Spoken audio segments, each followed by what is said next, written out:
of 2 soldiers are gonna win them the game. Oh, it hurts. Oh, it hurts.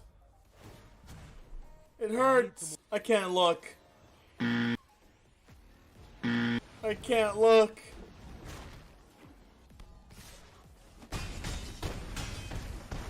Ow.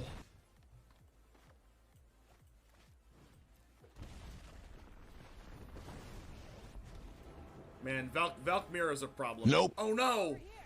Wait, what just happened? Why was this 5 mana? Oh no! It came in tap! Oh no! It came in tap.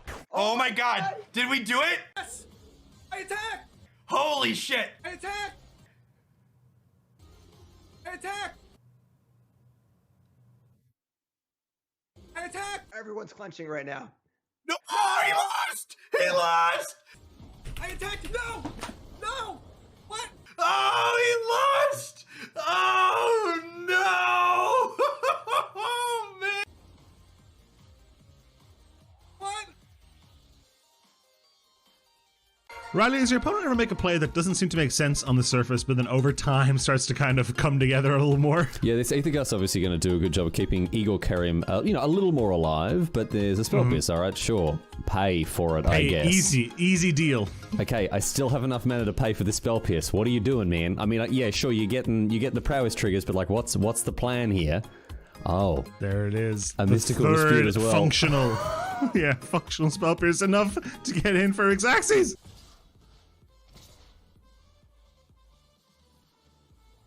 Settle the wreckage. I'm glad you asked. Oh my god!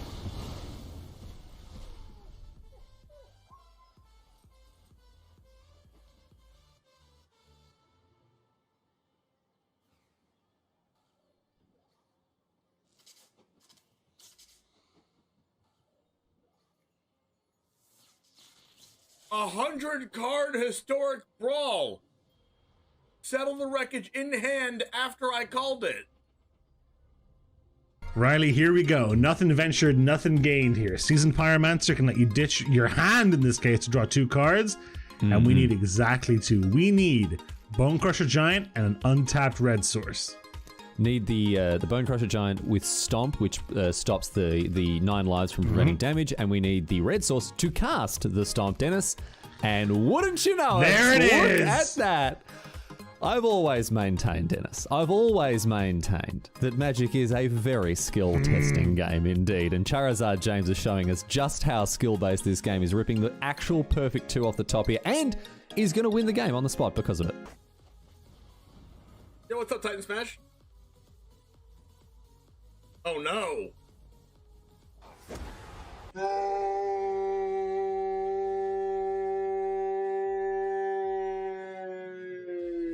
If this was the only way Tybalt's Trickery had ever been used, Riley, I think it would have been balanced the way Wizards intended it. I think this is actually Magic as R&D intended. Tybalt's Trickery. Getting rid of an eye twitch? Why are you scared of an eye twitch? Now you have to deal with a lulth. What was that? I'm terrified of an eye twitch, dude. Like, if only it had been something like a lulth, you know?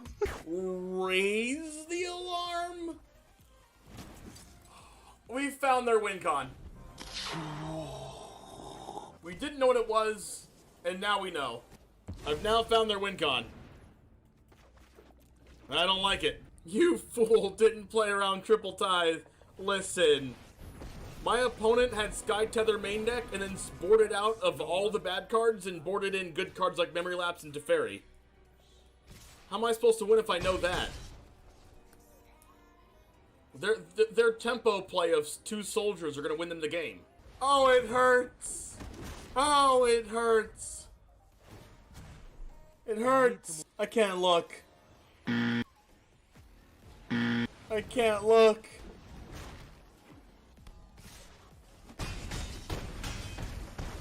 Ow.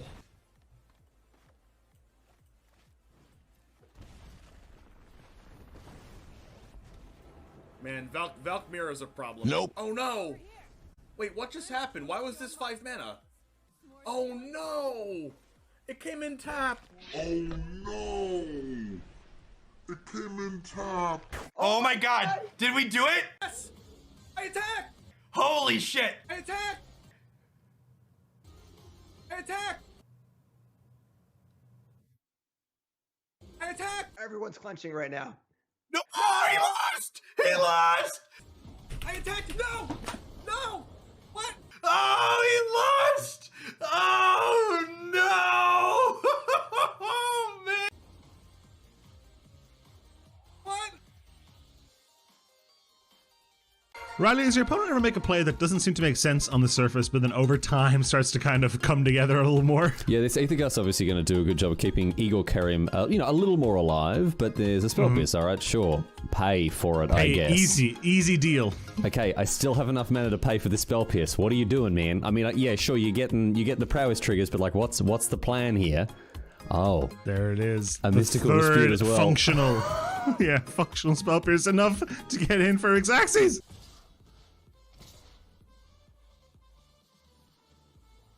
Settle the wreckage. I'm glad you asked. Oh my god!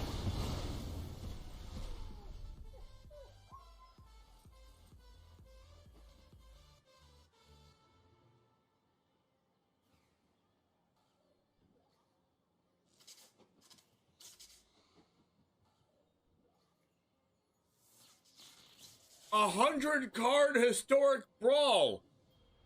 Settle the wreckage in hand after I called it. Riley, here we go. Nothing ventured, nothing gained here. Seasoned Pyromancer can let you ditch your hand in this case to draw 2 cards, and we need exactly 2. We need Bone Crusher Giant and an untapped red source. need the Bone Crusher Giant with Stomp, which stops the 9 lives from preventing damage, and we need the red source to cast the Stomp, Dennis. And wouldn't you know There it look is! at that. I've always maintained, Dennis, I've always maintained that Magic is a very skill-testing game indeed, and Charizard James is showing us just how skill-based this game is, ripping the actual perfect 2 off the top here, and is going to win the game on the spot because of it. Yo, what's up, Titan Smash? Oh no!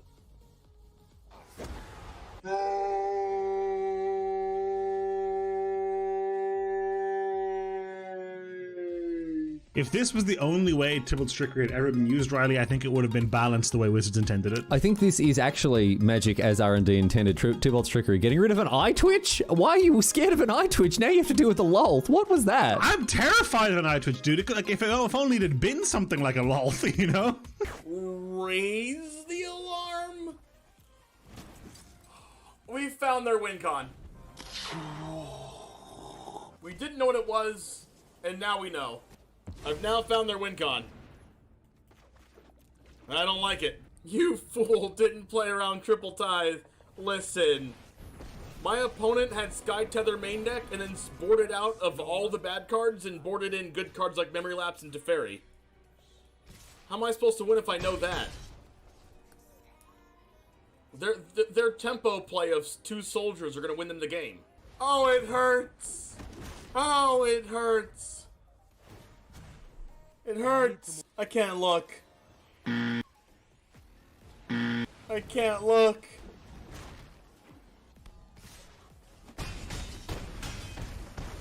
Ow.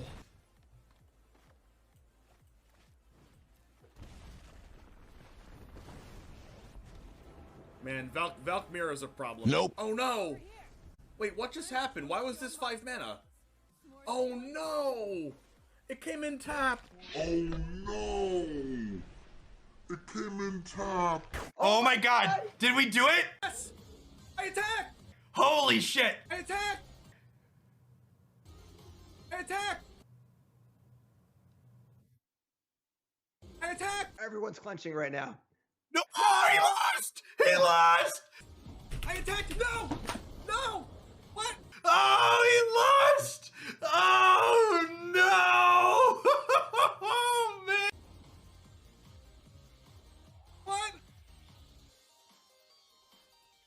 Riley, does your opponent ever make a play that doesn't seem to make sense on the surface, but then over time starts to kind of come together a little more? Yeah, this Aethergust's obviously going to do a good job of keeping Igor Kerim, a little more alive, but there's a spell pierce, alright, sure. Pay for it, I Hey, guess. easy deal.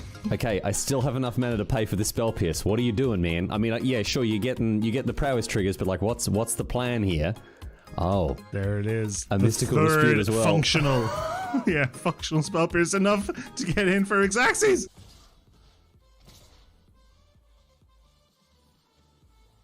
Settle the wreckage. I'm glad you asked.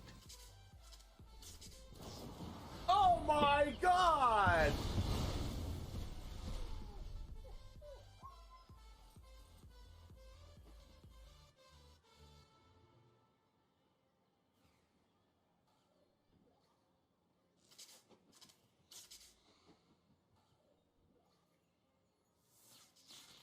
A 100-card historic brawl. Settle the wreckage in hand after I called it. Riley, here we go. Nothing ventured, nothing gained here. Seasoned Pyromancer can let you ditch your hand in this case to draw 2 cards. And we need exactly 2. We need Bone Crusher Giant and an untapped red source. Need the Bone Crusher Giant with Stomp, which stops the 9 lives from preventing damage, and we need the red source to cast the Stomp, Dennis. And wouldn't you know There it is! Look at that! I've always maintained, Dennis, I've always maintained that Magic is a very skill-testing game indeed, and Charizard James is showing us just how skill-based this game is, ripping the actual perfect 2 off the top here, and is going to win the game on the spot because of it. Yo, what's up, Titan Smash? Oh no.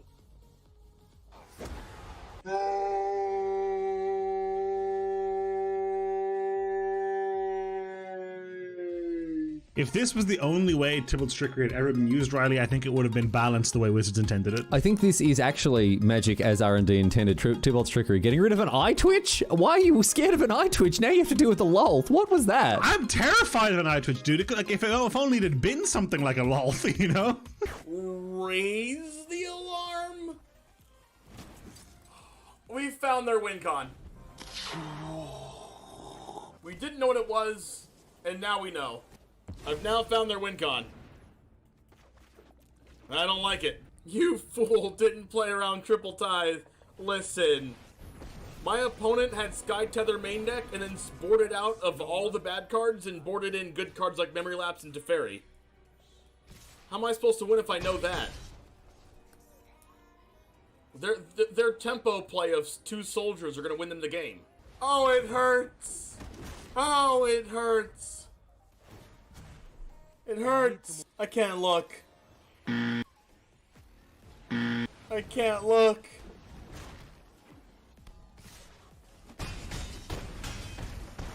Ow.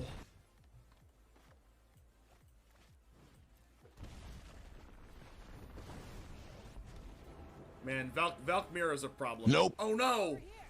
Wait, what just happened? Why was this 5 mana? Oh no! It came in tapped. Oh no! It came in tapped. Oh my god, did we do it? Yes! I attack!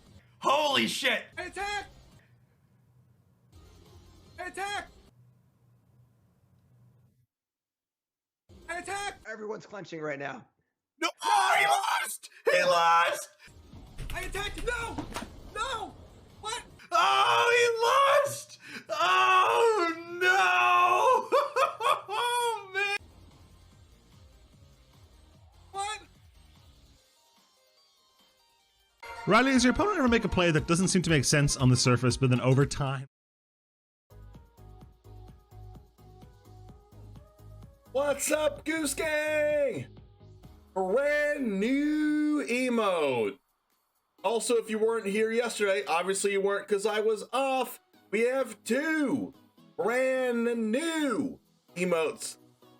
We have number 1, our new DGen Gaming emote.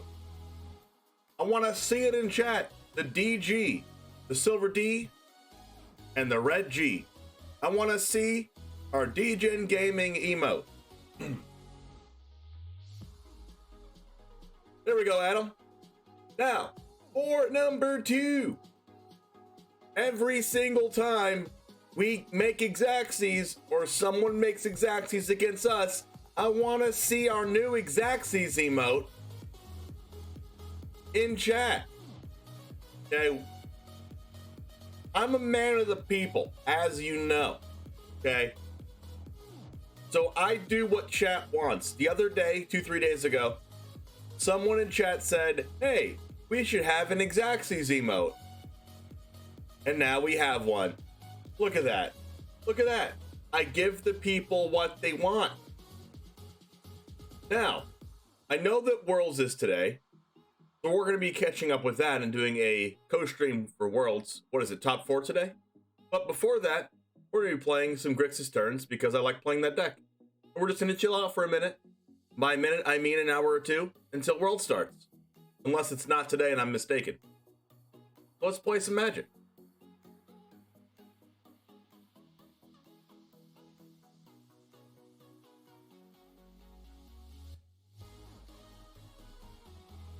I know during Worlds the other day we got some subs. So I need to add these subs to the thing. I think it was just Overlord that subbed and I wasn't able to get to it. By the way, this is a perfect time to use your Amazon Prime. Just takes a couple clicks. If you have Amazon Prime, go ahead and sub on Twitch because it's free. You get a free sub to any Twitch streamer if you have Amazon Prime. All right. Obviously, the format's solved. So, you know. You know. We're going to play the deck that solved the format. We made a couple changes since the last time we played this. We added some Deluges, and we took out a Fading Hope and a Duress. And we added one more Deluge in place of a couple other things I forgot, and we put a second Burn Down the House in.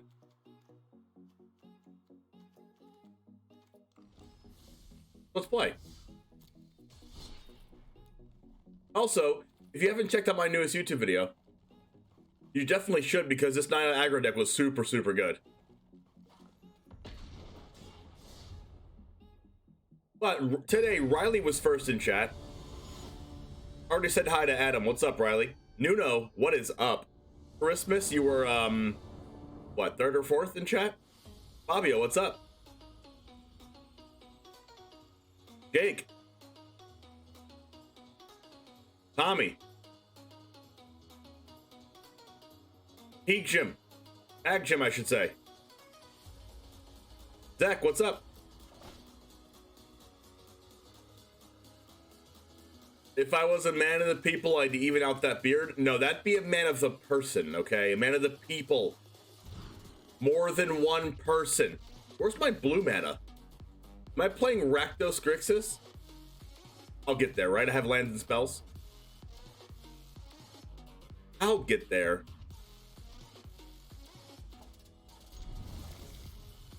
Or I won't get there. Blazia Ninja, what's up? Hey, look, I got there. Never didn't have it, chat. Never didn't have it.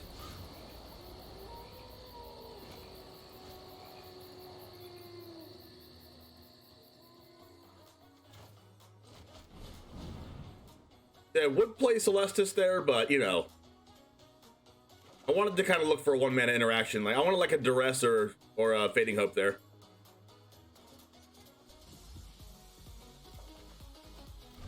But I can't always get what I want, chat. I can't always get what I want. I was working making bank today. Wait, where do you work again, Riley? I need to integrate Amazon Prime subs on the app, annoying to have to do it in browser. Oh, for sure. That's Ray Dane. Why did I do that? I needed to cast Celestis first.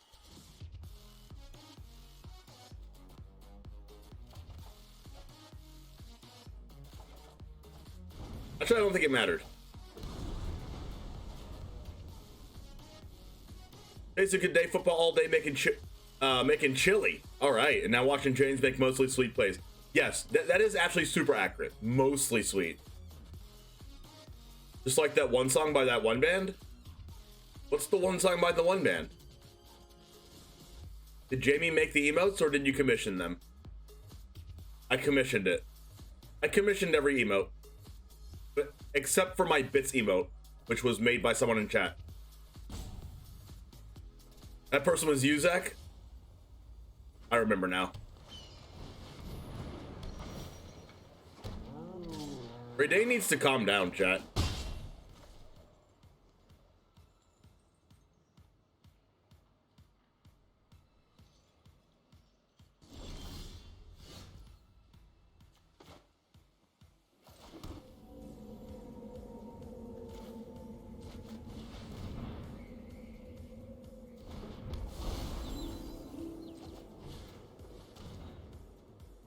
Wish I would have drawn duress last turn for this dumb chariot. Let's take the Ren. How about 3 chariots? Do we like 3 chariots?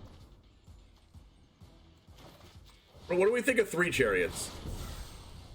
You can't miss. What's up? What do we think about 3 chariots? Can we have some feedback on how this is going to look for us? Can we have some nice positive feedback?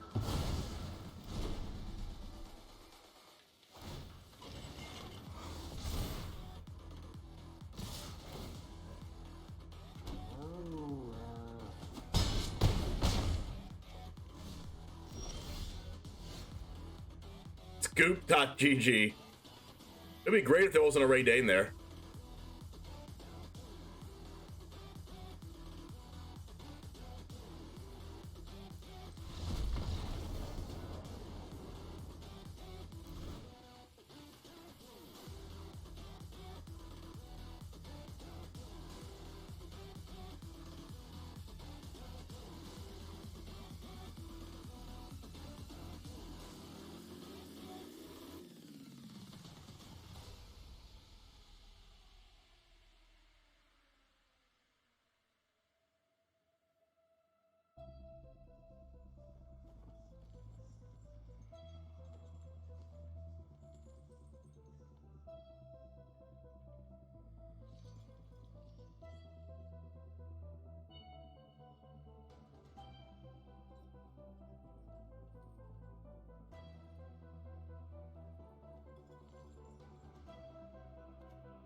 Wait, what? Is there a lag different on Sundays?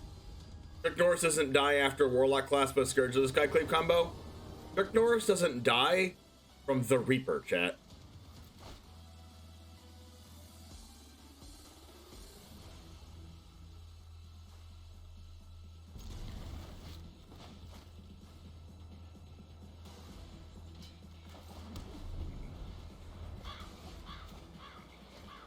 Meddling Mage controls the bomb diggity. Meddling Mage? What do you play? You're only play. Wait. Do you play any standard Wilbur, by the way?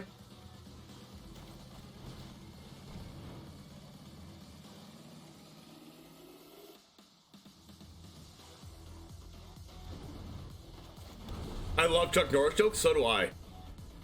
Chuck Norris doesn't do push-ups, he pushes the world down.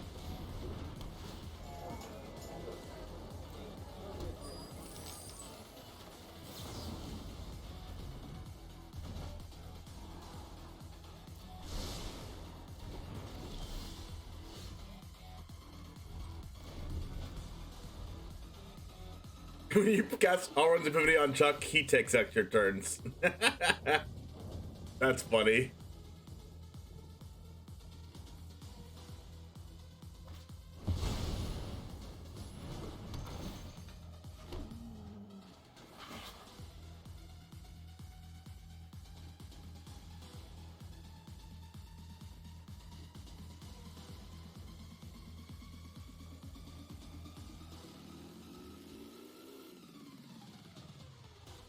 Well, they top decked the Seeker's Chariot.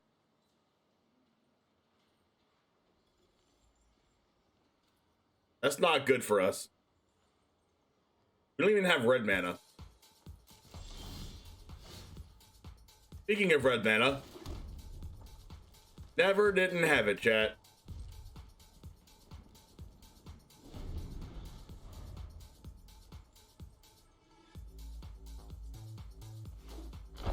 Chuck Norris always sees it coming. Yeah.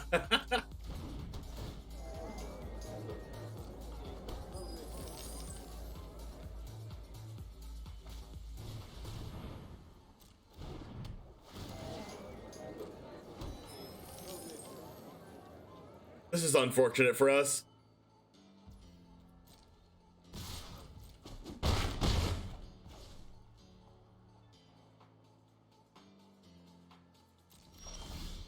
Oh my goodness. The mana problems. Why am I missing lands? Like, game 1 we died to literally Raidane, and that's it. And then this game we just never draw lands. Why didn't we burn the cat? Because I want to burn the Azteca's Chariot.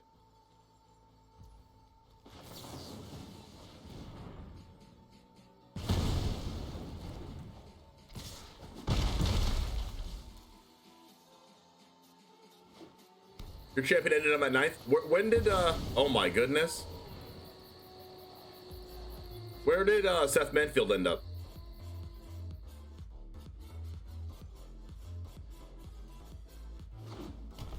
No!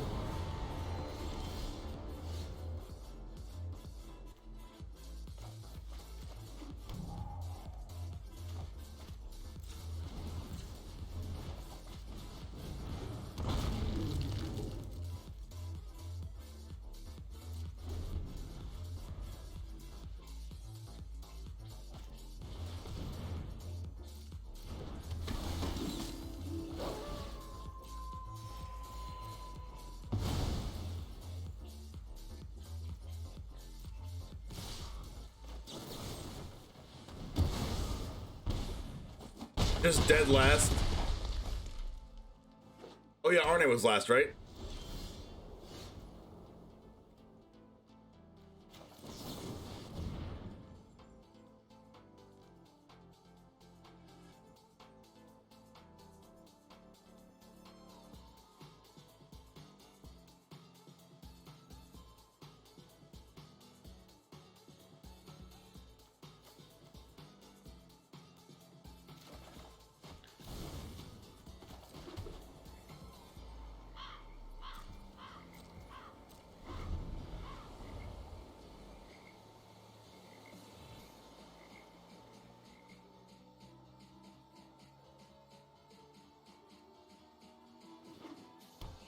I'm pretty sure I'm dead.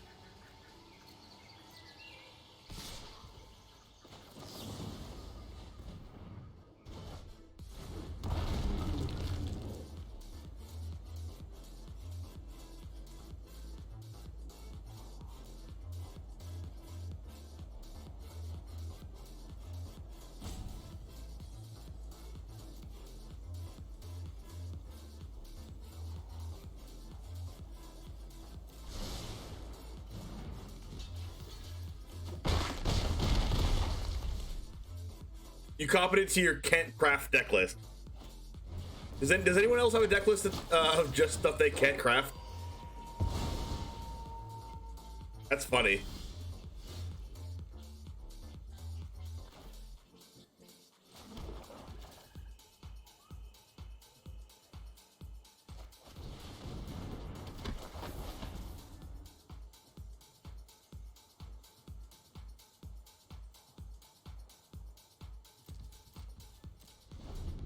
You have a lot, don't have many wild cards? Yeah, that's fine. I spent like, I don't know, before I started streaming, I could never have wild cards. I played one deck forever.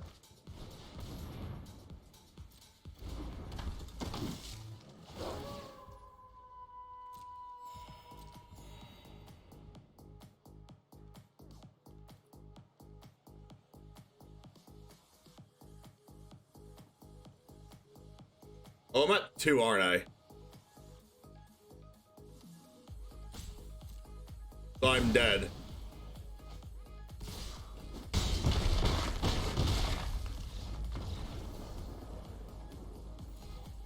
Well, that was really weird.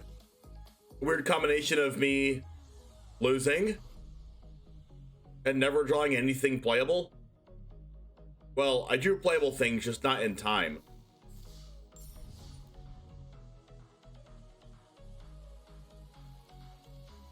Storing Thought Thief, must. Mass Vandal, that's pretty good craft. You never know. Oh, Skyclave, yeah, that's a good craft. Yo, all these cards are good. Good. Teachings of the Archaics? Okay, I'll take it. Just kidding, that's way too expensive. Alright.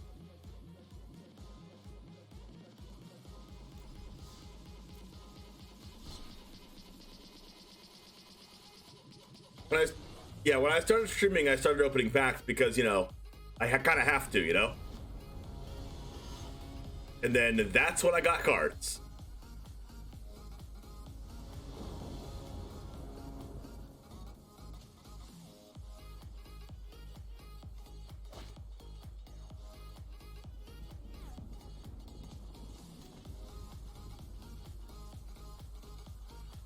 So, someone on Twitter said Chuck Norris attacks into open mana. As we all do.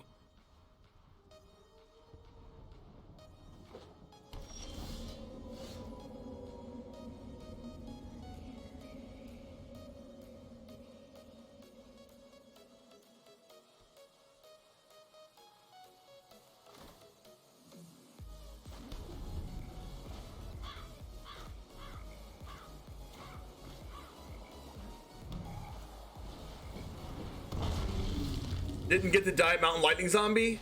No. I could, though. I could. Does everyone want me to get the Diet Mountain Lightning Zombie?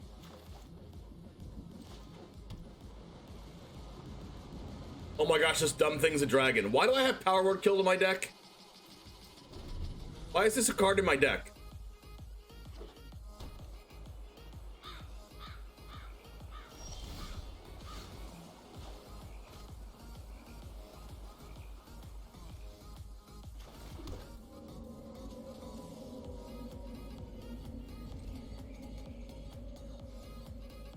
Oh yeah, 2 decks made 7-0 in Standard. It was Izzet Epiphany and it was Izzet Epiphany and Izzet Dragons.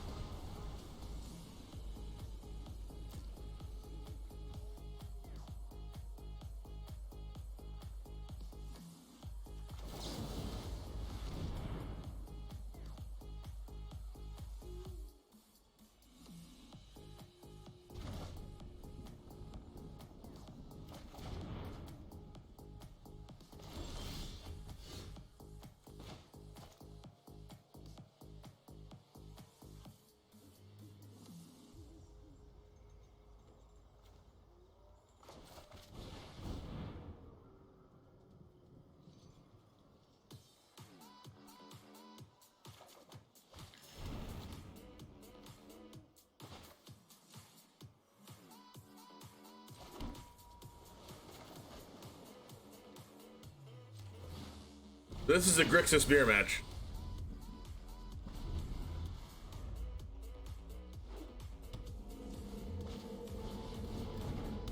You have a lot, Nuno, but you don't have any wild cards. Too many rares and mythics on those lists. Yeah, that is a lot. Love the tactics with Jaspara, Magda, Goldspan on Depraz deck. Yeah, that's what I'm doing with my Naya deck. If you haven't seen my Naya deck yet, it has Jaspara, Sentinel, Magda, Goldspan Dragon. It has like all those cards that you want to see. It's just the rule deck, but I put white in it.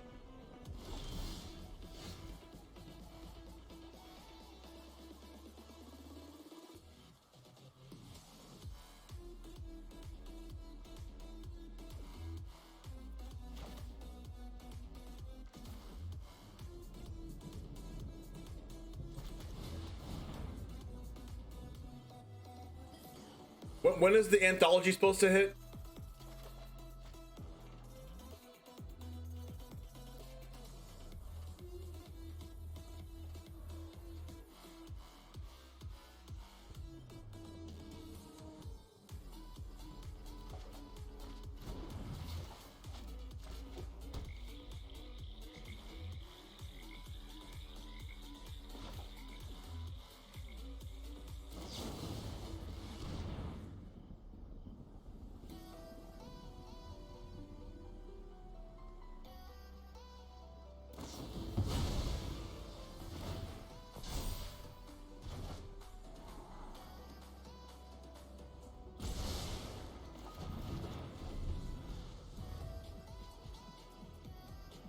hope so, to make room for black, barely black on 16 decks, Duresco, Blanket, Power Kill, or other removal. I think Power Kill is about to be very bad, though. Because of, Is It Dragons did so well in the tournament that I think it makes Power Kill too bad, I think.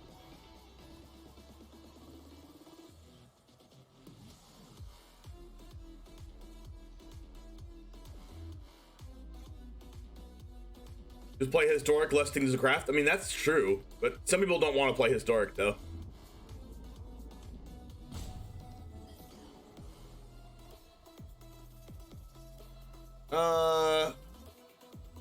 How's it going, Samantha?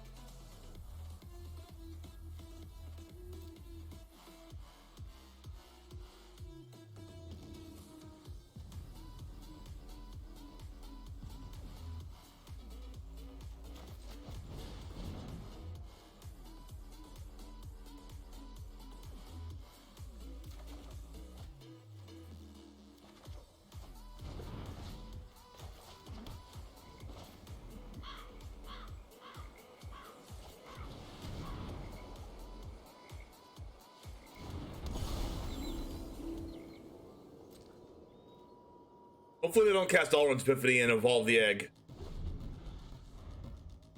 Wait, is Smoldering Egg just Charmander, chat?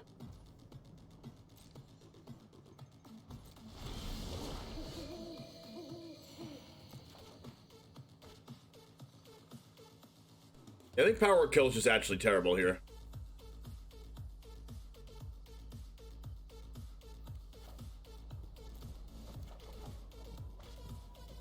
Kind of more like Charmander in the egg. Yeah, it's like a Charmander that hasn't hatched yet.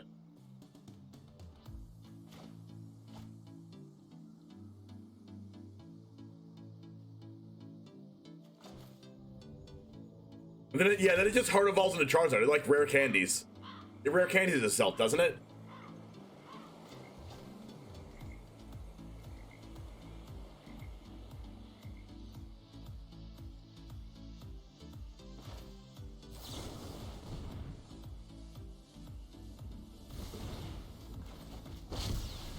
Do you have 2 counter spells? None? I've never felt happier. Oh, Cinderclasm. That's hilarious.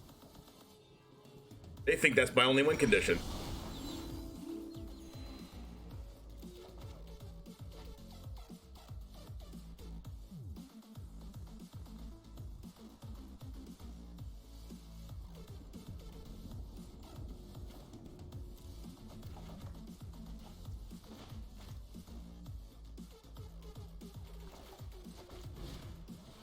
Afternoon, Mike. How's it going?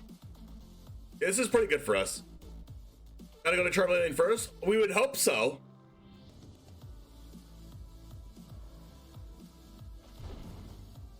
Yu-Gi-Oh! Master Duel now has a release window, no date yet, though. What's the window?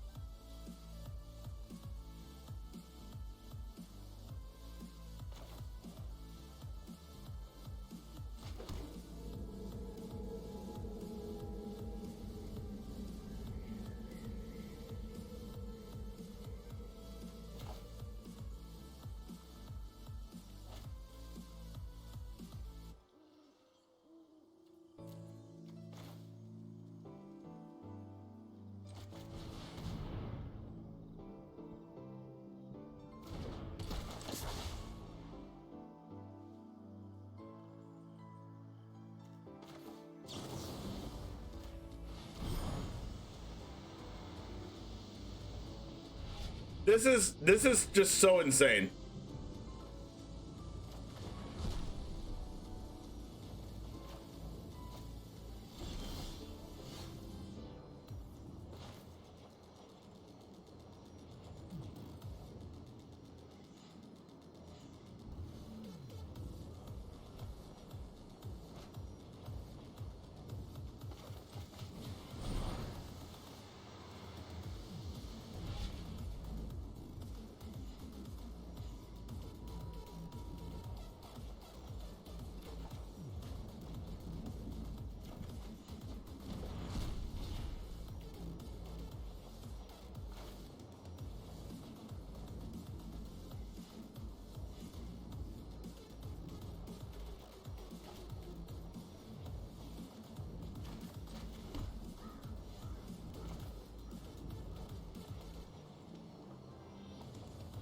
What if I...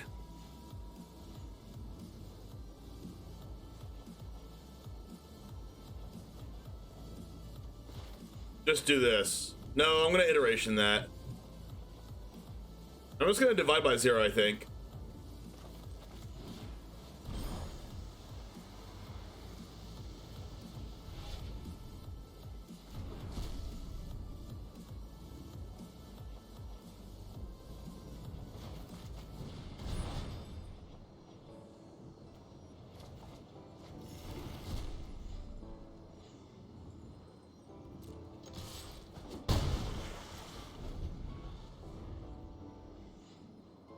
People actually enjoy watching turn decks? I don't know. You're watching.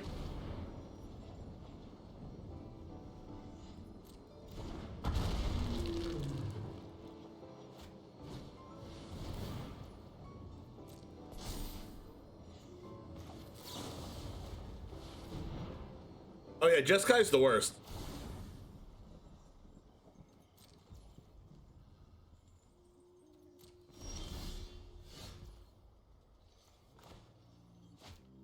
That's why I just stopped in and seen it. Haven't been here. Nice try. All right. Well, I mean, you don't have to. You can more than welcome to stay. You don't have to though. All right. I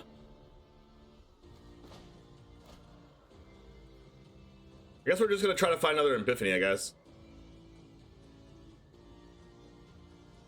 1, 2, 3, 4. 1, 2, 3, 4, 5, 6. Yeah, I can look once.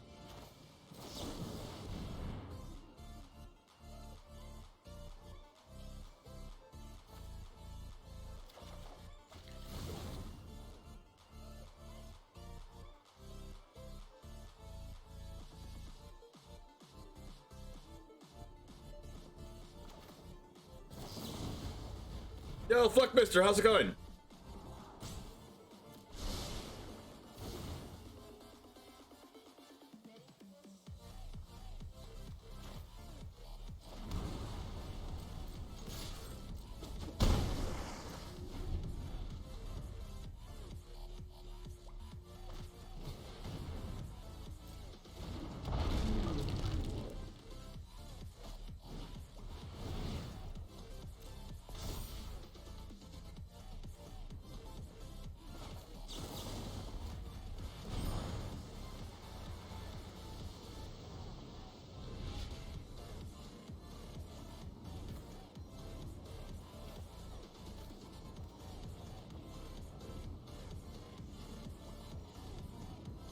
Wait, select a card to discard or draw a card. You have no lesson cards in your sideboard. Why does it say choose 2 cards?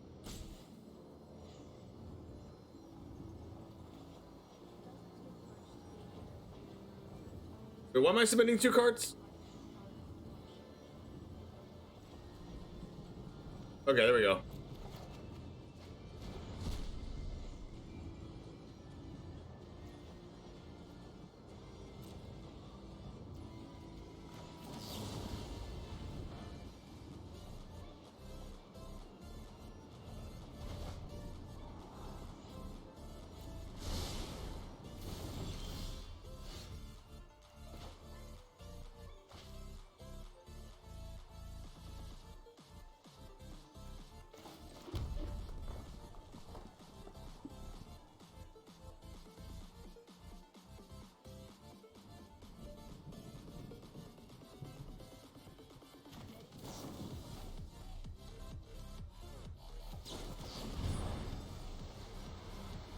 Wait, I accidentally cast the bigger one.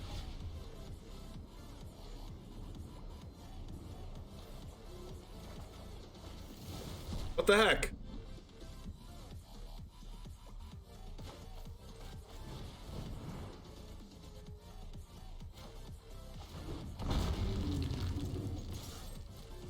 The right one's a smaller one? How am I supposed to know that? How am I supposed to know that?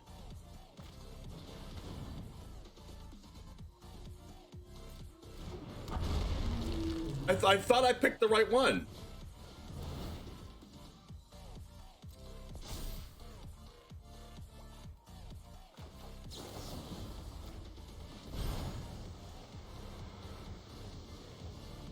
That's how you learn, by doing it wrong the first time?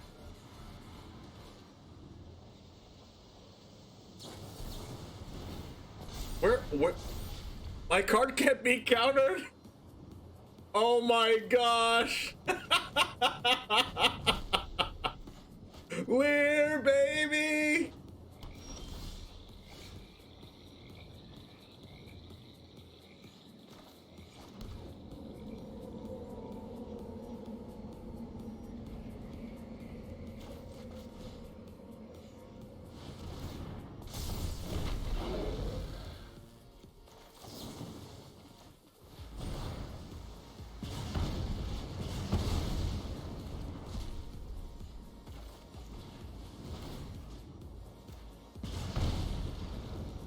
Finally. Right when I don't need it anymore.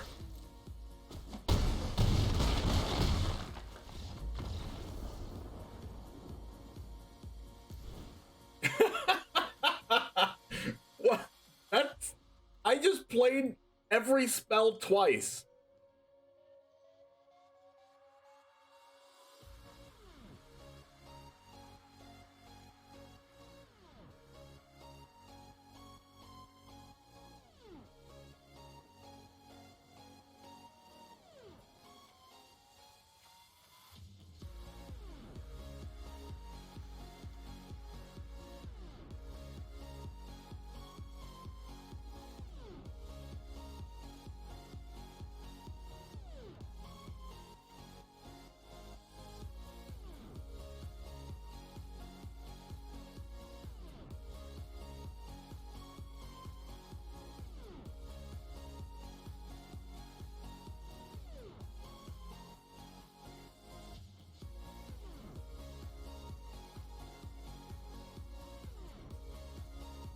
What did I cut?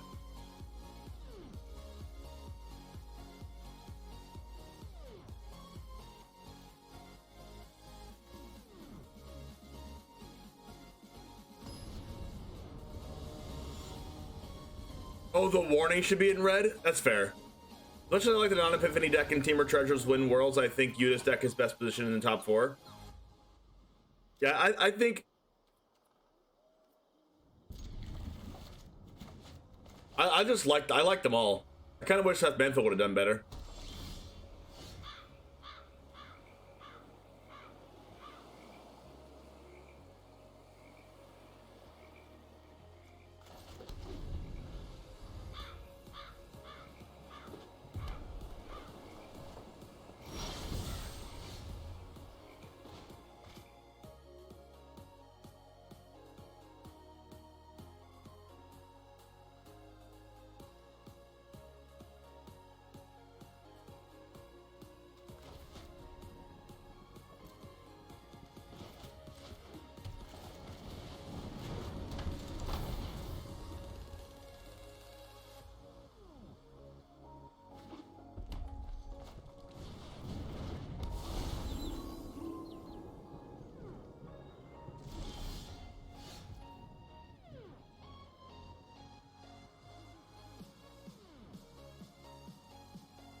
Celestis is so good if one person has it and one person doesn't.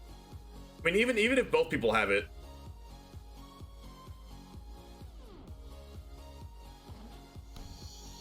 When Chuck Norris opens boosters, the cards are already double sleeved. When Chuck Norris foretells, it is foretold.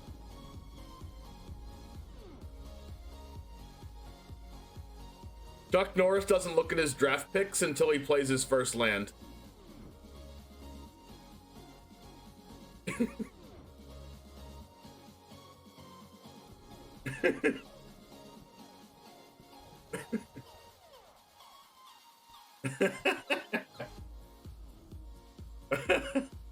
Who's Baron?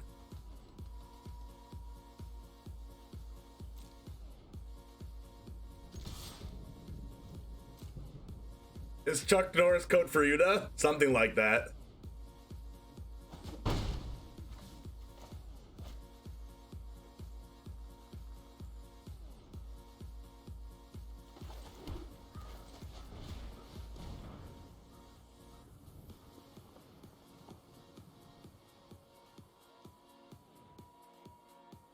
Wow.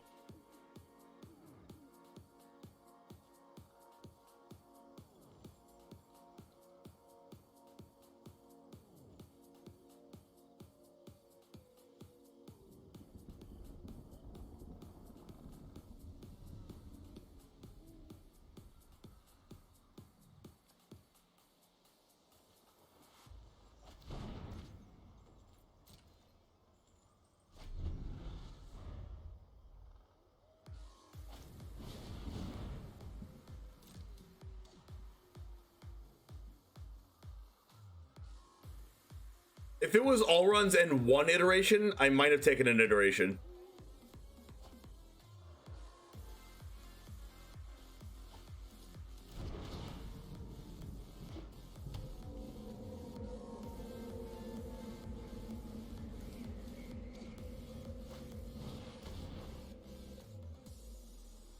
Blood Chief's Thirst. Goodbye.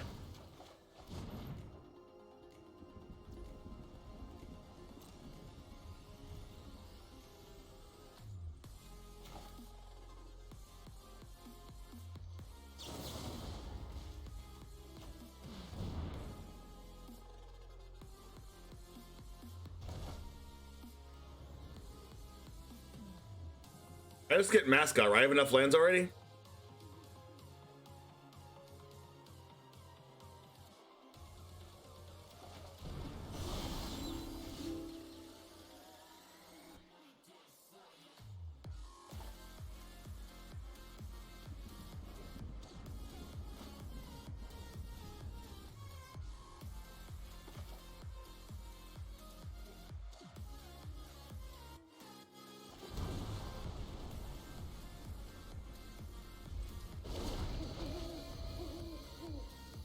Watch on Amy channel, Magic channel is just impossible to interact with chat and you're 24K.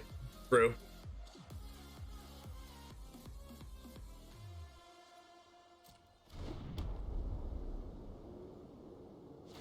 It's not impossible to interact. I think it's impossible to interact because the announcers and things don't interact with the chat themselves. Like, you'd be able to interact with the chat, but on a chat like mine, for instance, I'll answer everything that you guys say. And I'll interact back in chat with whatever you say. At 24,000 people, it's actually impossible for the streamer to interact with everybody. The streamer can interact with some people, but on a big broadcast like that, nothing's going to get interacted with.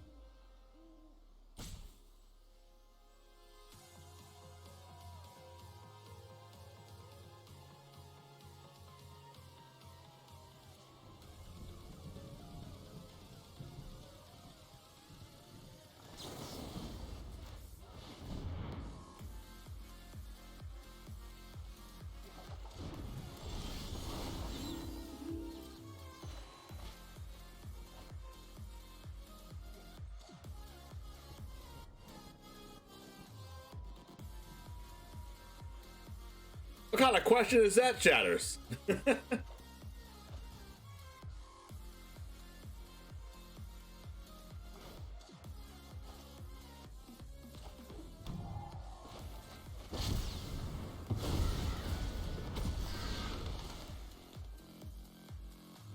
Fading Hope?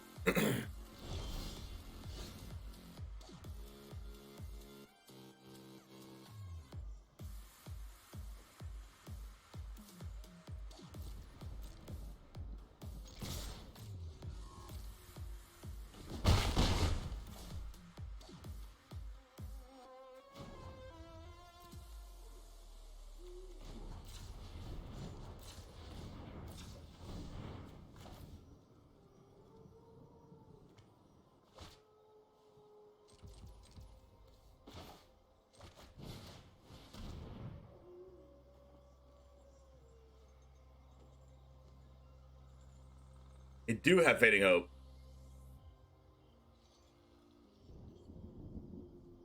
Well, I guess they always have it because of Lear.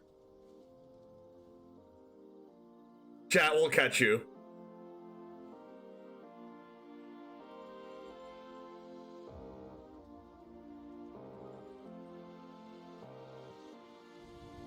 Yeah, I watched CGBs yesterday, and I'm gonna mute it myself, and I'm gonna mute it and then do commentary myself also. In the 20-second version of your list? The heck?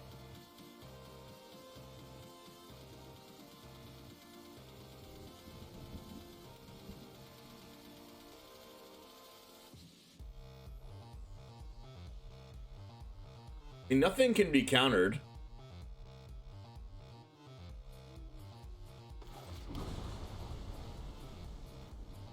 They had 3 Lears in hand.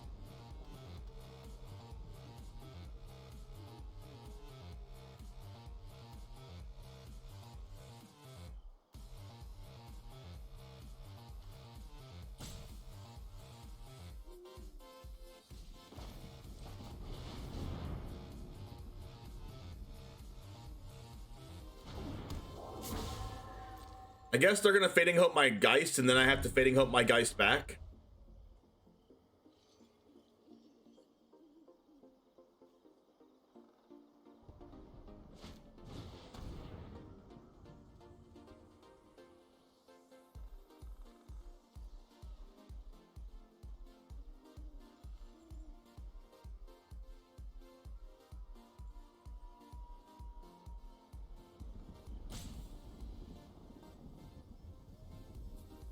What if I Fading Hope my Geist back right now?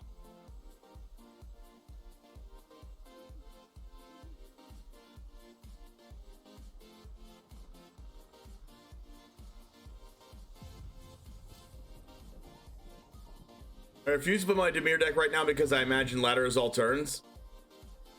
Yeah, basically. I was a dumpster fire, so I had to use mono red to get out of there. Hey, what you gotta do what you gotta do. You know what I mean?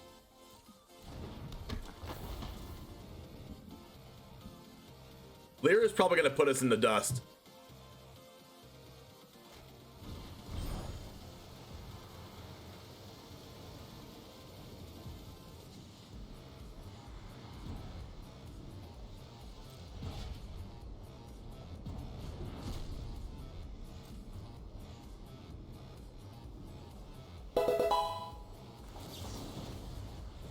Bruno, thanks for the follow.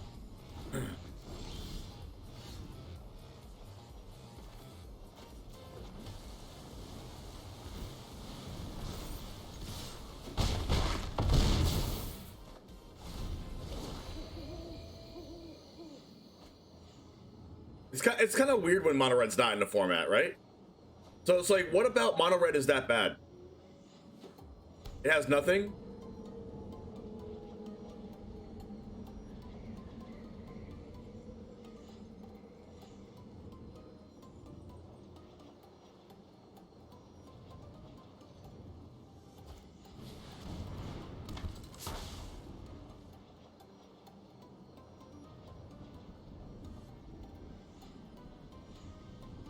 Standard mono red is hot dog water. How do you know? How do you know?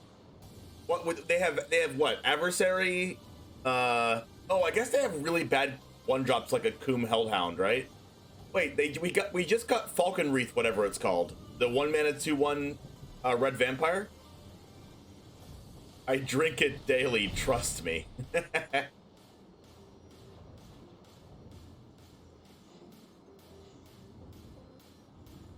They have the 1 mana 2/1 in red. Yeah, I lost Embercleave, that's true.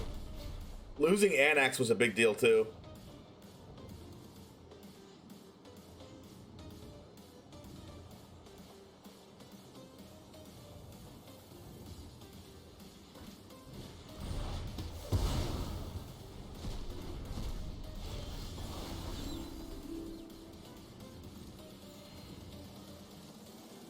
Well, at least they have to jump block with the Lear.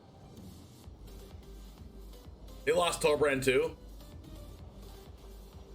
Standard mono red's great when you splash blue and black.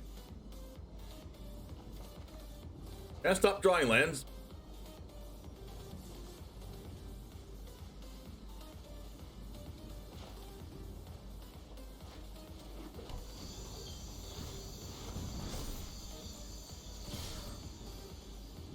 And they lost Bone Crusher, that's true. Man, they did lose a lot of cards. Ember Cleave, Bone Crusher Giant, Annex. I feel like the whole deck was just like Ember Cleave on Annex kill you. Orbran. Like, you can play cards like Moonveil Regent and Birgi right now. There's a lot of draw power in red, but like, where's the aggression at? Oh, you have the 3-mana haste creature. You know what? Why don't we just build mono red and see how bad it is ourselves? Rather just play Azorius? True. Robber, Javi, yeah, those cards are good too. It's bad, Shatters. Should I just trust you on it?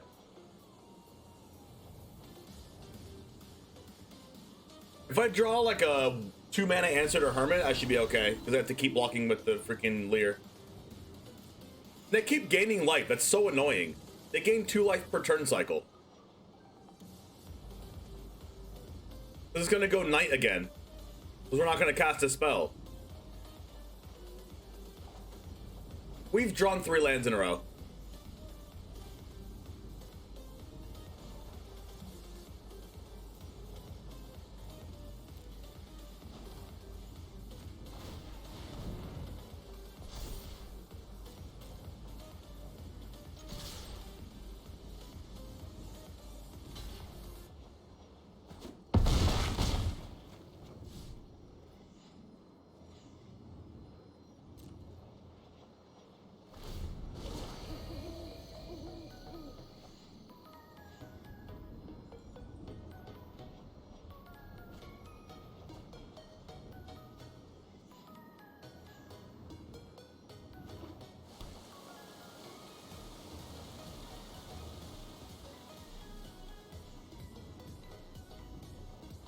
If I had a few more, can I take both lands? That's true, but we're never gonna get there. We literally have to have like 14 mana to do that. Oh my gosh, Chuck Norris is the main phase and has phasing.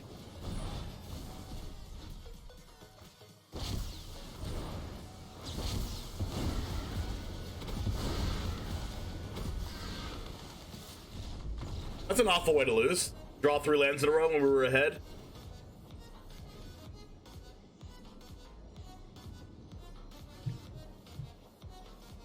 You shall sleep in Myth tomorrow. Have a good night, Wibbler.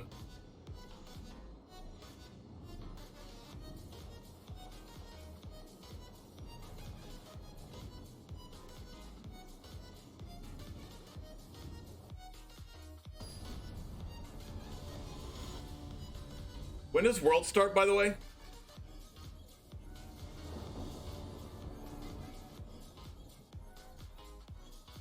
Oh, in 30 minutes. Okay, sounds good. By the way, Chad, if you're not aware, there is a giveaway going on right now on my Twitter. Okay? If we get to 1,000 YouTube subs by this coming Saturday, so 6 days from now, I'm giving away $100 to a random YouTube sub.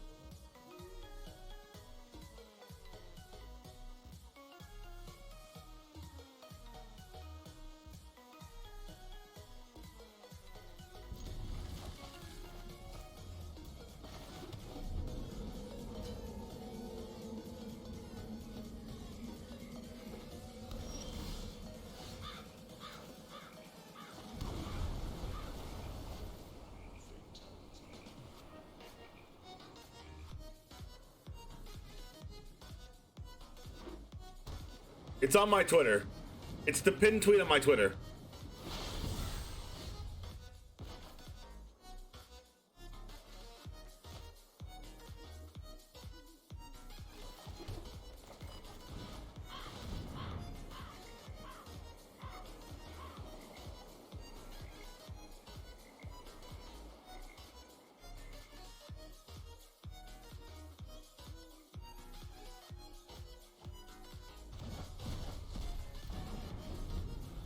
What?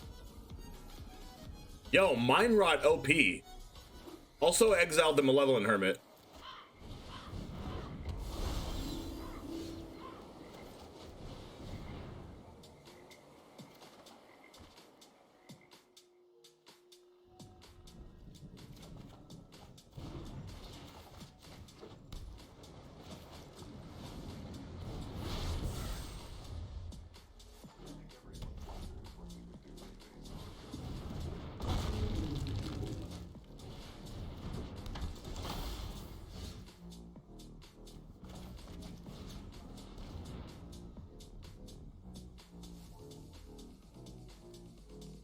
So if they draw one land, they just go ham?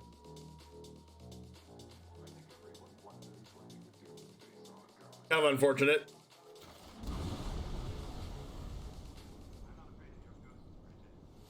Oh yeah, if you're playing a discard deck, yeah, Go Blank's insane.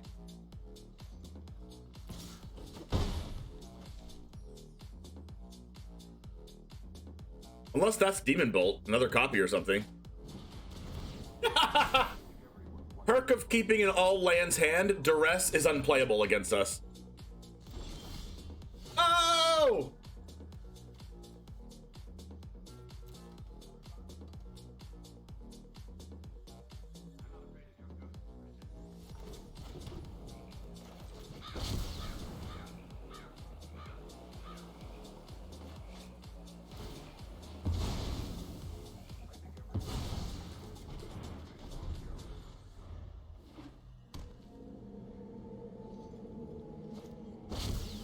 He drew the land, chat. That's not good. Okay, so now we get to Lear. Hopefully we're not dead. Please don't top deck something good. Oh my goodness, really? Why do they top deck Iteration? That's like the best top deck in the whole deck.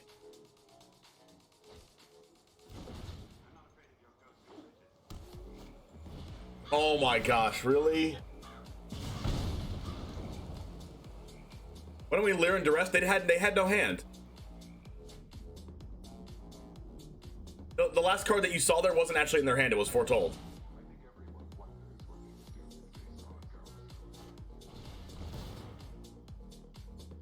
I'm actually at 2 life because of them top decking Iteration.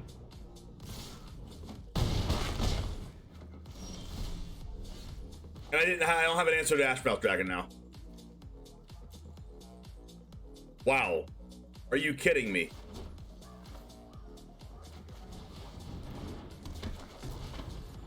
I'm just dead.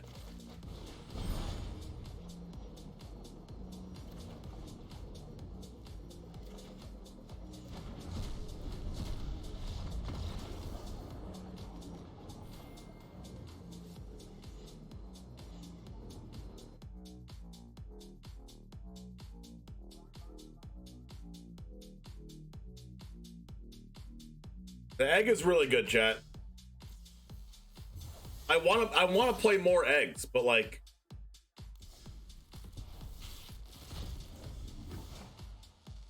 no, I died to not having an answer to the egg.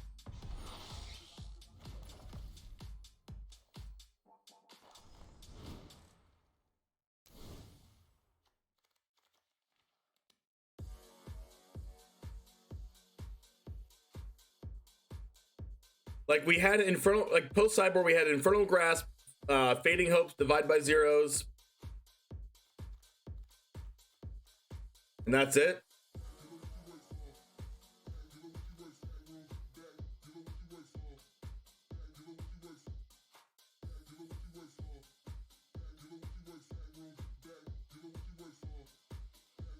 Do we have more answers to the egg?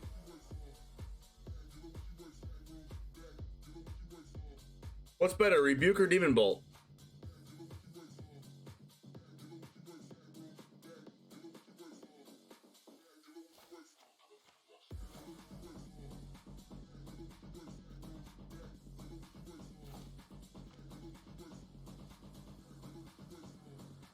I think Demon Bolt's probably better.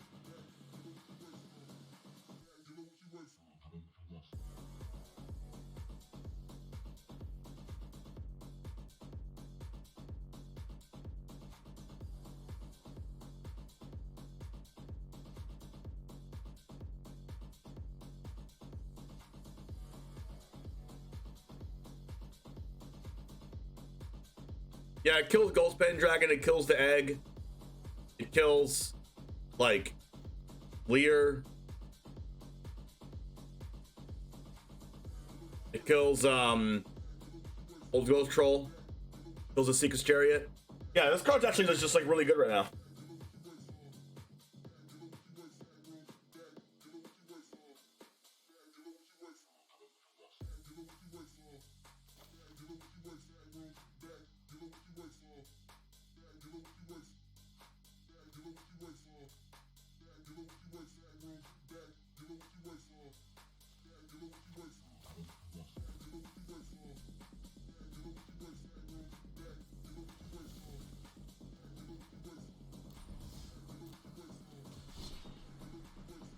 Let's play one more match here, and then let's do a prediction on who we think's gonna win Worlds.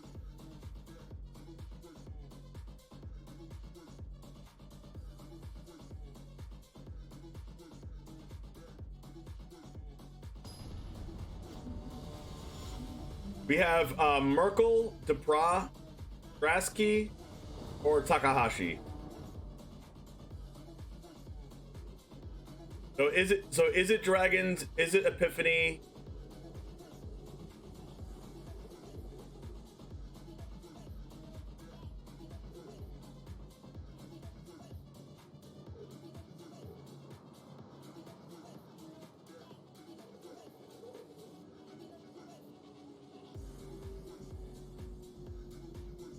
Wait, is there only 2 outcomes for a prediction? So I guess it has to be a poll. Hey, Mad Shatters, can you do a poll for me, please? Of who wins Worlds? Grixis, Epiphany, Teamer Treasures, is it Epiphany or is it Dragons?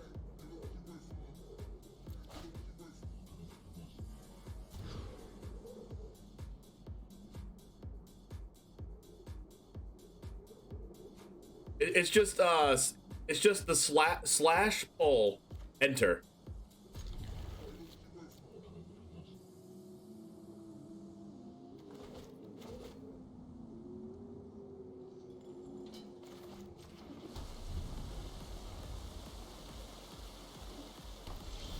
Add Chuck Norris as a 5th option? No, that would skew everything.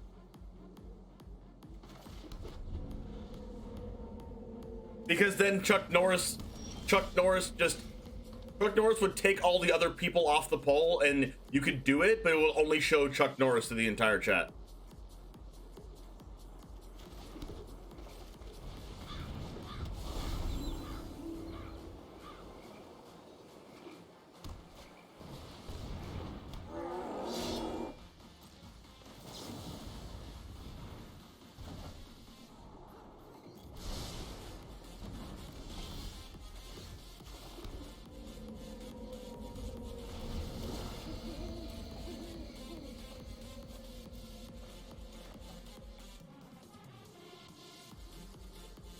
Exactly, that's also true.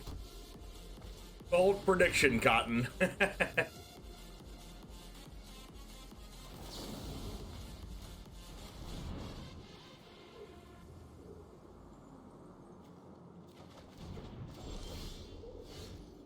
That's a card.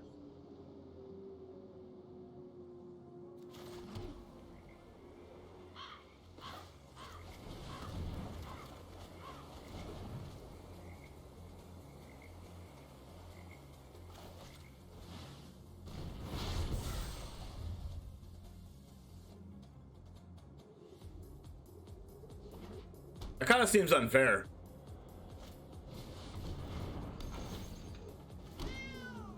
I turned to the dark side? Oh no.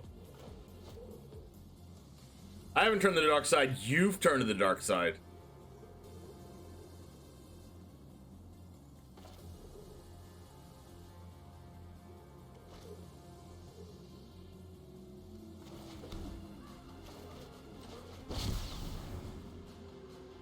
Yeah, this is just a teach you to the Crokeyz deck.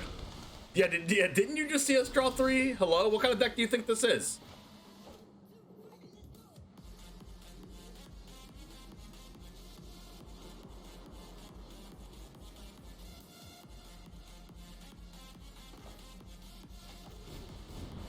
Did you do it? Yes, you did. Thank you.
Oh my goodness, really?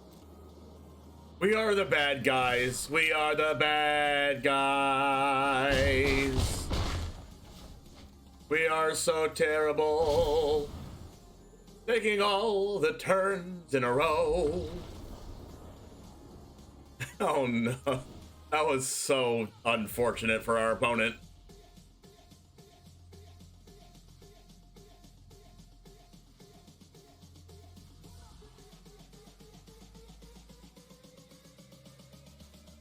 Who did this? Who the freak ate my snack bag?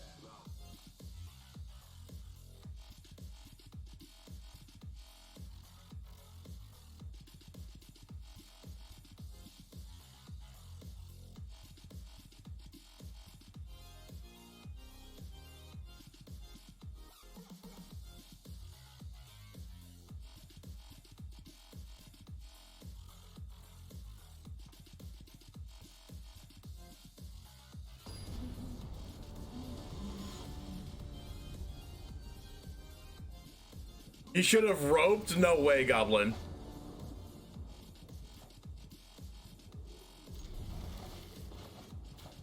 We're not a fan of roping in this chat.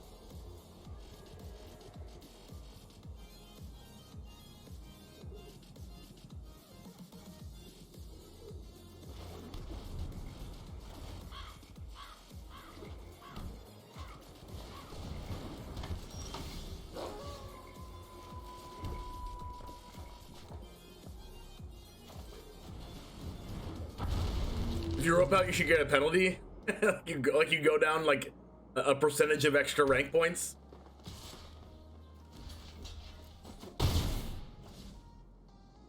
When they take all the turns, you just spam the "your go" emote. Oh no.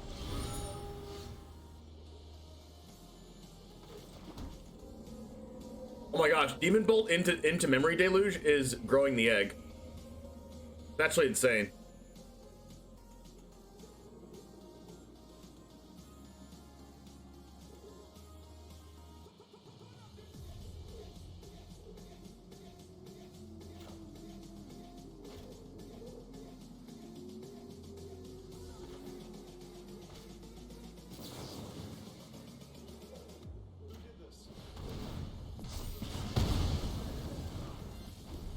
Yeah, it's better not to foretell Demon Bolt because it gets cheaper and you only get one pip on Smoldering Egg.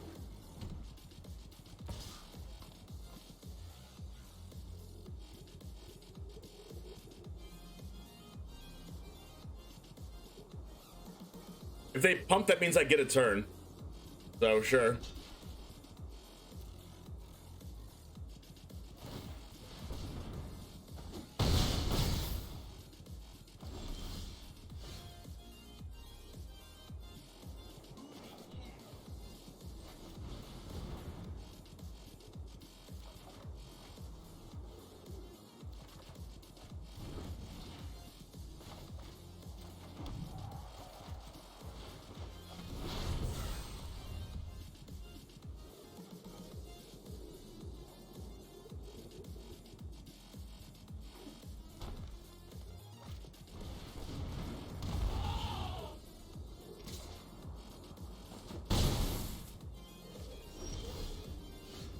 Not a bad draw.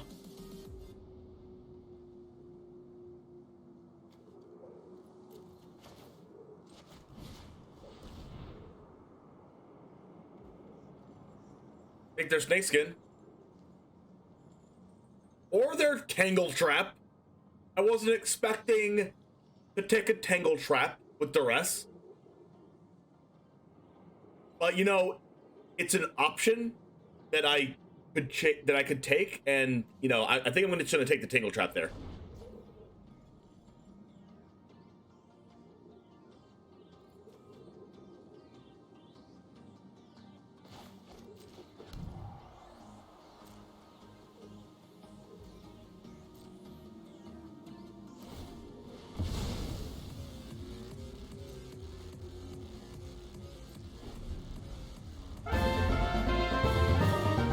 Yo, Adam, thanks for the Prime. Beard. BEARD. Yo, thanks, man. I appreciate your support. It means a lot to me that you like what I'm doing here on Twitch. Really.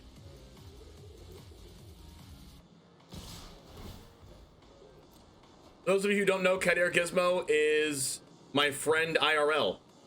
This is a very scary amount of damage, by the way. I shouldn't have given up my egg so easily.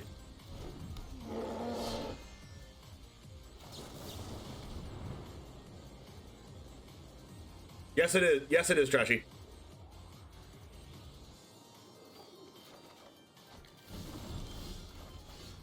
Well, that was very timely.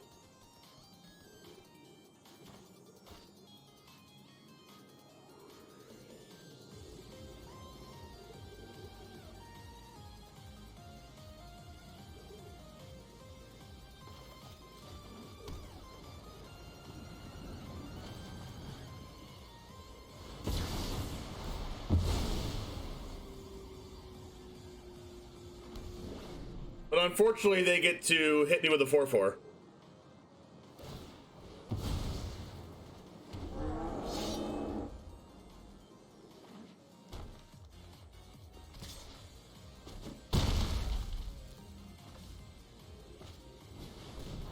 That was a good top deck.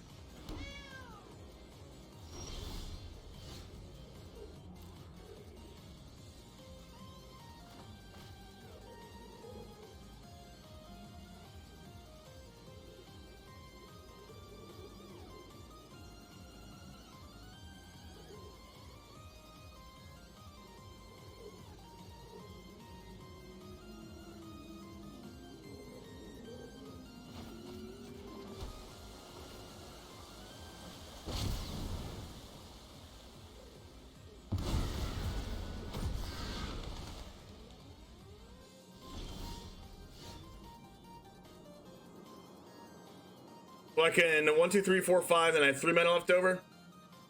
So I can Leer plus Demon Bolt.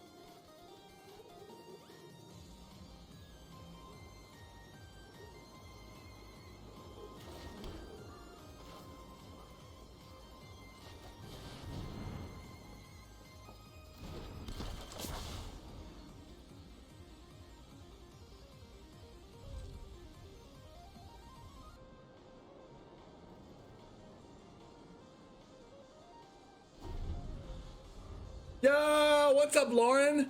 Everyone in chat say hi, Lauren. Like Peepo Hey or something.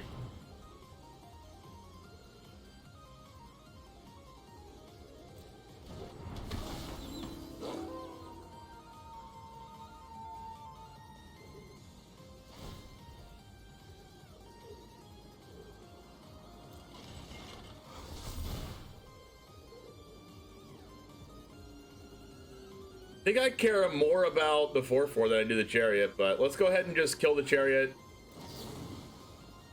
Hopefully they don't have Snakeskin Veil. They would have had the top deck it.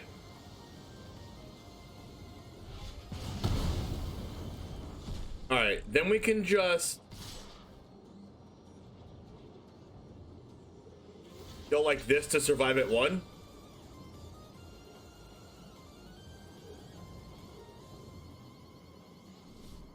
Or just do this to survive at 2. I guess it doesn't really matter if they have inscription either way.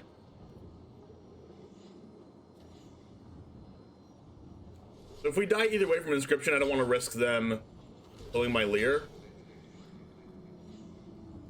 I guess if they could have killed Leer, they would have killed it before combat. If they have inscription, I die anyway, so I might as well just do this.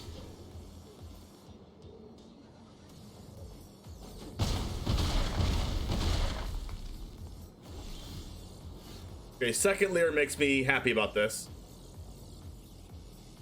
So we can go Duress plus Burn Down the House. Or I can go...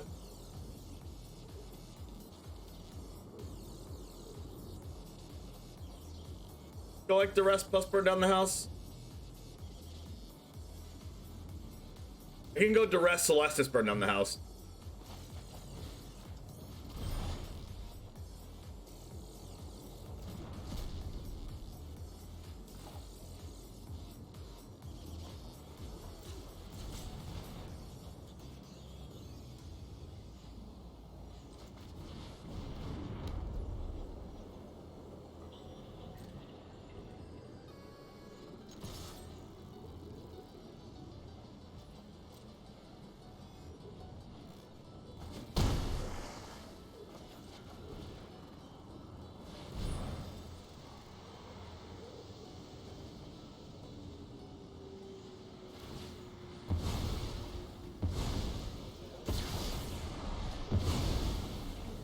I think I just wasted Celestis. Oh no. Okay, I have Field of Ruin.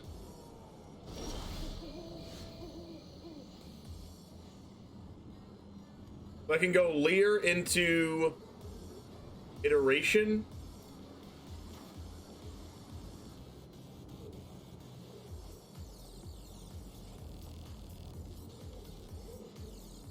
No, I can just go...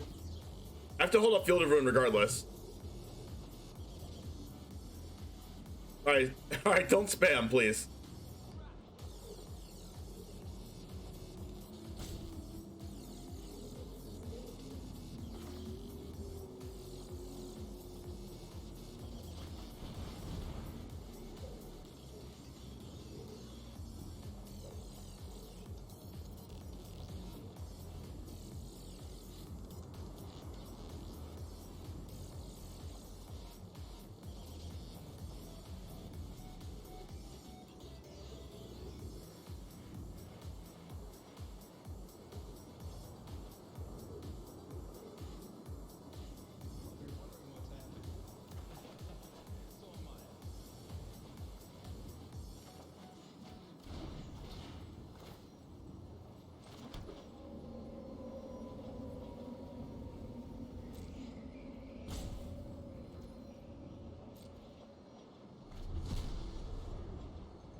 I wish there was a card from a Crokeyz that gives all your creatures evolve. That would be cool if you could like give your if you could give like a creature in your hand. Actually, that wouldn't do anything. Okay, I have to Field of Ruin right now to play around freaking what's it called? Snakeskin. Actually, I could make them use their Snakeskin by waiting till it's a creature. I think I want them to like use their Snakeskin. And like I Field of Ruin, then they Snakeskin, then I Demon Bolt.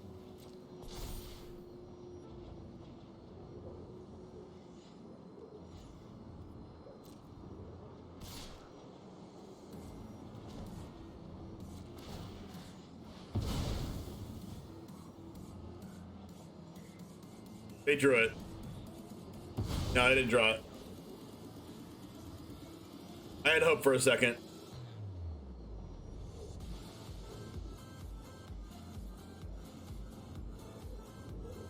Will James will this game? It should be when. Will James win this game? It was just a mistype. It's okay.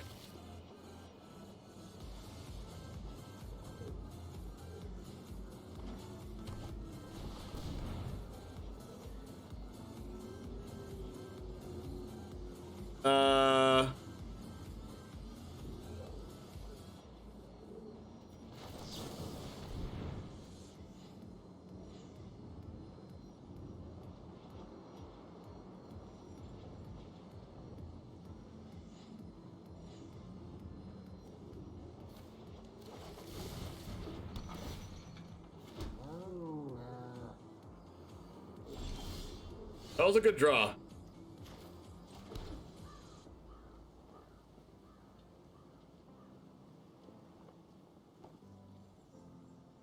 I can go Leer plus Demon Bolt plus Burning Hands.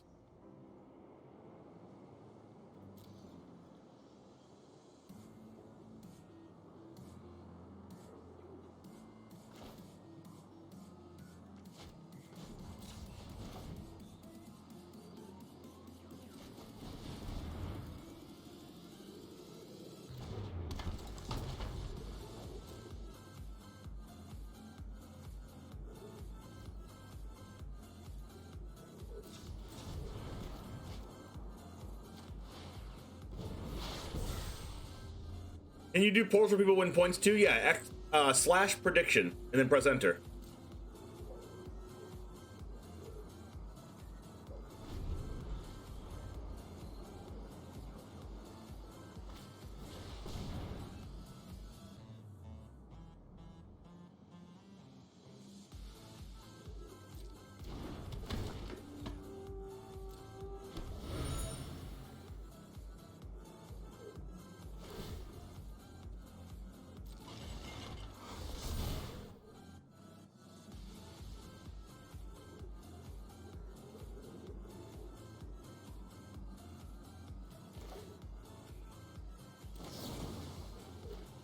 Rybridge Tracker was actually just an overpowered draw there.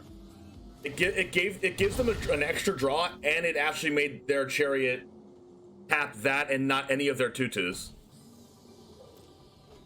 So now I can actually just die if they draw Snakeskin Veil off the top.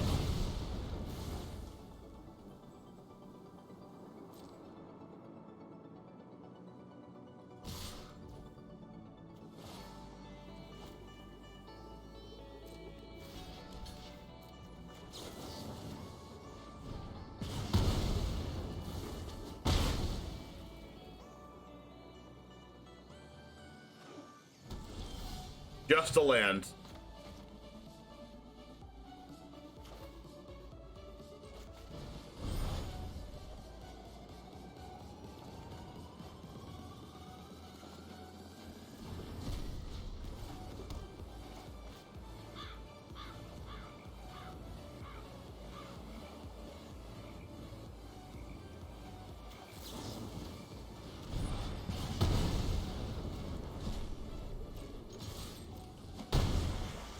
Alright, I think I'm ahead.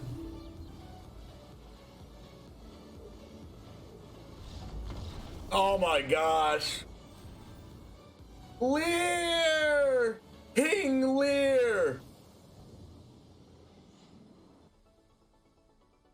Oh man, that was close.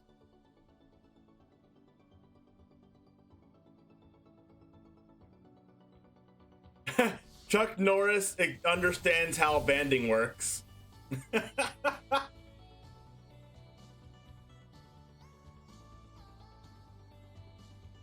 Because they're the only one that understands how banding works.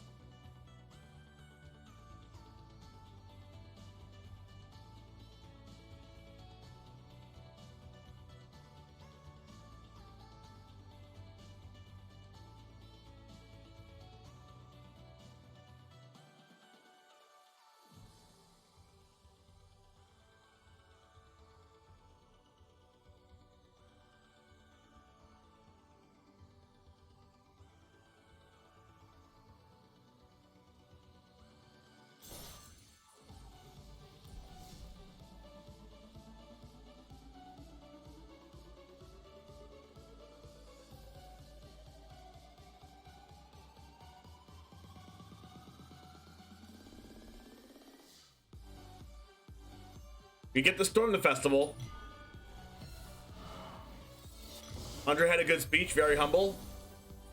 We can listen to the speeches and stuff real quick for Worlds, and then we can go ahead and go commentate Worlds once it starts. Our shirt rampage, nice.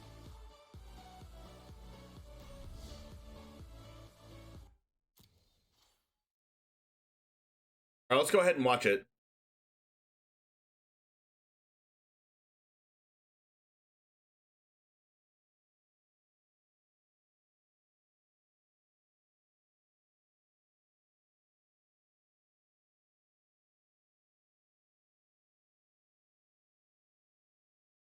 Should be live right now anyway.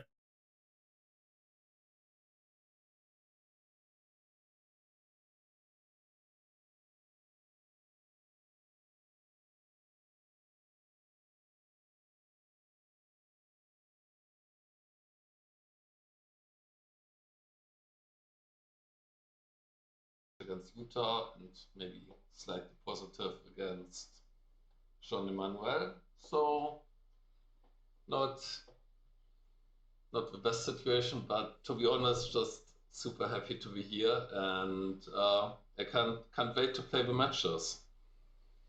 Well, I mean, let's talk about that. The fact you've been around in Magic for a long time, you've played this game for years and years. So what does it mean to you to be in the top 4 of a World Championship and be very close to winning the whole thing itself? I mean, I don't know what to say. It means a lot. Like, I love playing, I love competing, and it's been like very fun preparing for this with such amazing players. It's been very fun playing the matches. I love it. Well, look, I hope the top 4 treats you well, and I hope you get more than fun out of it as well, my friend, with every success coming your way. Jan Merkel, the best of luck to you in our top 4. Somebody's got to call Jan on that phone if he wins so we can watch him answer it in his winner interview. That's Jan Merkel. All right, Monty, let's talk about this matchup. We've got two different Epiphany lists. How do these lists that are kind of similar... Is it just me, or does Monty Devuti look like so overwhelmingly overjoyed? The Is It Epiphany list that the Czech team brought. Now, this is... He's like so happy, he's just like giddy. Putting together that combo of Galvanic Iteration and Auron's Epiphany to take multiple turns in a row and sort of close the door on your opponent. The rest of the cards are a mix of disruption and removal and counter spells, as well as card draw. And one of the big ones that this team innovated with was the 4 copies of Unexpected Windfall. Not only does it help you find your combo pieces, but it also gives you that extra boost in speed that helps you. One thing I don't like about the overlay that they're doing right now is they don't show the bottom row how many cards there are in the bottom row when they're showing the sideboard, which is annoying to me. But some of the key pieces otherwise are very different. This team has chosen to bring Lear as one of their big endgame pieces, allowing you to rebuy all of your spells and deal with whatever your opponent may have. And one of the cool innovations, 3 copies of the Celestis. This is doing a bit of the same role as Unexpected Windfall in this deck, which is boosting you in mana, putting you ahead, and giving you some card selection. Now, the Black Splash does offer this team a bit more removal, and most importantly, some discard spells, which are going to be huge in this matchup. 2 copies of Duress on the main, and 2 all-important copies of Go Blank in the sideboard that they will really want to draw every game if possible. Well, we've done something really interesting here. We've asked both of the players what they think about this specific matchup. Let's hear their thoughts before the big game. Game 1 against Grixis is basically unlosable. Post board, it changes up a little bit. We both bring in some creatures, and we cut on the removal that's useless. So it's going to be more interesting to play. You heard him. Basically unlosable.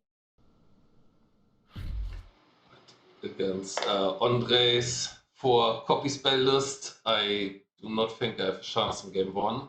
And after sideboarding, I think it's pretty even. So I'll have to win the second and the third game, hopefully. Oh, Merkel not feeling too confident in this matchup, but it is time for our predictions. That's what the players think. More importantly, what do we think? All right, Riley, who's going to win? Listen, heading into this, Andre, he clinched the top spot in the MPL. He described himself, I mean, this is a bloke who's pretty modest and humble. He described himself as feeling as though he's the best player in the world right now. He's looked untouchable. He hasn't lost a single match. I don't think that's about to change. He's my call for this match. Is it just me, or does Riley say bloke every time he says anything? And I still don't even know what bloke means. To break with you, I think for the first time this weekend, Monty, I'm going with Andre Strosky. He hasn't lost yet, and he seems so confident going into this matchup. I'm going to pick Andre Strosky as well. Well, let's find out what happened. Look, Monty Devuti's just laughing. Booth with the call here at the World Championship.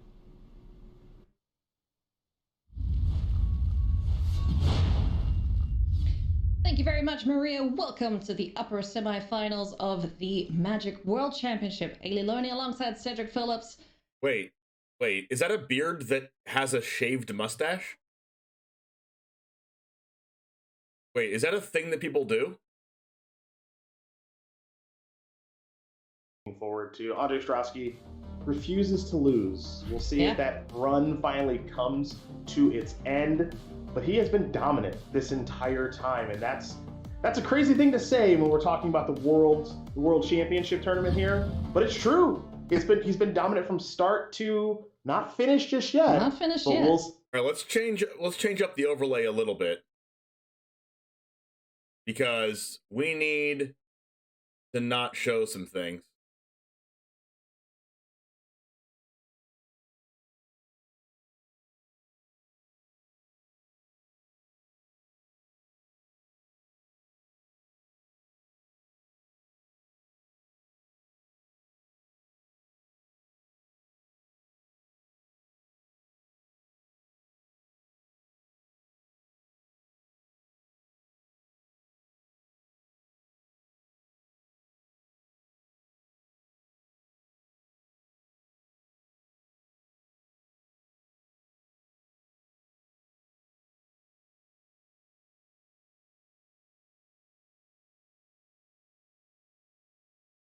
All right, there we go. That's a 90s beard?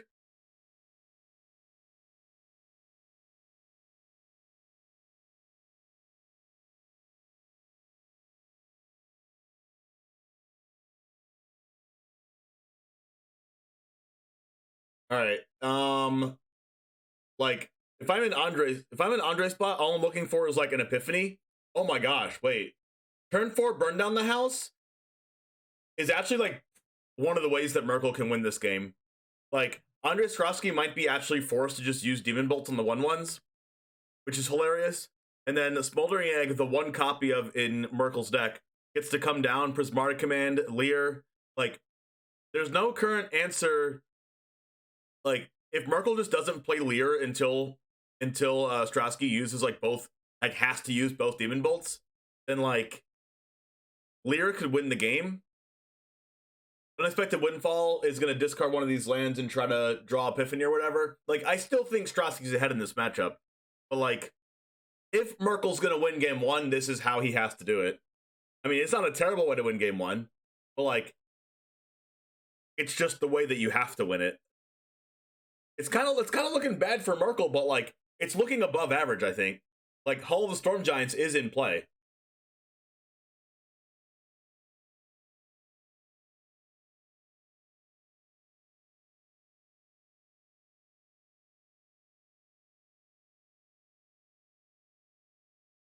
We don't know what he's looking for in Expressive Iteration, but I would like to see what decisions are being made, but I understand that it, like, from running tournaments myself, that it's like extremely hard to do that.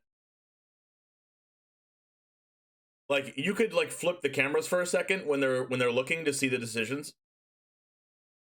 But like, I can understand why they wouldn't do that. All right, so we got a Power Word kill, we got another land, which is good. I mean, Power Word kill is awful.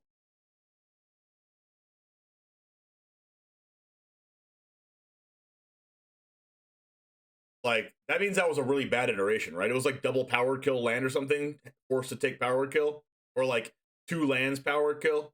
I mean, even if it was 2 lands, I might have even taken the other land over Power Kill. That's what happens when Justin Bieber and David Beckham have a child. Oh my gosh, you're right.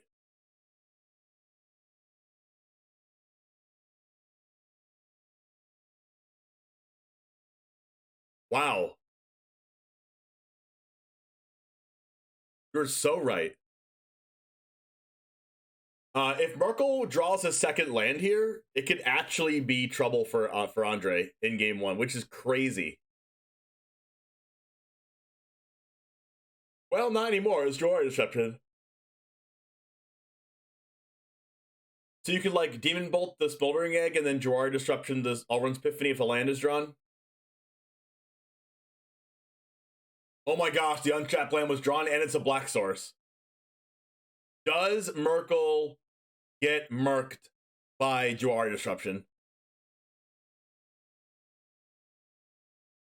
He did say basically unlosable. No! Oh my gosh. You see it in Merkel's face. He's like, well, gotta go for it.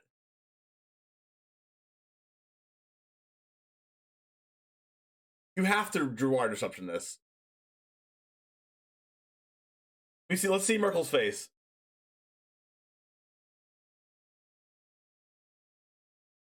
Oh, he didn't even bat an eye.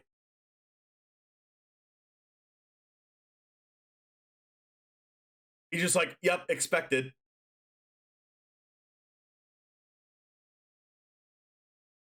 That's a good draw. Also gets a scry.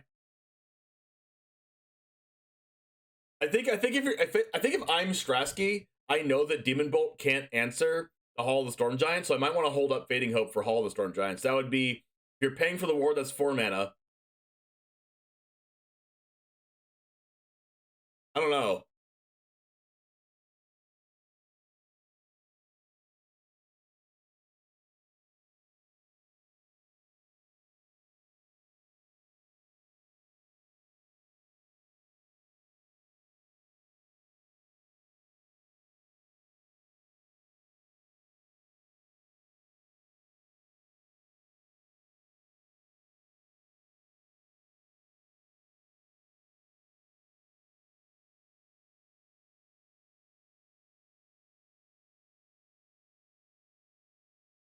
All right, foretelling Demon Bolt, and I think we're holding up.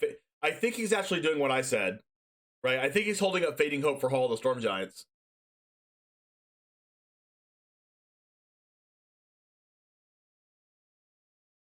That's a Galvanic iteration off the top. Now there's a draw for turn. Iteration, also not bad. I don't know his graveyard right now. At least I don't remember it. But, like, I don't think Lear's a possibility here.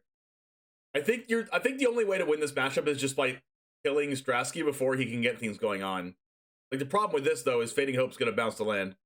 But getting in for 3 would put him to 8. Like, the thing about Strasky's deck right now is that he doesn't have anything else going on other than top decks, and has to Memory Deluge next turn to even find anything if he doesn't top deck anything. So, like, you know, Merkel doesn't know this, but Andre's on top deck mode.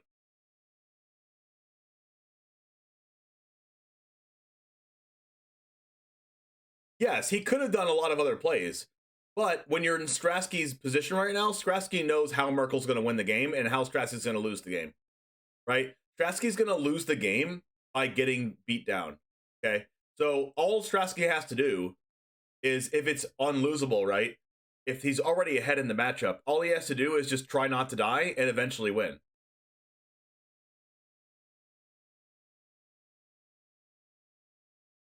Like, you could just, like, iteration Demon Bolt, but you do have to pay twice for the ward cost.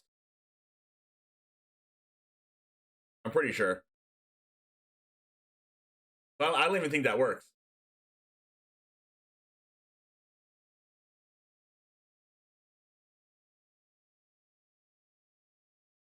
I think he might burn down the house for 1/1s. Chump block the land, and then block a couple other 1/1s.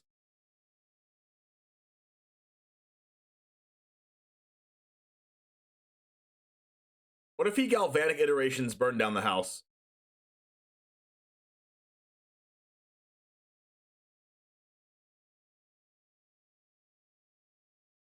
That is true. That is true. Lear says cards can't be countered, and then Ward's ability says that it counters the spell. So Lear stops Ward. You know the card's secret tech, Hostile Hostile? How is Hostile Hostile better than Hall of the Storm Giants?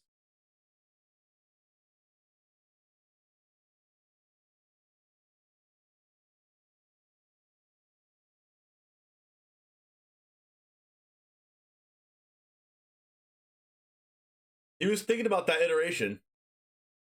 Gotta land off the top for Merkel.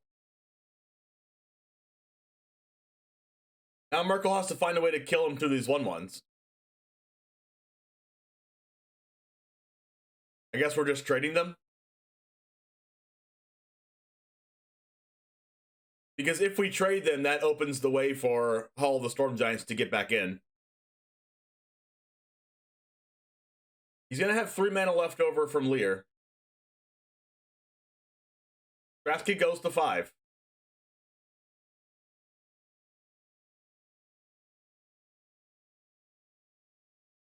Now, this might be a game where Prismatic Command goes face.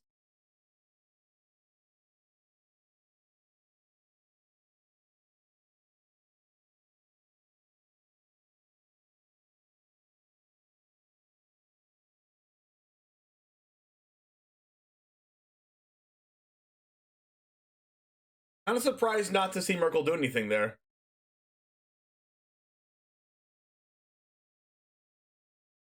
There was a Field of Ruin in play.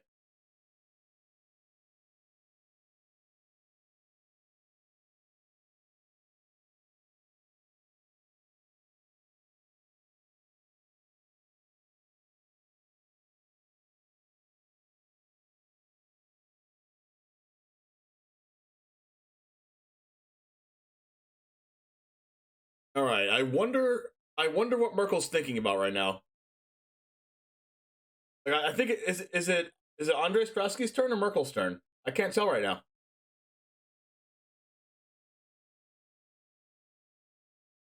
Iteration command 4 to the face? Why would you do that when they're not dead? Like Stratsky's at 5.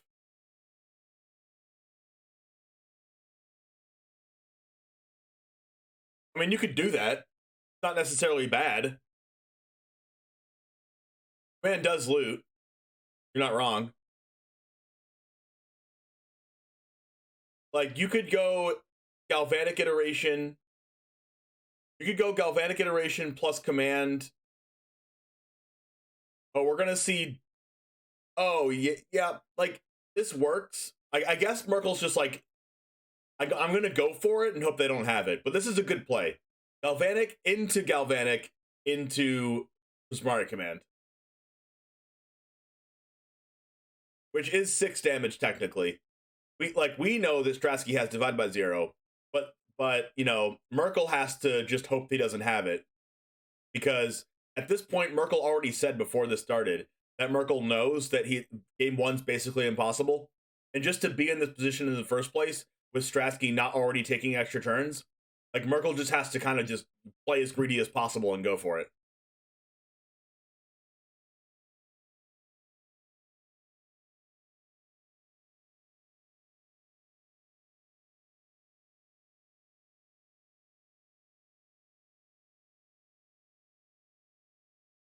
Are we going to see an iteration into Divide by 0? Oh my gosh, iteration into iteration again into Divide by 0 actually stops every copy of this.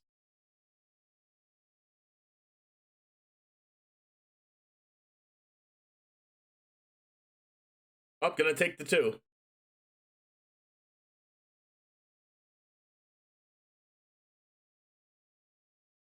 And then not taking 2 more.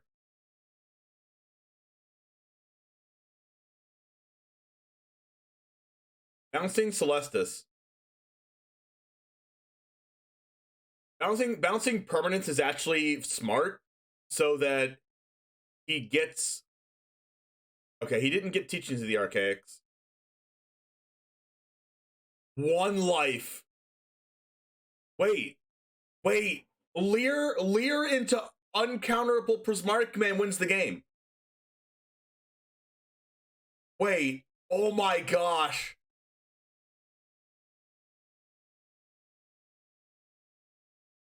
Should Stratsky... Wait. Oh my gosh. Is it gonna win? Cast it. Cast Prismatic Command.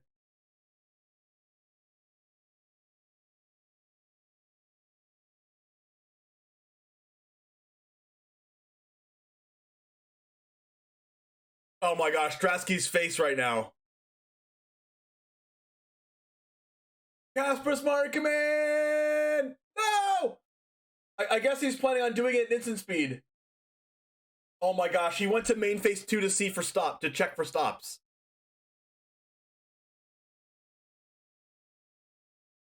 Oh, he passed!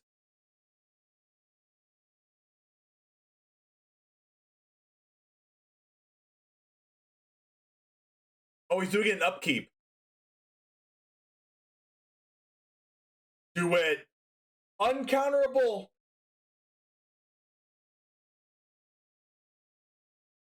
I feel like I would have done it not on the upkeep and just do it then, because concede and do it then, because doing it on upkeep untaps all of Stratsky's mana, giving him the opportunity to Demon Bolt the Leer and then try to draw Divide by 0. But Jan Merkel wins game 1. Oh my gosh.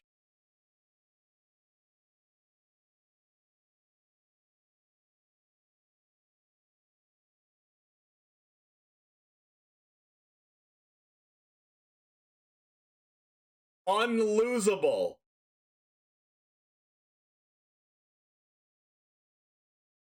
Unlosable.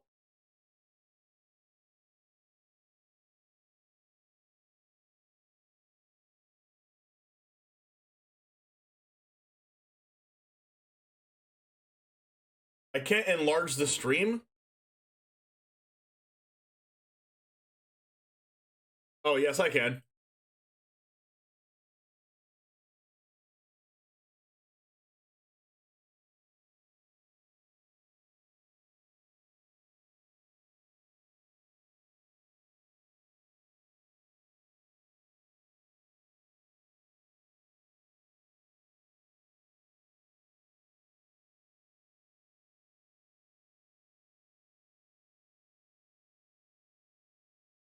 How's that?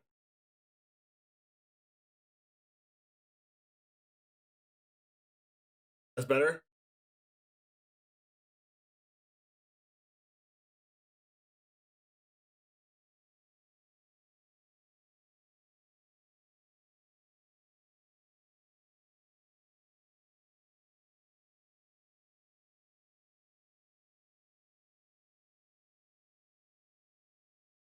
All right, Hall of Giants turn 1. Justin's gonna go Mountain next turn. Maybe hold up Wait.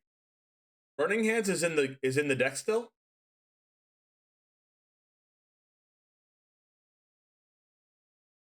Wait, did Skrosky realize that he forgot to side out Burning Hands or something? No, Kill It Up, thank you so much for the raid. I wanna be the very best, like no one ever was. So why is Burning Hands still in the deck?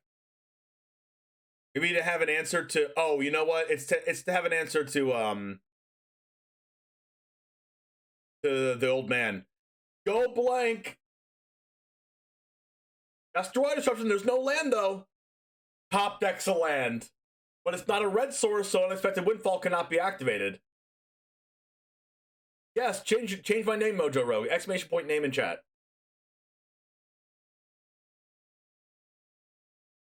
He forgot? Yeah, I kind of saw his reaction when he drew it. It was like, his reaction was kind of terrible.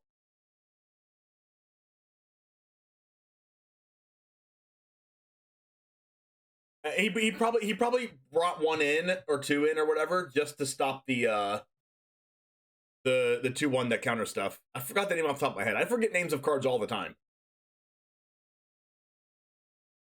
Yes, he sided in to stop the Hermit. Why do I forget what cards' names are? I just know what they do. All right, so Merkel has no lands, which is also not good. Test of Talents in hand. So Deluge is going to get Test of Talents.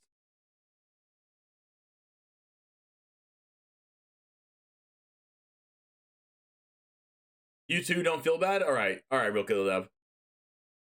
So now, due to Test of Talents, Krasky gets to see every card in Merkel's deck.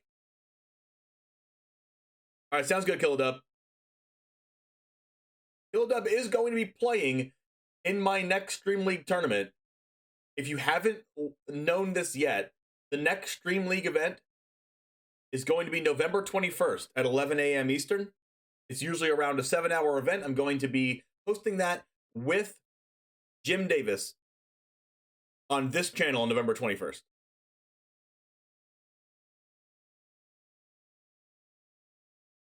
All right, we have a Lear just cast. All right, so we could go Galvanic Iteration plus Burning Hands if we drew a red source. No red source. Yeah, Merkel's just hoping. Yeah, like, this is how Merkel has to play this to win, right? Merkel just has to hope the whole time. Because Andre Strofsky has such a good matchup against Grixis.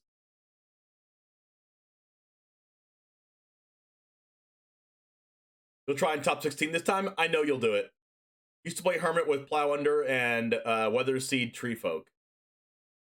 This is actually a good draw from Strasky. It lets him loot the Burning Hands away to try to draw a land. We drew the Jawari Disruption, and now he's like, well, I need to Jawari Disruption this Lear in 2 turns, so I'm going to hold on to it instead of playing a land. Go Blank! Oh my gosh, Duress and Go Blank. So he's going to play Go Blank first to see what he discards, and then Duress the card he kept. Oh my gosh, this is insane. This is why I play Go Blank. Okay, first of all, just want to put the record straight. That I played Go Blank, okay, before I saw anyone else play Go Blank, okay? Drawing double red spells when you don't have 2 red lands is actually crazy.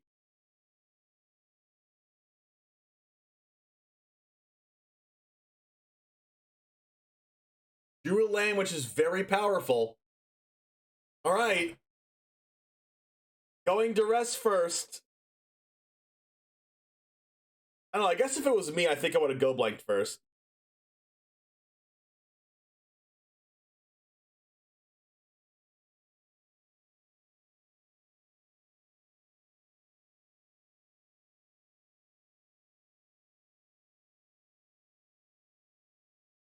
But this way we get to duress and then go blank out of the graveyard, and then foretell all runs Epiphany. Discarded the burn down the house because burn down the house gets rid of Lear. Now we get to go blank out of the graveyard and then play a land and foretell all runs.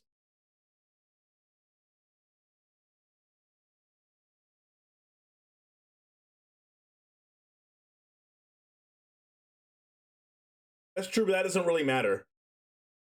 It doesn't matter in Strasky's deck, their graveyard. The only thing that matters in the graveyard for Strasky is I guess you could duress the card in the graveyard first, the 7 mana card, but Strasky is way off of that already, and there's a second go blank in Merkel's hand.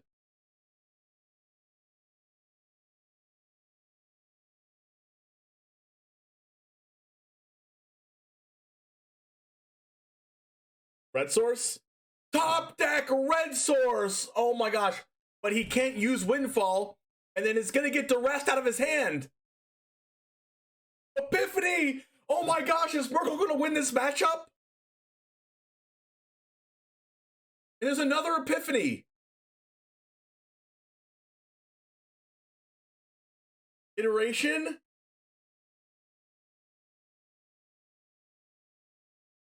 There's a Hermit and a land. Oh! I can't believe Strasky might lose this game.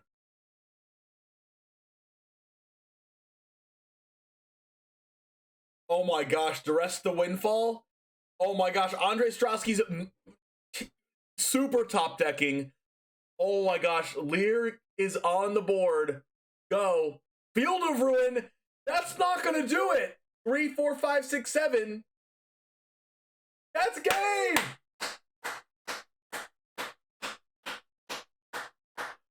Wow! Oh my gosh. Unlosable game 1. By the way. Unlosable, just saying.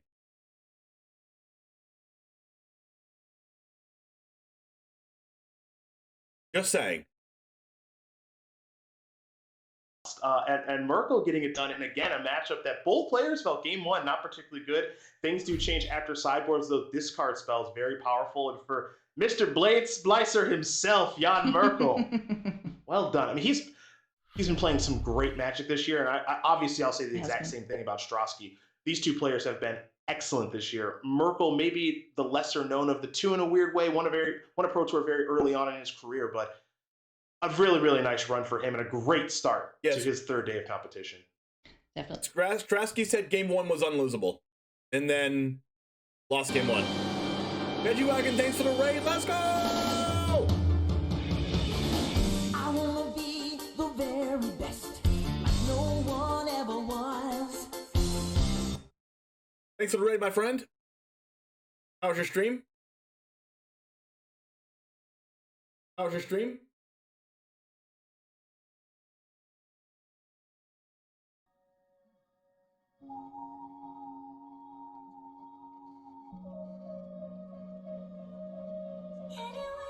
What's up, Shump? Rockin' Maury's tempo deck, then drafts? Sick. How'd you do with the tempo deck?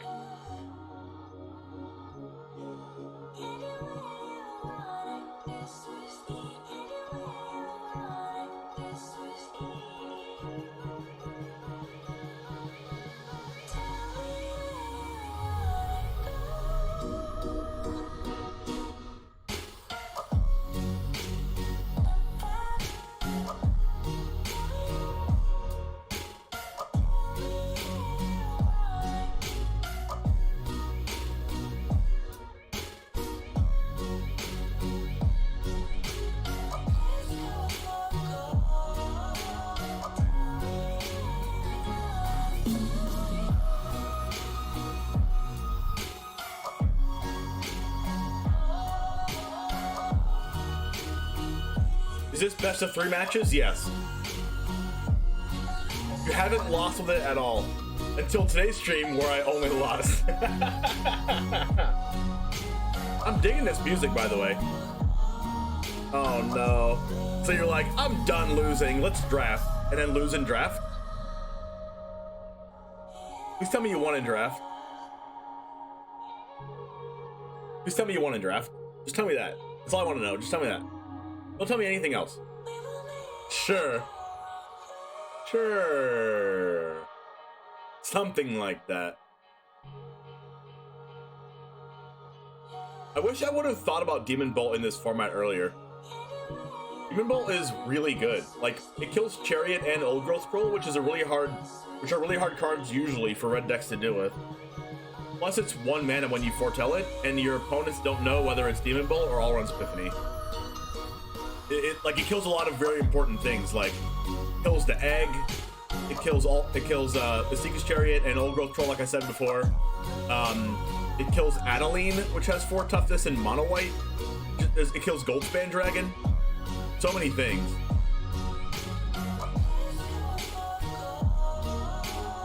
Kills Planeswalkers, of course. Which of the top 4 decks and players do you like here? I want Merkle to win.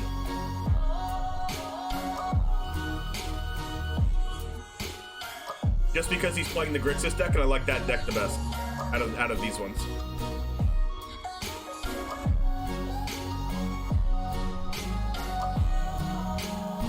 You still remember the parking garage story? What's the parking garage story?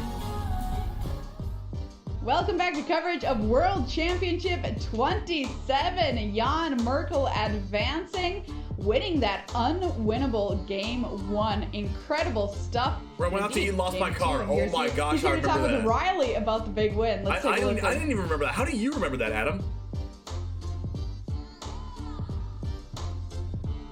And talk to us about that incredible game 1. Yeah, I mean, obviously I'm feeling pretty great. I am apparently playing an Aqua deck, which I did not know when I submitted this deck, but you know, like, I was pretty disadvantaged, so you have to see what you can get. You choose to draw first, didn't pan out in that instance. No, it certainly didn't work out too well there for poor old Andre, but I tell you what, you got to risk it to get the biscuit. You certainly got that biscuit. Yeah, now, I remember. A great way to start your top 4, considering you thought you had a bad matchup. I was literally, I felt so mischievous. Making you feel very good about the matches ahead. Tell us about how you're feeling when it comes to the next matches coming up. You know, now I'll be relaxing, watching the other 2 play. I have to say both Jean Emmanuel and Yuta are players I'm definitely afraid of, but I like playing against the decks more than against Andres, so let's see what the rest of the evening holds for me. Yes, well, the hard work is done now that Andre's out of the way, so best of luck to you in the next match, mate, and congratulations once again on taking down Strasky. Thank you. That is Jan Merkel there, taking down our first upper semi-final, advancing to the upper finals there. Next up, Jan Emmanuel Duprat versus Yuta Takahashi to find somebody to play Jan Merkel. Monty is just smiling. I just see him just smiling. Come on, Monty. With that call, you've got to be feeling pretty great. You picked him to win, and he won. Yo, Monty's just like... I think he took like a laughing pill or something. He's laughing so much, but I'm glad he's having fun. It's nice to watch. He's just... I think he's having the time of his life right now. Both of these players, the only player in the tournament to bring their deck. Take a look at Yuta Takahashi here. Unstoppable in Standard, has not lost a match in Standard all weekend. 64.3% Standard win rate with more than 13,000 games played on Arena. And take a look there. Really rough start to his tournament there, going 0-3 in draft. But then 1 out from their incredible run from Takahashi, the noted Fairies player. Can he make a new name for himself with Dragons? Talk to Riley before today. I'm here with Yuta Takahashi ahead of the top 4. Yuta, you had an incredible comeback after a 0-3 start to the tournament, and now, you know, ahead of the top 4. We know it just must mean so much to you. Yeah, I'm so happy. I'm good at instant draw and counter spell. Right, okay. Then I choose that dragons. And smaller darling egg is huge 2 drops. We've seen you do incredible things with the deck. You've hardly lost a game. Tell us about how you feel about this top 4 and the 3 opponents you'll be facing. Do you feel like it's going to be a difficult time, an easy time? What are your thoughts? I'm feeling my bad matchup is against Andrei Strasky. It's a tie.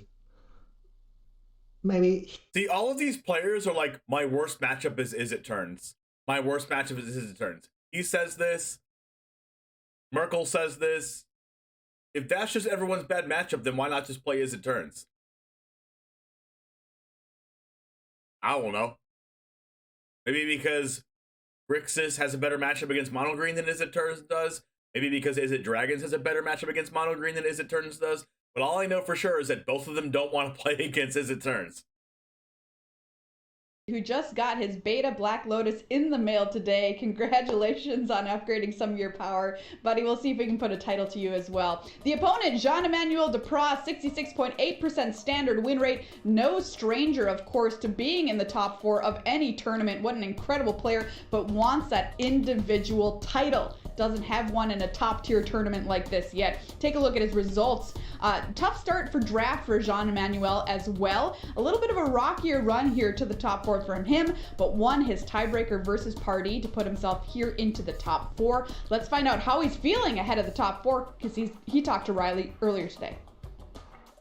I'm with Jean-Emmanuel Depras before we head into the top 4. Of course, Jean-Emmanuel, you brought this Teamer deck, this Gruul deck Splashing Blue. You were the only player to bring a deck like this, and you've made it to the top 4. How are you feeling? What are your chances like, do you think, with this deck? I think I'm the underdog in this top 4, unfortunately. Like, the Epiphany decks are definitely my most difficult matchups in the field. And they're still okay, like, I can win them, it's not that far below 50-50. But yeah, especially being on the draw, I don't think I'm a favorite to win. But I'll do my best, for sure. Of course, and look, you're one of these players who has been around the top levels of Magic for quite a number of years now. This would be a massive achievement, winning the World Championship. Talk us through your motivation and how you're feeling about the top 4 and what's lit the fire in your belly. I mean, winning Worlds is just the ultimate dream for any Magic player, I feel like. And it's something you can tell people who don't even play Magic and they'll instantly know what that is. And so, like, that's something big that never goes away. You can always, you always have it with you. So, and there's also the card. Like, I really want a card with my image. Like, it's something I actually care about, and I already have some design ideas, but first I need to do the hardest part, which is win. See, that's the best thing. Seeing yourself doing it before you do it. Jean-Emmanuel Depras, before he wins Worlds, already knows the design of what he wants his card to look like. That's how you win Worlds. Designed if he takes down the whole thing. Well, let's talk about these decks, Monty, because 2 very interesting choices for decks to bring this weekend. In fact, the only players on their respective decks. Talk to me about the matchup. Yeah, Yuta Takahashi actually brought the 3rd different flavor of blue-red, kind of Epiphany-based decks, but this isn't Is It Epiphany. This is definitively Is It Dragons. The main key defining factors: 4 copies of Smoldering Egg, 4 copies of Goldspan Dragon, make this deck a decent bit more proactive than the other Epiphany decks. We do still see a suite of counter spells as well as removal spells like Dragon's Fire. Notably, Yuta picked that card because it deals 4 damage. He was trying to target things with 4 health in the field like other Goldspan Dragons. Now, we do still see copies of Hours Epiphany in the deck, but this deck is very much proactive and allows Yuta to be a bit more aggressive, which was the strategy we just saw Jan Merkel have success with against Andrei Strasky. On the other side, Jean-Emmanuel Depras, he's the only player to bring Teamer treasures to this field. Now, this is very reminiscent of the old Gruul aggro decks from the last format. Yes, the adventures are gone, but Jespera, Sentinel, and Magda are still here to give you those explosive starts, and you have 4 copies of Asika's Chariot, 4 Goldspan Dragons, and 3 Moonveil. This is very, very similar to my Naya deck, but just is not playing Red and 7, and is playing like negates in a instead of the white cards. Sort of combining together to give you this draw engine. So I like Sean Emanuel's deck, but he said it himself. There's all Epiphany decks in the top 8 and top 4, and he just mostly faced creature decks getting here. This is guys, they're talk like from knowing it, because I run tournaments, I know how these go. They're doing this, they have to do this. Or else they would have a screen in the front saying, "We'll be back soon." Because what they're doing is they're getting the other players ready to play their matches. And if they're not ready to play their matches yet, there's no point in just saying, "We'll be right back," right? You want to do something while they're doing those things. Because not only does he have the Epiphany combo, the dragons are pretty hard to deal with. Dragon's Fire, I think, is my most important card to be able to deal with a Smoldering Egg. All right, that's what the players think, but what do we think? It's time for some predictions. We're going to kick it off with Riley. Who's going to win? Well, I'm flying in the face of it here. I think even though Jean-Emmanuel Depraz says this is his worst matchup, I think he's got the tools that's needed to win. I think that with some explosive Jaspera Sentinel into Magda starts with the Dragon's Fires coming at the right time, I think he can take it out. So I'm back in the Frenchman here, Jean-Emmanuel Depraz. What about you, Mani? Riley just made it even easier for me. I'm going to pick Yuta Takahashi.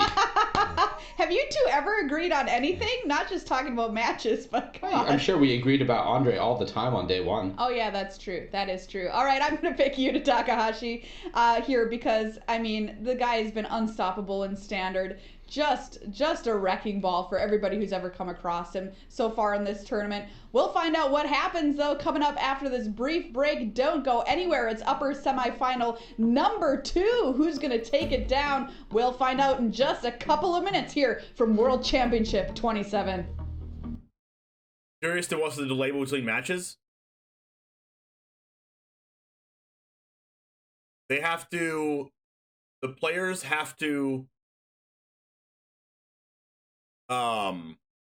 players have to challenge each other on Arena. They probably have different accounts that they have to log into. Like, they probably have, like, special accounts that they have to log into. Granted, they're probably already logged into them.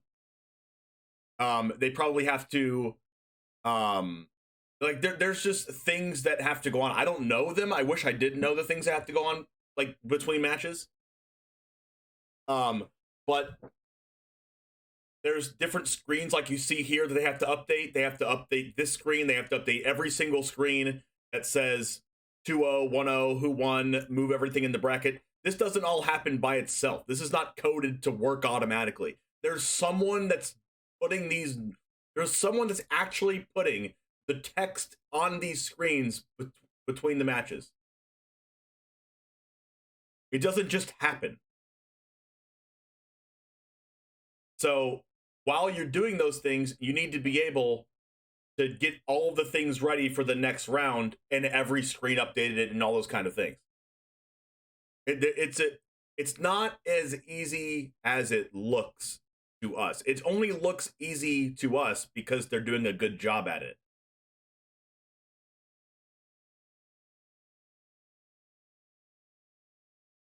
When you're looking at a stream like this, you're like, oh, it looks so easy. Why don't they just start their match? It's not that easy. Trust me, because I run my own tournaments. That's a good point. There's also no spectator mode in Arena, so we have to manually challenge each other and things like that. And there's also a certain amount of time that's put into place as a buffer time, just in case something weird comes up, like someone's client crashes. The matchmaking system doesn't work. Like, Arena has problems with it too sometimes.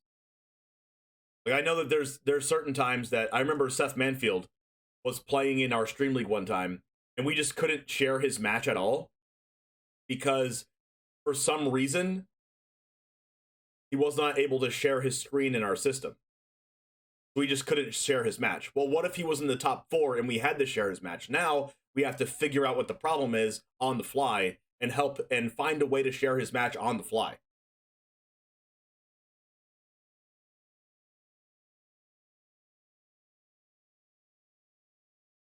Trust me, it's just not as easy as it looks on screen.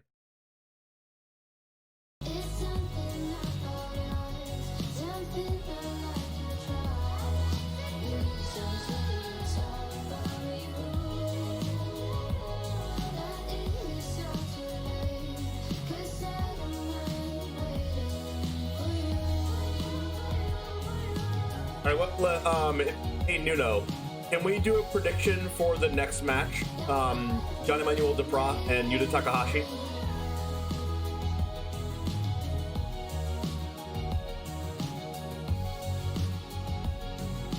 Yes, no more Charizard name. Exclamation point name in chat to find the reason why. 子供の頃、このカイブッティがワールドチャンピオンになるのを見て、この舞台を夢見てきました。今、最大のチャンスが自分にあるので、このチャンスを生かしたいと思います。応援よろしくお願いします。I feel like he wrote that down.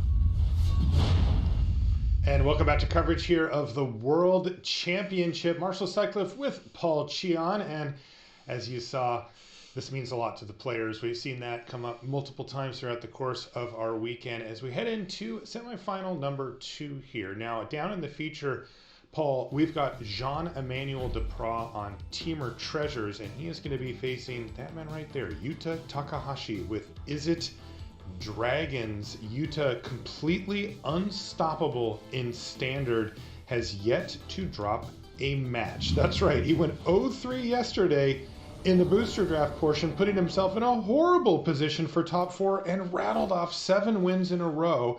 We got to hear at the news desk a little bit, Paul, about what the players thought of the matchup. Are we going to kind of just average it out? One said 50-50, one said pretty bad. Yeah. I would also maybe lean towards Yuta Takahashi a little bit here.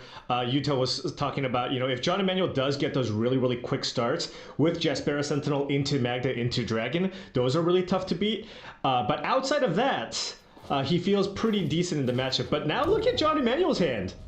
He's got that start. Really great start. Yeah, this is going to be terrible news for Yuta Takahashi. He said if this is the start that John Emmanuel has, he can't beat it.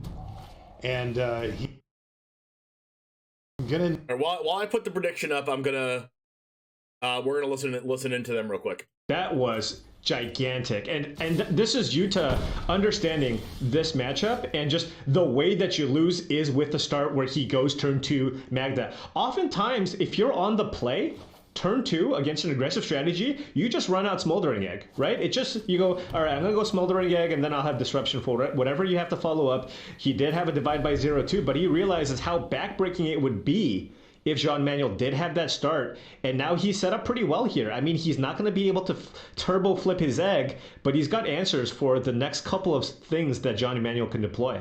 Yeah, really interesting tension here for Yuta. He's decided to take the more controlling route, leaving himself Divide by 0 or Prismari command available for this turn. But as a result of this line of play, these eggs are in hand, and they are losing their chance to flip every single turn. Now, if he can make this game go very long, that won't be a problem. They actually turn over quite quickly once you get going. But he's giving up a lot here by taking this more passive stance. All right, go ahead and predict it on the top who will win.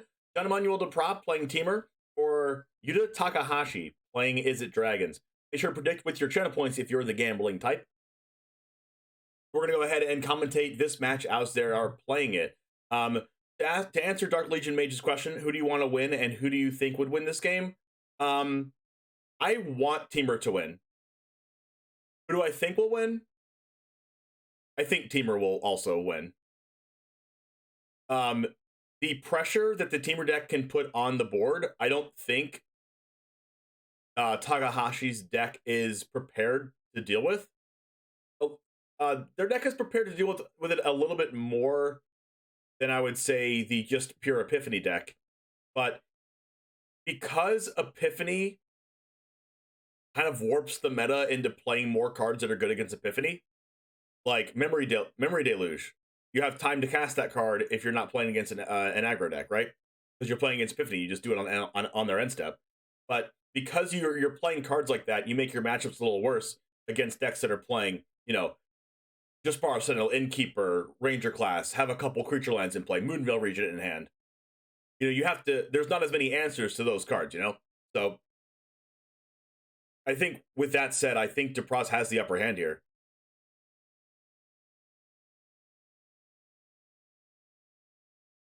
Of course, post-sideboard it changes because you have a bunch of different lines of play that you can do. Different ways to tackle the opponent's deck. Memory Deluge getting Fading Hope is really good because Fading Hope on the 2/2 makes it so that it just goes away instead of going to hand. Now, we have enough to go Moonveil Regent and Dragon's Fire. Let's see how DePraz chooses to do this. Now, of course, he's a much better player than I am, but Smoldering Egg is on 4. That's actually pretty scary. DePraz has to think now about how do I deal with this Ashmouth Dragon. Dragon's Fire is a pretty good answer to it because it does do 4 damage by revealing Moonveil Regent in hand. Takahashi decides to not Fading Hope his own creature. And we're going to see Fading Hope most likely on the 2/2. So we're going to see DePraz use the Ranger class kind of maybe with that in mind, since DePraz, these are open deck lists, so DePraz knows what cards Takahashi has in the deck. So maybe we'll see the Innkeeper grow a 1/1 counter. Or maybe even the Jaspar Sentinel. I'd be kind of surprised if it was something other than Innkeeper. So let's see what Johnny Manuel DePraz decides to do. I think DePraz is in the driver's seat. 2 Moonveil Regents is going to be really difficult for Takahashi to deal with, especially with Prismatic Command and Fading Hope as the only pseudo removal spells in the hand here. Yep, Innkeeper gets the 2/2. I think that's very smart. Takahashi goes down to 15. Fading Hope doesn't get used. Draws that untap land.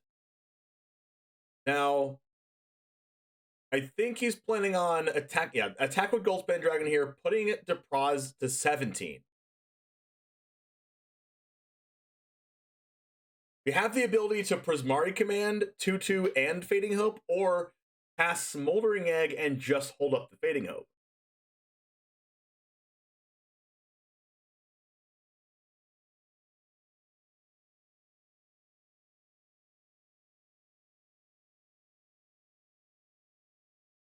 This is an interesting spot to be in. You can Prismari Command and Fading Hope. You can also Prismari Command and cast a Smoldering Egg if you Prismari Command first and make a treasure. I think if it was me, I'd probably just play Prismari Command with the way it is now. Tap that treasure for double red, use the island. Prismari Command, deal 2 damage to the Jaspar Sentinel, actually, and then make a treasure token. And then with that treasure token, play the Smoldering Egg.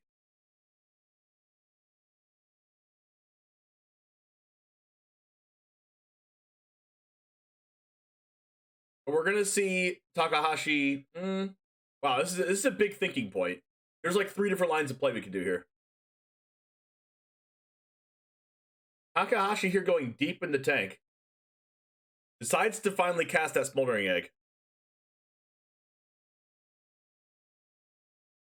Is it covered for my screen ratio? Let me double check. Oh, it is covered by my screen ratio.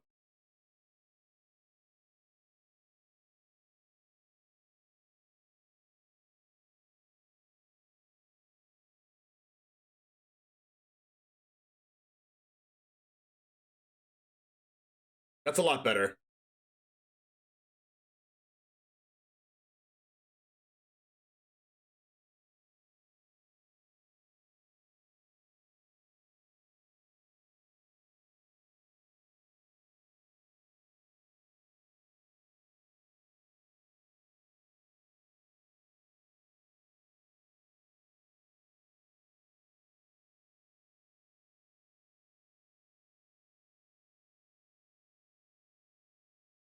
All right, getting in with these. We're gonna get in by Fading Hope. Gonna block the Innkeeper. Fading Hope the 3/3. Well, not gonna do that. I guess just keeping up Fading Hope the whole time.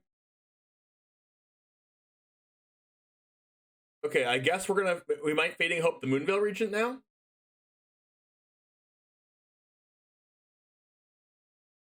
Huh. Now, Takahashi didn't have to take the 3 damage there.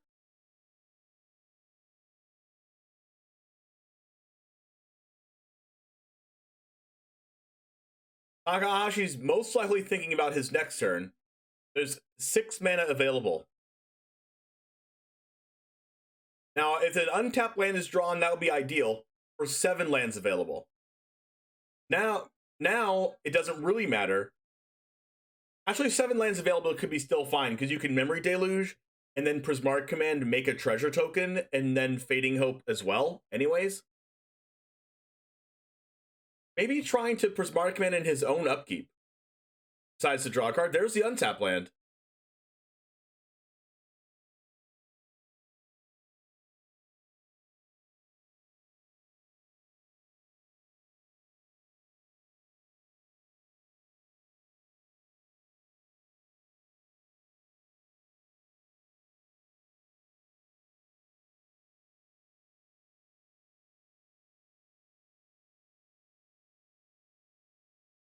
Now, in doing this, John Emmanuel Duprat has to choose, do I want a Dragon's Fire right now or not?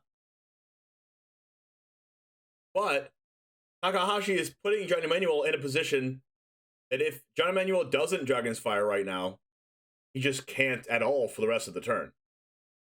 Now, John Emmanuel Duprat could just be like, oh, okay, you can kill my Sentinel, I'm holding my Dragon's Fire for next turn. The problem with that, though, is that when you do that, you're not utilizing all of your mana available, and right now, John Emmanuel Duprat's a little short on mana.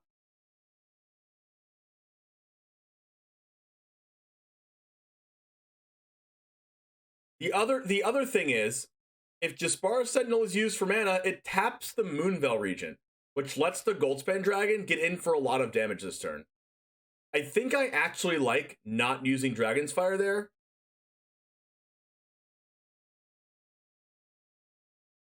But this could be an actual big problem here for Duprat if Takahashi can take the board. The big problem for Takahashi earlier on was that the board state was a little bit overwhelmed by Duprat's board. But now, since the dragon flips, the Thunder Rebuke gets to get rid of the Moonveil Regent, and the Ashmouth Dragon gets to kill the Innkeeper. This is a huge swing. Goldspan Dragon gets to make more mana, and now Fading Hope's also still available for the 3/3. This is exactly the turn sequence that Takahashi needed to come back in this game.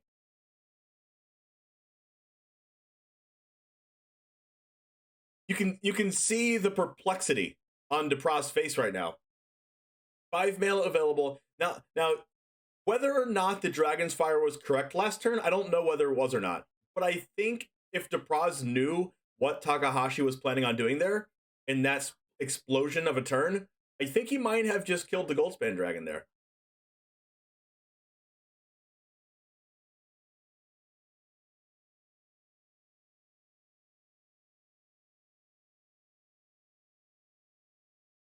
Well, if I used Hope earlier, that would have still been fine because the 3/3 would have been off the board anyway. And then Takahashi would have been at 14 instead of 12. That's basically the only difference.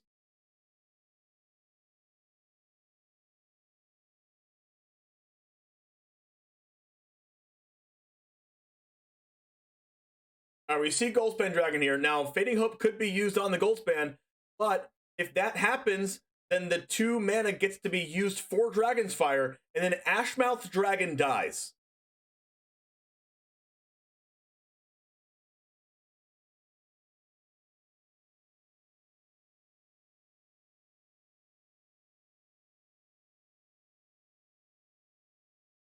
All right, basically Takahashi's just saying you have to have the Dragon's Fire right now. Being at 8 life is very dangerous. All right, killing that Ashmouth Dragon. That Spolnering had put in a lot of work. Goldspan Dragon goes back to the hand. We're going to see this 3/3 get in for 4 here due to Ranger class +1/+1. Putting Takahashi down to 8. We have a second Goldspan Dragon for top deck lethal. Exacxies in chat. New emote. Spam Exacxies right now. Go, go, go, go, go, go, go.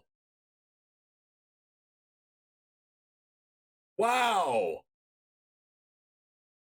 Top deck lethal.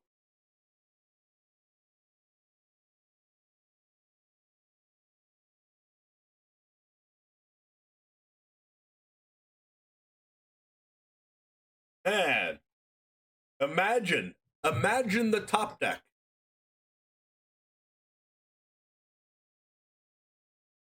Wow. Man, I think DePraz is just going reminiscing, thinking about that Dragon's Fire. Because DePraz didn't use that Dragon's Fire when the Jaspara Sentinel was targeted by the Prismari command, it went completely downhill for DePraz. Let me in, coach. Yeah, basically. Now we see immediately John Emanuel takes out the Jaspara Sentinels.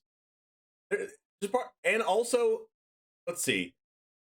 You would think that the other Dragon's Fire from the sideboard would go in because of all the 4 toughness creatures that Takahashi has. Goldspan's a very powerful card. Wow, there's 2 Kessig Naturalists in the deck. I guess that technically does ramp. It's a 2-mana card that ramps that also turns into something bigger and also buffs your wolves that you make off of Ranger class. I'm here for it.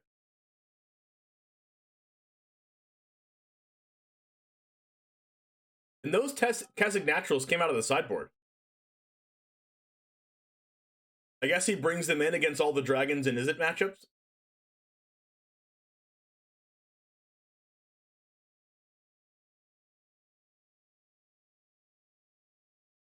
All right. I wish during these times specifically that they would lower John Emanuel DePraz's screen so we could see the decisions that he's being made.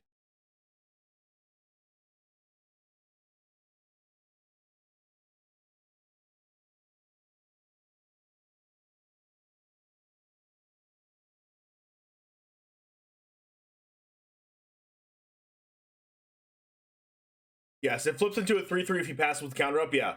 Yeah. He brings it in against Epiphany decks because they do nothing on their turn all the time.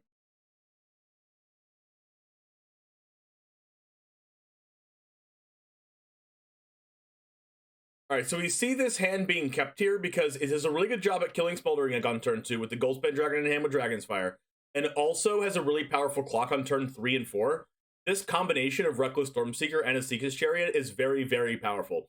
Reckless Stormseeker is going to be a 3/3 haste on his turn, and then next turn, if it's not dealt with, which currently Yuta Takahashi has 2 things to deal with it, with the Fading Hope and the Divide by Zero.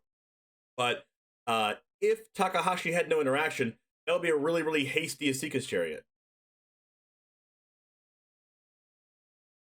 I'm curious what you think of the deck list for the Worlds overall. I think they're really good. I think they're really thought out. The only thing my only conclusion really from this is that Alrund's Epiphany should be banned.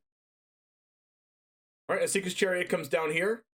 We have a Burning Hands to deal with it. Divided by 0. I think if you're Yuta, I think you're really far ahead. There's 2 cards in hand of Depra, kind of down on resources. You have the answer to a Seeker's Chariot. You have an answer to a 2/2 if you want to.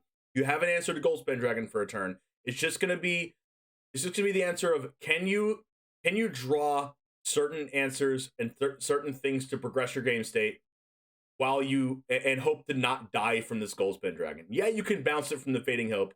You have Expressive Iteration. I think in this spot, Yuta is kind of ahead.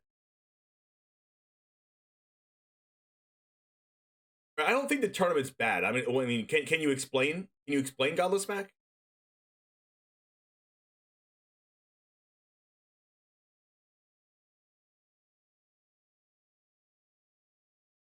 Can someone explain to Godless Mac how there was 4 different decks in the top 4?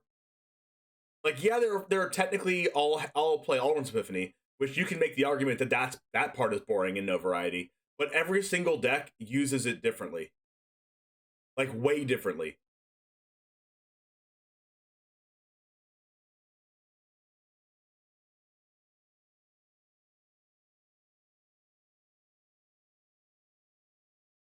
All right, so we're going to see Goldspan Dragon come down here.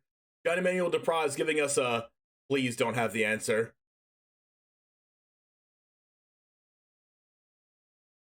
If this Thundering Rebuke was a Demon Bolt, it would be pretty good.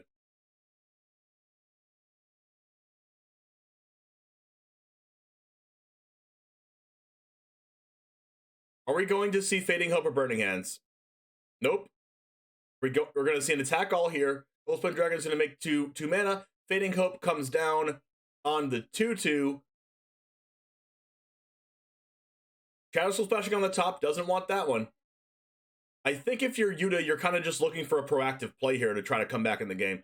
Oh my gosh, that's the best proactive play in the deck. So you go land Goldspan Dragon, make a thing, and then Thundering Rebuke. At that point, you can't hold up Divide by Zero, but at this point, if he does that play, Duprat doesn't really have a way to crew the Asika's Chariot either. Oh, not casting Goldspan Dragon this turn, choosing to leave up Divide by Zero and Burning Hands. I think that's smart.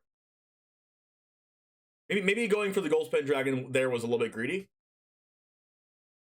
Especially being at 11 life.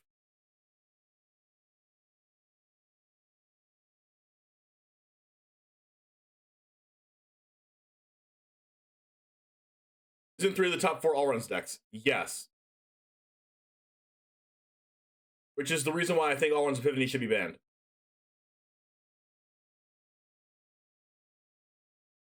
Like, the Grixis deck is really just like a Leer deck that all-runs Epiphany is just amazing in the deck anyway. And lets you just win the game.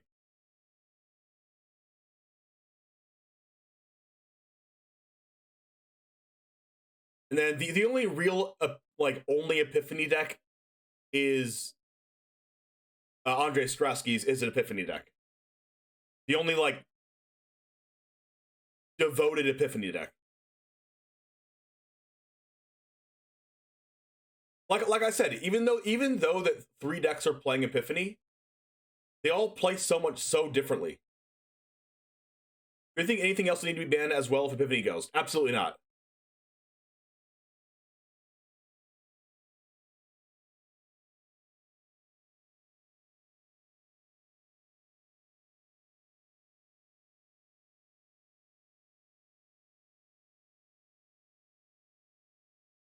Say it does get banned, what do you replace it with? You replace it with the 8 mana spell. That makes a 4/4, draws 2 cards, and deals 4 damage. You'd love to see Trickery be banned? Whatever, that doesn't need to be banned. That card's a meme. Johnny Manuel Duprat getting in for 6 damage here. Yuta's at 3. We can use this Divide by Zero. We're gonna make a token off the Goldspan Dragon, due to it being targeted by Shadow Skull Smashing. An amazing tempo loss here by Duprat, getting this Shadow Skull Smashing divided by 0.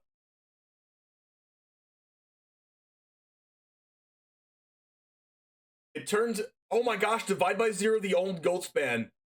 I didn't catch this. Oh my gosh, that's so smart. Wow. Okay, if it was me, I would have just done it on the Shadow Skull, but this plays so much better. Oh my gosh. What a blowout. What a blowout. Yeah, okay, Scoop. Yeah, that's the right one. I think it just gets replaced by Magma Opus. Dragon's Fire is an amazing draw. We needed to have an answer to lethal damage coming in play if there's a removal spell drawn by Duprat. And we found the Dragon's Fire. This is exactly where you want to be for Yuta.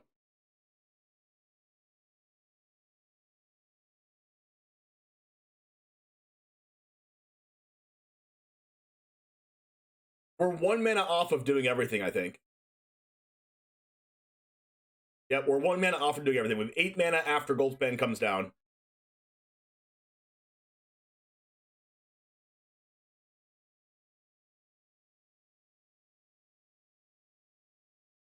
So I think we're probably going to see just a Mascot Exhibition plus Hold Up Dragon's Fire if you can't do anything else. Or maybe the 4 damage from the Goldspan Dragon's enough to play it, but I don't think so. I think you're in dangerous territory if you attack with Goldspan Dragon this turn. Imagine that card in hand from Deprod being Test of Talents.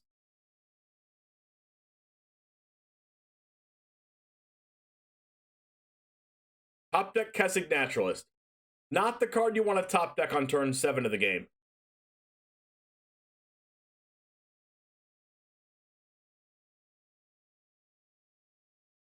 Mascot Exhibition being a really, really good reason to play Learn Spells. And when you just... It's just a nice piece of top end when your cards are already good in your deck. Like, Divide by Zero is already a good card, right? If you can play an already good card that draws you another just form of top end to either stabilize you or kill your opponent with, is super relevant. Also helps you hit your land drops and draw cards. All right, we see this Goldspan Dragon getting in now that we have 3 blockers. Let's see if Takahashi plays Dragon's Fire on his own turn to stop it from becoming nighttime.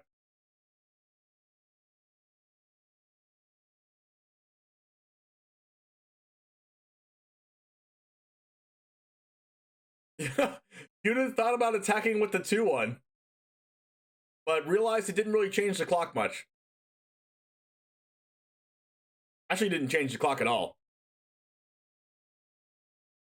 Oh, 1 more land off the top for Depraz. This could be the end. Showing the stream, both lands in hand.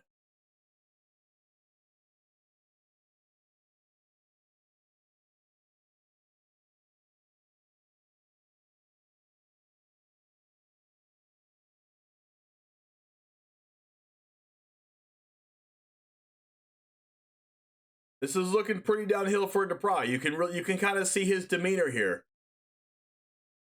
Now, this is of note. Every player that loses here does have a chance to still win the tournament. They'll go in the losers bracket and have to face against the top opponent and beat them twice in the finals if they get there.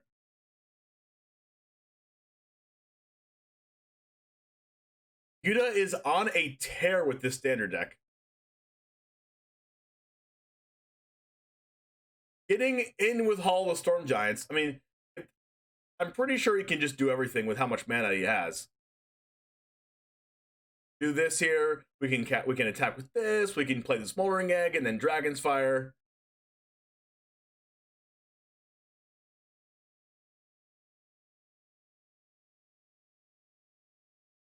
Attacking with this Hall of Storm Giants makes it so that John Emanuel has to either chump it or block with the 4-3 and the 3-3.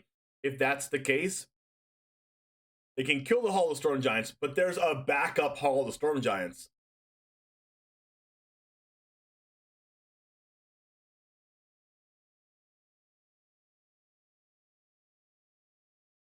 Now, what can John Emanuel do to get out of this situation? Is there a comeback mechanic? I'm gonna say the only thing probably that Depraz can draw to get him out of this maybe is to make a favorable block here. Go down to as least life as possible, and then top deck another Shadow Skull Smashing.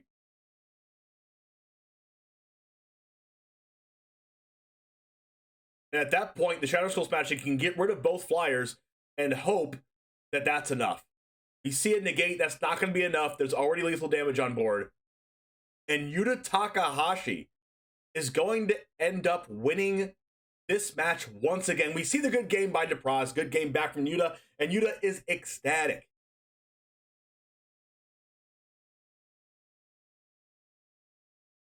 Let's hear what the other commentators have to say. I don't think he plays Burn on the House. Even when Jean Emmanuel couldn't find what he needed, he still was threatening to win the game with a timely top deck. He just couldn't find it, Paul. Yeah, I mean, it just felt like almost every single turn of that game, John Emanuel just needed a little bit more, right? I mean, he got him down all the way to 3. Just needed one more timely draw, one more removal spell or a dragon or something like that to kind of win that game. Because he could have easily won that game had he found a card. But at the end of the game, a couple of lands with the negate just wasn't going to be enough for him to turn that around. And by that time, I mean, you know, you saw the mascot exhibition along with the dragon just kind of take over that game. That's right. Well, that again, nobody's eliminated just yet. John Emanuel will drop down and play in the lowers, while you two will stay in the upper half of the bracket. But we've got a whole lot more Magic to bring you today. We're going to take a short break. When we come back, we'll have more from the World Championship. Don't you go anywhere. He's just not losing. He won out. He lost every match of draft, and then won every single standard match he's played so far.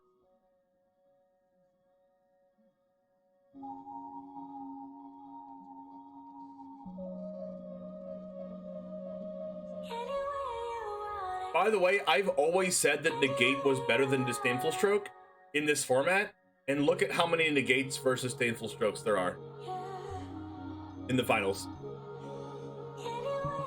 Or not finals, in the top 4.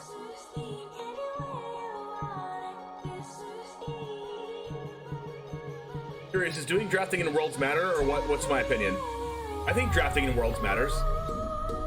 I think in Worlds you wanna encompass the top competition in a lot of different variations of the game. And if you win Worlds with draft and constructed, then you really deserve to be the best player in the world.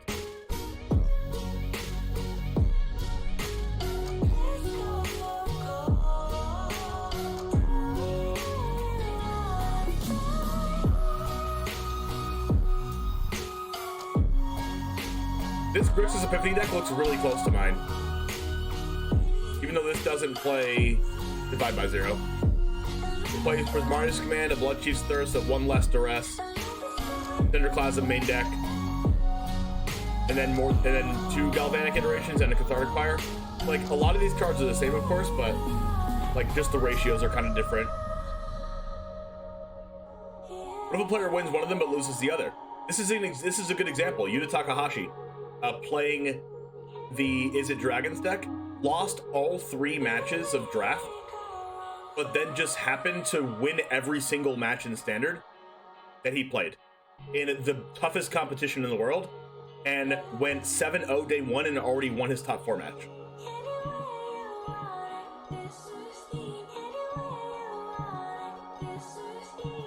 Celestis is a dark horse. I love that card.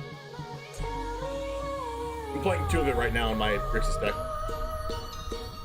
Like, it gains life, it loots, and it ramps for any color.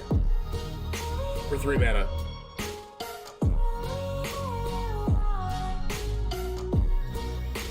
By the way, 2 different deck lists in the top 8. Like I just said this, but 2 different deck lists in the top 4 of Worlds are playing Negate, and none of them are playing Disdainful Stroke.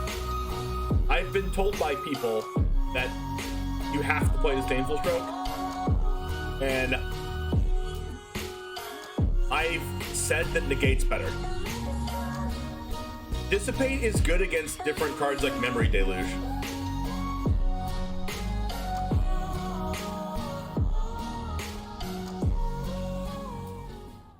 Hey everybody, welcome back to coverage of World Championship 27 as we get ever closer to our title match. Let's take a look at the bracket and find out what's happened already so far today and where we have yet to go. Take a look at this. We've got Jan Merkel and Yuta Takahashi all set in our upper finals. Whoever wins that match heads to our title match. Remember, the players who lost earlier in the upper semis just dropped down into the lower bracket for their second chance at a way to get to that title match. But coming up next, Jan Merkel versus Yuta Takahashi. And Jan Merkel winning that upper semifinal was really something, Monty. He didn't think he had a good chance, and you're going to walk us through exactly how he won an unwinnable Game 1. Yeah, Maria, going into that match, we heard Andre say, game one is unlosable. We heard Jan say game one is unwinnable. But how does one really win an unwinnable game? Well, it really has to be a combination of things going right. And it starts with, well, your opponent thinks the matchup is kind of slow, so he puts you on the play. He takes the draw to have more cards to work with.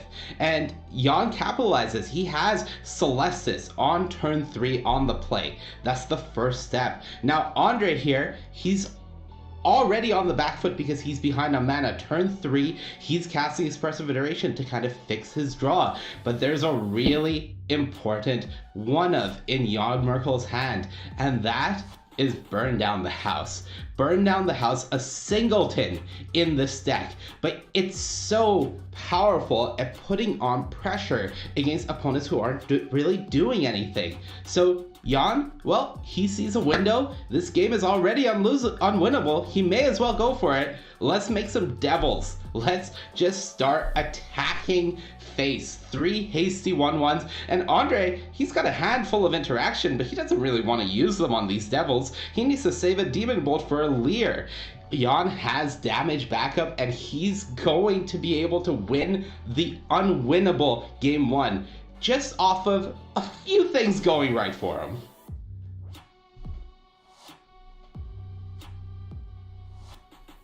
Matchup, if not for the fact that it sometimes can just make you those devils when you need them. Thank you so much, Monty. If you missed that game, Riley's actually got a recap of the whole match for you. Yeah, let's talk about what we saw in that in our first semi-final, because it really was incredible. We knew that Jan Merkel coming into this one considered himself the underdog. There's that key play. They burned down the house with the demons, or devils, I should say, getting in for a bunch of damage. And Strasky just not prepared for this, putting himself on the draw, recognizing, well, at least estimating the game was going to go long, and that's just not how it worked out for him. In game number 1, goes down to that early aggression. And not what we expected out of a Grixis Epiphany deck. In game number 2, the power of Leer once again put on display. And even though Andre had some interaction to kind of try to mess with what Jan Merkel was up to here, we saw the Grixis deck post-board with these black disruptive spells, Duress, Go Blank, what have you, getting the job done and clearing the way here for Strasky to go down in straight sets. Really a result that we just absolutely did not expect. I mean, a 2-1 to Grixis post-board, sure, that's something that I think we might have anticipated. The straight 2-0 to Jan Merkel, the German's off to an absolute flyer. Absolutely. What a excellent match. And Monty smiling once again because he called it right. All right. We get it, Monty. We get it. We get Riley it. and I went down to the predictions. I'm sorry. I mean, like, it's on your face, Monty. I'm not calling you out. Your face is calling you out there. We'll see if you can keep putting Riley and I to rights here the rest of the show.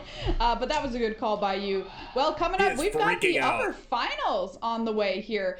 We've got Yuta Takahashi versus Jan Merkel. We just saw Yuta win there. 3 top finishes to his name, 2 for Jan Merkel. Is it Dragons versus Grixis Epiphany? Yuta Takahashi has been on a heater, still undefeated in Standard for Yuta Takahashi. Let's get to meet him a little bit better. Calls his play style float like a butterfly, sting like a bee, and he's been stinging all weekend long. 64.3% Standard win rate for Yuta Takahashi. Known for playing fairies in Modern, perhaps. Dragons will be the name of his game from here on out. There's Jan Merkel on your screen.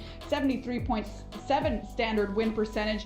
Got through the Challengers Gauntlet, got through the Rivals Gauntlet in an unbelievable year. And what a cap it would be for him to take this thing down in that unbelievable year. Let's talk about these decks though, Monty. Break down this matchup for us. Yeah, Maria, this is a Dragons deck that Yuta Takahashi brought that we just saw win on camera. Well, going into the week, I actually felt like this may have been the best choice for the field. We saw some aggressive decks, but we also saw a lot of people trying to get very greedy with their Epiphany list, trying to just go no creatures, some amount of interaction, and just trying to get to that iteration of Epiphany combo. I'm not the only one that Takahashi is going under all of that. 4 Goldspan Dragon, 4 Smoldering Gate, trying to just sneak under. He has interaction, he has counter spells. I really like the deck choice he brought for the event, and it's paid off. He is 8-0 in Standard so far this weekend. On the other side, we have Grixis Epiphany. I loved this list coming into the weekend. I love the innovations of Lear and the Celestis. It's just given this deck so much potency against the creature decks, making sure that you can just play a Lear, start rebuying removal spells. However, notably, this deck has some problems with a Gold Span Dragon. They don't have that many ways to answer one. You have one Burn Down the House, one Blood Chief's Thirst, a Demon Bolt. You don't really want to be fading hope on Gold Span Dragon. They do have Lear to rebuy some of those, but it can be a bit of a challenge for Jan Merkel to answer all of the problematic dragons being presented by Yuta Takahashi.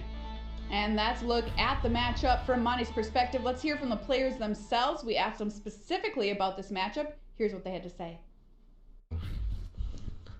Against Jan Merkel, on the Swiss round, I beat two players who play Grixis. I feel each other matchup, but I have a little advantage. However, I will not let my guard down. Against Utah, it's really tricky to navigate between respecting his creatures, but also going for card advantage, discard spells, etc. So I'll have to tread carefully and strike a balance there. And that's what the players think of their matchup. What do we think here? Riley, it's time for your prediction. I chatted with Takahashi about this yesterday, and I think he's very aware that he is the front runner in this matchup. Although, as he said, he's not going to let his guard down. He recognises that Grixis can still get it done. And we see that Merkel has the same perspective. He's going to have to be careful. He's going to have to try to find his spot in this matchup. All the same, I do think that Takahashi has a clear advantage. I'm backing him in this one. All right, what about you, Monty? Maria, Yuta said he played Grixis twice yesterday. Well, those players are Jan's teammates. They've been talking. They've been trying to figure out a way to beat the matchup, and I think Jan's coming prepared. I'm picking my champion, Jan Merkel. All right, well, I'm going to have to go with Yuta Takahashi here. Undefeated in Standard. We'll see if he remains undefeated or if Jan Merkel will take this down. We've got to find somebody to put into the title match, and we're going to do it coming up after this ad break. Stay put. One of these two players will be playing for the title of World Champion. Coming up, it's the upper finals here at World Championship 27. You'd probably leave. Well, that's just a house phone.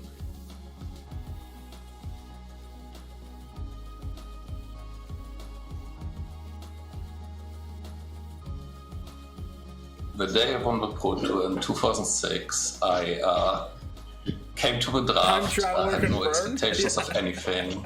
Like when the seedings were drawn, the person across from me actually high-fived his friends, but like he would drawn against me.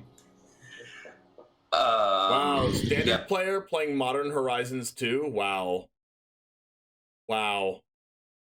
You can't play Modern and Standard at the same time. Who does that? Cards were just flowing better than my opponents.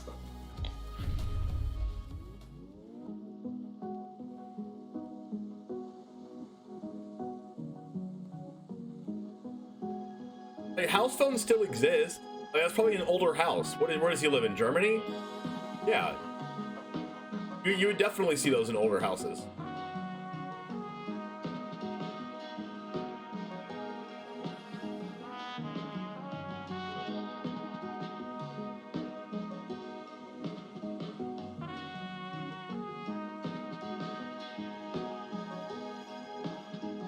Oh yeah, probably in like Portugal, Brazil, like different places like that.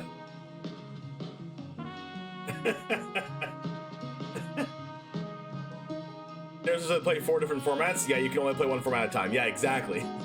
Yeah, you can only play 4. You can only play 4 at a time. 5 is a little bit too much.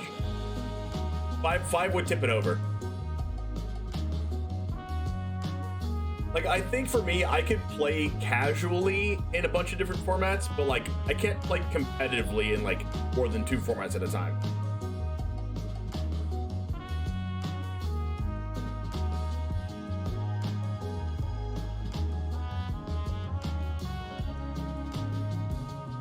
Like, I know that, like, I know for a fact that I've tried being competitive at both Yu-Gi-Oh! And Magic at the same time, and it just doesn't work out.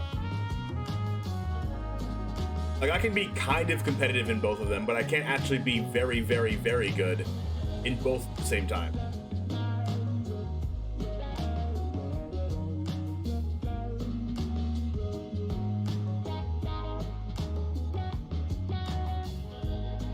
I would like to think that all the players are being, what's the word for it? Not cheaters. Someone say play 2 games of Magic at the same time? No, impossible.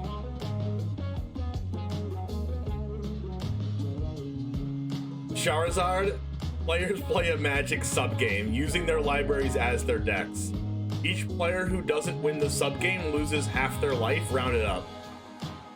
You just start another game? What? Oh, man. That's dumb. That's a Magic card? Is that in an unset?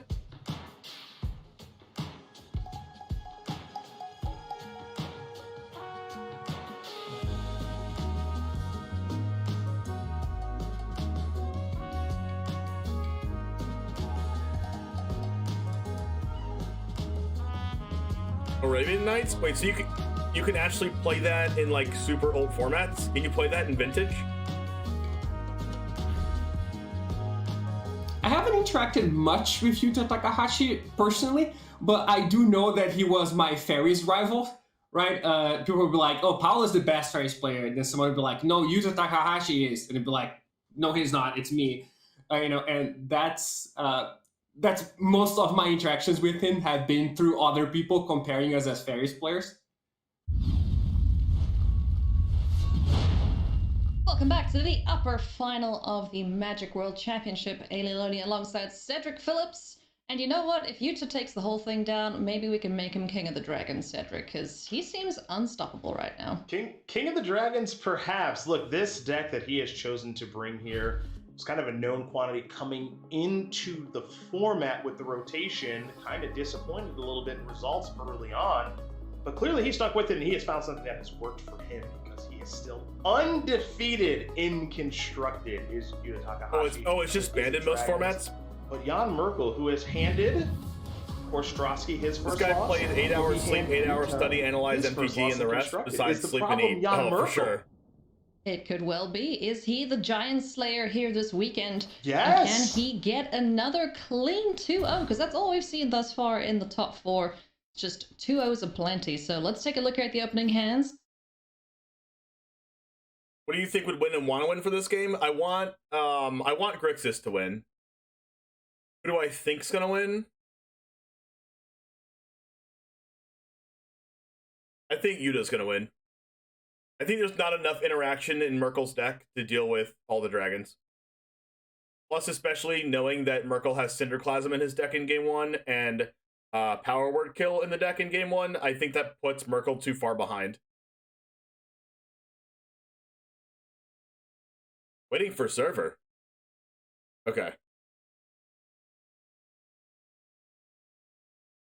And also, like, if Yuta draws a single land, like, going Divide by Zero into Deluge is really good. Turn 1 Duress of the 2 in the main deck's very good here.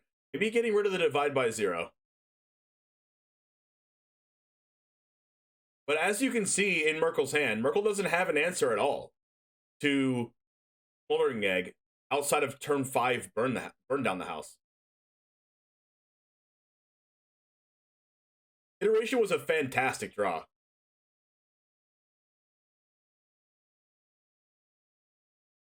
But choosing to hold up Divide by Zero potentially.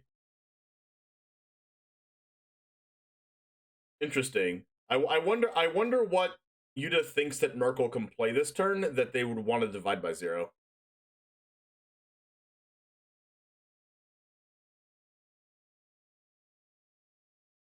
Drawing Goldspan Dragon. We're probably going to see an iteration. Trying to get a land plus an land plus 2 mana interaction here. I mean, land plus eggs also very good, but getting a Deluge to try to churn into more lands is even better. So now 0 interaction for Yuta. Yuta's gonna go full control probably. We see a Fading Hope here, not used on Smoldering Egg. Right now, Merkle knows that Divide by Zero is in Takahashi's hand, so Burn Down the House, not really going to work on the Smoldering Egg if 3 mana is kept up by Yuta. Thunder Rebuke's a terrible card right now until Lear comes down.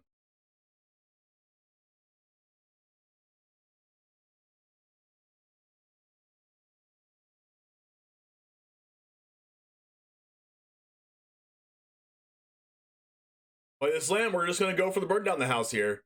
Knowing that the Divide by Zero is in hand, just making Takahashi use the Divide by Zero unless they want to get rid of the Smoldering Egg. Now, there's also the question of, do I not Divide by Zero, let Smoldering Egg die, and then just get the Goldspan Dragon down?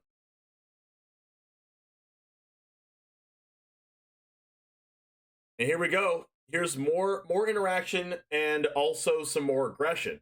We want to go for Goldspan Dragon, definitely taking this land. What does Yuta take as the other card?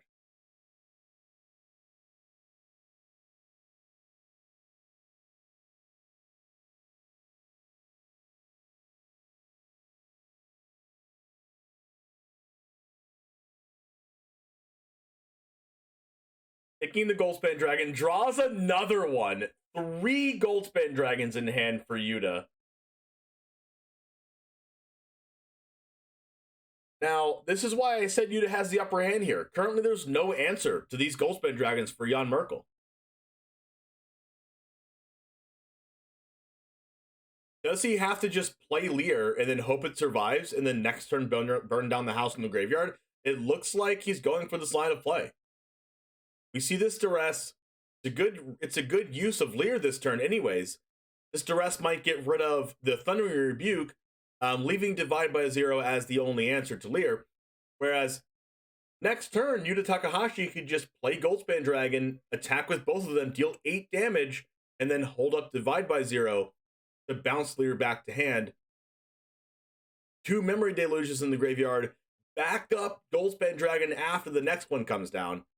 It's not looking good here for Jan Merkel. Oops, all Goldspans? I know.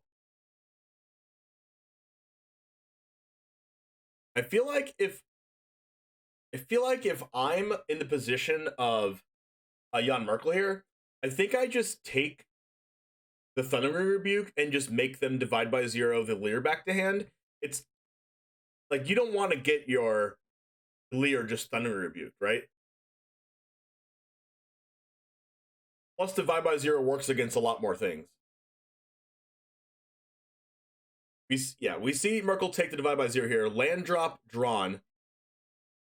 Are we attacking with the second Goldspan Dragon? We are. Jan Merkel's at 16 life. This is an attack for 8. All of a sudden, Merkel is basically desperate now for an answer. We see a Stunning Rebuke here on Lear.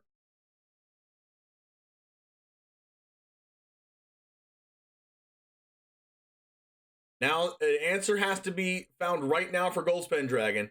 Now, we can chump block it a couple times with Allrun's Epiphany. We do have iteration into Allrun's Epiphany. If we can draw an untapped land, do we draw a land?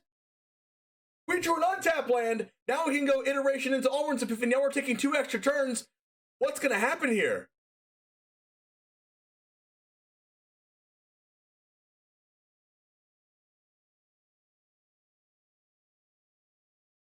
No interaction on Yuta's side. If Merkel can find if they can draw find a way to the 7 damage land, then we could actually maybe kill them.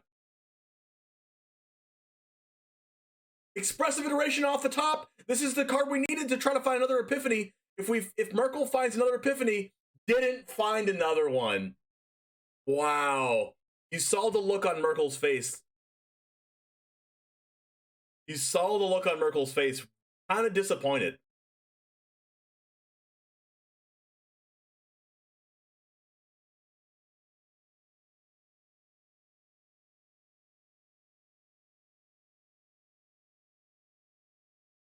Fading Hope in hand. That's not going to do anything to a Goldspan Dragon. Yep, there's another turn coming. If there's an Epiphany off the top, I think I'm going to lose my mind. Expressive Iteration, we can still get there. We can still get, look at Yuna's face. Yuna's cringing. Oh my goodness. We didn't find it again. But we have Galvanic Iteration and Demon Bolt. This can get rid of both Goldspan Dragons.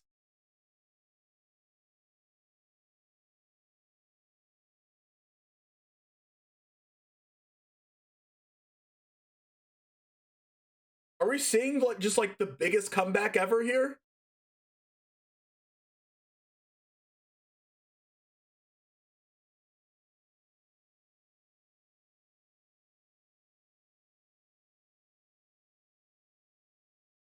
Epiphany fair and balanced? I know.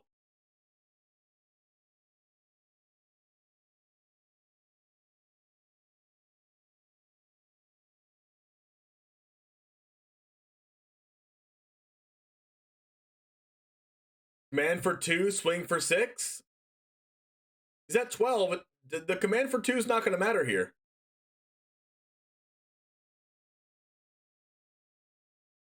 I think the play is just Galvanic Iteration, Demon Bolt, both Goldspan Dragons, and hope you don't die. The problem with that is that 2 treasures get to be made in the process, and that would be 8 mana. So if Merkel decides to do this, Memory Deluge gets to be cast for 7.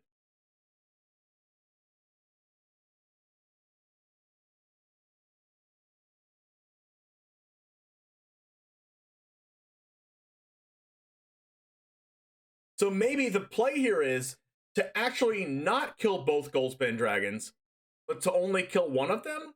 But that's not a winning line either, because then you can't deal with the Goldspan Dragon in hand already. We're going to see the Demon Bolt kill both Goldspan Dragons. Memory Deluge is going to be able to be cast here.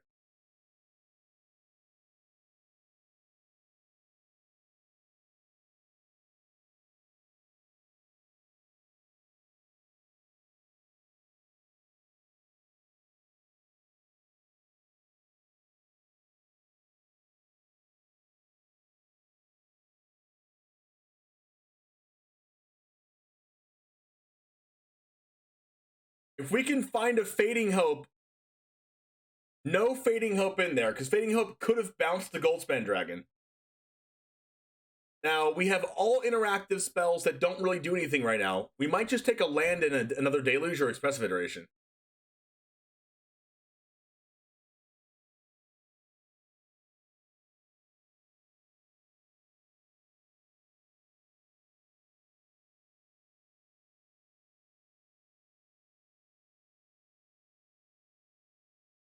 Now, Yuta has like a little sub problem here with being at 12 life and needing to actually kind of answer one of these birds. There's a unique position to where now that both of those Goldspan Dragons are gone due to the Demon Bolt being copied, now Jan Merkel doesn't have to worry about being at 8 anymore. Now he can hold 1 bird back, attack for 5, go to 7. With this Spiked Field in hand, you could technically deal the last point of damage next turn. Also, Prismari Command deals another 2. Divide by 0 is an amazing draw.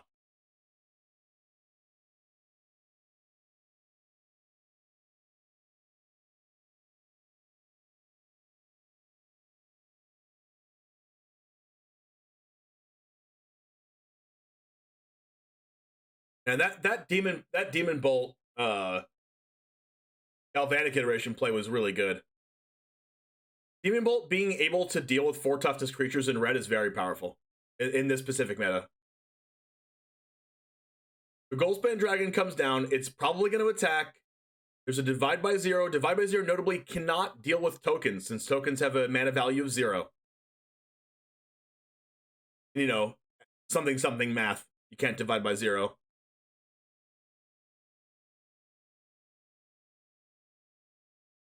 All right, are we Fading Hoping the Goldspan Dragon? If that happens, Divide by 0 gets to bounce Fading Hope if they want to. I don't really see that happening, though. But the thing is, Yuta has to play around just dying next turn to birds. Merkel had 3 turns and couldn't find an answer. Merkel literally found an answer. Double Demon Bolt was the answer to not lose. Merkel didn't actually block at all. 6 damage coming in. Oh my gosh. Does he take the damage? 1 life? Oh my gosh. Prismari Command? Spike Field Hazard? Divide by 0?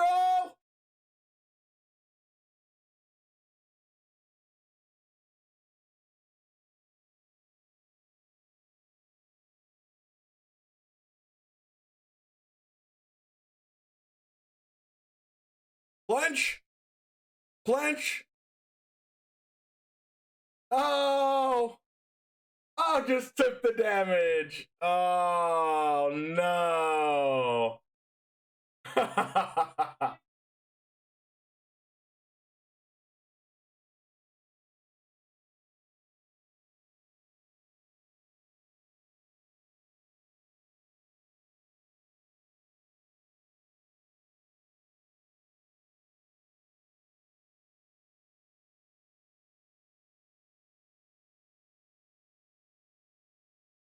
All right, so what do we see in this sideboard? You would have bounced it to make them recast it? No, that's funny.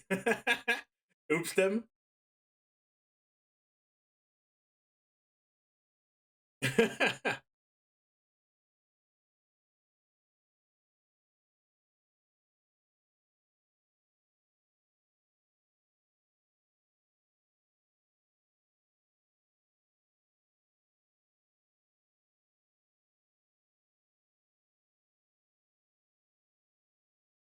All right, Yuta has a specific plan. Merkel's thinking about this a little bit. Let's see if Merkel can draw Go Blank in the Duresses. Power Kill's obviously terrible. Surprised to see only 1 Fading Hope in the deck post-board. But the cool thing about Merkel and winning game 1 is that they can take the Power Word Kills and Cinderclasms out of the deck. One thing good about game 1 also is that he didn't draw those cards. One of the reasons why I picked Yuta Takahashi to win this game was because those cards were in Merkel's deck. Now they're not in the deck.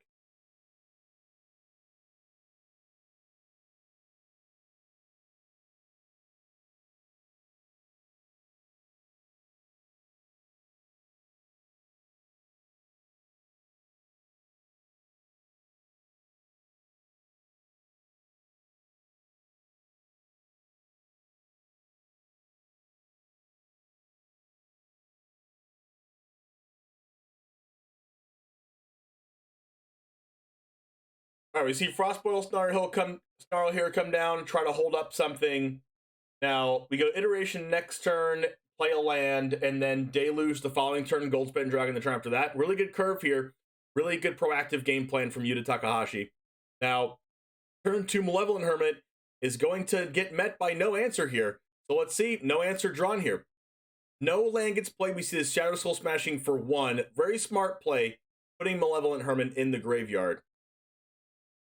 Now, Go Blank is a very, very important card here. If you're Takahashi and there's a Go Blank on Merkel's side, what are you discarding? Choosing not to play Go Blank and playing Benevolent Geist instead. Choosing to be the more proactive player. Main phase Memory Deluge. Possibly playing around a counterspell. We see a land, we see Iteration, Memory Deluge, and Dissipate. A lot of card filtering here. The one thing that we don't find, though, is an answer to this Geist. By drawing 2 cards figuratively off this Memory Deluge, it's not going to be a problem to discard cards off Go Blank. But we see that Duress off the top, so we're going to get to Go Blank and Duress here. We get to get rid of a Memory Deluge or Iteration, or Dissipate, I guess. But we get to notably get rid of a Memory Deluge and exile both of them from the graveyard. That is huge. I personally love Go Blank in this Grixis deck.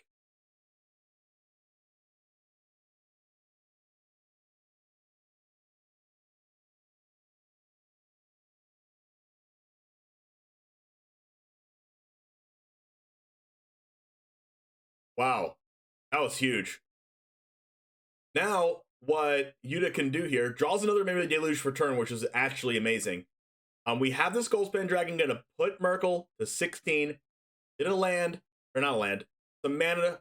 Can't use Expressive Iteration from the mana. Now, Merkle knows one card in the hand out of 2, already firing off Soul Shatter right now. It looks like we are going to fire off Soul Shatter. Soul Shatter plus foretelling the All-Runs Epiphany seems like a pretty face-up play here. Let's see what Benevolent Geist, or let's see. Jan Merkel is the Benevolent Geist. Let's see what Jan Merkel decides to do here. It does play around Jawari, which, yeah, that's the counterspell that I was thinking about. You see a foretell. Are we gonna Soul Shatter?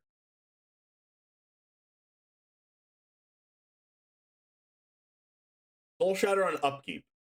This gives Yuta the chance to Memory Deluge in response to try to draw the one copy of Saw It Coming that Yuta has in the deck.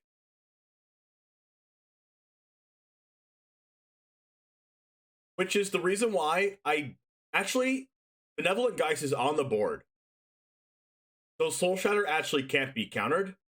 So the cards that Yuta would have to have is Memory Deluge right now into a 1-mana removal spell and a counter spell. Now, is that possible for Yuta?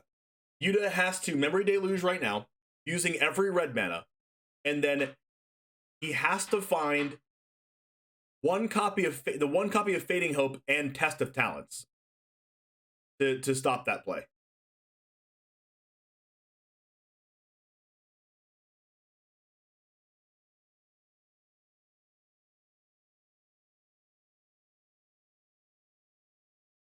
Divide would work, yes.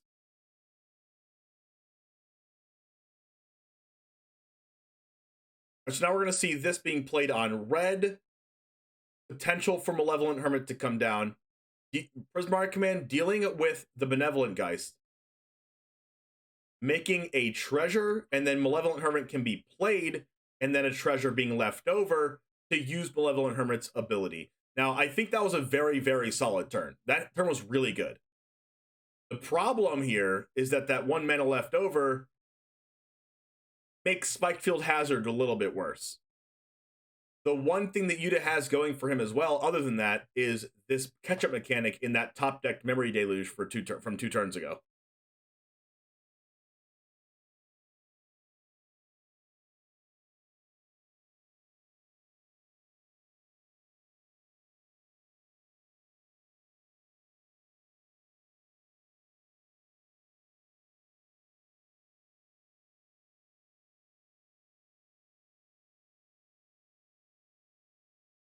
Wow, that was an incredible draw.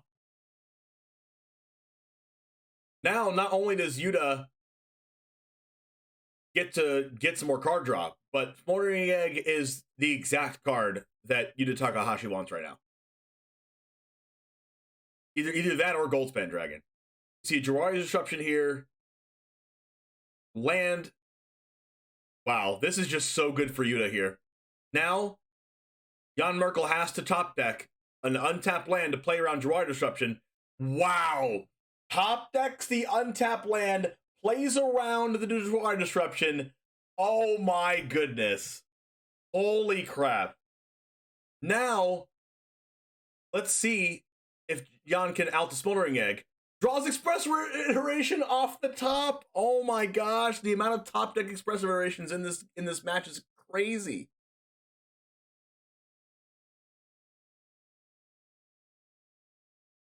It's a Mind Flayer. Oh my gosh, Mind Flayer is going to get to take the Smoldering Egg, but there's a Jawari Disruption in hand. Untap land first. Mind Flayer plays around Jawari Disruption. Jan Merkel is playing this game out of his mind.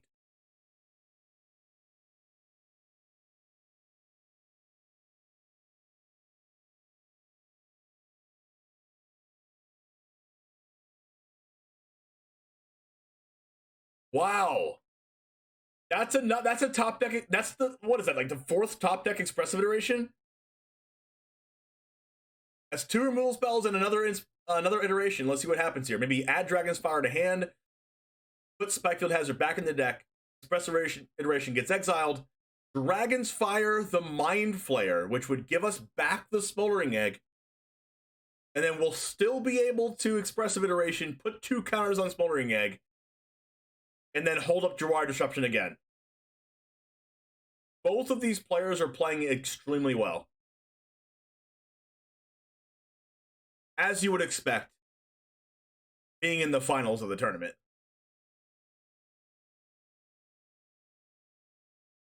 I guess it's technically the semifinals. Negate Test of Talents and Goldspan Dragon. Now, if you're Yuta, you need that Goldspan Dragon to try to close the game, right? But you also need the Test of Talents to stop an all-run Epiphany off the top.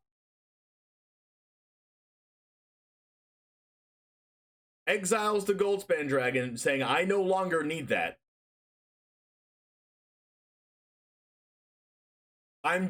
This is saying I'm just gonna win with Ashmouth Dragon and hope that Merkel doesn't have an out. Finds another land. That's not what we're looking for. This is definitely the position that Yuta wants to be in.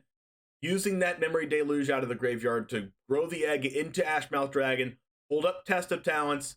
There's 4, 5, 6, 7. There's 9 mana available, so you can do both of those things. Draws an all-runs Epiphany off the top.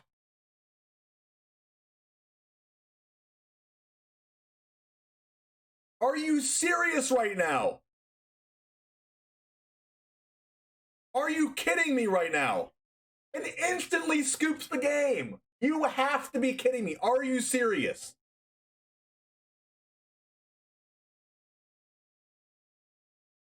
If I was Jan Merkel right now, I'd just quit the finals. I would just quit the tournament. I'm out. I'd walk out of the room. I'd call someone on the phone right now, right next to them. Hey, Mom, can you please pick me up?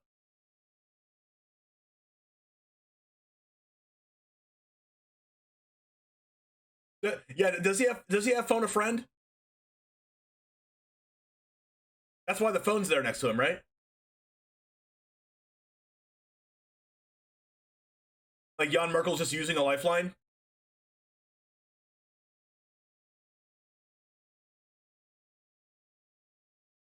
This is basically Who Wants to Be a Millionaire anyway, right? It's like when you win this, you're a millionaire.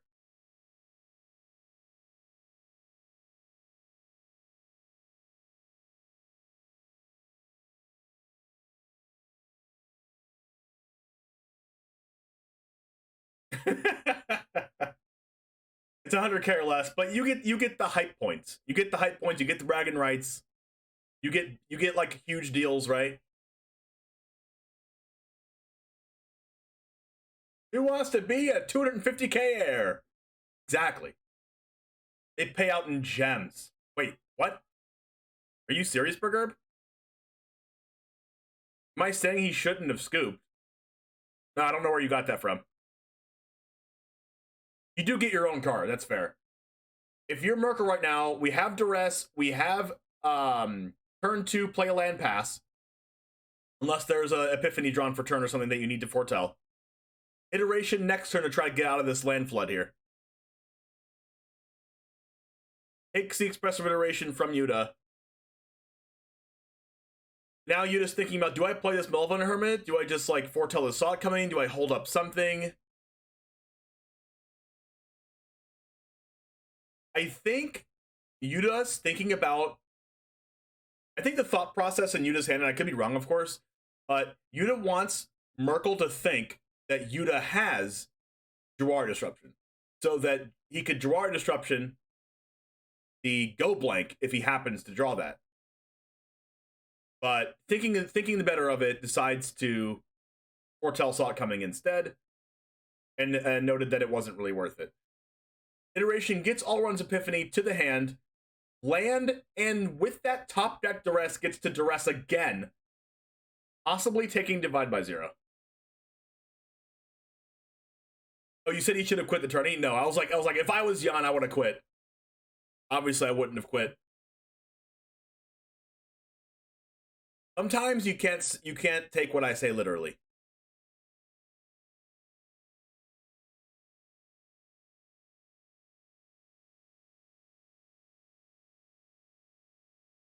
Okay.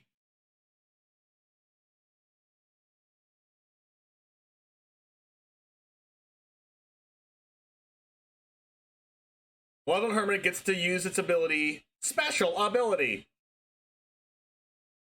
Alright, so Spikefield Hazard is currently available to use on Malevolent Hermit. Maybe we see it now, maybe we don't. I don't think so. I think Merkel is going to wait until Yuta is tapped out to be able to Spikefield Hazard this Malevolent Hermit. The thing is, everyone knows what's happening. Yuta especially knows what's happening, and it's not going to let that happen. Now, we have a Soul Shatter, which does open up the ability if a Goldspan Dragon is drawn. The Soul Shatter the Goldspan Dragon before combat, and then Spikefield Hazard the Malevolent Hermit. But since it was not drawn, that play is not happening, and we're going to see a foretell of All-Around Spiffany holding up Prismatic Command and Prismatic Commander Negate, or no foretell and hold up two different counterspells, which is probably what Yuta's going to do.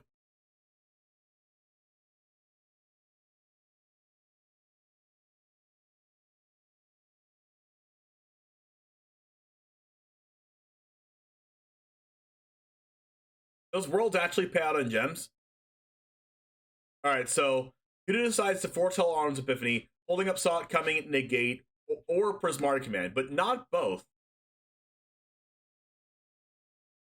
Merkel deciding if he wants to Spikefield Hazard this Malevolent Hermit. The thing about this is, if you bait out the Hermit now, you can cast Epiphany next turn, but Yuta has a lot of counterspells here.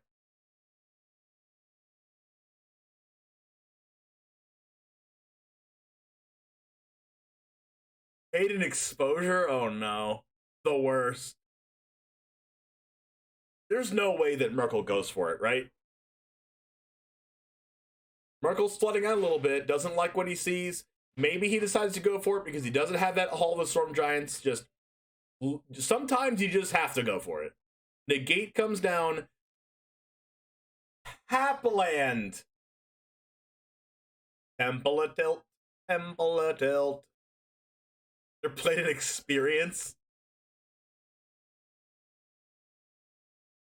Okay, this is not looking good for Merkel at all.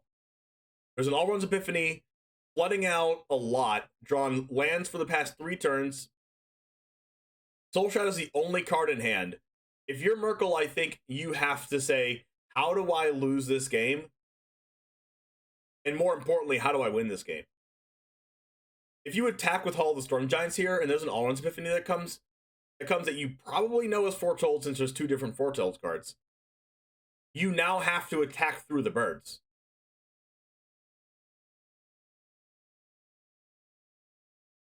This is what you get for bringing Snarls to Worlds. You're not wrong. I mean, this play's not bad. You get to have Benevolent Geist. Your cards can't be countered anymore. There's a Saw It Coming that you can still hold up anyway. This play was fine. Like, in this spot, you're ahead regardless. Smoldering Egg. Okay. Yuta is drawing everything that Yuta wants to draw, and Jan Merkel's only drawing lands. After keeping a 5-lander, like Jan Merkel did, only drawing lands after you already keep a 5-lander is even worse. We're going to Soul Shatter either one of these cards. Going to choose the Geist, probably.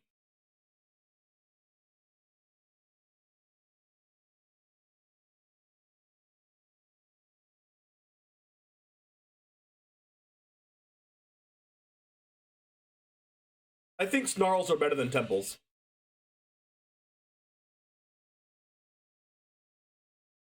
I mean, depending on the deck, of course. Alright, that's the first damage that Yuta's taken. Takes you to the Hall of the Storm Giants to the face here. We see a Galvanic Iteration, which is not a good draw at all. Now what do we do here? We see a Prismatic Command here, putting 3 counters on the egg, which makes All-Run's Epiphany evolve a Smoldering Egg into Charizard Ashmouth Dragon, and then he gets to take another turn. I think the game's already over. Right? Oh my gosh, into Goldspan Dragon. Wow. Holy Toledo. 1, 2, 3, 4, 5. 1, 2, 1, 2, 3, 4, 5. You can't Goldspan Dragon into Alrund's Epiphany. You need one more land for that. So we're going to see Alrund's Epiphany here. Evolve the Smoldering Egg into Ashmouth Charizard. Getting in for 4 damage here. That puts Jan Merkel to 8. Goldspan Dragon coming down with haste.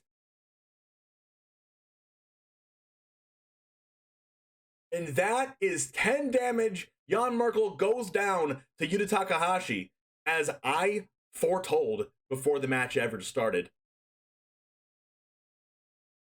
Wow. Continuing his winning ways, Yuta Takahashi being the hero that we always wanted. Let's hear what they have to say. Considered that. That's your Takahashi strategy. Just don't lose. And it's super easy. Pro strats from Cedric Phillips. Unreal. This is...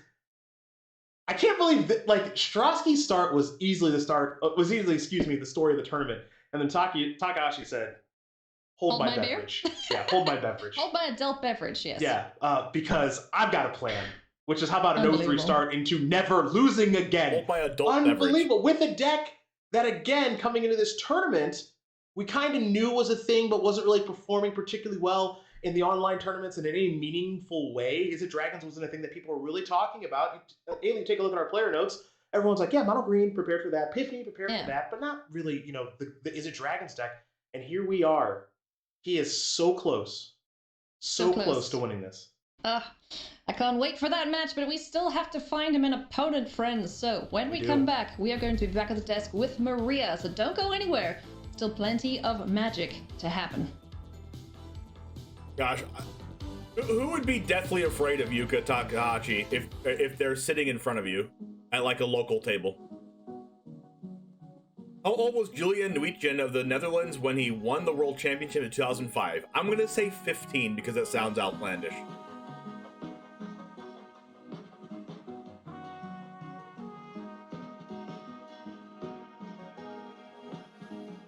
I think 12's a little too young. 47? Could be 47. But I'm going to go with 15. 18 seems too generic.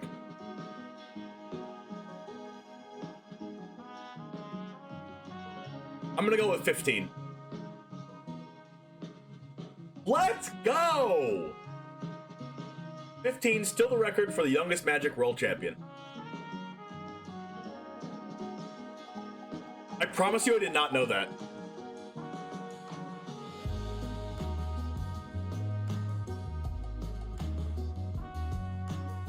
Jean-Emmanuel Deprat led the French national team to victory in the 2018 World Magic Cup. Which country did they defeat in the finals? I'm just gonna say Japan. Go and see. Probably wasn't even eligible for prize money. Like, his parents got the prize money, probably. I'm gonna go with Japan.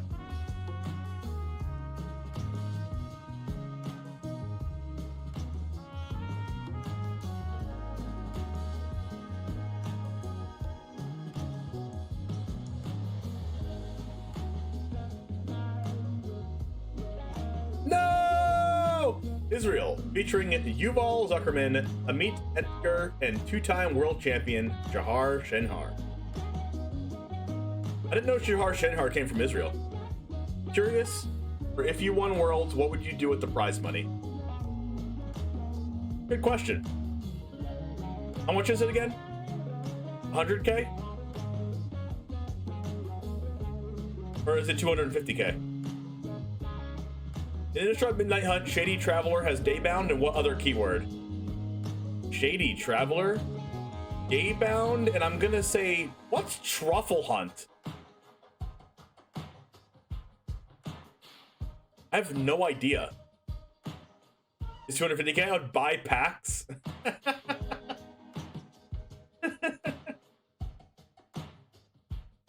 I would buy every card on Arena. It is Menace. Okay, Scoop, do you play with that card then?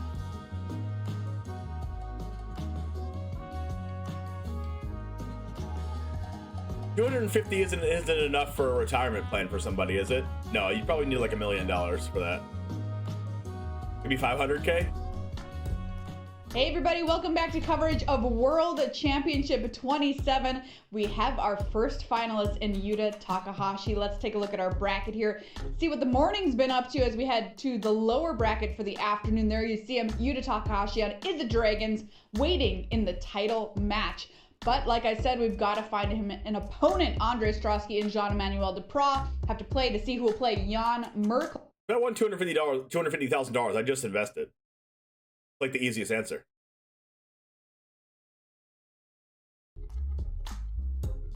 I mean, with Yuta Takahashi, the first player to secure his spot in the title match. Yuta, what a result for you. You must be thrilled. Talk to us about that match and how you're feeling now that you're in the title match. I could stay calm and keep up my mind. Stay calm and keep up his mind. So staying calm, making sure that you're on top of things, that's good. You've got a long way to go now. There's a couple of hours before the title match will be played. What are you going to do between now and then? I will keep... I thought the predictions album was who do we think's going to win the entire tournament. But if it was just Duprat versus Yuta, then I'm just going to end the prediction for Yuta.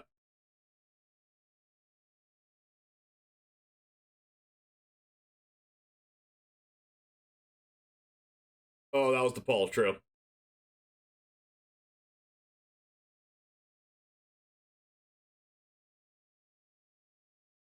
Bracket and just kind of get some of our thoughts from the morning as we worked our way we're through do another prediction the upper here bracket. Riley, what stands out to you most of Strasky all? first to Praz. Well, look, Andre Strasky obviously was untouchable at the beginning of Swiss and cruised through with a 7-0 start, but lost as soon as he headed into the top four, and he's now in the lower bracket. Yuta Takahashi, on the other hand, I mean, both of these blokes are undefeated in standard, and that's ended up being a little more impressive for the Japanese player who is now in the title match here.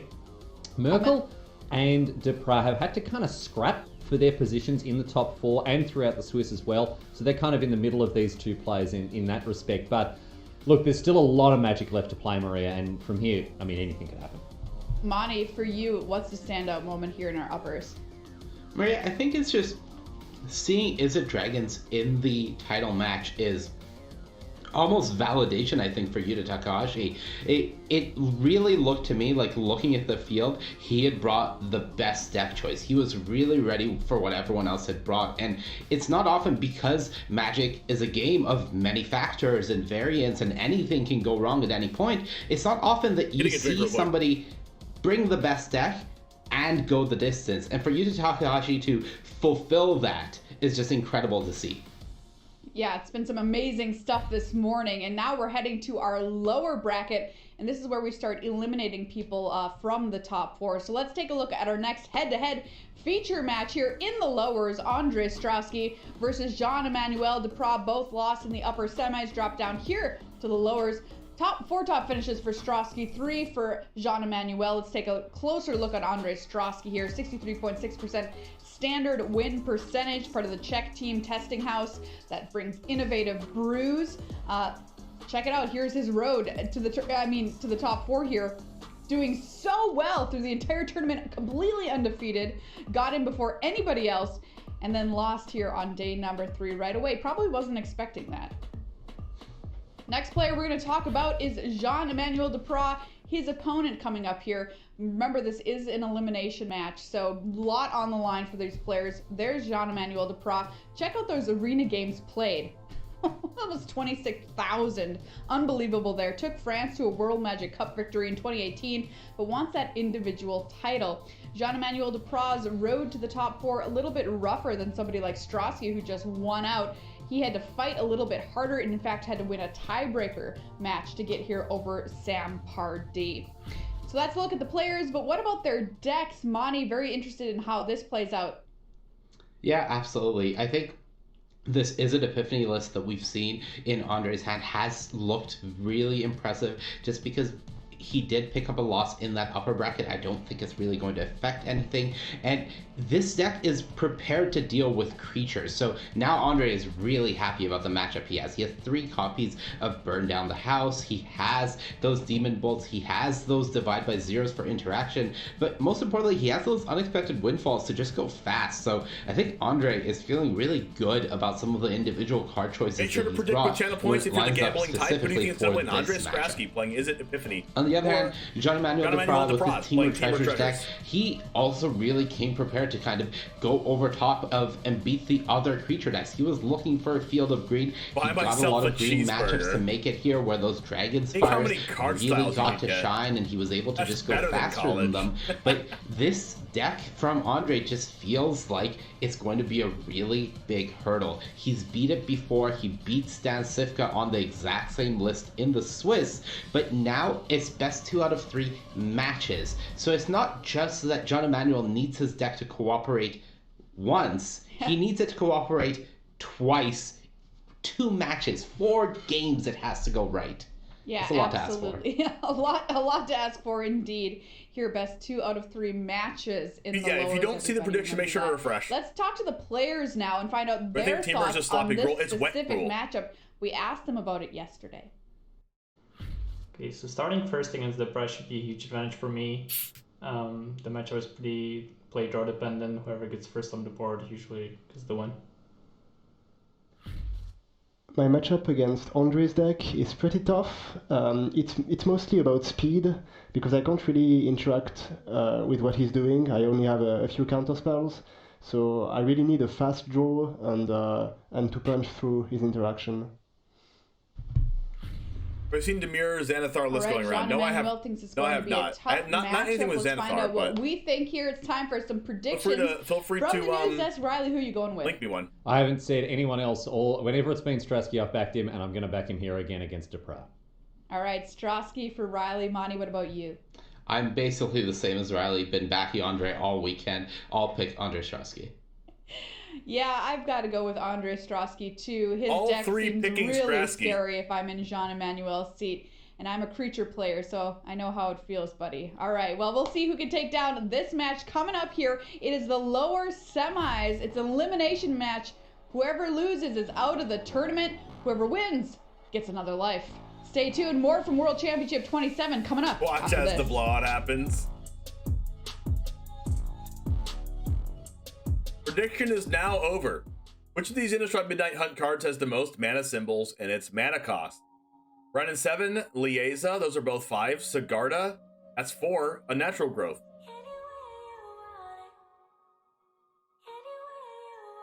Well, Sigarda's actually mana symbols. It'll be Unnatural Growth. Bren has 2, Lieza has 3, Sigarda has 3, Unnatural Growth has 4. The answer will be Unnatural Growth for D.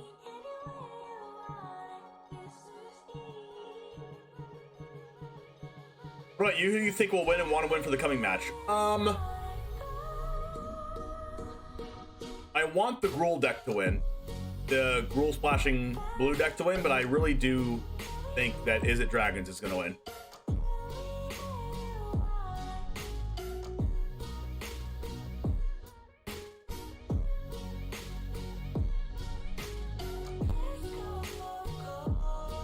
Who became the second European to win a Magic World Championship, claiming the title in 1997?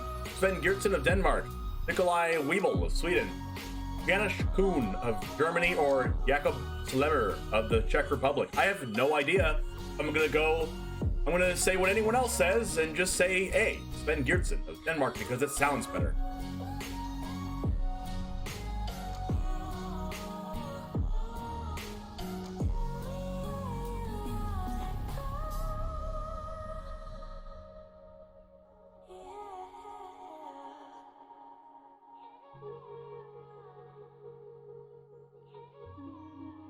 The answer is Jakob Slemer of the Czech Republic.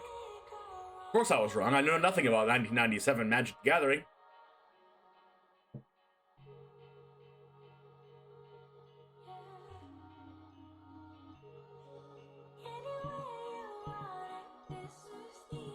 Who did Yoshihiko Ikawa face in the finals of the Magic Championship 1 in Cleveland? It was Autumn Burchett, because Autumn Burchett won that one.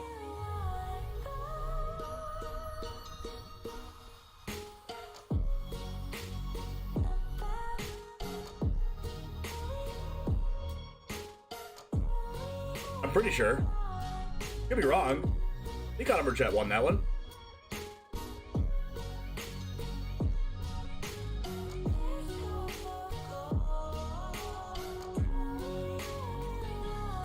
Dude, it's between her and Reed Duke. I think it's Autumn Burchett. Yeah, there we go. Let's go!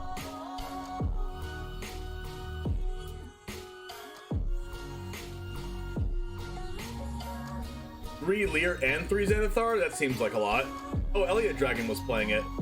Did Elliot Dragon make this deck, or he got it from somewhere else? 4S, 4 Bloodseed Earth, 3 Go Blank in the main deck. And welcome back to coverage here of the World Championship. Marshall Sutcliffe with Paul Cheon. Thanks so much for coming along. We're really happy that you're here with us here on a Sunday. We're playing for, well, the high stakes. That's an interesting deck. You know, these players, they've really made it clear how much it means to them. We've seen that throughout the course of the weekend, and we've come to our first elimination match. There's also here, no Paul. Epiphanies in that deck, which seems off. Get very interesting. If you lose this best 2 out of 3 matches, you are done, and that has massive stakes for both of our players. Particularly Andre Strosky, who, you know, really ran the tables yesterday, didn't pick up a loss at all, Paul, and now finds himself with a loss in the first match that he played in top 4 and facing elimination against Jean-Emmanuel Depras. Matchups-wise, Strosky's on Is It Epiphany, Jean-Emmanuel's on Teamer Treasures. They had a slightly different take on what they thought the matchup looked like, but Jean-Emmanuel's used the term pretty tough. He said he really needs to kind of do his thing, get on the board early, a fast draw. He doesn't have that many counters to interact if he's going to win this thing. Yeah, and you know, if you kind of look at the list, he was exactly right. He has those 2 copies of Negate in the main, so if he does if he does manage to get them and in a timely fashion, they will swing the matchup. But the most important thing for Jean-Emmanuel is to just get on the board quickly and try to pressure, because he just doesn't have a lot of interaction. 2 of his standard losses in the Swiss portion were against Epiphany decks. He went undefeated against 5 aggressive decks, but his deck does struggle a little bit with these Is It Epiphany decks. But Elliot Dragon, Jim Davis is playing in the 5K too. Oh yeah, Jim Davis said he had a pretty good record with it, right? Let me see. Jim Davis still playing? No, right? Jim Davis isn't playing anymore.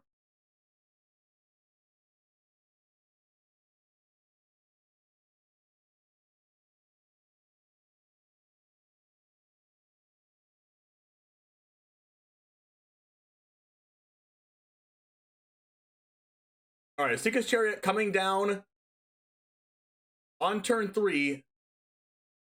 We see a little bit of a shaking head of Andre Strosky. A little shaking of the head.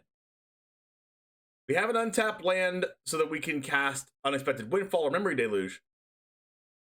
But we can hold up Demon Bolt for Esika's Chariot and then burn down the house the following turn. This is a lot of pressure.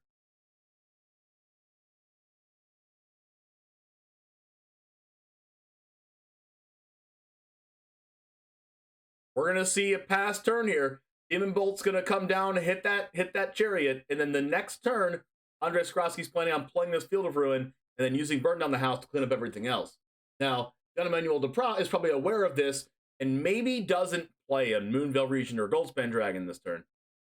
Actually, it's impossible to play the Goldspan Dragon. Maybe he doesn't play the Moonveil Region. What I think is gonna happen is that he's not gonna animate the Esika's Chariot, attack with the Magda and the 2/2/2s, so the Demon Bolt can't be used, and then cast, and then maybe like cast Ranger class and level it up.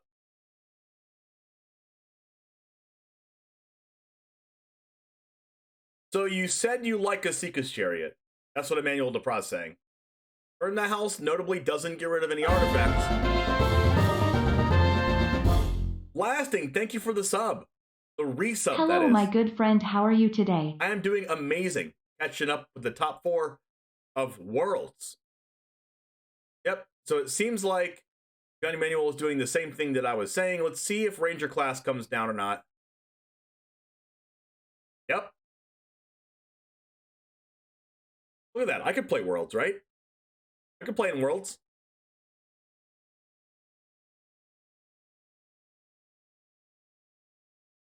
And are we going to see the level up? Or since we don't have a land, we're not going to level up to keep our treasure there. That's also fair. Yep, Strasky was planning on using Demon Bolt this turn anyway. Needs to use it on something. Doesn't get to hit the Chariot. Andre Strasky's at 12, in danger of losing. Second Burn Down the House comes down. Are we going to use Burn Down the House on these 3 2/2s? Now, if this does happen, Johnny Manuel gets to just play another Chariot, keep the Chariot that can attack, and then attack with Chariot. Now, that'll put Andre Strasky to 8, and then Andre's going to be in this weird spot again, where he might need to burn down the house again, and it just spirals out of control from there.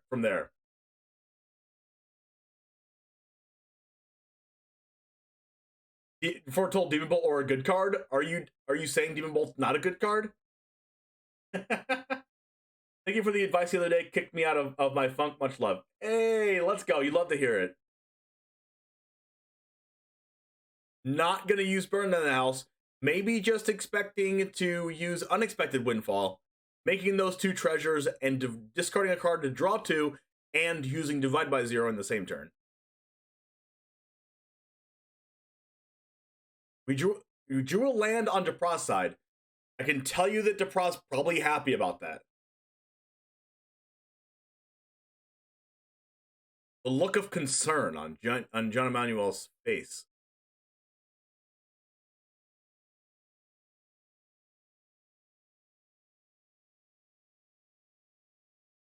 Casting Asika's Chariot here instead of anything else.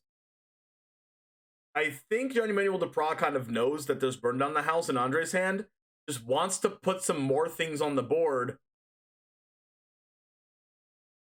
in order to kind of make Andre use it. It'll be very interesting if Andre Strasky goes to 4 life and has to tap out for a burn down the house on that turn, and Goldspan Dragon just kills him.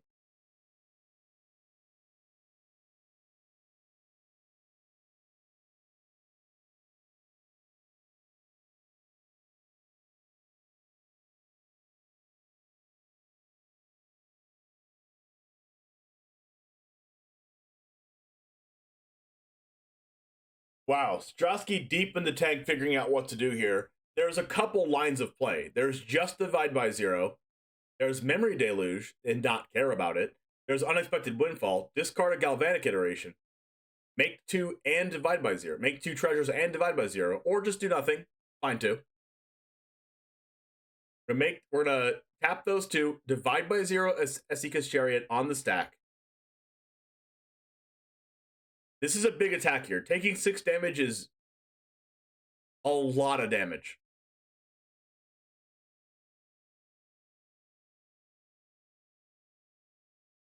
Now there's way more than 6 damage on the board. A land drop is a good draw, but now are you forced to burn down the house right now, get rid of all the 2/2s, then there's 3 Chariots and a Goldspan Dragon and a Moonveil Regent in John Emmanuel's hand.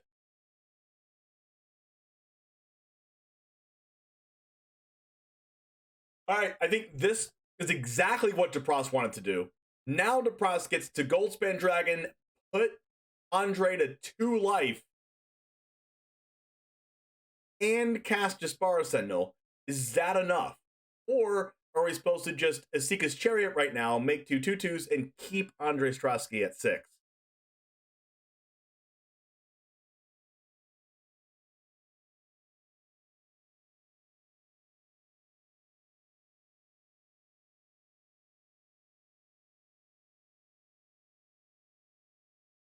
I wonder what Depras is thinking about right now. I think if it was me, I would just play Goldspan Dragon because you're making a treasure with it anyways. But there's also the possibility that Andre Strasky has the 1-mana bounce spell in hand. Like, there are 4 unknowns in hand. Andre Strasky getting out of this land funk by drawing back-to-back lands here.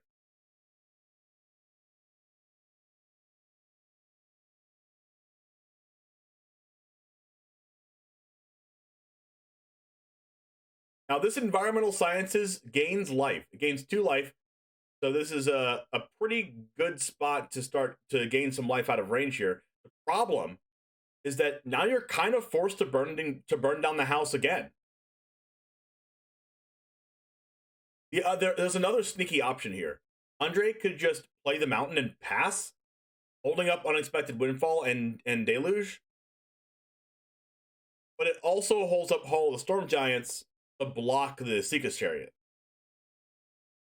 Going to burn down the house to make 1/1 blockers and kill the board. Oh, making double the 1/1s. Okay, I didn't see that play coming. This is why he's in Worlds and I'm not.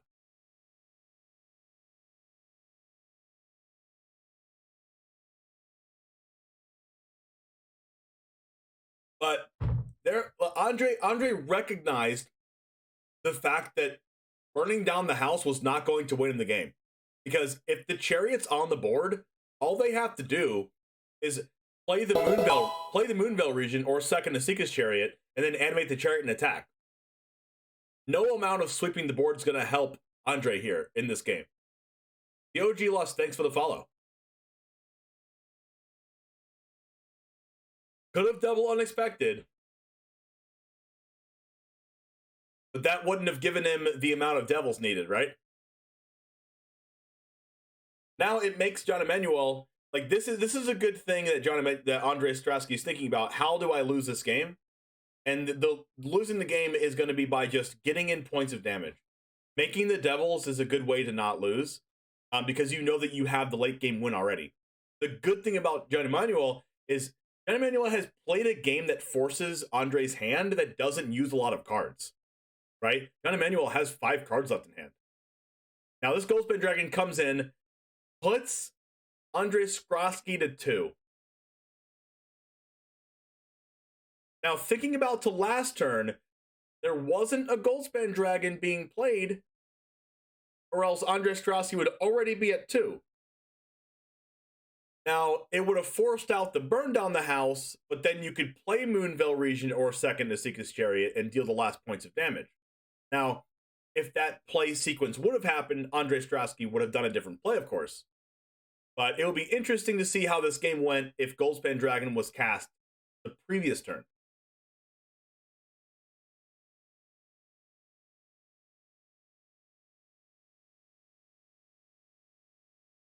Oh, Adam sent you. Nice. Are you friends in real life? Adam, are you just going to the regular Magic channel and tagging your friends saying get in here because I'm doing it better? Just kidding. I'm not doing it better. Trust me, I'm not. All right. Now. Oh, wow. Nice. He's your husband. That's another good reason. An unexpected reason, but a good one nonetheless. Okay. Expressive Iteration gets cast. Look at the top 3. Gets a Field of Ruin, Jawar Disruption, and Test of Talents. Literally all 3 cards that are unplayable right now. Jawar Disruption is the most playable out of them, so we'll see Jawar Disruption go to hand, Test of Talents go back in the deck, and Field of Ruin go into exile to play a land for turn. Not yet. You have to retell the parking garage story again soon.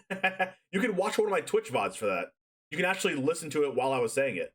You can go to my VOD channel and watch it. I don't know which VOD it was since I upload one every single day. Okay? But it was a while ago. And I'll have to look it up. You're about to find out? You'd have to look through a lot of VODs to find out. That's too much work. I don't know where it is, though. I know I told it.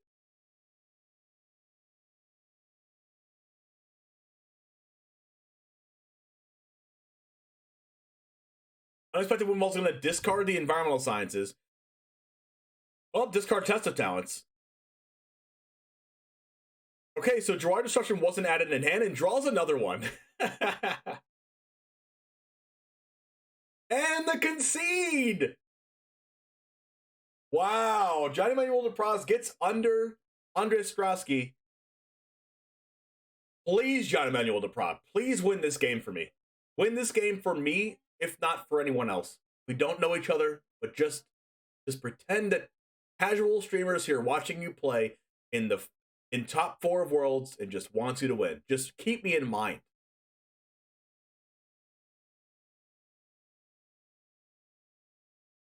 Do people get virtually married?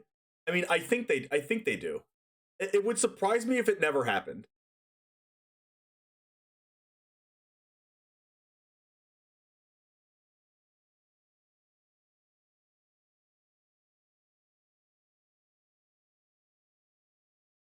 I think if he holds burn down the house for Goldspan, he's in better shape there.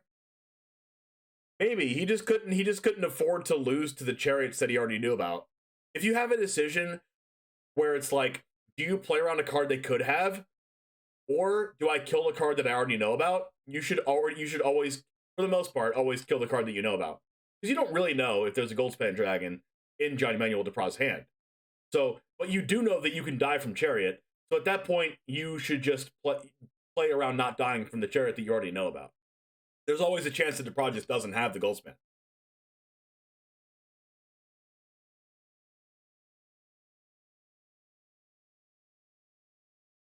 Now we see Briarbridge Trackers come in this matchup. And Briarbridge Tracker comes out of the sideboard, and that's going to be against control decks. Interesting that we see a Stormseeker come out of the deck. Now, that is a card that is very, very good in this matchup. Getting Trample to trample over birds is outstanding. Also, just having haste and giving things haste in general is outstanding. If it was me, I might take out a Goldspan Dragon. Maybe take out a Jaspara Sentinel to try to fit in that 4th Stormseeker. Takes out the Moonveil region. Goes down on Innkeeper, down on Sentinel, and then puts the card back in. Wow, just a little bit of a hesitation to John Manuel DePra here. And Andre Strowski spent no time sideboarding at all.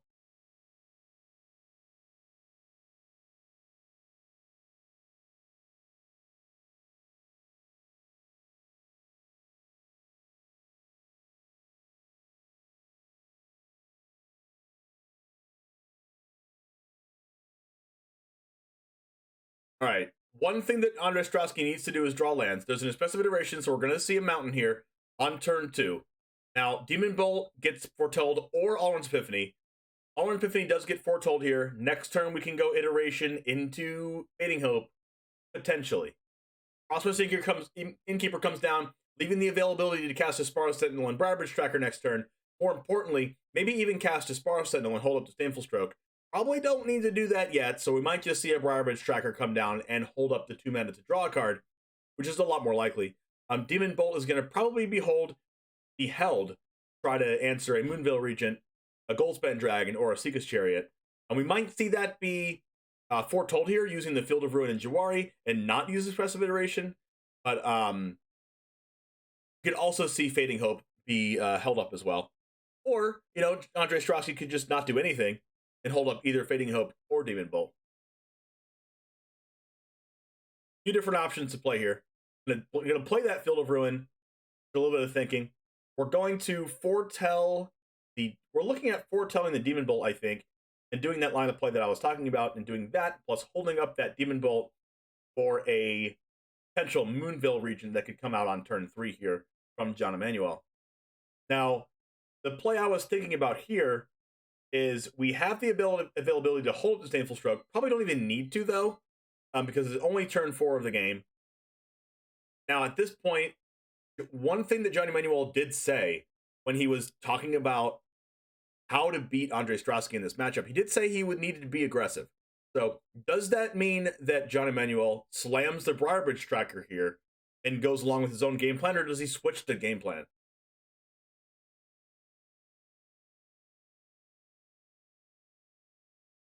Goes with the game plan. I like this play from John Emanuel. Doesn't know that Demon Bolt is the one that's foretold, thinks it's 2 Alrund's Epiphanies or something, and it's probably going to get the Briarbridge Tracker Demon Bolted, but it still goes along with Johnny Manuel DePra's game plan and being aggressive. All right, that Smoldering Egg was huge. It takes damage off the table while also holding up Fading Hope. Also, we might see Expressive Iteration cast instead of Smoldering Egg. I'd be a little bit surprised, though. The fact That Andre Strasky does not have double red right now until Field of Ruin is used is a big deal.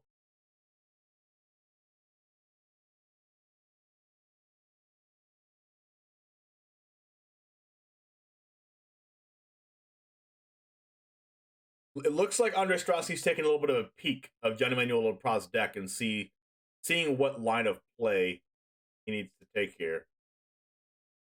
We're going to Field of Ruin to get that second red source, I think.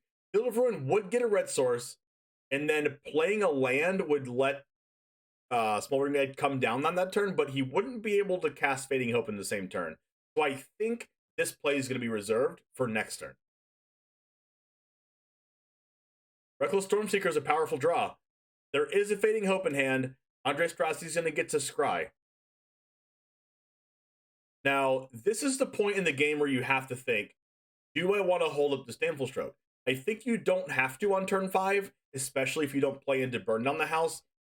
Keep in mind, DePros doesn't know what Strasky has in hand, so could definitely be a burn on the house. We know he doesn't have that, but these are the things that DePros is thinking about. Now we're gonna go Reckless Stormseeker, and then I think we're gonna be holding up Disdainful Stroke. The only thing that I think Disdainful Stroke can stop at this point in the game here is going to be Memory Deluge.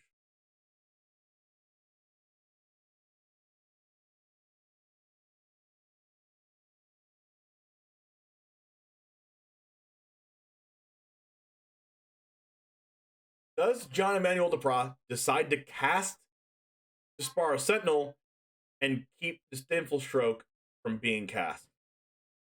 Also, if Despara Sentinel's cast, John Emmanuel Depras no longer can use the clue token to draw a card either. We're gonna go with Despara Sentinel being played, being aggressive. I like being aggressive and tapping out every single turn before Alrund's Epiphany can be cast. Because when it gets to 6 mana, now all of a sudden, now you have to kill a Disdainful Stroke, or they're just going to take another turn and make 2 birds.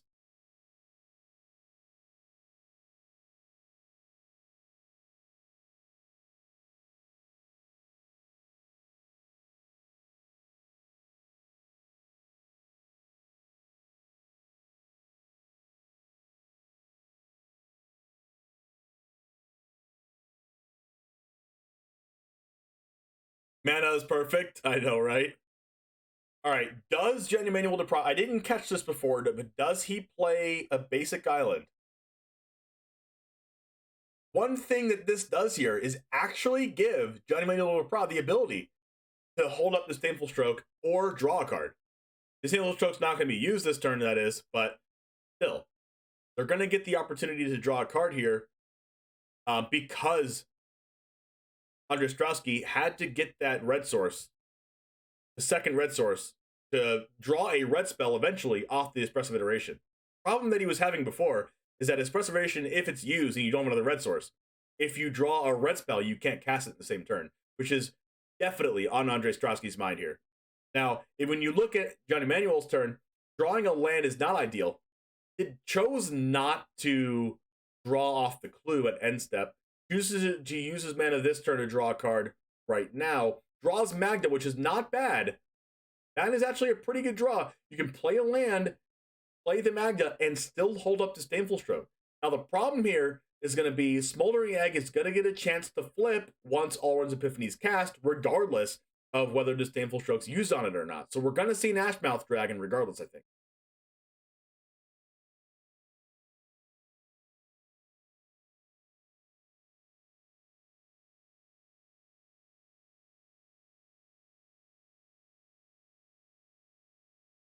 We're seeing couples rivalry in the chat. You love to see it. All right, we see an untapped land here. We do need an untapped land to cast Alrund's Epiphany if you're a fan of Andre Strasky. All right, who voted in the poll? And if you're a believer in Gianni Emanuele Depras, exclamation point, believer in chat. All I heard is someone needs a timeout.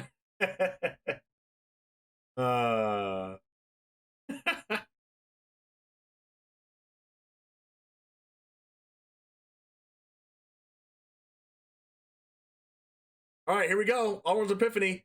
It's zoom-in time. We see the Disdainful Stroke come down, stopping the Alrund's Epiphany.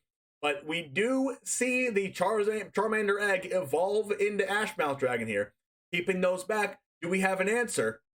Does not draw an answer to Ashmouth Dragon. And now there's an Ashmouth Dragon on the board. Expressive Iteration in the hand to refuel the hand back up. This is where Johnny Manuel DePra has to think, I could definitely lose this game. What's the best way I can kind of attack past the Ashmouth Dragon? There's no really way to deal with it right now.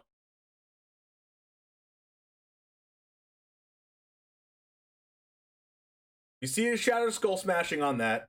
That's powerful.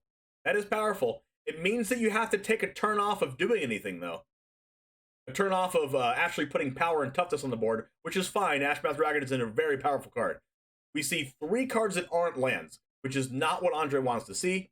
But we do have another Smoldering Egg. We have a Divide by Zero. Now, it wouldn't even surprise me to have Andre Ostrowski add a card in hand and never play it, and just play the Memory Deluge.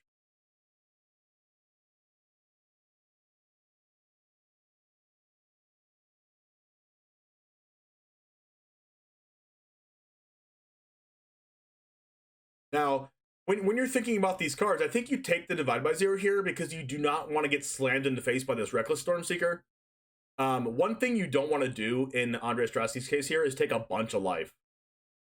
We have that Smoldering Egg being cast as an 0-4 blocker. Let's see if we can draw an answer. We did not draw an answer to the Smoldering Egg, but we do have 1, 2, 3, 4, 5, 6, 7 mana available. Lets us go Ranger class into Ranger class, a Ranger class into up the Ranger class into Reckless Stormseeker.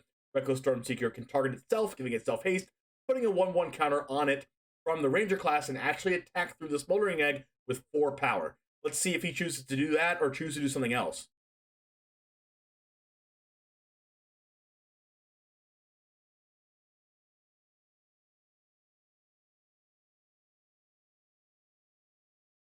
Thinking.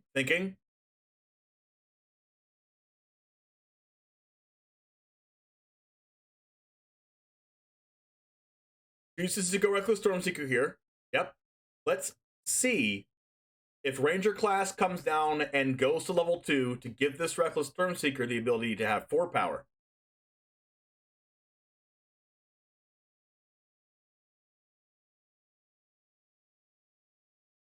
Alright, using Ranger class like I predicted here. Now let's see if Reckless Stormseeker gets the 1/1 counter off this Ranger class, or if he chooses to spread out the wealth a little bit onto the Magda or Prosperous Innkeeper. Now we give the Wolf haste, which is fine either way, I guess. I guess this way is actually better than I was saying, because Reckless Stormseeker has 3 toughness, so it can't be killed immediately by the Ashmouth Dragon if Andre Ostrowski happens to draw away to make the Smoldering Egg evolve into the Ashmouth Dragon. Memory Deluge comes up. Here we have 3 mana available if we take the mountain. Smoldering Egg gets to go to 6, I believe. So if we take the Expressive Iteration and the mountain, we can play the Expressive Iteration and try to draw a Spike Field Hazard. Spike Field Hazard would be able to kill 2 creatures due to the Ashmouth Dragon, right? No, actually I'm wrong. Smoldering Egg only has 4 right now, so Divide by Zero would be the only thing to grow the Smoldering Egg into an Ashmouth Dragon right now. Let's see what Andre decides to do. Let's see. Divide by Zero, what does that accomplish? You can't bounce the token. You can bounce the Stormseeker in combat. Or when they go to combat, you can bounce it. But the problem with that is, probably have to bounce the Stormseeker before combat, since that Stormseeker trigger happens at the beginning of combat.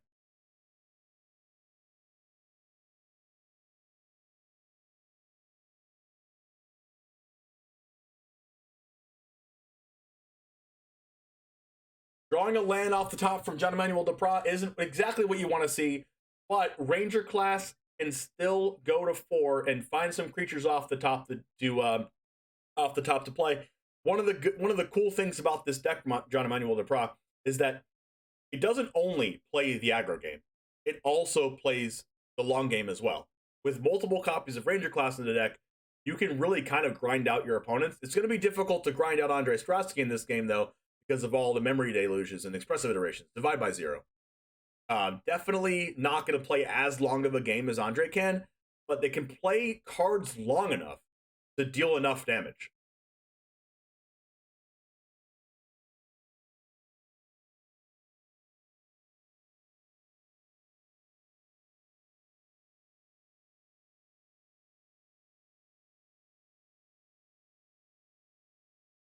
Divide by 0 is potentially going to bounce the Reckless Stormseeker, growing the Smoldering Egg to a 4/4.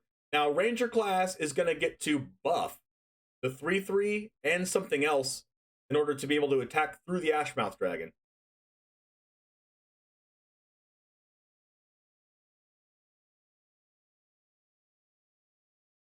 Now, do we up the Ranger class or do we play Reckless Stormseeker? We can only do one of these. Now, Reckless Stormseeker can come into play, and I don't think we can make Ashmouth Dragon chump block if you're a Depra, right? You have 3 power, 2 power, and 1 power. That's 6. If the greatest one gets blocked by Ashmouth Dragon and doesn't trade with it, what does that look like?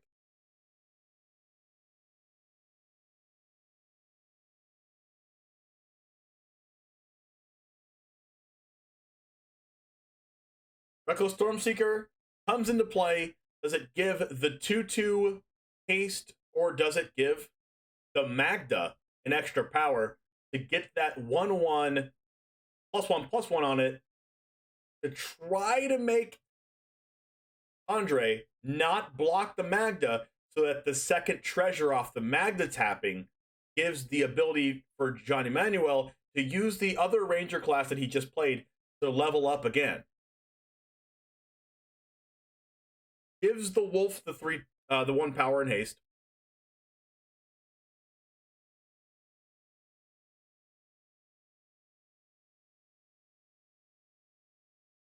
Oh my gosh, this is a key moment.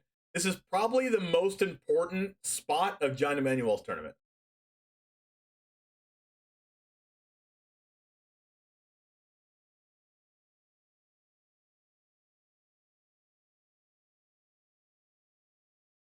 All right, throws them both to 4 power. Does Andre go to 2? Andre goes to 2! Sometimes you just have to pray to Charizard and hope that the Ashmouth Dragon gets you there. How many spells can Andre Strasky play this turn in order to come back in this game? Andre Strasky has to expressive iteration maybe into a burn down the house. Let's see if a burn down the house comes off the top.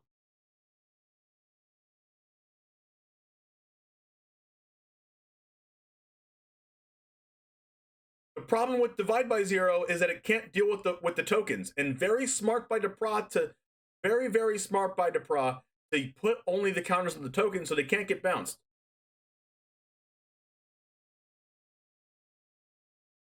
Express Revolution comes down, deals damage to the 4/4 token. There's a Shadow Skull Smashing that can be done for 3. Shadow Skull Smashing for 3 can happen. So what you can do is target the Magda and put 2 damage, or you can kill the Reckless Stormseeker and kill the 4/4 Wolf with two counters on it. But the problem with that is that doesn't win you the game.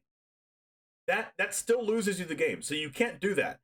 What you have to do is just chain a bunch of spells, right? Environmental Sciences into a land, play the land, Divide by 0, and then start killing things. Wow, this is crazy.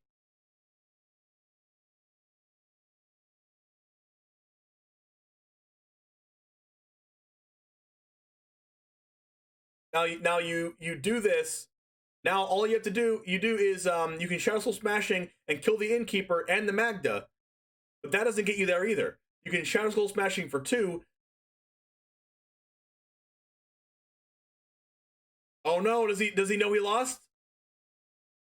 There's a Reckless Stormseeker off the top for Emmanuel. Is John Emmanuel going to 2 of Andre Strasky and take the undefeated player in day 1 out of the tournament?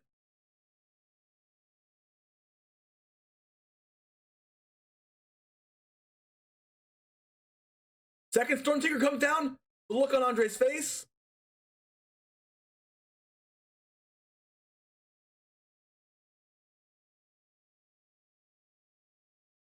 We can divide by 0, and we can kill the Magda, but then we can block the 3/3, and we're still dead.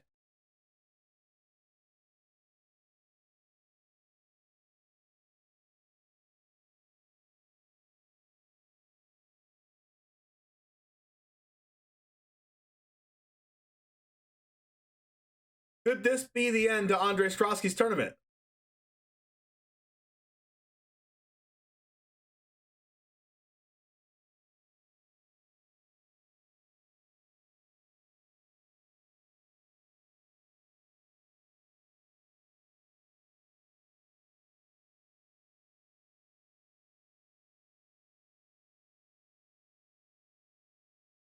It's not best 2 out of 3 matches, is it? That's only in the finals if the undefeated in doesn't lose. This is the losers bracket.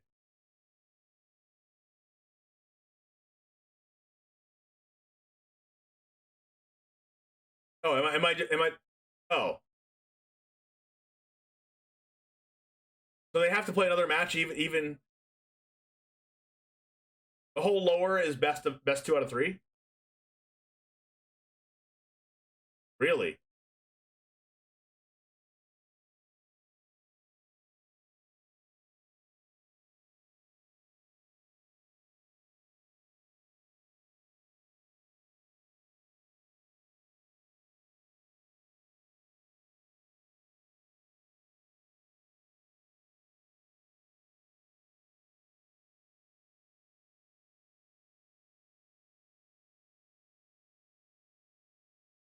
All right, divide by 0 comes down. I'm one of the Storm Seekers here.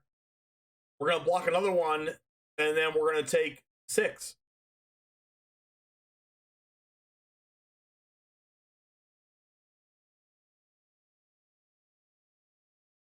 Nope, we're going to take 4, exactly 4, right? Kill the Magda, block the other one.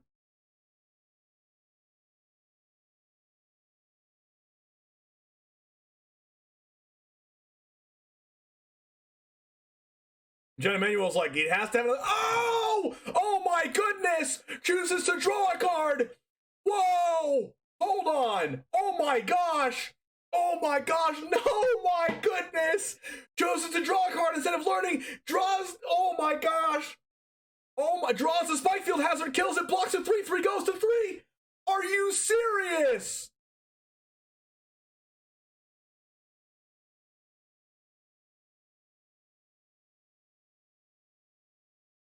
No way!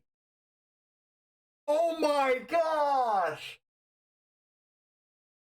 Oh my gosh!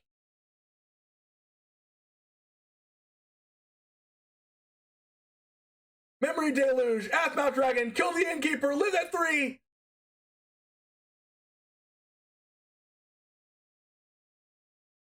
Oh my god! Oh my gosh, is John Emmanuel Duprat in shambles.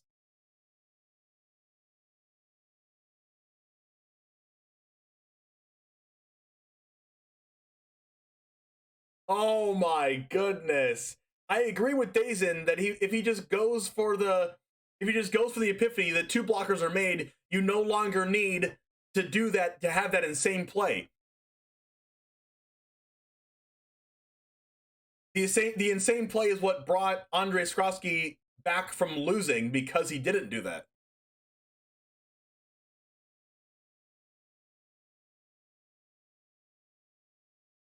That is crazy.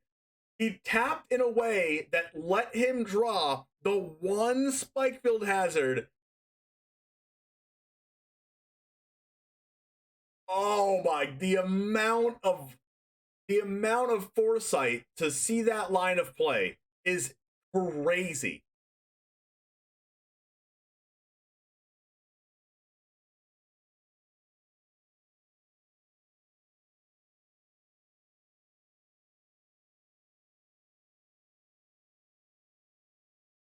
All right, I think he's gonna have to There's going to go Burning Hands on the Stormseeker. Ashmouth Dragon damage kills the Stormseeker. Now we play Casting Nationals on the top, sees another forest. Wow. Draws Expressive Iteration for turn. What a draw. Oh my goodness. Double Epiphany. Oh my gosh. We see a fist pump.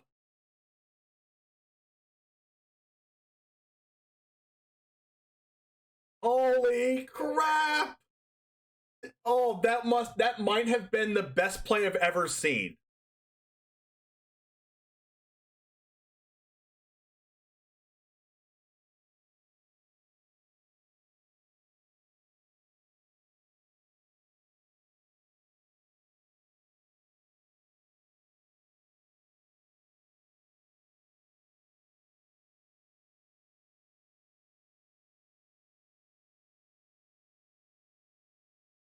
I can't believe he won that game.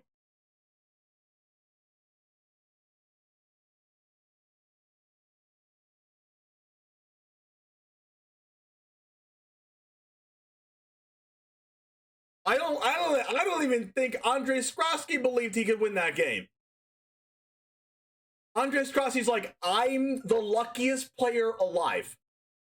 I think Andrei's like thinking that. He's like, I played for this line. I cannot believe I just drew that card. Are you serious?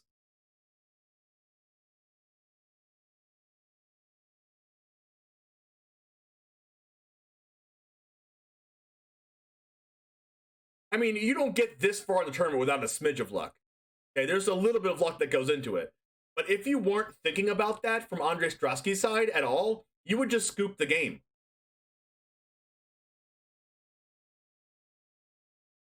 But the fact that Andrei Skrosky saw that that was an actual just possibility, that he could potentially draw that off the top, and then it actually happened, that's why they're in Worlds, and that's why they made it this far.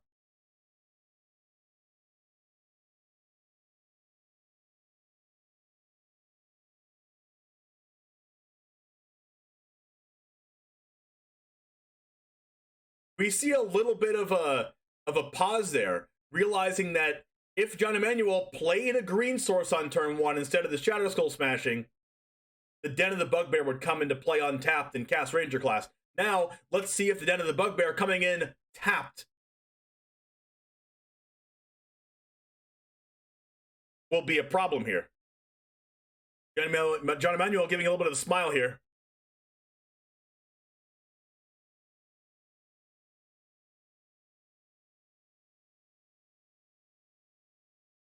Also, not drawing any blue mana is pretty tough. Choosing not to cast the Reckless Stormseeker.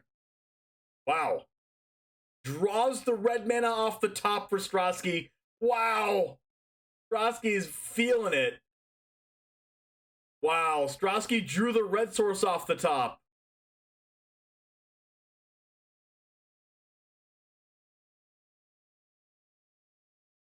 Watch this. Another red mana! Are you kidding me? Oh my goodness. Oh. Oh, I can't look. I can't look.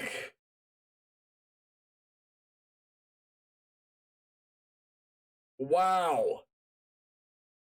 Turns into nighttime, which is a big deal. When this creature on Johnny Emanuel Process board gets a +1/+1 counter, it'll be out of range of burn down the house, but not out of range of Divide by Zero. Divide by Zero comes down on Goldspin Dragon, forces the hand, attacks for, what is this? 7 damage here? 7 damage coming in.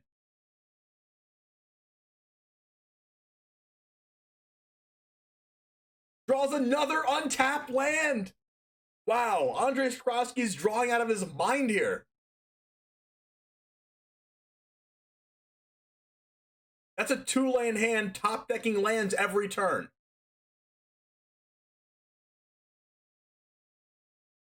Holy Toledo.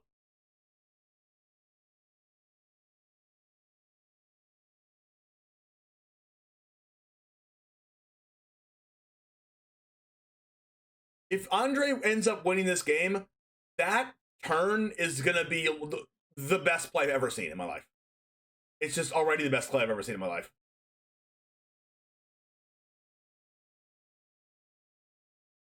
All right, we see a smoldering egg here. And then keeping Field of Ruin open and Divide by Zero takes away both of Johnny Manuel's options. Field of Ruin takes out the lair of the Hydra if he decides to animate that. And also, if he doesn't animate the land, Divide by Zero takes the play. Now, Johnny Manuel does not have blue mana.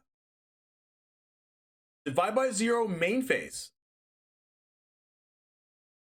turns it back to daytime, which is very relevant. Which gives the Reckless Stormseeker lets the Stormseeker no longer have trample.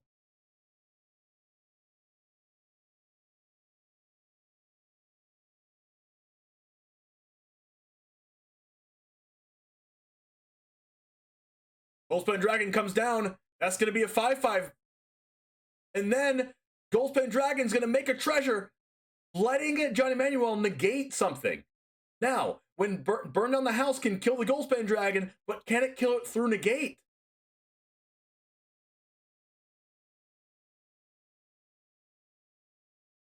Andre Skrowski can burn down the house, but can't hold up additional mana for Divide by Zero. What's going to happen here? Environmental Sciences can't get Andre Skrowski out of range of an attack from the Goldspan Dragon because 6 damage isn't going to cut it. Goldspan Dragon is going to get another +1/+1 counter from Ranger class on the next attack, giving it 6 power. Now, what you can think about also is Smoldering Egg. How many spells do we need to cast in order to make Smoldering Egg evolve into Ashmouth Dragon? It needs 4 mana worth of spells. So that is Environmental Sciences and Expressive Iteration. Now we're going to see this possibly happen. If this does happen, that's 4 mana. 1, 2, 3, 4, 5, 6. Then, okay. If Andre draws a 3 mana burn spell, then Smoldering Egg can evolve into Ashmouth. Ashmouth will deal the extra 2 off the 3 damage burn spell and actually kill the Goldspan Dragon. Now, Johnny Manuel can stop this play by just having negate. Galvanic's going to evolve the egg here. And then untap land, Sciences to gain 4 life. Oh my gosh. I didn't even see that. I didn't even think about that play yet. This is insane.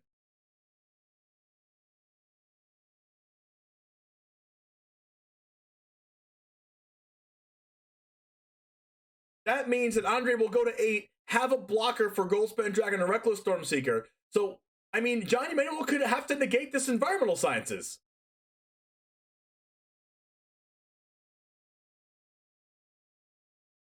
He's thinking about it. He's calculating the damage. What if Reckless Stormseeker comes down and the green Hydra land comes into play? Is that enough damage for lethal? Can we do Reckless Stormseeker plus Lair for 3?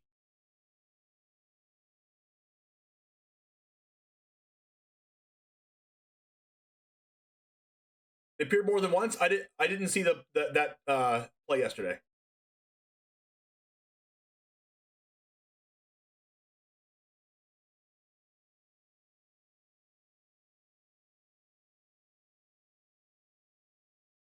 Oh my gosh! We drew the out to Ashmouth Dragon! Off the top! Dragon's Fire! An out to Ashmouth Dragon!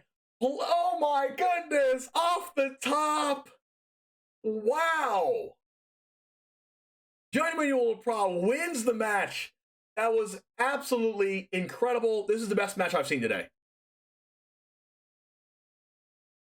Very, very close stuff here. Each of the games was close leading up to that third one. That one got a little bit close, but then kind of fell away from him as Jean Emmanuel picks up the first match.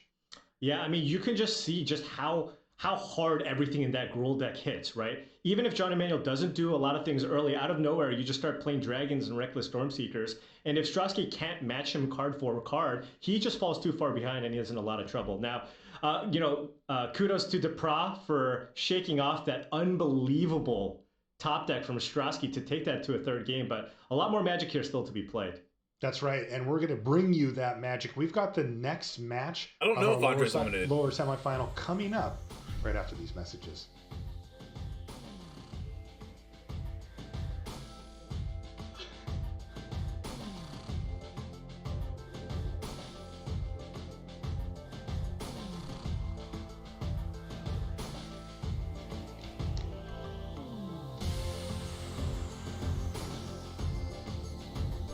Does this mean if Pivity doesn't get banned?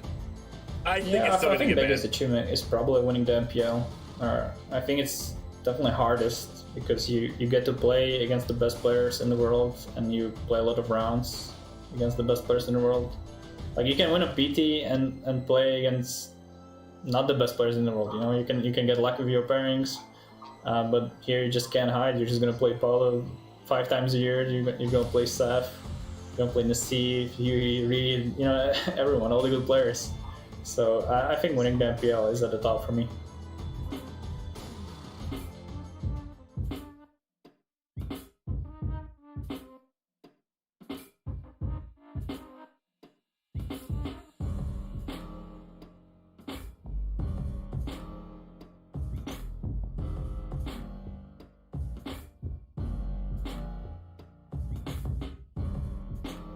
Wow, that was just incredible.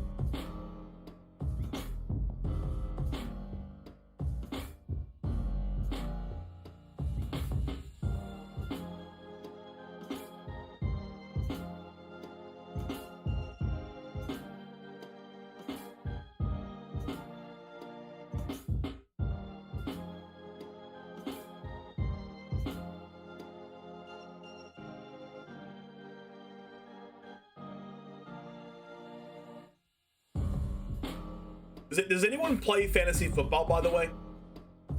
Because I play fantasy football. And the NFL is playing today. I'm not able to watch it, of course. I'm streaming. Because it's Worlds. But I am currently playing fantasy football with some of my friends from work. I'm curious. Which part of my chat plays football or likes to watch football? Curious, do you think a super new player and an unknown player could be in the Worlds, do you think? Yes, of course. That's already happened. Well, not at Worlds, I don't think. But I think something very close to that has already happened with what's his name?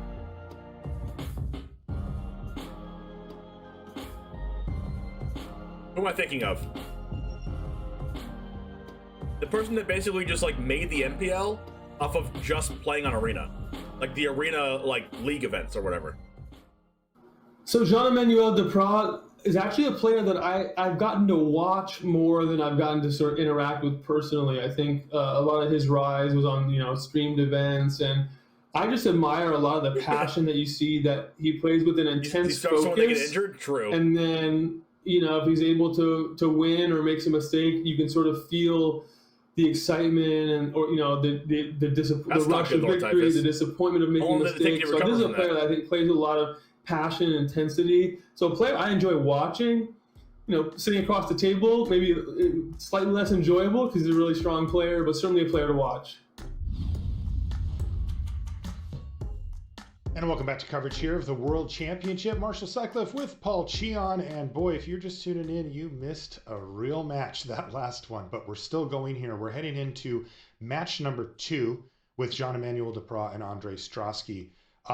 Ultimately, Jean-Emmanuel was the one who emerged victorious from that first match there, Paul. And that means Strosky has had really a disaster day, right? I mean, he lost his opening match and now he's down and needs to win back-to-back matches. After cruising into the top 4 undefeated, things have not gone his way and he really needs to dial in. Jean-Emmanuel is so close he can taste it. They're fighting for the right to play against Jan Merkel here in the lower final. So that's where they're at. Interesting to note here as well, Paul, these players actually haven't faced each other up until today. They didn't play each other in standard. They actually were in the same draft pot as each other as well to kick off our opening day.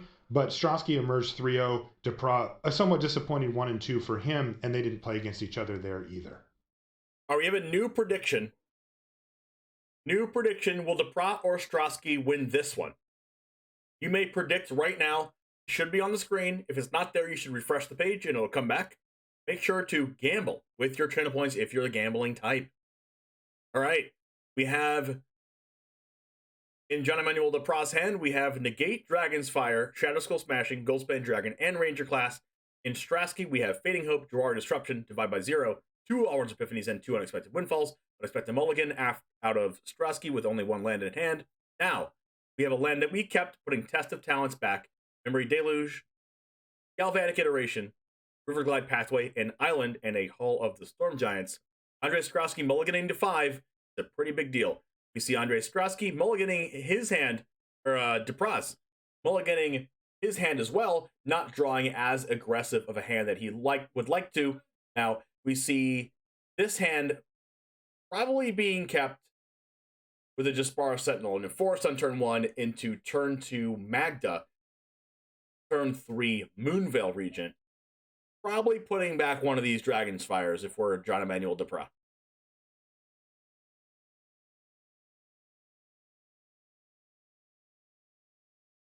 We only have about 30 seconds left to predict your channel points. If you would like to choose who do you want to win or who you think is going to win, Deprat or Strasky. Turn 1 Jaspara Sentinel out of Deprat as expected. You're digging the Timber deck? I like the Timber deck too.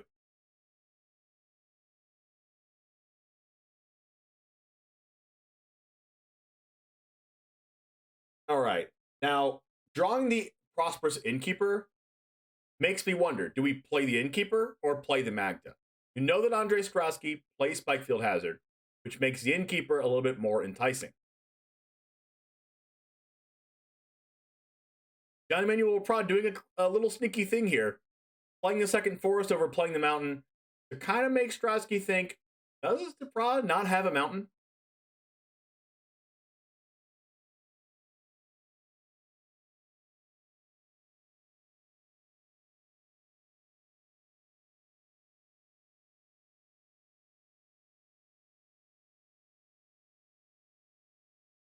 Now, thinking, does John Emmanuel want to cast Magda also?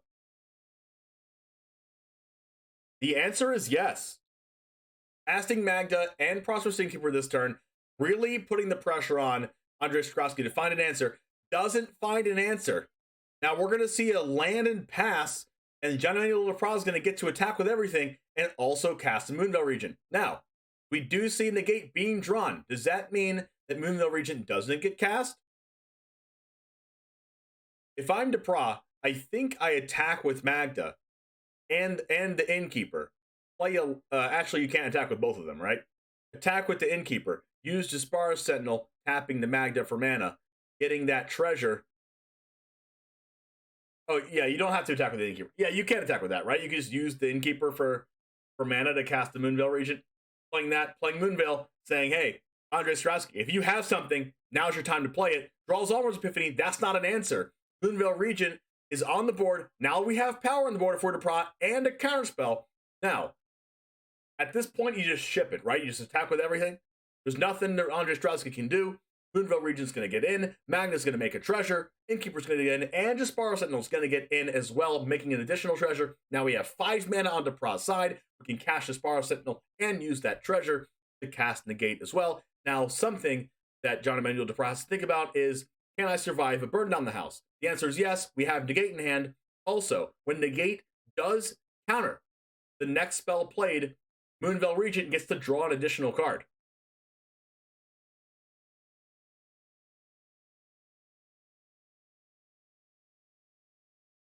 Draw Disruption and Windfall coming here. 1 mana away from casting Epiphany next turn if it's foretold.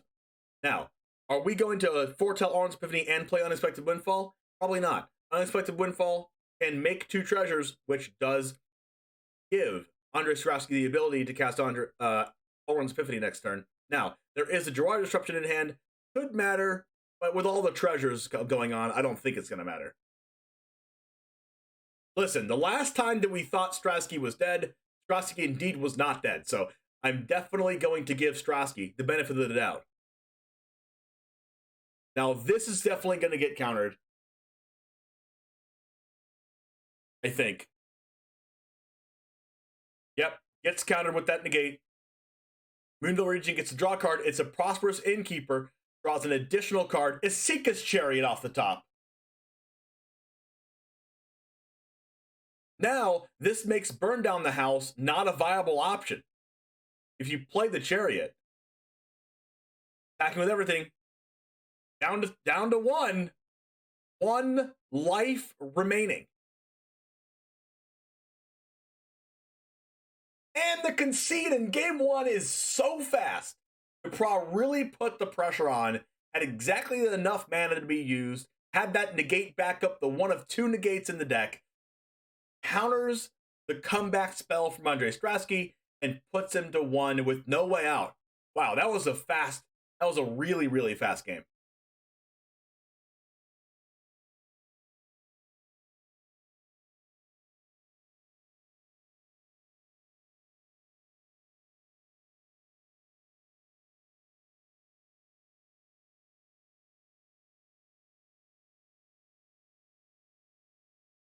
All right, we see Andre Strasky throwing cards in, pressing done really fast. Johnny Manuel Applause taking a little bit more of a methodical approach to this one. Maybe he's deciding to do some different things after the first match was already completed.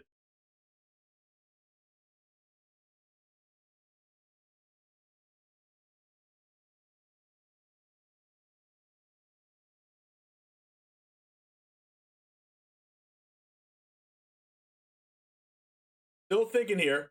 Takes out the Moondale regions. The last time we saw this, we saw something similar. The Moonvale region was only one copy before.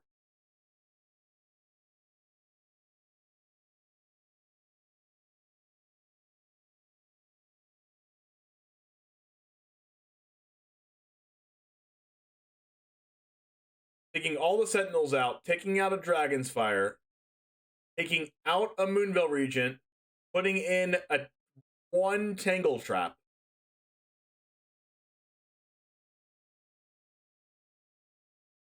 And the Tangle Trap's in there just to catch the Aspmouth Dragon with how powerful it was in the last one. Taking Tangle Trap back out. Very indecisive here on whether he wants to try to have an answer to Smoldering Egg or not. Like, Dragon's Fire is an out to Smoldering Egg. We saw Johnny Manuel just kind of click submit, running out of time in sideboarding.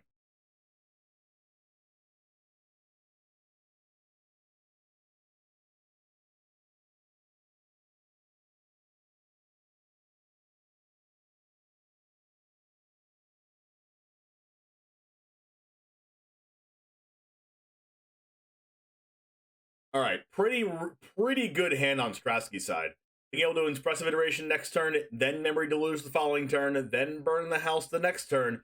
We have Galvanic Iteration already in hand. If we have one Epiphany, this game could be over really fast the other way. We do have a counterspell if you're a Jabraz fan. Disdainful Stroke in hand. Turn 2, 2/2. Turn 3, Reckless Stormseeker. Turn 4, Moonvale Regent. Both of these hands are really good. Let's see if the cards are stacked in the favor of both players, which player comes out of victory.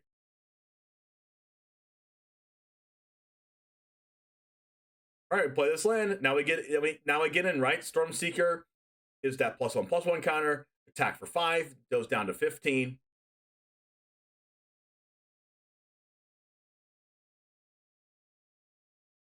That's a burning hand. That's a very powerful card right here. Now, it's a little bit awkward since Reckless Stormseeker isn't green. You can't just Galvanic Iteration into burning hands and kill both things. One thing's gonna live. Now, if we learned anything from John Emmanuel Depras' playstyle from the last match, John Emmanuel likes to put the counters on the tokens since the tokens can't be bounced by Divide by 0. Now, if that's the case, burning hands is going to be really good against the tokens. This time, Andre Strasky's thinking about going main phase Memory Deluge to not get hit by that Disdainful Stroke, just in case this is Disdainful Stroke or Negate in John Emanuel's hand. Now, if I'm Strasky and I have Burn Down the House in my hand, I'm thinking about wanting Deluge to get Disdainful Stroke, just so I don't get Burning the House Disdainful Stroke. But you see a main phase, Get Memory Deluge here. We have a lot of good cards. I feel like you'd want all of these. Let's see which ones Andres chooses. We see a Fading Hope and a Smoldering Egg, taking the two most mana efficient ones. Third Stormseeker comes off the top. If you're John Emanuel, you're going to want to draw lands pretty sooner than later. Also kind of want to hold up this Disdainful Stroke for the turn 5, Burn Down the House.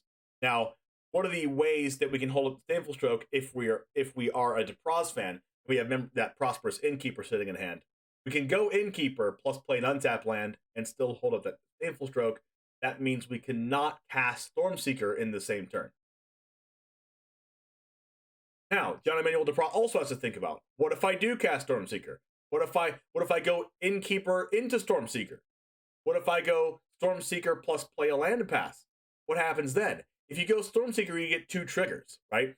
So you can go Stormseeker plus play a land, do nothing. When you enter combat, 2 triggers happen. Both Stormseekers become a 3/3 haste, and you deal 8 damage, putting Andre to 7. Now, is 7 a good number for you to be at? We've learned from one of the other games in the last match that it doesn't matter how low you get your opponent, you should probably make the right play. Now, we see a Ranger class being used instead of the Innkeeper being played. Second Burning Hands is amazing. It turns to nighttime, which is one thing about DePraz deck that you're going to want to do if you have Reckless Stormseekers. It does give trample. So even though you put birds on the board and put 1/1s and trump blockers, if it stays nighttime, then those Storm Charge slashers, Reckless Stormseeker on the front side gets to have trample and haste and +2/+0. So now it puts Andre into this weird position where Andre now wants to cast 2 spells in the same turn, whereas Andre's deck really doesn't want to do that, right? You could go Smoldering Egg into play a land into cast another spell, like Smoldering Egg, cast a spell, Burning Hands, hold up Fading Hope, which is probably what I think Andre might do, because casting 2 spells in a turn right now does turn it back into daytime, which lets John Emanuel DePraz kind of want to do nothing also.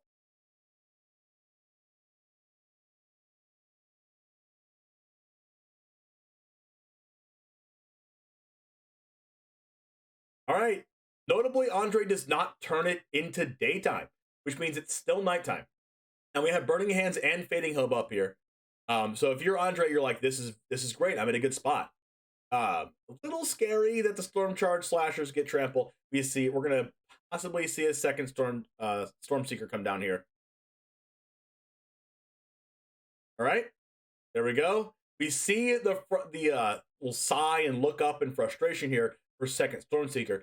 Maybe we're planning on Fading Hope one of them. Now you can't Fading Hope both of them. We're going to be able to get some trample damage over the Smoldering Egg. Now, does Fading Hope deal with enough things to win this game for Andre? Burning Hands is the only thing that can kill this 3/3. Fading Hope can kill the 3/3, but then you have to double Burning Hands one of the Storm Rage slashers. That is not enough to win the game. Now, if you're Strasky, this is a really tough spot to be in. If you're John Emanuel, I think all you have to do is slam a threat every turn, make sure you hold up that Disdainful Stroke to have yourself not get burned down the house. Don't play too much into the removal spells, but play just enough to make Andre frustrated while also whittling down their life total.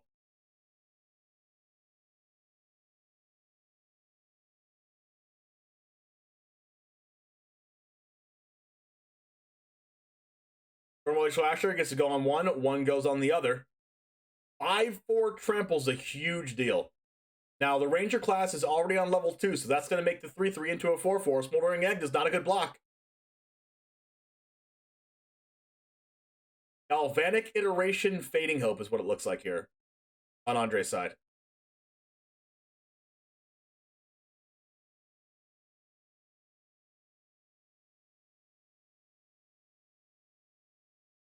That is a good use of Galvanic Iteration, I must say.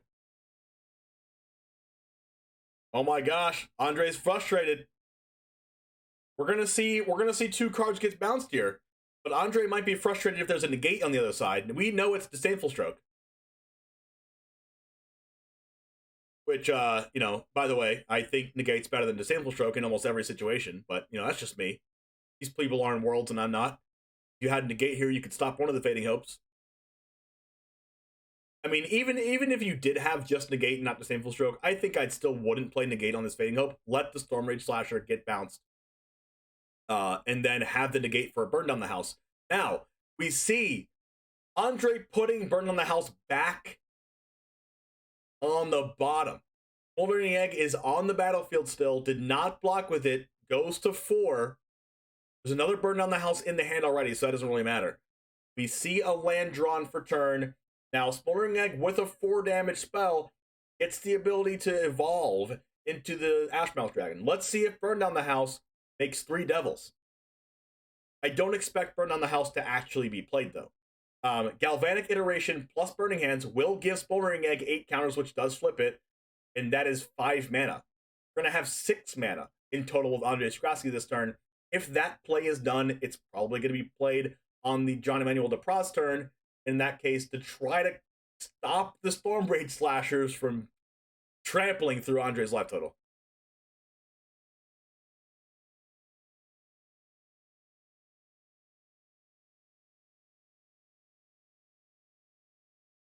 All right, see that Field of Ruin come down. There's also a Den of the Bugbear there, so we're going to go ahead and kill that Den of the Bugbear with Field of the Ruin, and then we're going to have 4 mana left over, which leaves Andre with double Burning Hands on a Storm Rage Slasher. That doesn't stop the next one, though.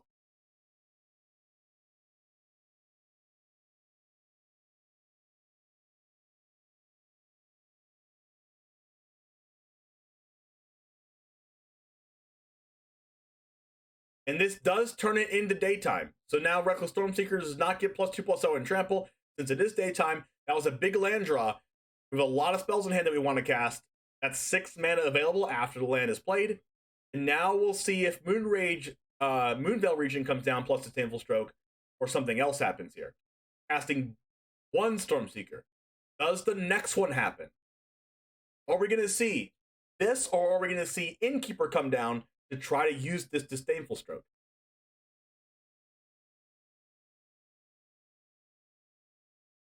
Now, one thing about this Stormseeker is that it can give itself haste. Double Stormseeker comes down. Here's the play. Ashmouth Dragon's going to have to chump block.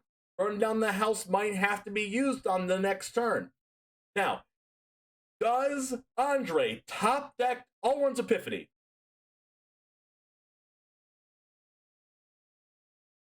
That's not Alrund's Epiphany.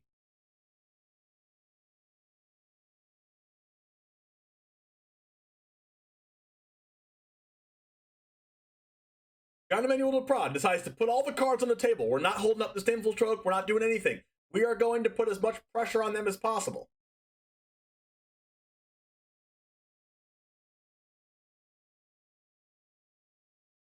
One life remaining. John Emmanuel can get the 2-0 on Andre Skrasky and knock Andre Skrasky out of this tournament by winning this game right here. It's down to the last couple of plays. John Emmanuel's cards are all on the table. Not holding up any mana. Andre Skrasky thinking about his options. And if we learn from last match, it's really scary when Andre Skrasky comes up with something in his head.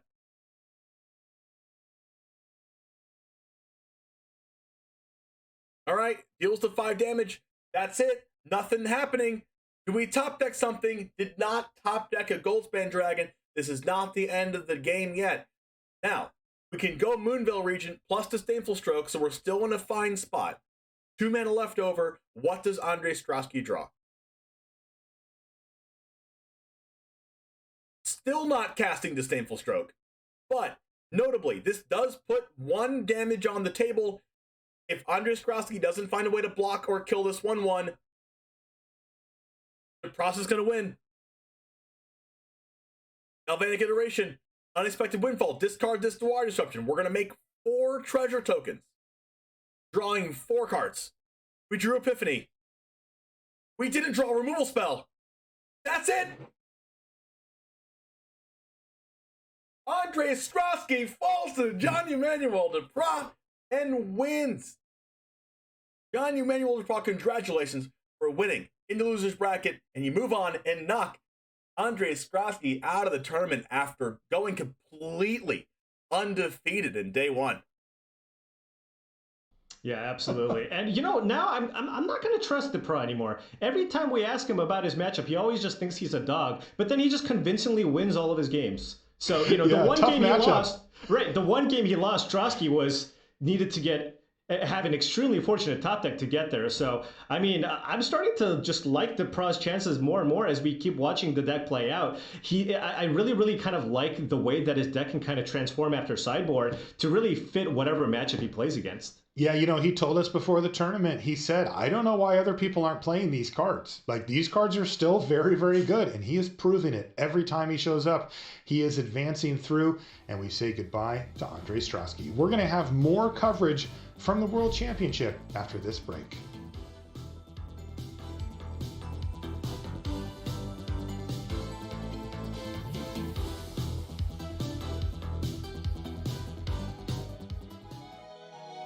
How many elimination matches in a row did Keisuke Sato win at the Challenger Gauntlet to qualify for Worlds? In World Championship 27. I'm going to say 4.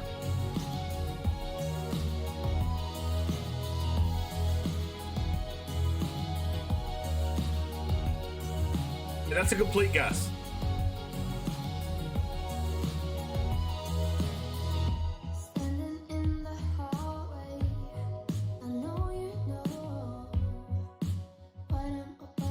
By the way, if you're in chat right now, you're not subbed to my YouTube, make sure you're subbed to it. I'm like, the goal is 1,000 YouTube subs by the end of the year. We're currently at 672, so we only need 328 more subs in order to get to 1,000. And we do it before December 31st. That is the goal.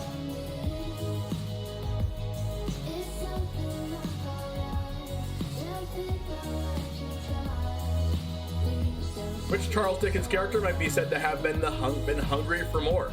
I have no idea. Oliver Twist?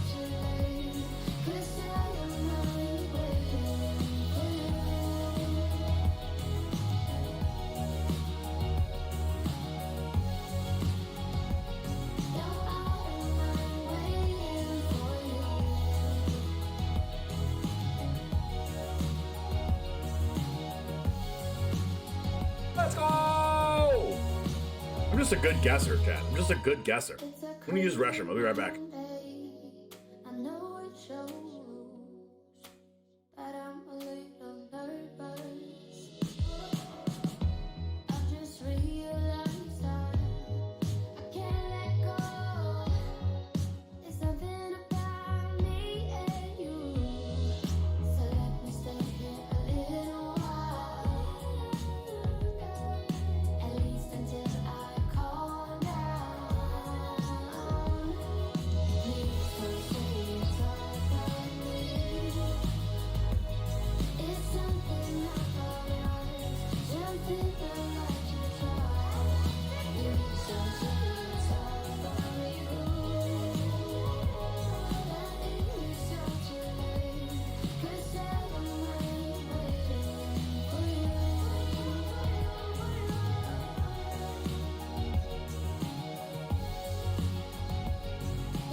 Welcome back to coverage of World Championship 27. Let's take a look at our bracket as Jean-Emmanuel Duprat advances here to play Jan Merkel in our lower finals. The winner of this coming match plays Yuta Takahashi in the title match for the World Championship. Really, really exciting stuff here. And Monty, well, we had quite some games there in this past match, including a historic top deck. Talk to me more about this.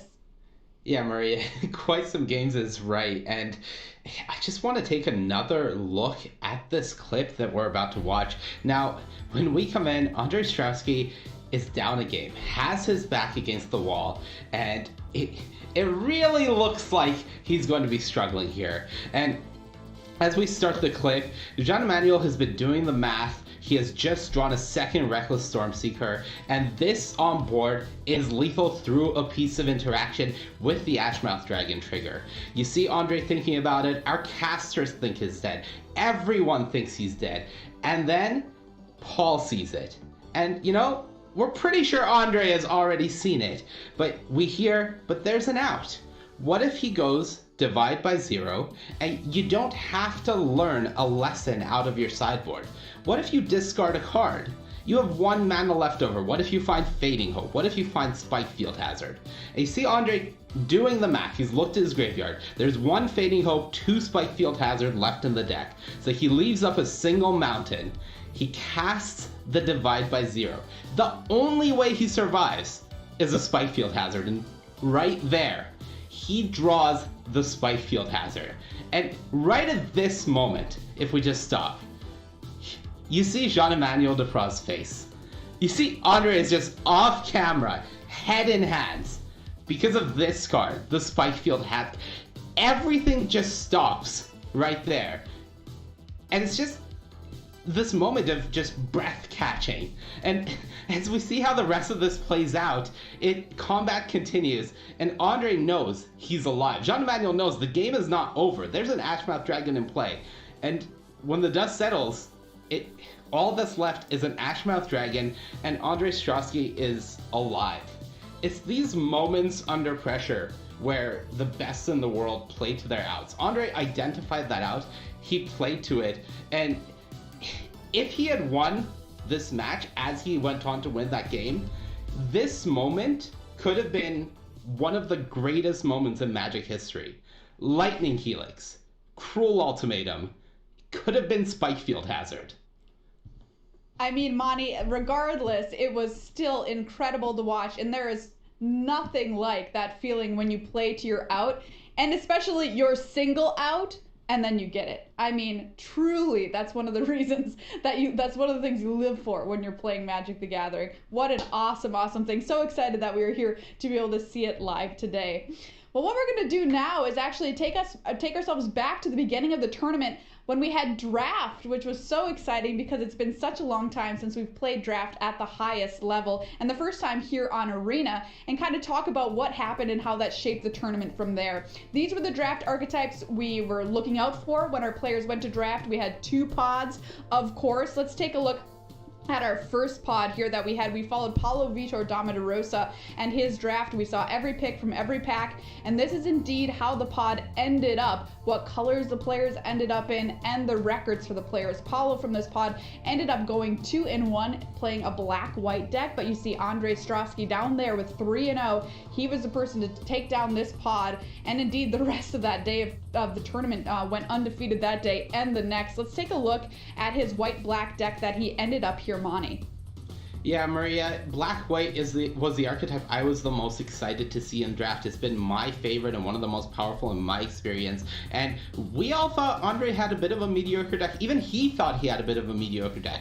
But in the end, how it played out was he had multiple cards that were must answer, all highlighted by that Intrepid Adversary. And when it came time, people just didn't have the answers they needed at the right time, and he was able to take the powerful Mythic Rare to a 3-0 finish with this black-white deck. Really interesting, a lack of flesh takers here in this white-black deck. That's kind of the signpost on common I look for when I'm drafting it, but turns out sometimes you don't even need it. Andre Strosky 3-0'd that pod there on our draft morning. Let's take a look at our second table here. This table we're watching Seth Manfield draft, who ended up in green-white humans. Went 1-2, pretty disappointing start of the day for Seth Manfield there. You can see everybody else's record around the table and the colors. Sam Pardee across the table from Seth was the 3-0. Once again, in white-black, Riley.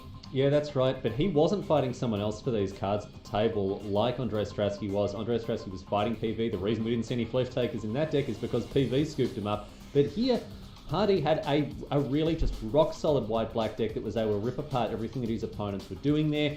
You know, with a good removal of a good mix of removal interaction and rock-solid threats, Sam Pardee got his tournament off to a flyer. Now, obviously, he didn't make the top 4. He was sat down very emphatically by Jean-Emmanuel Duprat after they faced each other in 3 matches. But I'll tell you this, Party got off to the perfect start, 3-0 with his draft deck. And as you say, fantastic to see draft at the top level once again, Maria. Absolutely. Went home that night, well, stayed home rather, played a bunch of draft, as you do at the end of casting Magic all day. More Magic, of course. I mean, we just love watching draft here, and we got a chance to actually see these drafts happen in a whole new way that we haven't ever had the pleasure of being able to see before. Check this out, everybody. This is the view we got to see the drafts from that morning. And you can see the different players picking here in pack number 3. Something interesting, in our second pod, all of our top 4 players were in this pod. And not only were they in this pod, check it out, they were all passing to each other. Merkel, Strosky, Duprat, Takahashi. That's wild. That is absolutely wild. And what a cool way to be able to watch draft. It was just a treat. Monty, wasn't this awesome? Yeah, this was just spectacular. Getting to really break down in real time what is happening at a table. It's not something we've ever been able to do with paper drafts at previous Pro Tours, because there's just no way to capture all of that information as players are looking through packs and shuffling them around trying to decide what the picks are. So here we got everything, and it just made for such an incredible experience of being able to watch this happen. Riley, what was it like for you watching this play out? Look, this was just unlike anything. I've watched a lot of drafts from a coverage perspective for a very long time, but being able to follow an individual card around the table, being able to see exactly how, like, oh, no, don't go to red, don't go to red, there's a really good uncommon coming, like that sort of thing. Listen, obviously it's early days with this sort of thing when it comes to coverage and Premier level play drafts. It's the first time we've seen them this time at the World Championship. But I very much hope that we get to see stuff like this in the future again, especially with that multi-view. I don't know how it's... I mean, the cards are minuscule. It's very difficult to... enhance. There's a lot there. I'm sure that people are going to work on a way to make this palatable, because it was some of the most compelling content I've ever seen. So I can't wait to see more of it. Yeah, it was truly awesome, everybody, and really, really wonderful to be able to bring draft to you again at this tournament. Well, let's turn our focus now to our lower finals, because Takahashi needs an opponent, and we are about to get him one. Jean-Emmanuel Duprat versus Jan Merkel. 3 top finishes for Duprat, 2 for Merkel. Teamer Treasures versus Grixis Epiphany. Let's get to meet Jean-Emmanuel Duprat a little bit better there. Check out that number of arena games played. It's absurd, just in case you want like a wider perspective. That number is absurd. Almost 26,000 games. 66.8% standard win percentage for Duprat. Check it out. This is his road to the top 4. Rough start to the morning for him in draft, especially because he is one of the best drafters in the tournament. Went 1-2, but then he battled back the rest of the tournament, beating Sam Pardee in a tiebreaker round to end up here in our top 4. That's a look at Jean-Emmanuel Duprat.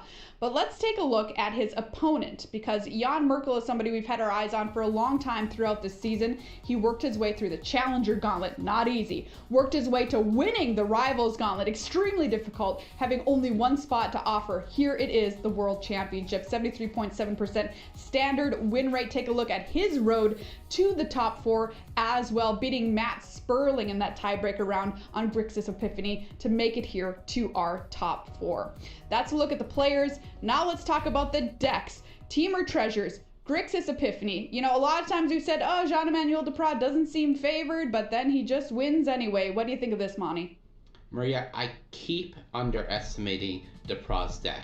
I thought it did not look like a good choice coming into the weekend. I was really worried about him, and so far he's just continued to perform with it. Yes, he got a lot of creature matchups in the Swiss, but when the time came against Andre Strosky, well, the deck performed, and I can see why. He has these haste creatures that make life for control decks a nightmare. Those Reckless Stormseekers and Goldspan Dragons really team up to just make sure that you can refuel damage after a sweeper. On the other side, Jan Merkel's Grixis Epiphany list, well, this deck was kind of tuned and brought to beat creatures. We see more cheap removal, and we see Lear. That card is an absolute house when it comes to creature matchups, because when you play it, it, you can just rebuy all the removal you've already used. And one of the most important play patterns, if you play Lear while having 6 mana and a Fading Hope in your graveyard, if your opponent tries to remove it, you can just use that Fading Hope to put Lear back in your hand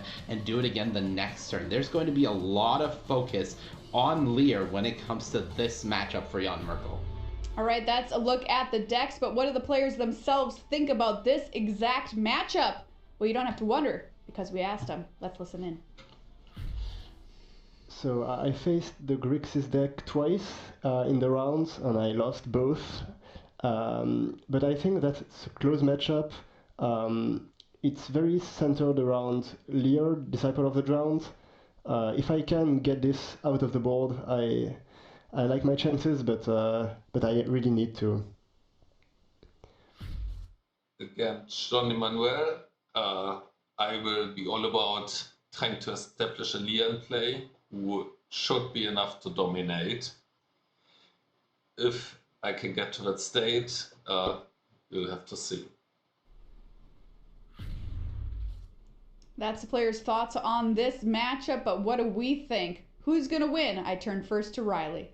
Well, look, we've all been underestimating Dipra and his deck all weekend, and I'm not going to make the same mistake.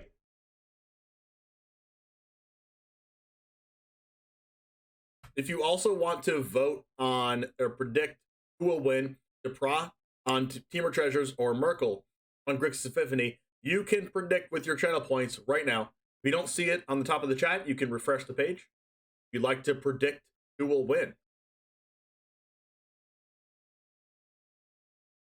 I think he was going to get. All right, well, let's find out who's going to win and who's going to end up in our title match. Coming up here, it's the lower finals. Don't go anywhere from World Championship 27.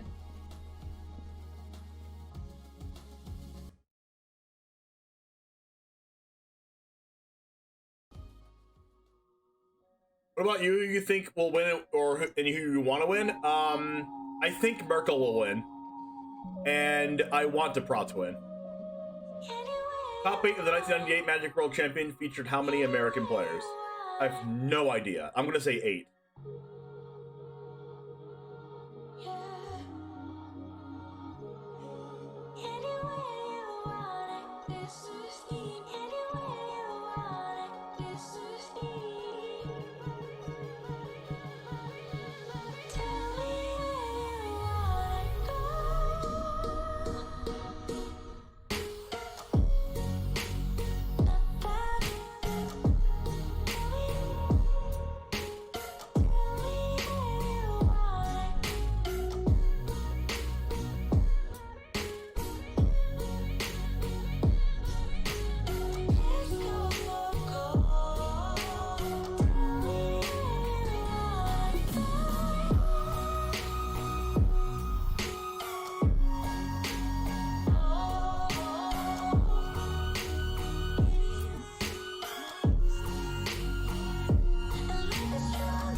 Takahashi is known by what nickname thanks to his success with a particular magic creature type? King of Fairies, definitely. No one predicted on who will win. Interesting. No one likes predictions, I guess.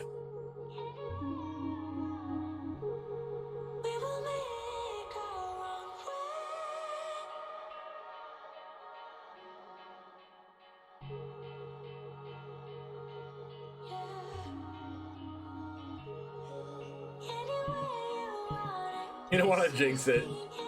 Total, how many times do the words either day or night appear on the Celestis?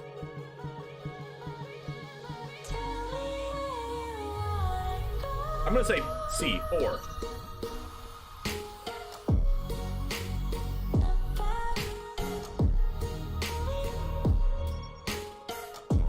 If it's 10, I'd be appalled.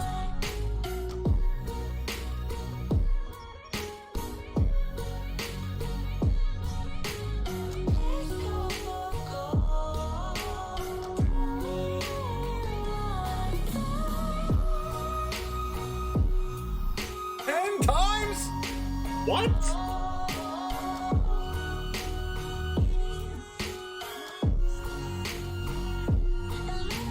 Does that include its name? If it's either day or night, it becomes day as Celestus enters the battlefield. Add 1 mana of any color. If it's night, it becomes day. Otherwise, it becomes night. As the only sorcerer, whenever day becomes night or night becomes day, you gain 10 life. You may draw a card. If you do, discard a card. Welcome back to coverage of the times. Magic World Championship. It is the lower final. Ailey Loney alongside Cedric Phillips. And we are going to see the 2 road decks of the tournament do battle to meet Yuta Takahashi in the championship That's matchup. a lot. Cedric, what are you looking forward to in this matchup, my friend, besides some excellent magic? Well, you took it from me because I'm expecting some excellent magic is what I'm sorry. expecting. You know, Monty talked about it a little bit at the news desk alongside Maria and Riley, and I'll tell you, John Emmanuel DeProc continues to impress. This deck, when we were taking a look at it, kind of behind the scenes as a team, we were all kind of like, I'm not sure, not that well positioned. It's not Epiphany, it's not mono green. I'm not sure it has a good matchup in either spot. It has continued to impress, and DeProc coming into this event, if you take a look at his notes and his thoughts on this, he said, I don't understand why more people aren't doing this because this was powerful in the last format. I think it's powerful in this one again. And maybe the secret's out. Maybe he was right all along because he is 1 step away from the finals of this event. It's unreal. All right. The crazy thing with just Bar Sentinel into Prosperous Innkeeper is it's like 4 mana on turn 2. Right? This Bar Sentinel turn 1, turn 2, you pay 2 mana, and then you get 2 mana back. So it's basically just free. It's like a free 1/1 that gains you life every time a creature enters the battlefield.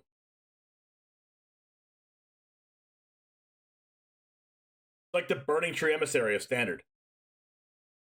Alright, so we have 1, 2, 3, 4 mana available.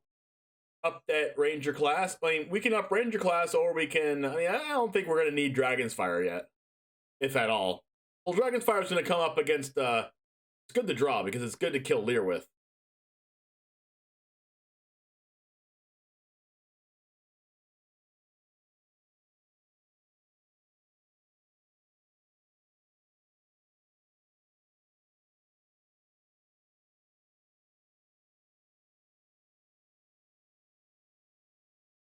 See a Fading Hope on the token.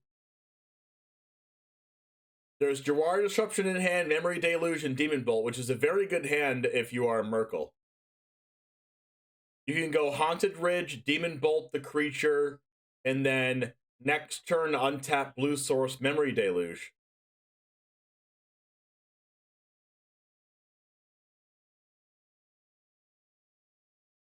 Now we know this is the only Smoldering Egg in the entire deck for Jan Merkel, so putting that on top to ensure that it's in the hand as an option at some point in the game. Mono Green Teamer is DeProc's board right now. Now in the hand of Merkel, we're going to see this Demon Bolt play happen regardless, I think. We might just play Riverglide Pathway as a red source and just use Ranger class's ability.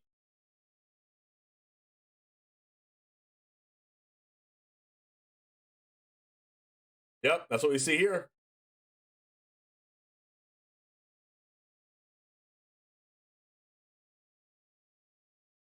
Now, if you are John Emmanuel, this Duress is going to take the Dragon's Fire. And then Jawari Disruption might get rid of the Goldspan Dragon, but you're going to be able to see that if we Duress first. This is probably going to mean that Merkel just wins the game, unless there's some really good things off the top of the library for DeProc.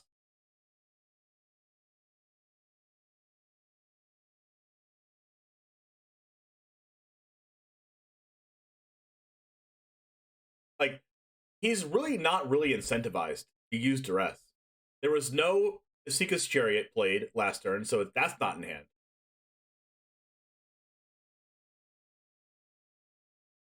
So we're just going to play into the Jawari Disruption and not Duress. So Dragon's Fire is going to be able to get rid of the Smoldering Egg. Granted, Jan Merkel, not knowing the cards in John Emmanuel DeProc's hand, doesn't know that the Duress play was the better play.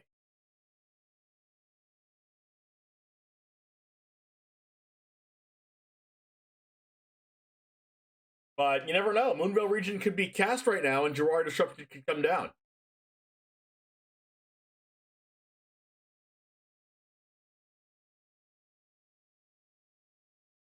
Now, the things that the process is thinking about right now is, could that be a removal spell?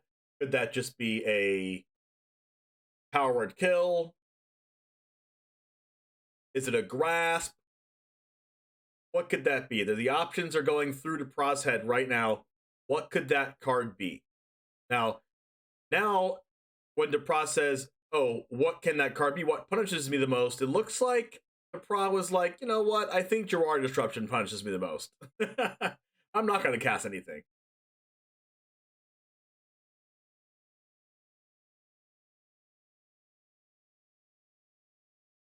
Now, is this the spot for Duress to come down? Because if you Duress, now you can't Memory Deluge.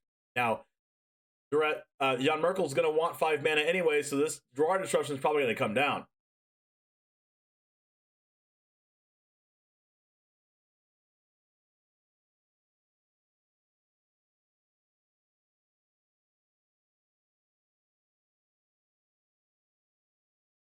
All right, now this Dragonfire is going to be able to deal with the Smoldering Egg. Duress is not going to be able to take anything out of the hand.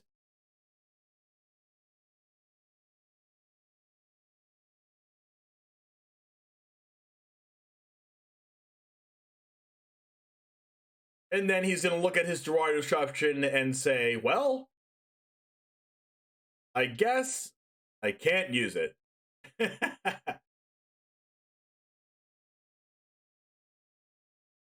He looks so worried when he thinks. Kind of, right?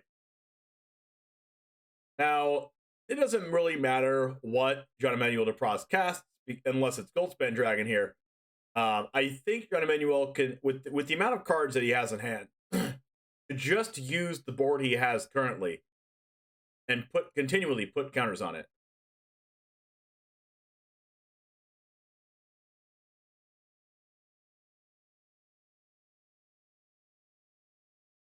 Really thinking whether he wants to play this or not.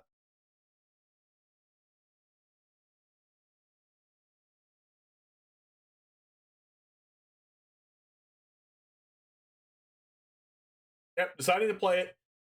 If does this get Gerard Disruptioned just to use the treasure? Because if the treasure's used, they can no longer cast Goldspan Dragon. I think he might just do it to get them off of double red.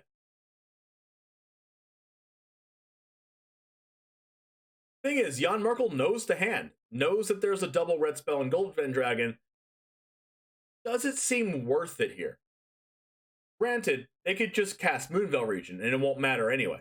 So, I think Jan Merkel is taking the other line of play here, letting the Asika's Chariot resolve without casting Gerard Disruption, draws a land for turn anyways, now can hold up Memory of the Deluge and Gerard Disruption, with Goldspan Dragon in play and a land drawn for turn, with so much mana available to Depras. Gerard Disruption is not going to matter unless John Emmanuel decides to play 2 spells this turn.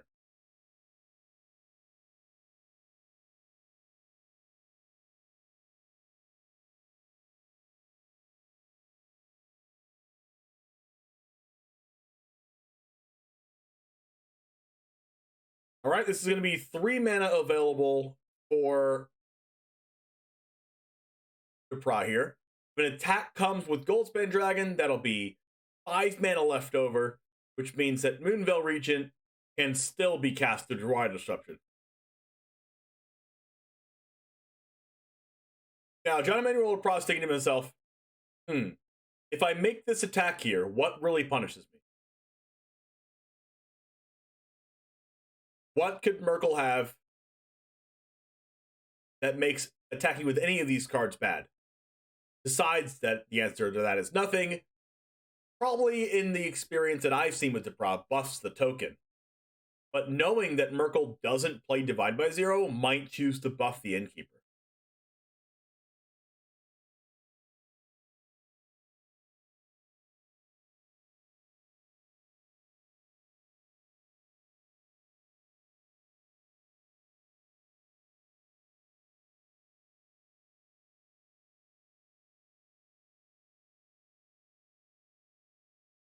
Now, does Ranger class buff the Asika's Chariot or Goldspan Dragon to try to get out of range of burn down the house next turn?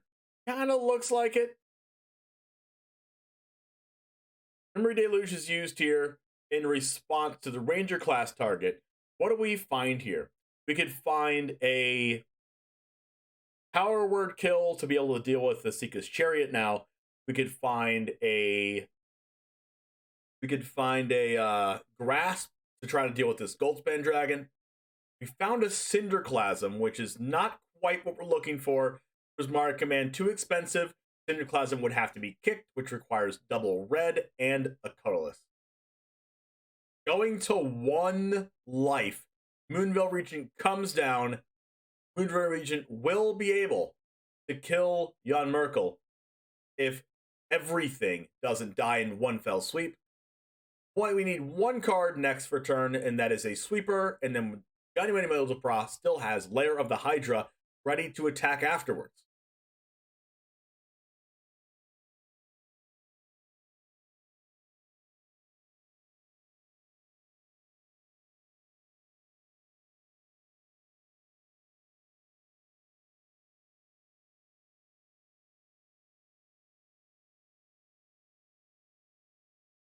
Now, we're going to see a Cinderclasm here stop all the 2/2s in the Innkeepers. But that's still not enough damage. There's still not enough interaction to protect against the Goldspan Dragon and Moonveil coming.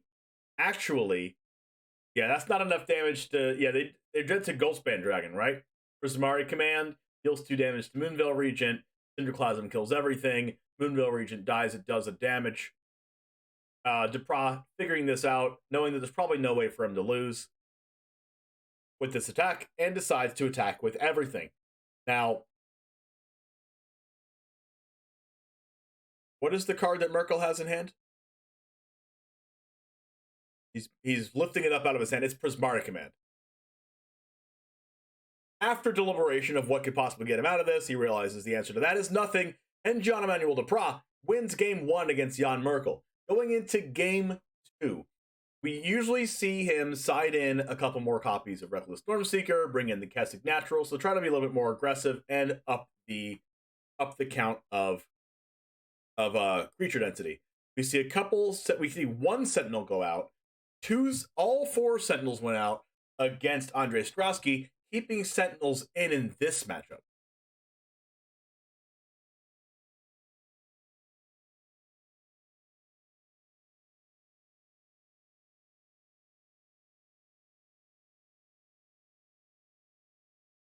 Now, looking over at Merkel's side, Merkel has Hermits in there.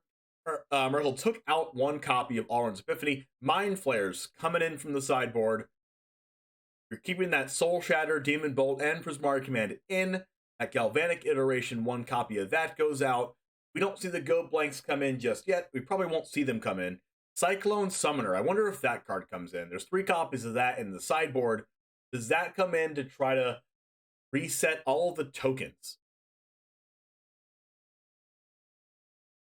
Was keeping the egg bad for Merkel? I don't think keeping the egg was bad, because you don't know. Because in order for egg to be bad, Johnny Manuel Duprat has to both have a dragon and a Dragon's Fire in hand. Now, also, we had the option to duress to try to take the Dragon's Fire out of the hand and look at the hand and take that out. We did not take that opportunity on that turn. Yes, if Jan Merkel knew John Emmanuel Duprat's hand, definitely would have done that. Decided to go a different way, and that's what made the egg bad in that specific situation. If he had duressed the Dragon's Fire out of the hand, I think that would have been a different game.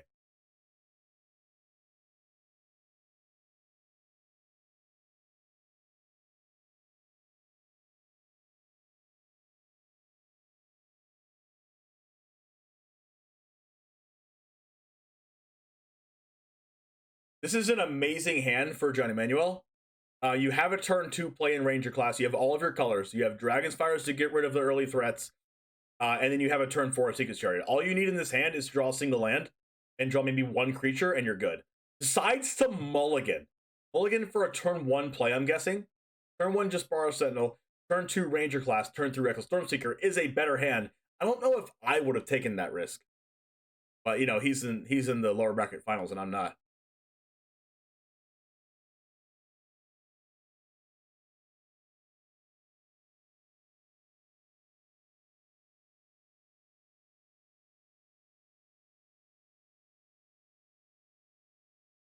All right, we see a Goldspan Dragon come off the top. Another creature is really good, kind of what we want. We're trying to look for maybe a Counterspell or a Chariot if you're Depraz. If you're Merkle, you have Expressive Iteration next turn into untap blue source Fading Hope. You have Memory Deluge on the next turn, Leer the next turn. I would say that if you're Merkle, you have a really good proactive things to be doing. You want just one more, possibly two more ways to interact with Depraz, with what Depraz is doing right now. But the Grixis deck is definitely a little bit more interactive than the Pure Is It Turns deck, as you can see here. But it still does have those proactive draws. A double Leer isn't what you want to see, but let's see if we can. We got a Fading Hope. Got a Fading Hope and a land. That's very good. So we're going to play this land because we need this land in hand anyways to continue our plays. No Fading Hope happening this turn. If you are John Emanuel right now, you drew a Prosperous Innkeeper for turn. It is a creature. You can play Innkeeper and then play an untapped land and do the Ranger class. You know that Merkle doesn't have anything in his deck that is a 1-mana red or black card, so you know there's a free attack coming here. Knowing that ahead of time, decides to play the Reckless Stormseeker and get as much damage in this turn as possible, getting that 4 damage in, putting Merkle to 15. Merkle top decks a Mind Flayer, and we're going to want to draw another land. So we're going to main phase Memory Deluge maybe even just Fading Hope one of these things, one of the creatures to scry one. The opportunity here off Memory Deluge to not wait here is just in case Depraz has Negate in his hand.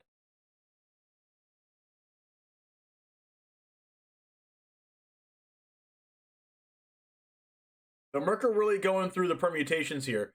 Do I Memory Deluge, look for a land, get a blue source, play it, hold up Fading Hope?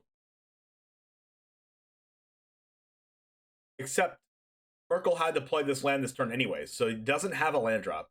Waiting on Memory Deluge, making it nighttime's a big deal. He thought about playing it in the main phase, but decided that he wanted to wait until the next turn. Now, that's very interesting because Stormcharge Slasher gets +2/+0 and haste to something, which is an actually big deal. Next turn, all we need to do, if you're Merkle, is draw a land and then Mind Flayer the Stormcharge Slasher or the Goldspan Dragon, whichever one gets cast. If there is no land drawn, I don't see there not being any land in the top 4, but it's a possibility.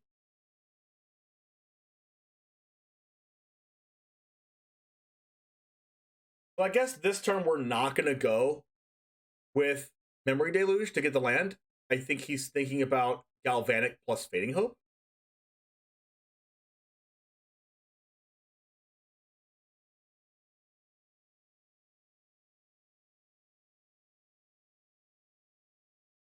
Me personally, I would want the land. But if you Fading Hope, you get to scry twice. So you probably get the land anyway. That's probably what he's thinking.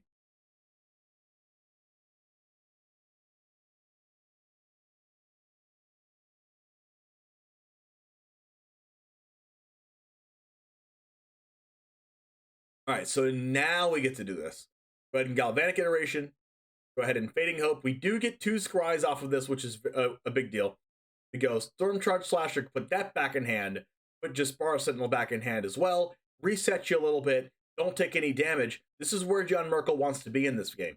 If there's no land on the top, though, it could be in a lot of trouble from Merkle because, you know, Depraz just gets to recast Stormcharge Slasher and Jaspara Sentinel, giving something +2/+0 and Hasten Trample and get in for more damage.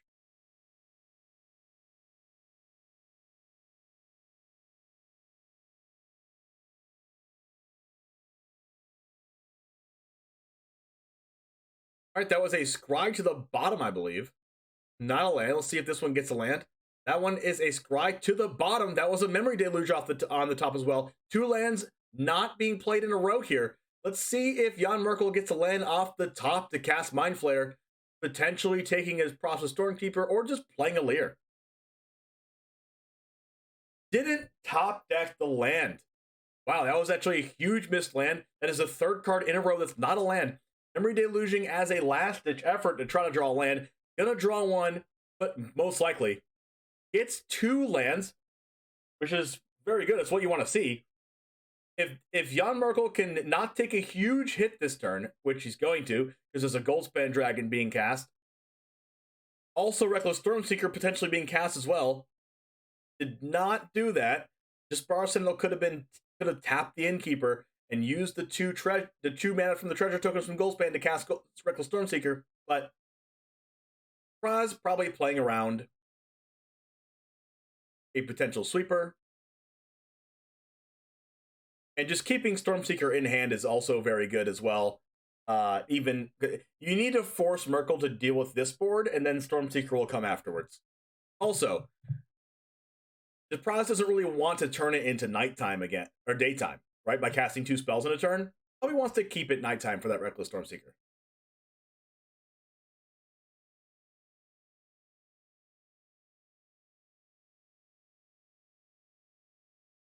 Now, on the next turn, we might see Mind Flayer come down and take Goldspan Dragon. We know that's not going to work out because of Shadow Skull Smashing. But there is a power word kill here to stop the Reckless Stormseeker. Not going to be able to stop that Shadow Soul Smashing, though. So let's see if Mind Flayer comes down, or Leer can also come down and cast a Fading Hope.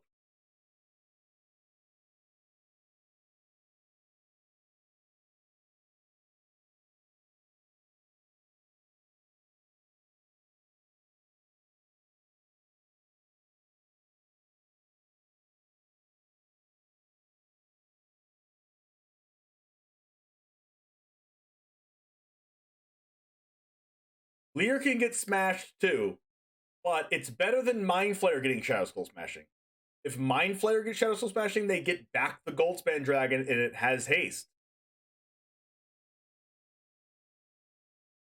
Alright, there's a Shadow Skull Smashing here. We have enough mana to have 3 mana left over and Shadow Skull Smashing. So Shadow Skull Smashing is going to go ahead and get rid of the Leer.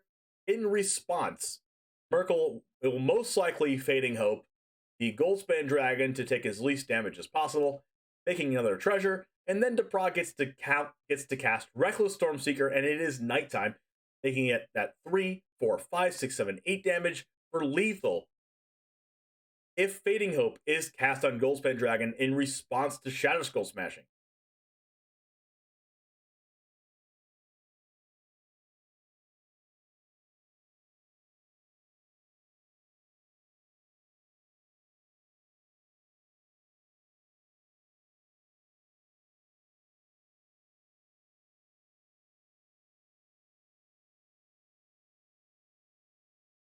Alright, Fading Hope has to be used now.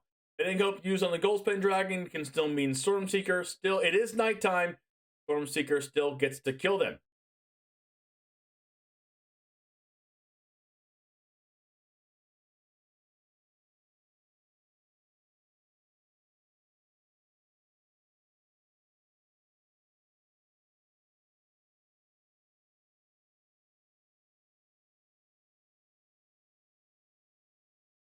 Alright, here we go.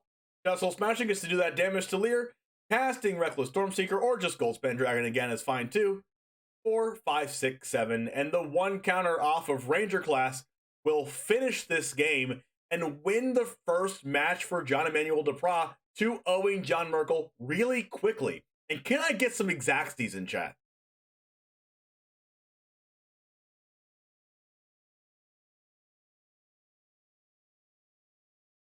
That was impressive. A little bit, both of the news that I was going to hear in the booth between me, you, Marshall, and Paul. But, this deck that Depra's been playing, it's been very much, I got paired against creatures a lot. Mono green and mono white. I think I'm fighting against Epiphany, but my pairings have been favorable. Well, maybe you just beat Epiphany decks too. How about that? Maybe you just beat everything. It seems like it. And if his winning ways continue, he may well be our second championship match finalist. But we still have 2 matches possibly to go here against Jan Merkel. So we're going to take a very short break, and we'll see you directly after this.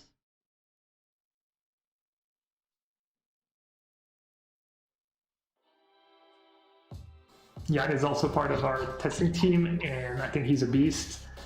I honestly had him up there. Was PV and Ely to take the whole thing down. So I think if we can have a good constructed deck, I think he's going to draft very well and play very well, and he's one of my favorites.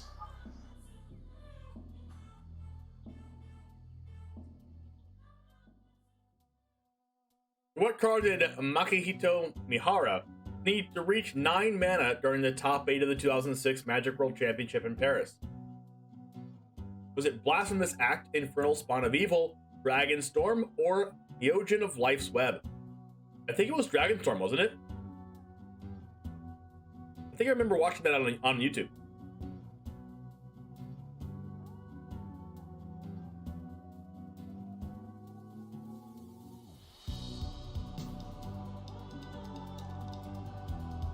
All right, we're going to start a new prediction on Duprat versus Merkel.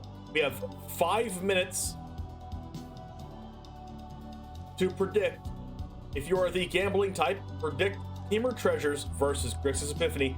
Who do you think will win this next match?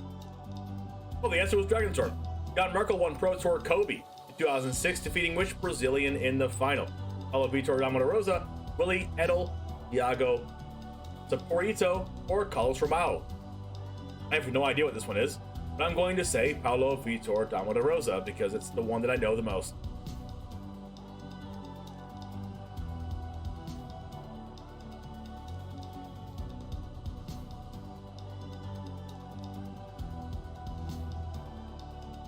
Yeah, I think Epiphany needs to be unbanned.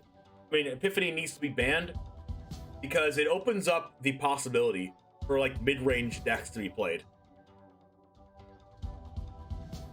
Like right now, it's like either aggro or Epiphany, and there's like hardly any in between. Or like actually none in between. Willie Edel was the answer, and Tommy was correct. I wouldn't define my success in this tournament by how well I performed in terms of record, but rather in terms of how I played. I remember Reed Duke going last in his first World Championship, and then going on to become one of the best players of all time. And all I want to do is to play well and feel like I played well. Well, Duprat, you certainly are playing well. Welcome back to the World Championship, everybody. Ailey Loney alongside Cedric Phillips, and we are one match in our best 2 out of 3 here between Jan Merkel and Jean-Emmanuel Duprat. So let's get right back into the action and see which of these two players is going to join Yuta Takahashi in the finals. Cedric, any predictions for this one, my friend?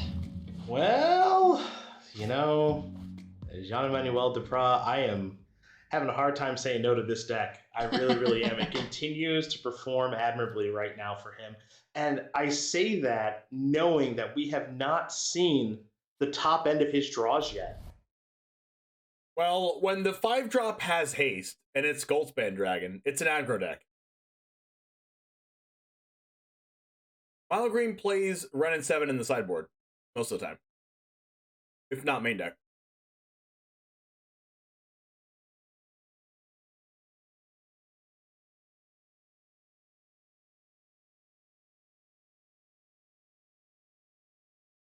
Like, I played a black-red aggro deck that was basically a burn deck in standard like 5 years ago. Okay, this was like Hour of Devastation format. Okay, and I played Hazaret and Goldspan. I played Hazaret and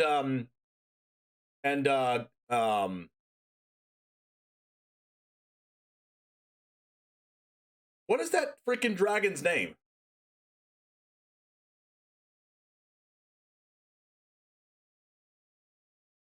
Hazaret and Glorybringer in my aggro burn deck, okay? Just because you play a 4 and 5 drop in a standard deck does not make it not an aggro deck. It's an aggro deck.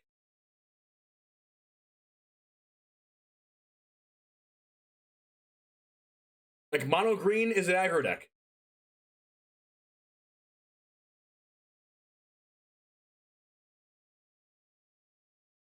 We could see Celestis come down, plus holding up Cathartic Pyre.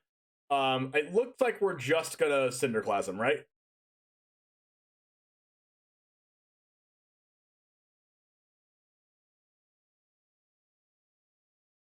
I'm not saying you're wrong. Like, an aggro deck can, like, play removal spells and planeswalkers and be, like, a little bit of a mid-range style. But it's still an aggro deck.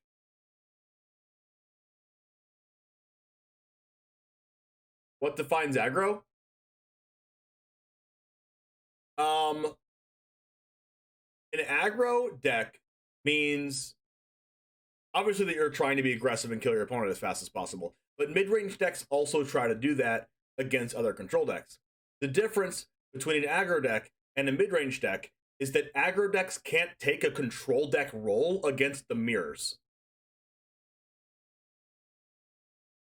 Against, like, mirrors and other aggro decks, the other aggro deck, you play, like, this kind of back and forth interactive long game if it's an aggro mirror match.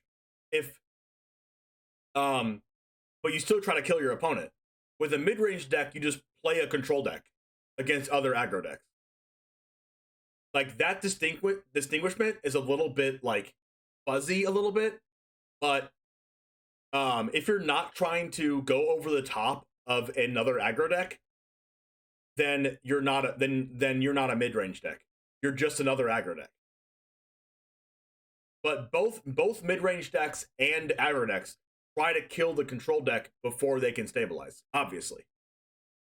But I think that's the main distinction between an aggro deck and a mid-range deck.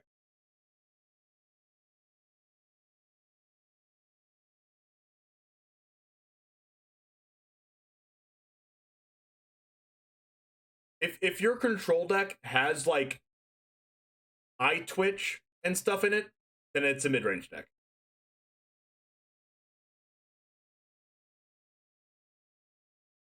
Like eye twitch and Skullport Merchant and, you know, Ebon Death. Like, that's a mid-range deck. Because against other control decks, you can't go over the top of them. You can just kill them faster. Yeah, and mid-range has two different modes to it. Mid-range could be like an aggressively slanted mid-range deck, which is the mid-range style that I prefer, or you can play a control-based mid-range deck, which is like the black-white mid-range deck that I played in the Hoogland Open. But they're both mid-range. Right, exactly.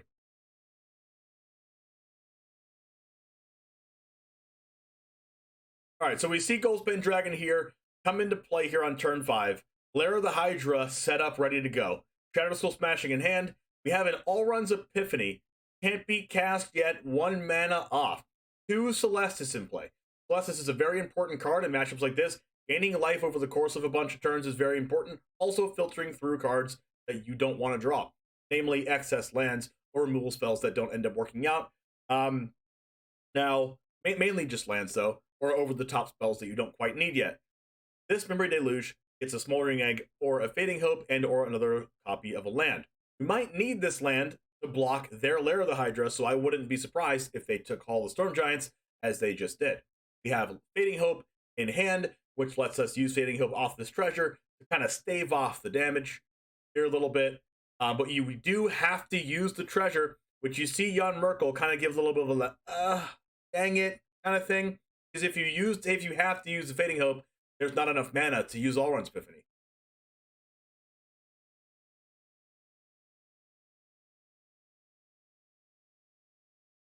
And Jan Merkel, if Jan Merkel decides to use the treasure to foretell All-Runs Epiphany and go to 1, he doesn't go to 1. Because Lair of the Hydra, with any untapped land that Jan Merkel knows about, all Depras would have to do if Merkel foretold Epiphany is Bolt Shadow Skull Smashing, 1/2, 1/2, and then Lair of the Hydra for 5?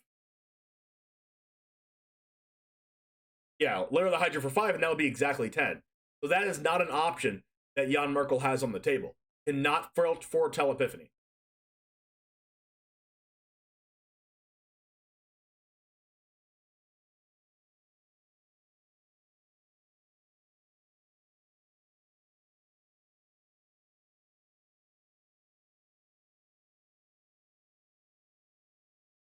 Now, on purpose, John Emmanuel Duprat does not bolt the Shadow Skull Smashing, knowing that Jan Merkel could have interaction in hand.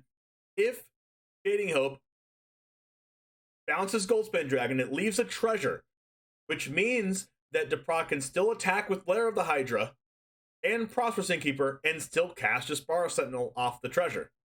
Very, very smart here off John Emmanuel.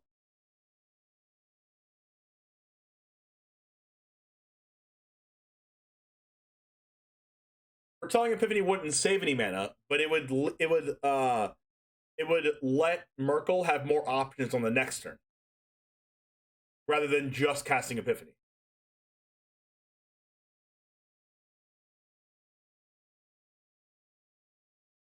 But that line of play was not good because because Merkel was dead on board to the Lair of the Hydra.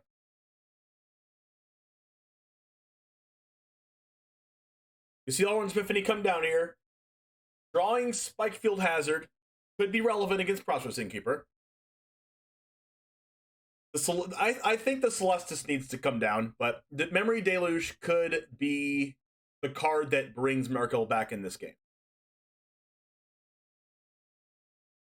Yeah, if you played black, you have to play blue in your deck. But if you do that, then you're not as aggressive enough against those decks, and that deck can copy Epiphany with the copy spell, and you have to have like 3 counter spells in a turn to fight against the Izzet Epiphany deck. And if you're doing that and you play a bunch of counter spells in your deck, now you just lose to all the other decks. So like it's kind of just like a huge catch-22 of just not that good enough of a deck.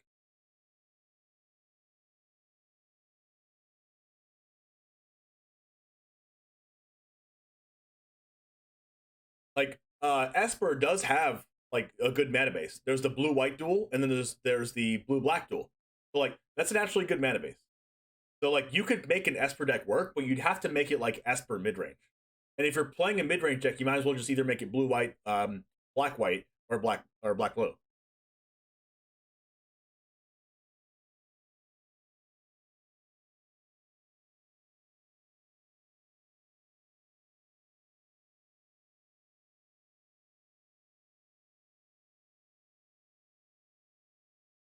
One second.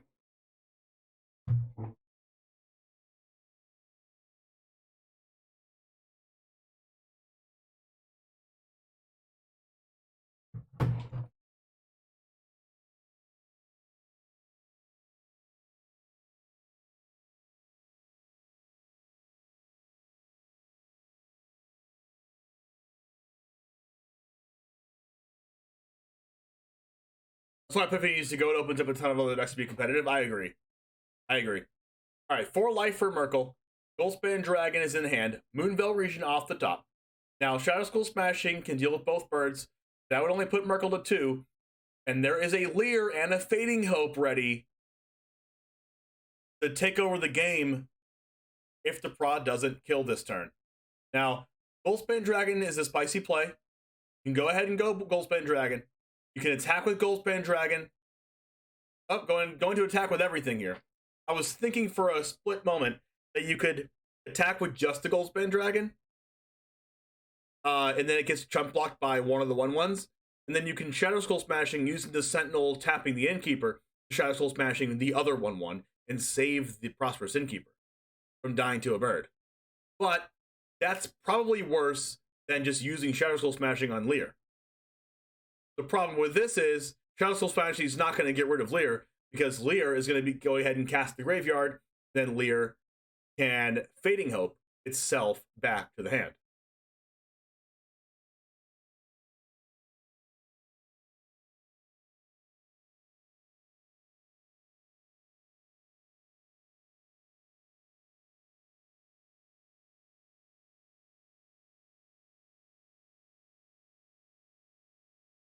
Well, smashing on Leer next turn is pretty good, but it's not going to... I don't think it's going to win them the game. They have a Fading Hope in hand and another Fading Hope in grave, so... but the problem with Merkel here is that there's only 3 blue mana available. If there was a blue mana drawn for turn, we would be in great shape. But right now, the graveyard is Cathartic Pyre, Cinderclasm, and Prismatic Command, and a Fading Hope. doesn't really do much, right? If you cast Leer, it takes double blue. Now, if the Shadow Skull smashing that he knows about, there's not 2 extra mana to Fading Hope twice. Now you can Galvanic Iteration, put that in hand. But burning down the house in exile, cast that, get rid of both creatures. Now you just have to survive the lair of the Hydra, and there's a Fading Hope in hand to survive the lair. So I think this is a very good play by Jan Merkel. Now it's going to be up to Johnny Manuel Duprat to get out of this.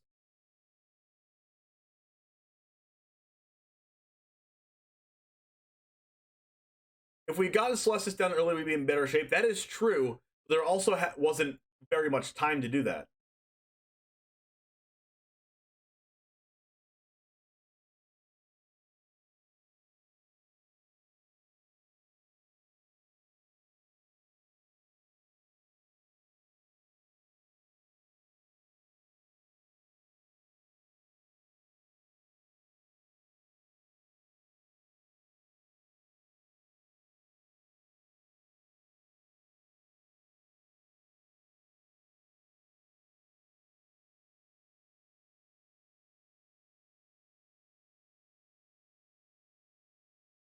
Lair of the Hydra happens. I guess Duprat is saying, I hope you don't have Fading Hope. I hope your hope fades. And then we're going to see Fading Hope come down here on Lair of the Hydra. Duprat's going, yep, that's what I hoped you didn't have. Well, you had it. Top deck, untap land.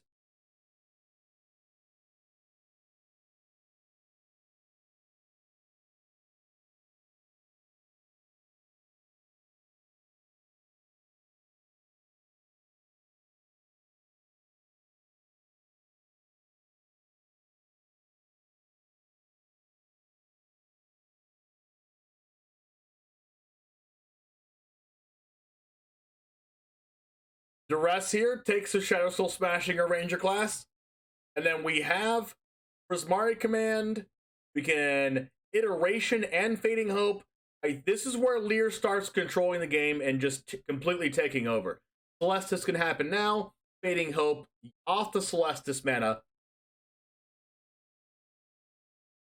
Now Duprat's going to have to try to figure out how to get past this Leer to get the last 3 damage here.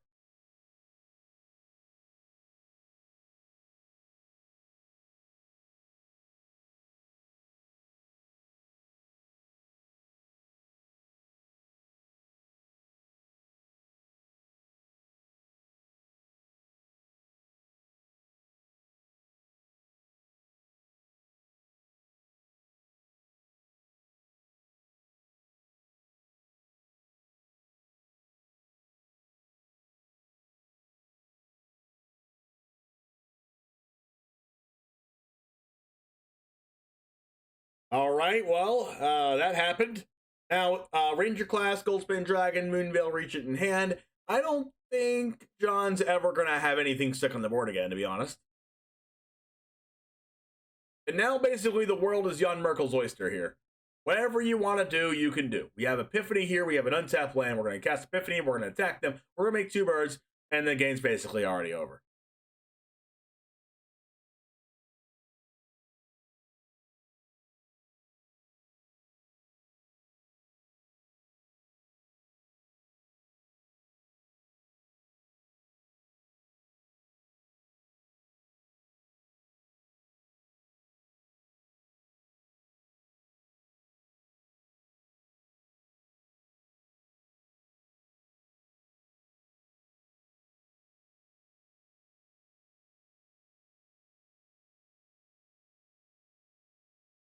Now we're just doing the little, Jeopardy music until the game ends, basically.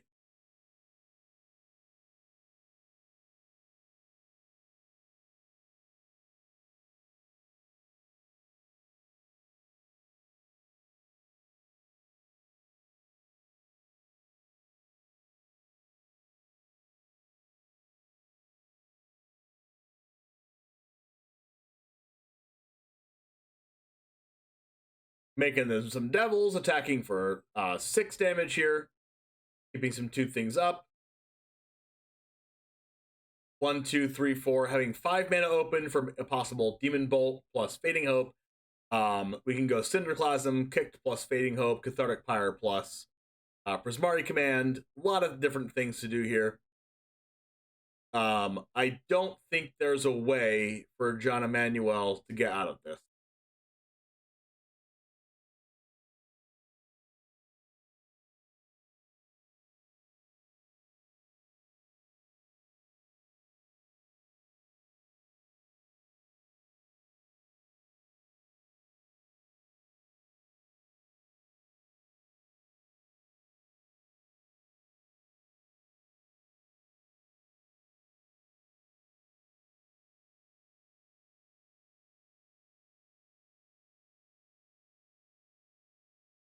This might actually be the first game I've seen DePros lose today. I think not only a match though. I think this is the only game I've seen him lose so far. All hail King Lear. If only we had Lightning Bolt, you're not wrong. Demon Bolt gets to target the Goldspan Dragon, make a treasure.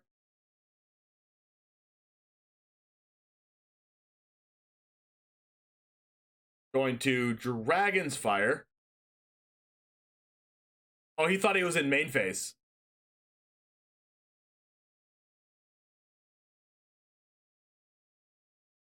All right, and this is going to get bounced to hand from Fading Hope.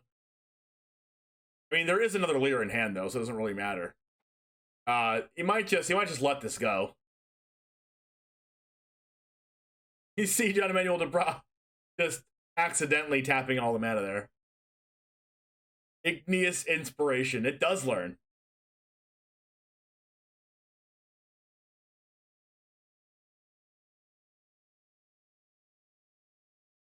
Yeah. Emanuel was like, if you're going to let that die, you probably have another one.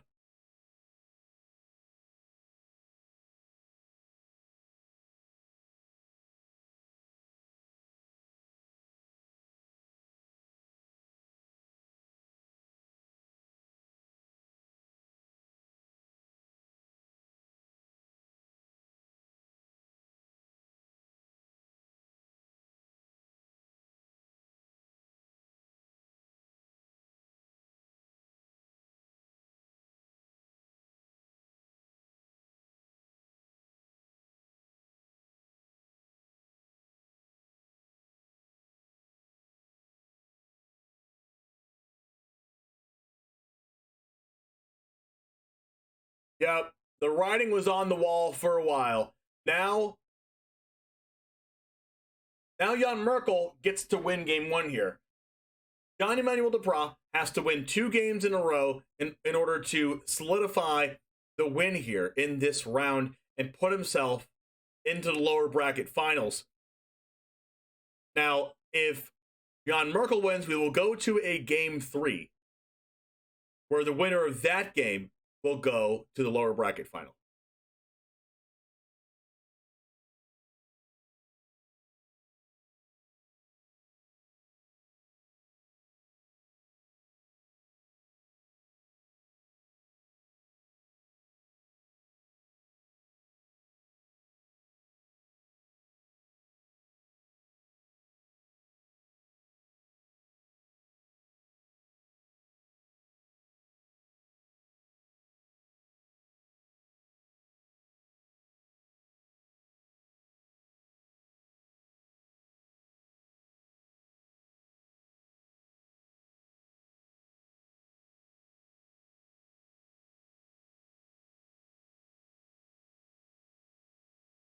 Gotta bring in the naturalists. I know, right?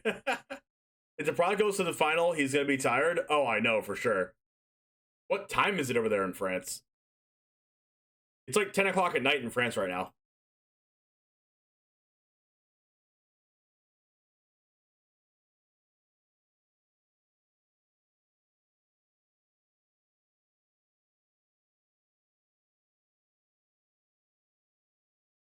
Yeah, meanwhile, you is just napping. Yeah.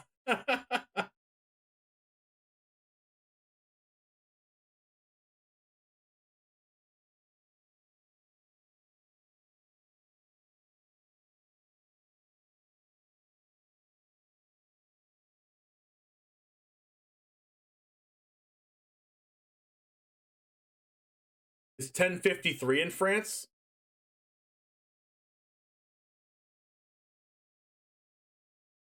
Anyone explain why there are sideboard Kessig Naturalists? In the matchups where you need to kill them fast, you want to take out some of your removal spells for another 2-mana creature, and it also ramps you.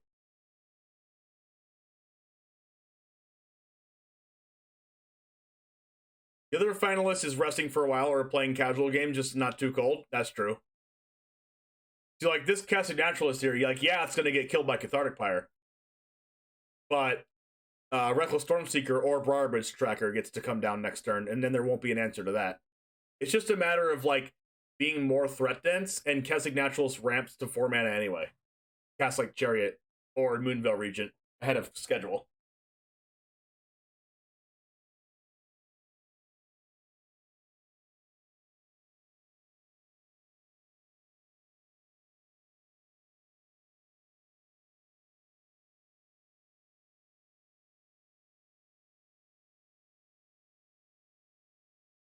Merkle Stormseeker comes down, gives it haste. There's a 3/3 attacking. Merkle goes down to 17. There's not much going on in Merkle's hand. Now, with the way that Merkle's hand is, like, he's probably going to die. This comes down. This beams a 6/4. Damage in chunks here. Goes down to 8 life. Next turn, he's just dead if he doesn't find anything. Well, there's a Fading Hope. That works on Stormcharge Slasher for sure. But next turn, we can either do a Stormcharge Slasher or Briarbridge Tracker plus hold up Disdainful Stroke to Disdainful Stroke the Mind Flayer, and then the game's just over.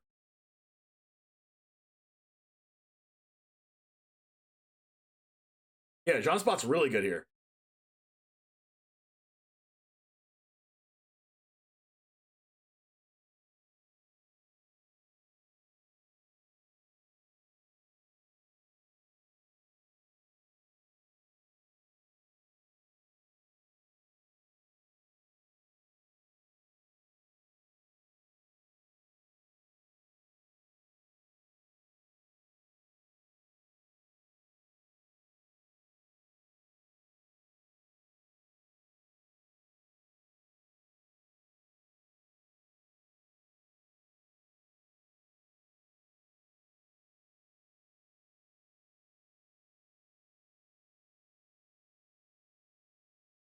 Briarbridge Tracker being cast, Moonveil being cast as well, deciding if he wants to discard his hand or not to draw a card.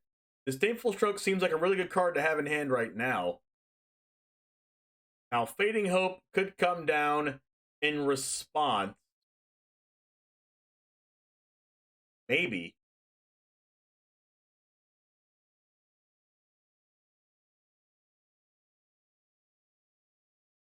Bouncing Storm Charge Slasher, which makes Merkle go down to 8 life from this Moonveil Regent. Briarbridge Tracker is going to make a blue token. There's a Leer on top of DePraz's deck, or not DePraz, of Merkle's deck, which is probably not going to matter anytime soon. What I expect to happen is Mind Flayer gets cast next turn, tries to steal the Briarbridge. That gets Disdainful Stroke, and the game ends.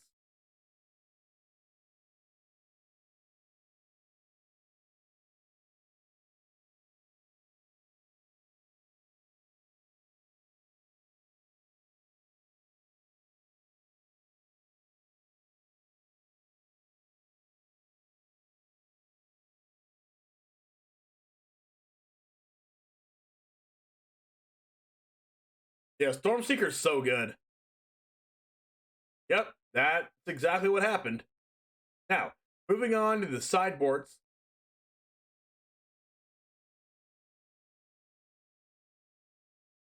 See Merkle taking out a Fading Hope on the play.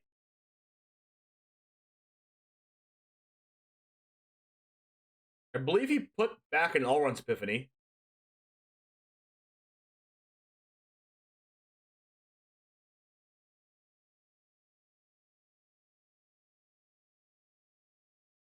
You hadn't really needed you need a misclick. True. You played your outs, you know.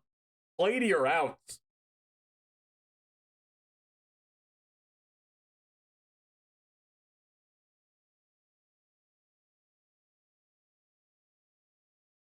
Sideboard's all set for Merkel. Sideboard's set for Depra. Let's see if Depra can win this game right here to set Depra up to be in the finals.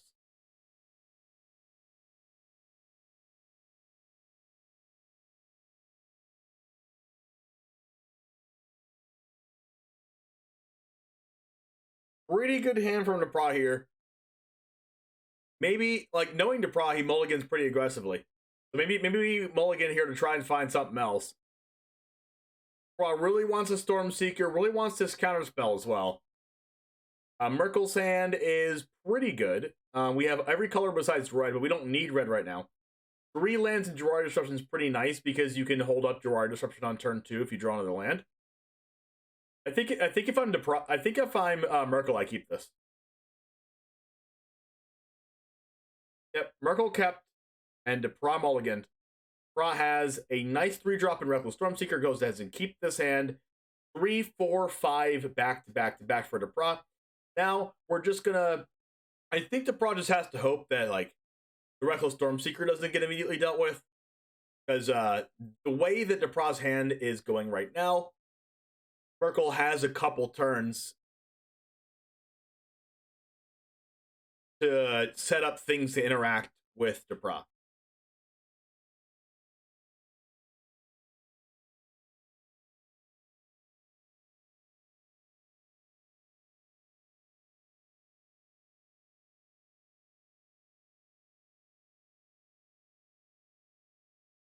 Now that's a Stormseeker, but Depra doesn't really want to use it.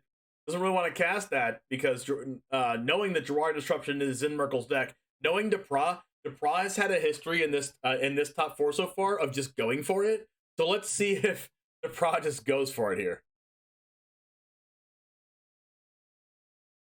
Yeah, he usually takes out his 1-drops against Epiphany decks. Yep, history of going for it. Gotta go for it again. Gotta keep it up. It's Gerard Disruption. But if this gets Disruption, then Chariot can't get Disruption. Unless an Expressive Iteration reveals it again. How are you going to draw 1-drop if you board him out? Smart. I'm curious in your opinion, do you think this deck would go far if it was a fully Gruul list? Yes. But I do think that it needs some kind of either discard spells or counter spells in order to really win a tournament like this. Like, you saw how good Negate and Disdainful Stroke were for Jean-Emmanuel Depra in this top 4 so far. There's that sideboard Ketzig Naturalist.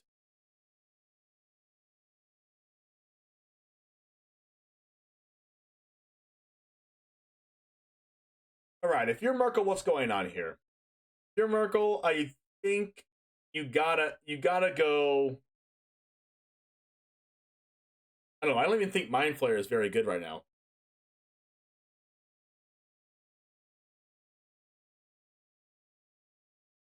Like, there's no instant speed interaction either, so playing Celestis doesn't really hold up anything. I think if it was me, I don't know. We haven't seen any removal spells out of Jan Depra's deck. I don't think Merkel's going to Mind Flayer here. I think Merkel would Mind Flayer after they see the first Dragon's Fire already. Has not seen a Dragon's Fire yet. So I think if I was Merkel, I would either not play a creature here or play a creature that they want to get Dragon's Fired and then play the next creature after that. We see Celestis coming down here and then also Smoldering Egg. So saying, hey, Jan-Emmanuel Depras, if you have Dragon's Fire, I'm okay with you taking the Smoldering Egg so I can further protect Mind Flayer and Lear.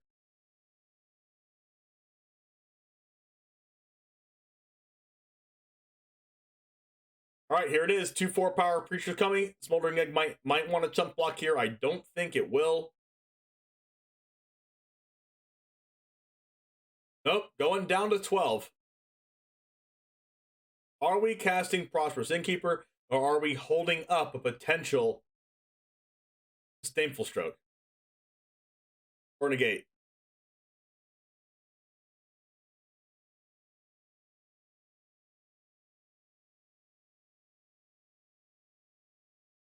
Are they playing 2 full best of 3s? Yes.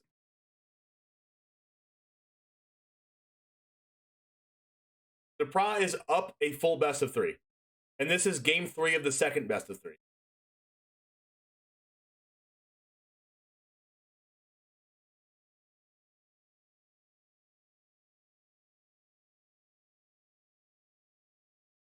Emmanuel Depra really in the tank here on whether to play Innkeeper or hold up a potential counterspell. Or bluff a counterspell. Deciding not to do that. Deciding to not bluff. Actually, it bluffs anyway, because there's the token there. So no reason not to cast Innkeeper. It bluffs the same cards. Okay. We go for Expressive Iteration, maybe looking for an untapped land and a burn down the house here. What do we find if we're Jan Merkel? We find a burn down the house, but we do not find the untapped land. Wow, half of the things going right, half the things going wrong here, looking at Jan Merkel. Jan Merkel a little bit upset, but we do have 4 mana available, plus a Hall of the Storm Giants tapped, so we can cast both of our removal spells. Now Emmanuel doing a little bit of a fist pump, knowing that the first action here wasn't to burn down the house. Also, with doing this Expressive Iteration play, you no longer have the opportunity to Mind Flare. Really, really, really unfortunate that Expressive Iteration did not reveal an untapped land there. Really looking to utilize that Expressive Iteration to find that untapped land. When you're so far behind like this in the matches, you need to play a little bit more greedy, and the greed just didn't pay off here. We do have a Cathartic Pyre and a Fading Hope. Fading Hope was going to get rid of this 2/2. We're going to scry 1, depending on what we get here. We'll still be able to Cathartic Pyre to kill another 2/2. But Goldspan Dragon is breathing down Merkel's neck here. Going to kill him in a couple turns.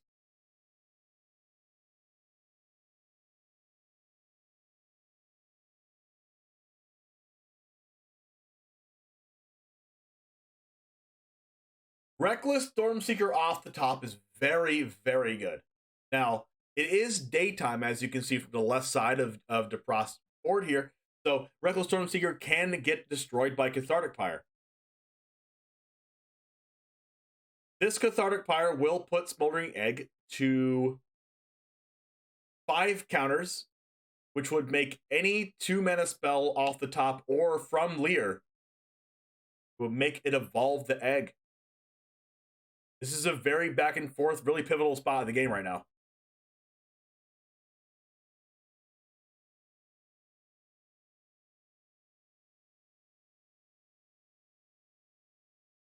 A billion things going through their minds.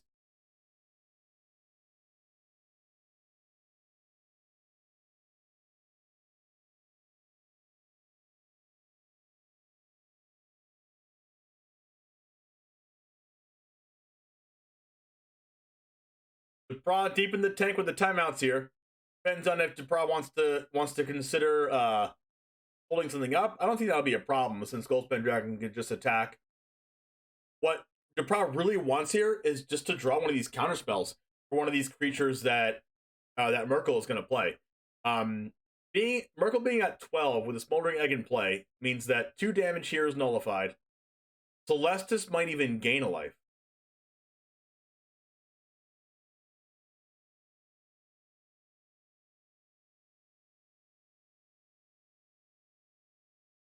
All right. Merkel potentially going to 6 life here.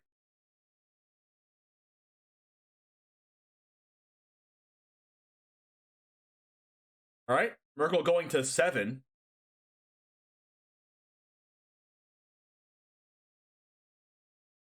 All right. Now, knowing Smoldering Eggs at 5, what do you do here if you're Depra?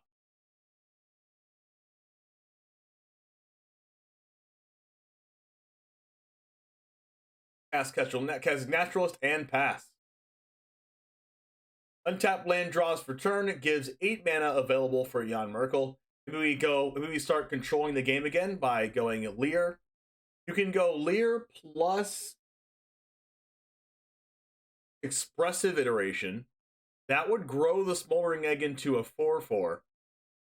And then you have 1 mana left over to try to draw a 1 mana spell. And that could potentially kill the Kessig Naturalist or the 2/2 cat. You could also just go Cathartic Pyre and Fading Hope. Cathartic Pyre will get rid of the Kessig Naturalist, and then you Fading Hope something and get rid of something else with the 4/4 trigger.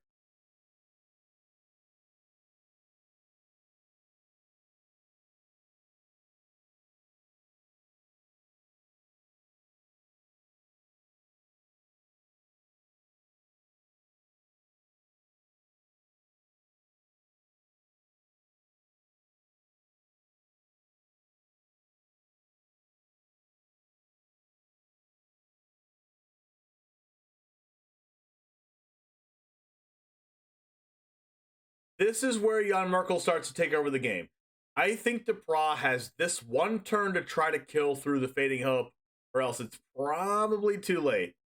The Seeker's Chariot's a good start. Chariot makes 2 2/2s. They can't attack, but a Seeker's Chariot can tap them.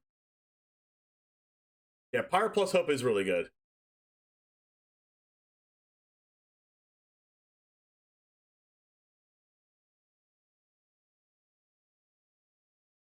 Now, Jan Emanuel has to figure out how to win this game.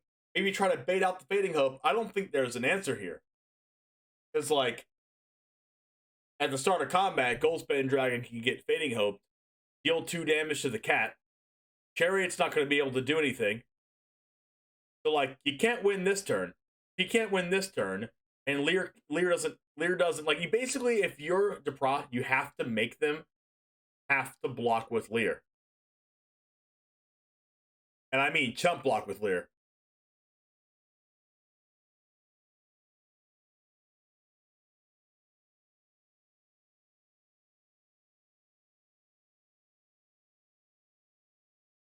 But I also think that Merkel can just block something and then Fading Hope after blockers.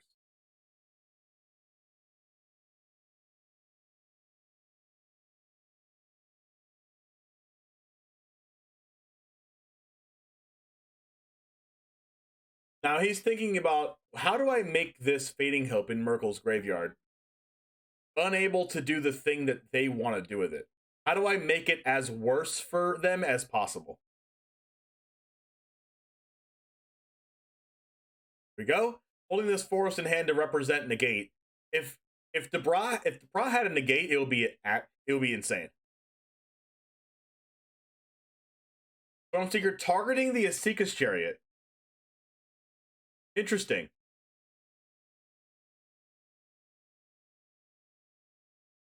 Targeting the Chariot might mean that he wants Merkel to bounce it.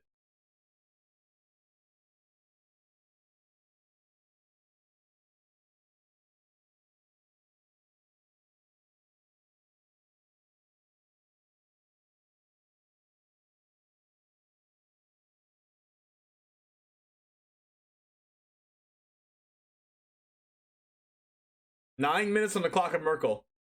All right. It gets bounced. The 2/2 dies. And then Goldspan Dragon's going to attack. And if Ashmouth Dragon doesn't block this, the Seeker's Chariot can attack. Can come down again.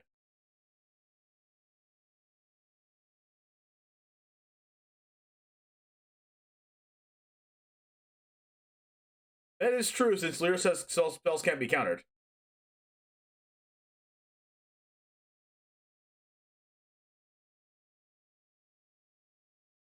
Depra is doing a really good job at just putting his control opponents in really bad spots.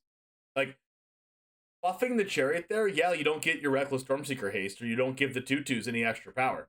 But the Seeker's Chariot comes back down if it doesn't get blocked by Ashmouth Dragon. That's actually a crazy play.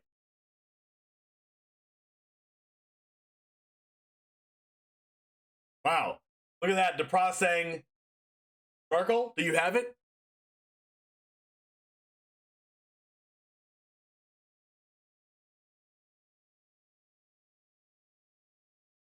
All the cards are on the table. Soul Shatter.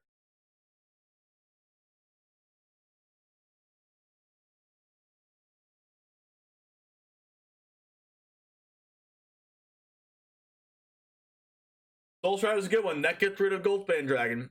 And it also gets rid of a 2/2 or Reckless Stormseeker gets to get destroyed if 2 Ashmouth Dragon triggers go towards it. 2 triggers goes towards 2 cats. Goldspan Dragon goes down to Soul Shatter. There's another Soul Shatter in Graveyard, and it's the same one because Lear gets to cast all your spells twice. That card's very, very powerful. Land off the top for Debra. Is this going to a match 3?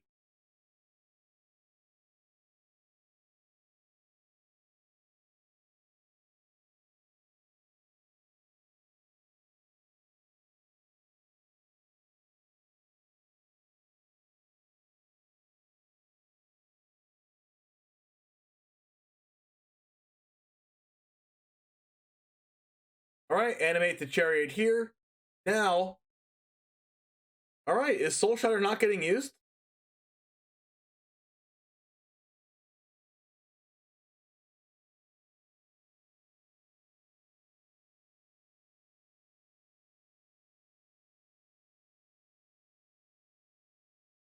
I was kind of surprised that he let Merkel let Debra go to start of combat. But yeah, Shatter plus Hope is really good.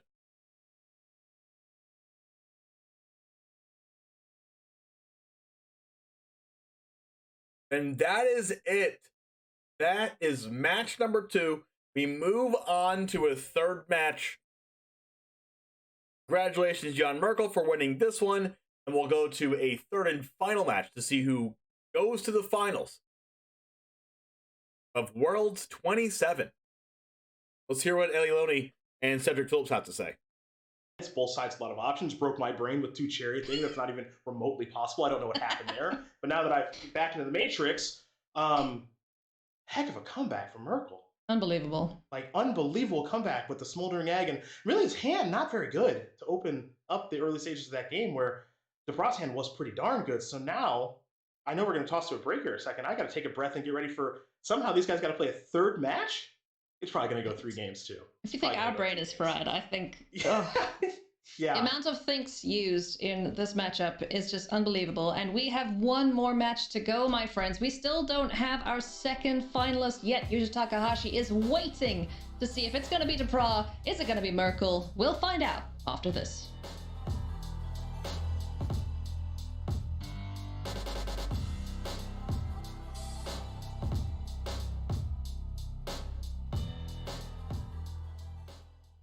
In Arlen, the Moon's Fury becomes a 5/5 werewolf. Which of these abilities does she not have? Definitely does not have hexproof. Holy crap. It's definitely trample, indestructible, and haste. Jeez, what if it was hexproof?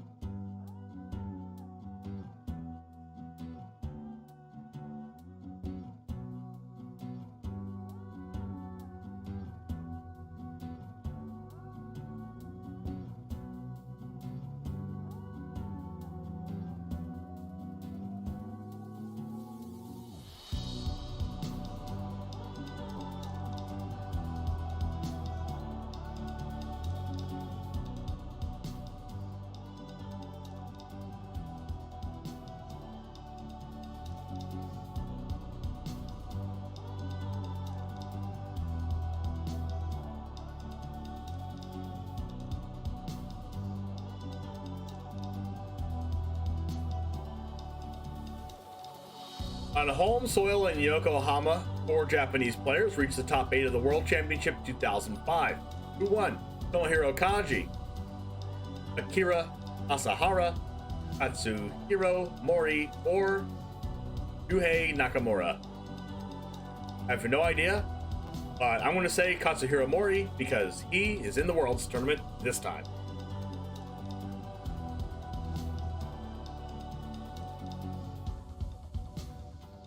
Debraz won a fan, whatever the result. Oh, for sure. Debraz is awesome. Debraz also streams. Hey, look, I'm right. Sick.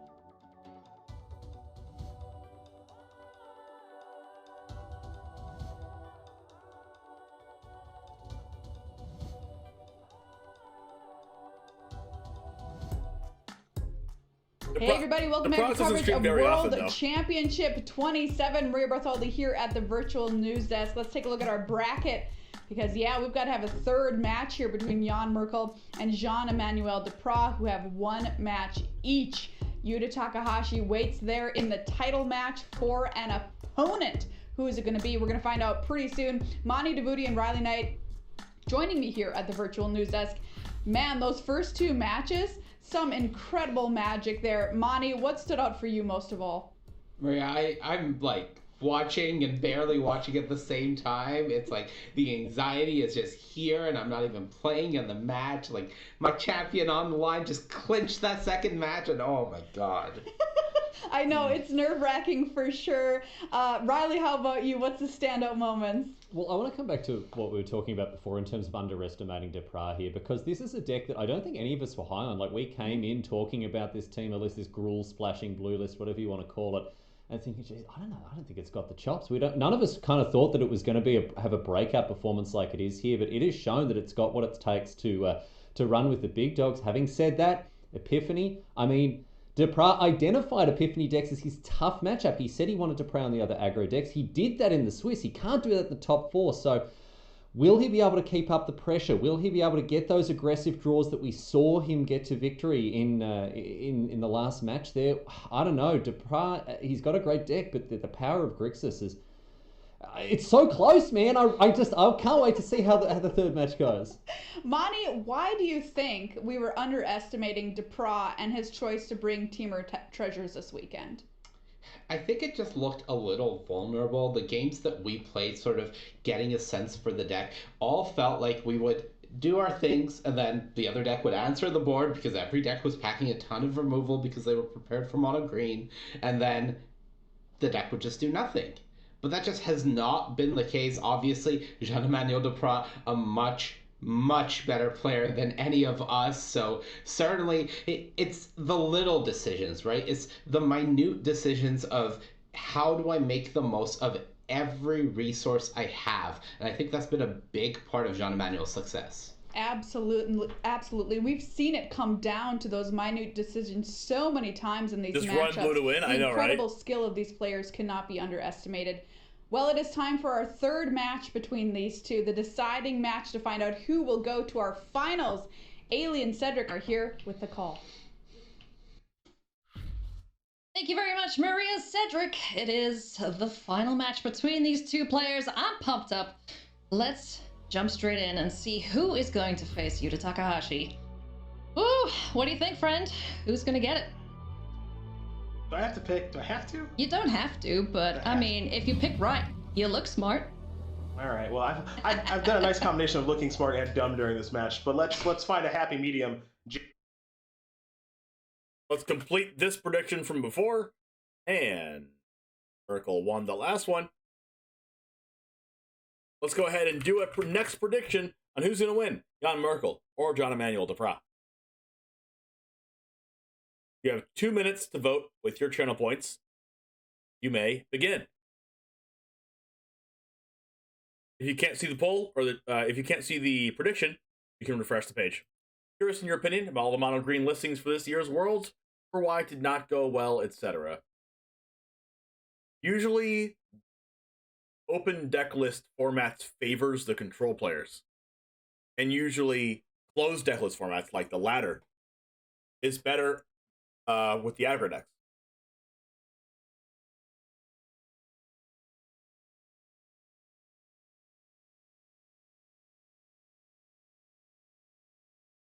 Also, people are very prepared for mono green and know how to beat it. One of the reasons I think Jean-Emmanuel Duprat did very well in this tournament is because he brought a deck that no one really expected to be here.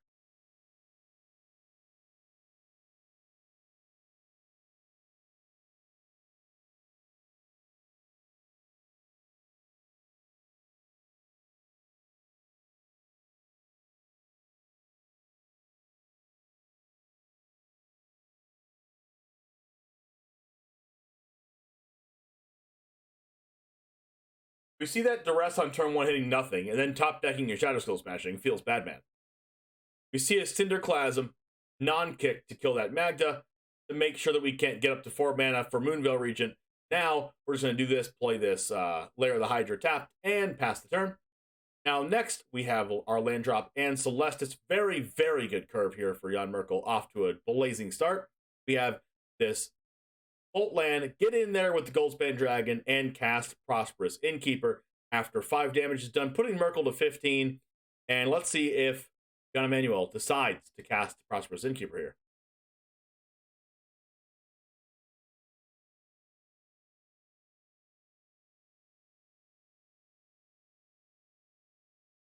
Oh, I know. I voted for Seth too. Rip. Second copy of Celestis is not what we want to see. We do not have a blue mana other than this Celestis, so we cannot cast Memory Deluge or Leer this turn. We might just use Celestis as a loot spell here, which opens the door wide open for Depra to get in for a ton of damage. Having to use the Mistwater Pathway on turn 1 for Duress made it so that Merkel doesn't have that as a second blue source. Pathways coming in the other side of the way here. We have Celestis here and a loot 1. Try to get that blue source. We got it. We got Shipwreck Marsh. Discard that extra copy of Celestis. It does turn it into Night Time, so Merkel's probably crossing his toes here.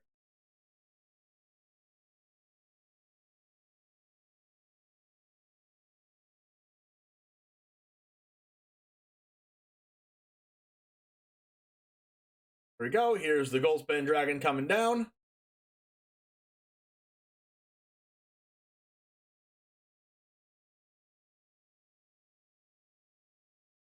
Using that treasure to play around Jawara Disruption there on the Goldspan Dragon. We have Dragon's Fire here, Moonveil region. Now all we have to do is have Merkel not top deck a sweeper, and then we're good to go. Lair of the Hydra will be able to get in for damage, but not quite enough if a Burn Down the House is cast. Spike Field Hazard. That might not be good enough. We can go Shipwreck Marsh into Leer plus cast Duress. That's what we can do, and that loses us the game. There we go. Johnny Manuel Depra wins this game off of Merkel missing the second blue source. Wow.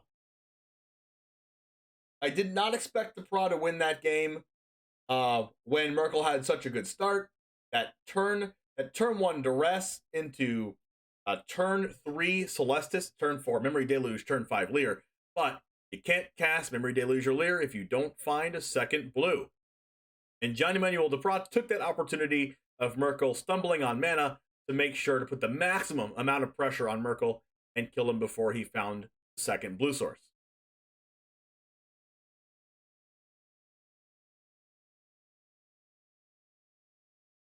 All right, now we'll see the sideboard the opposite way. Different to see Depra finish his sideboarding before his opponent. But here, Depra has a clear idea of what he wants to do and knows exactly what to do now.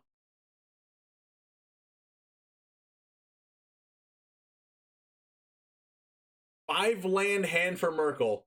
Expressive Iteration and Memory Deluge on the play. Chooses to mulligan into no lands besides one Jawara Disruption. Blinks a bunch of times and shakes his head. We're going to see another mulligan, and mulligan to 5 on the play for Merkel.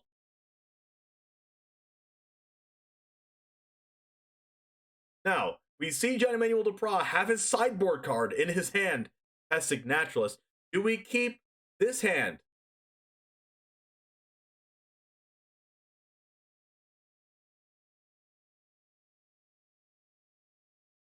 Keeps it.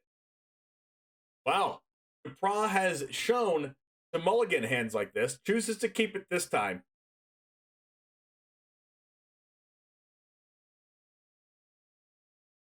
You can kind of see Depra kind of nervous, doesn't know if this hand's gonna work out or not, decides to keep.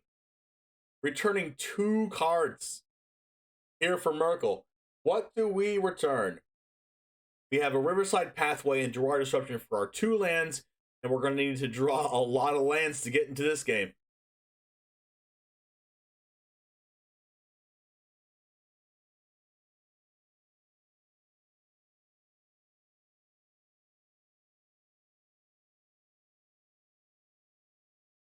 All right, so both players have mulligan. Gerard Disruption comes down. Asika's Chariot off the top. That was probably the best draw on the deck. Next turn, Keswick Naturalist into turn 3, Asika's Chariot on the draw. Let's see if this is good enough. If Jan Merkel doesn't draw a land, this could be disaster for Merkel.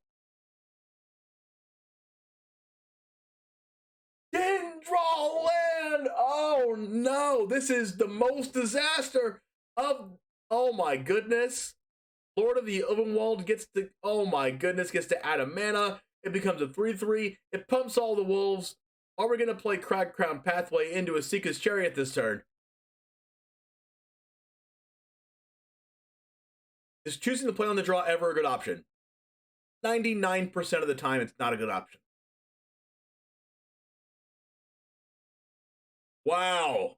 Turn 3 Chariot off of our sideboard card. We got a land, but it's tapped. We can't cast Celestis or Prismari Command. This game's probably already over.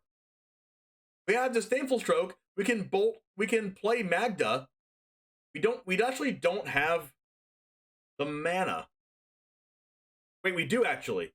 The Asika's Chariot taps the Magda and a 2/2 makes a treasure. Now we can hold up Disdainful Stroke. Attack in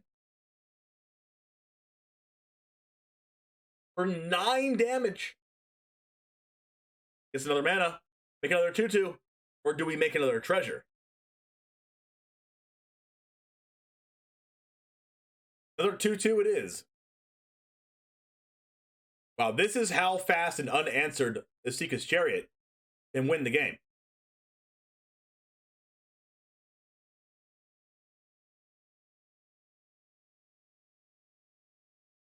Drawing Allrun's Epiphany off the top. This does not look good. Merkel has a Prismari Command to deal with Asika's Chariot in one of the 2/2s, but that is not enough to stave off damage. Says good game. This is it. John Emmanuel Duprat wins 2-0 in the 3rd match. Huge smile on his face, and it makes the finals of Worlds 27. That is crazy. That game lasts. If you blinked, you missed the whole match. Yep, mulligan to 5, missing on land drops. 2 rogue decks of the championship. Can you believe that? In a field full of Grixis and Izzet and Mono Green and Mono White, these 2 guys were just like, nah, I'm going to do my own thing. They're so in the finals. a little peek behind the curtain for folks at home. Everybody watching, first of all, thank you for doing so. I know Marshall and Paul are going to take us away here in a little bit. Peek behind the curtain is us going over the decks, right? Yeah. And I'm going, yeah, okay, Epiphany. This Grixis one looks cool. And regular Epiphany. And Paulo, Mono Green, makes a lot of sense. Mono White, that looks really well positioned. What about this Team of Treasure deck? Yeah, I don't think so. What about Takahashi's deck? That's fine. It's fine. I mean, it's the kind of thing he would bring. It's just a worse Epiphany deck, right? Right. It's the kind of thing he would bring, but like, I don't think so. Well, it's sometimes, as long as we've been playing this game and doing this commentary thing, sometimes you're just flat wrong. And that's why we play the games. Just couldn't be more wrong about what I thought was going to happen this week. And that rules. That rules. I love being proved wrong. I love it when we all go, oh yeah, no, that has no chance. And then they surprise you. Yuta Takahashi started 0-3 in this tournament. He's in the finals. So we've had our minds blown the entire weekend. It has been an absolute pleasure to cast these games alongside you, Cedric. We get to go and jump into our pajamas and watch the finals with you guys. So stay tuned, because it's going to be an absolute cracker. We're going to take a quick break, but when we come back, we're going to crown a world champion. Cannot we are. wait. Wow. He's just smiling like, I can't believe I'm doing this.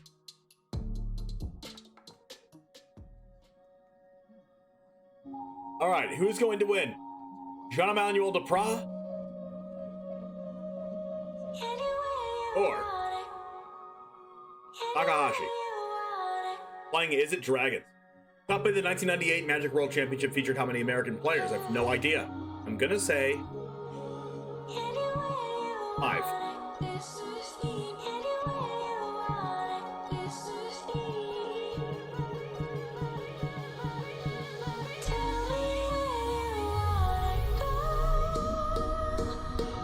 Seven.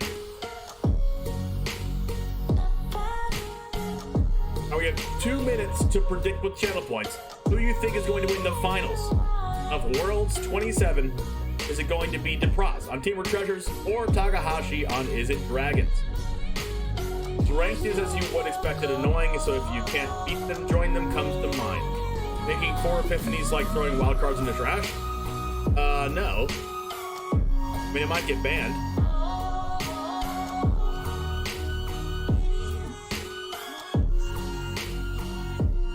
Yuta Takahashi is known by what nickname thanks to his success with a particular magic creature type? Oh, we already did this one, King of Fairies.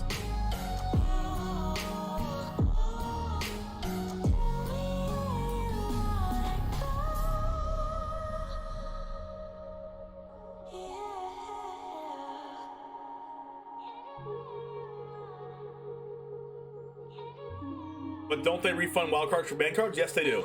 That's why it's not like throwing wildcards in the trash if you do that. Because if it gets banned, you get your wildcards back.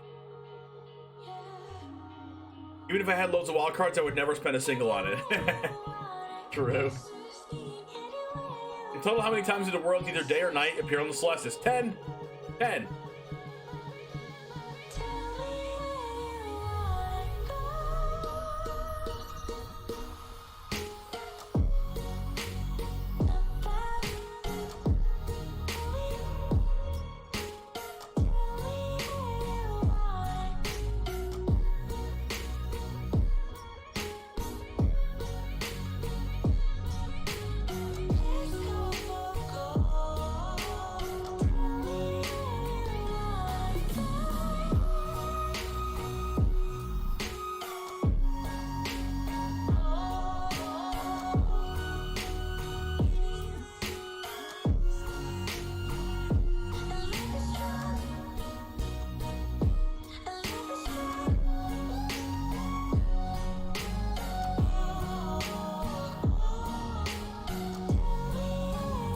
Hey everybody, welcome back to coverage of World Championship 27, and we are down to the wire. Our final match is ahead of us. Let's take a look at the bracket to find out what's happened so far today. You can see Yuta Takahashi's journey through the upper bracket there, right? Landing himself What do you think if Epiphany does not get banned at all? Meanwhile, Jean-Emmanuel Depraz fell down into the lower bracket and had to battle his way through Andre Strowski and Jan Merkel to end up here in the title match versus Yuta Takahashi, and what a title match it is set up to be.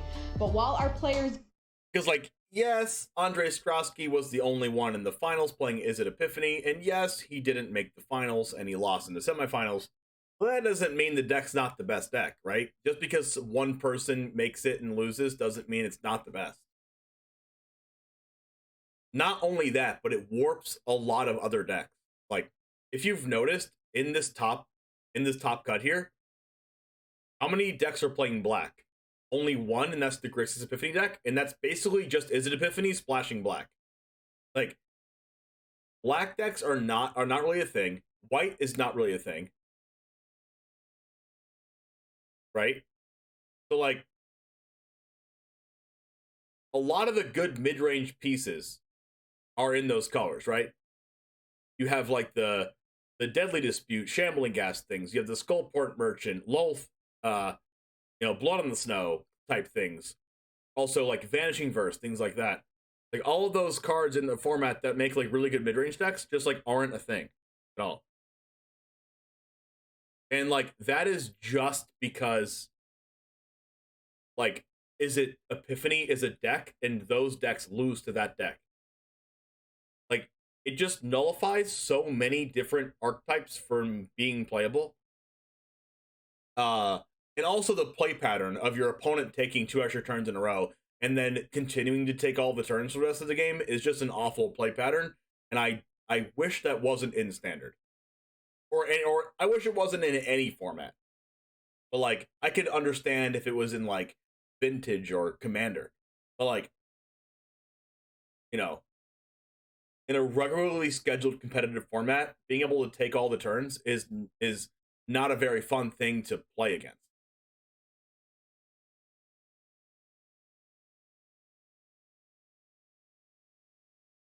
It would also be okay if it could get duressed out of your hand. Not exactly on turn 1. He had done himself here. Absolutely. Monty, what are you going to be playing on the ladder after we get off air today? I'm definitely going to be jamming some more Grixis Epiphany. I just love the deck. I love how it plays out. But given the results of today, I may need to change up that sideboard a bit and try to figure out how I can beat this Teamer deck.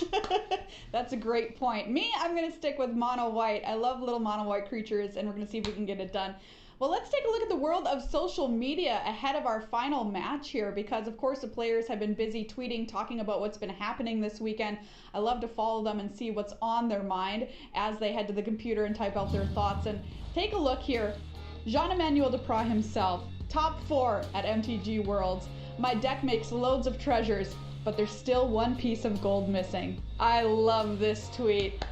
That gets some applause from me. One piece of gold missing. We'll see, Jean-Emmanuel, if we can get you that piece of gold. Here we've got this tweet from Seth Manfield. Loving watching this run by Vendilion at MTG Worlds. Yatta! All right, Seth. Echoing the call from Yuta Takahashi saying, hooray, I did it! Yes. Just an awesome cathartic moment. One of the reasons you just love to play Magic is moments like that. And here's a tweet from Yuta himself. I'm actually worst at Limited. I'm also the best at Standard. I mean, he gets it, you know? You know yourself. Know yourself. 7-0 in Standard. Wow, there's a tweet from Yuta Takahashi there, celebrating his epic run at being undefeated in the Standard portion of this tournament. 0-3 draft, but Standard, no problem for him at all. All right, everybody. Well, we've come down to the big moment here. It is time for our title match at the World Championship. Let's meet our 2 players who will be doing battle in the feature match area for the title of World Champion. Yuta Takahashi, Jean-Emmanuel Duprat. 3 top finishes for each player. Is it Dragons? It's kind of fun to try to make an exact 8 deck. Let's get to meet our players That's true, a little bit on more. The ladder, you play Yuta all the other Takahashi things, right? is up first. He's known for playing Fairies in Modern and took down a bunch of GPs playing that deck. Will he soon be known for Is It Dragons? More than 13,000 games played on Arena, a 64.3% win rate, and of course, check this out. This is the moment when he just is so excited. Riley. This was just such a huge moment, of course, for Yuta Takahashi. You can see years and years and years. He talked about in his before we got to catch up with him before the event, and he talked about how one of the most rewarding parts of his journey to the World Championship has been the justification of a wasted youth. And of course, it's now a great time to remind people that time spent wasted, or if you enjoy it, it's not a waste of time. But I tell you what, Takahashi's done a lot more than waste the time that he's put into this game, all the way into the championship. The title match of the World Championship here.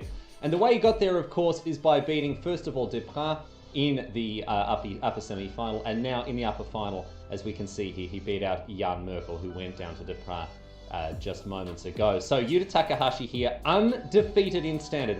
It bears repeating, he has not lost a match in Standard yet.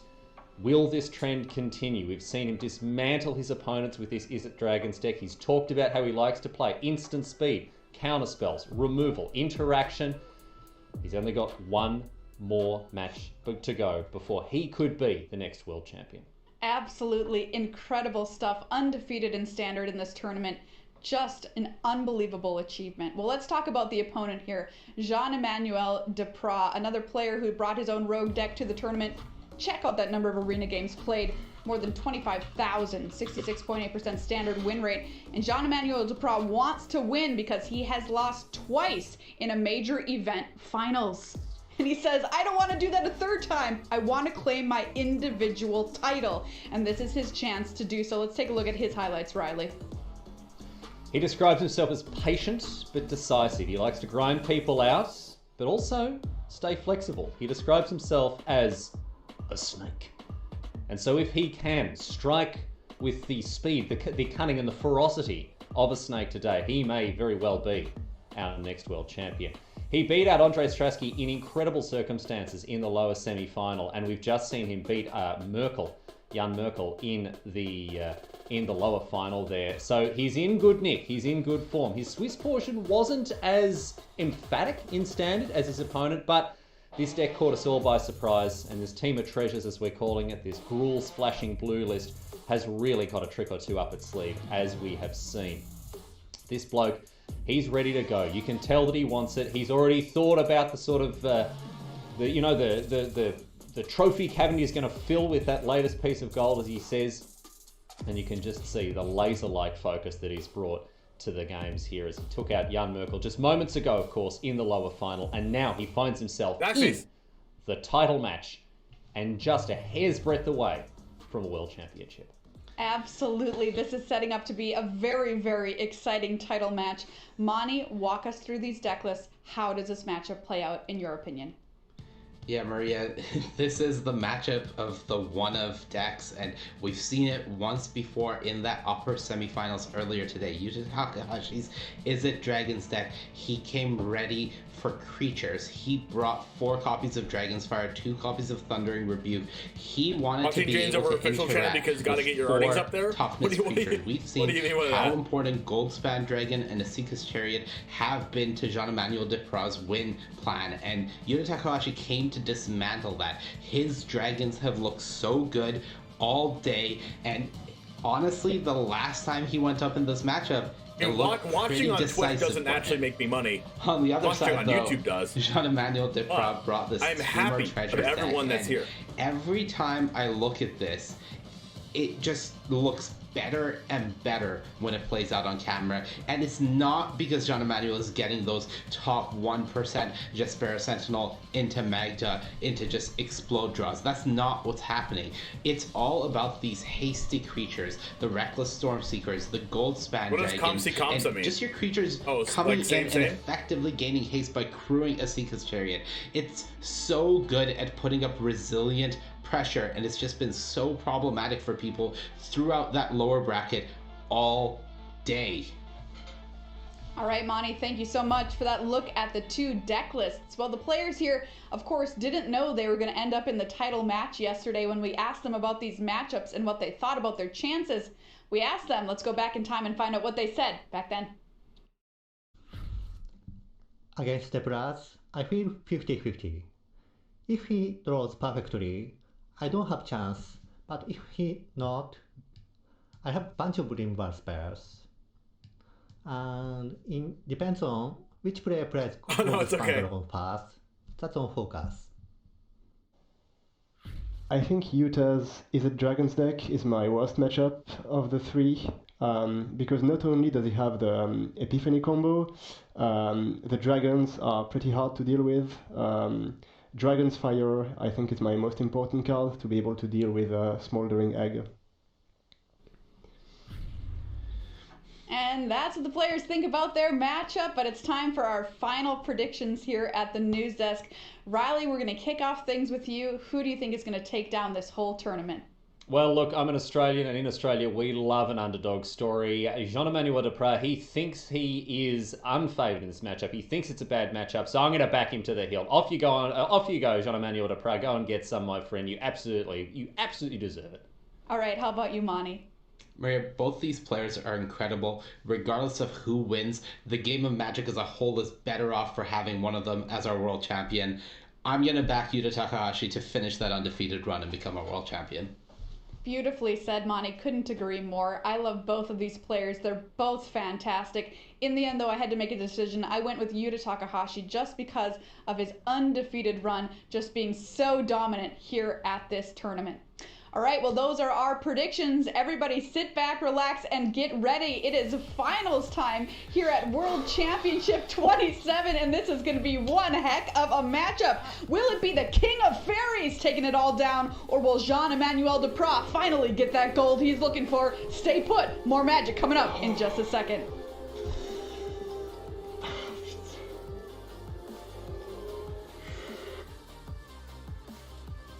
I already have Black Lotus, but I will upgrade to Beta. It's good luck charm for the World Championship. Give me more power. He's gonna upgrade to a beta 1.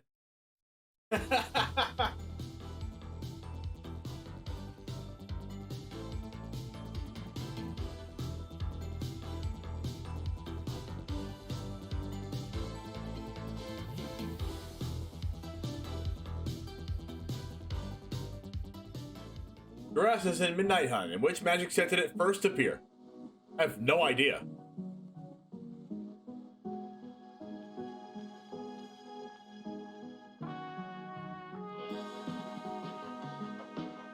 Does anyone know when Duress first appeared? Torment? For me, I want Depra to win because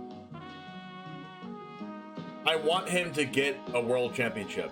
Yuta already has a world championship, then I want Depra to win. Urza Saga.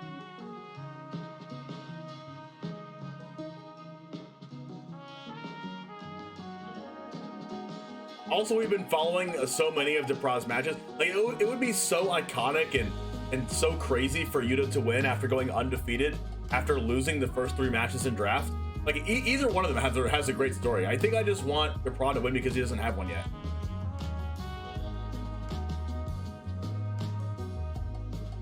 Earlier you mentioned a card design for the winner. What does that mean? It means that each winner of Worlds gets their own card with their face on it. If you've seen certain cards like Fervent Champion, that card, the 1 mana, red 1-drop 1/1 that has First Strike and Haste, that card actually has Dominguez's face on it. Javier Dominguez. So everyone that wins, and also, if you know Elite Spellbinder, that card has Paulo Vitor Dama Rosa's face on it. That is PVDDR's card. What would your card be? It would be a Charizard dragon. Some kind of dragon, I think.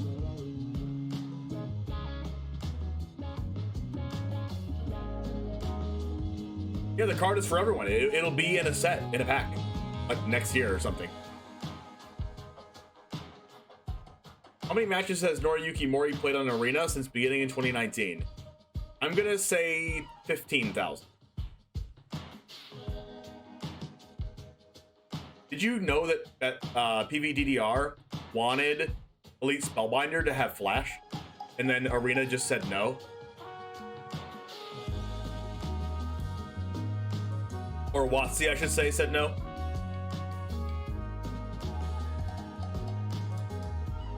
They don't get to choose a specific ability and power, but they do get to contribute to the creation of it.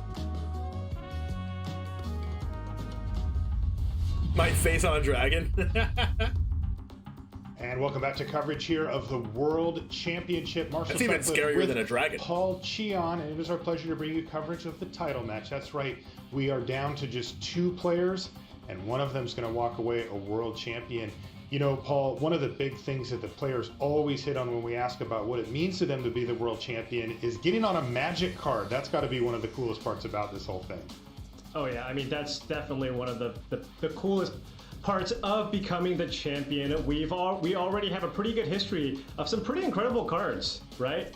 Elite Spellbinder all over the place. If you're playing white in this format, that's the card that you want. And then of course, Javier Dominguez with Fervent Champion. So I imagine that string is going to continue. So winning will give you the opportunity to be immortalized onto a magic card. Is it true that you get to design it from top to bottom? Just whatever you submit gets put on the card? Is that how it works? No, because I think a lot of these players, they want their cards to be as good as possible. And well, balance, there has to be something to be said about balance, right? So I believe there was a request for Elite Spellbinder to potentially have Flash.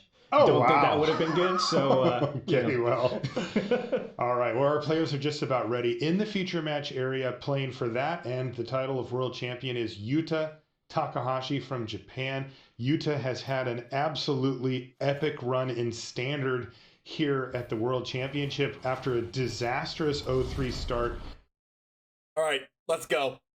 It's the finals of Worlds. Lair of the Hydra comes down. We have 2 Ranger classes, a Dragon's Fire and a Moonveil Regent. I believe that Depraz was a little bit happy to have that Dragon's Fire in the opening hand. 2 lands into play for Takahashi, going to potentially Dragon's Fire this turn, and then Expressive Iteration the next turn. Very, very good turn sequence of plays for Yuta's deck. Let's see if Yuta can find a land, another land, off of this Expressive Iteration.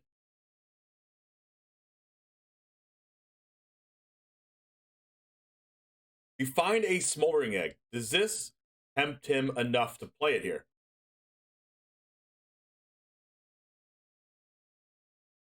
Plays it. We do find a land.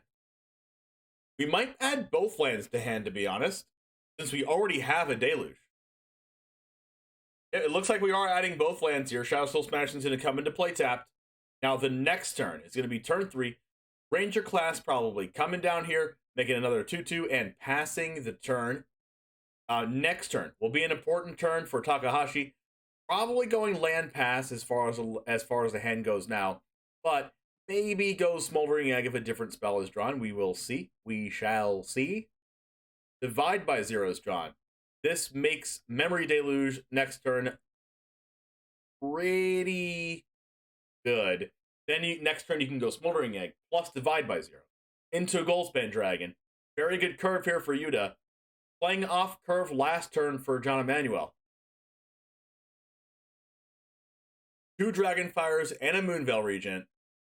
What does Depraz want to play around for Yuta in Yuta's deck? Is Yuta playing Jwari Disruption?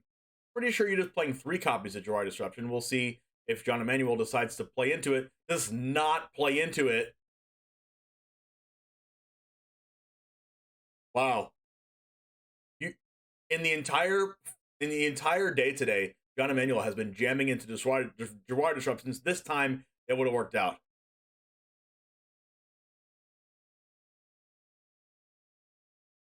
Yep, we have one now. Jwari Disruption and a land off the top. It's good to go Memory Delusion, hit four potential lands, because now you know you're not drawing them for turn. Because those go to the bottom. One more land off the top for Yuta.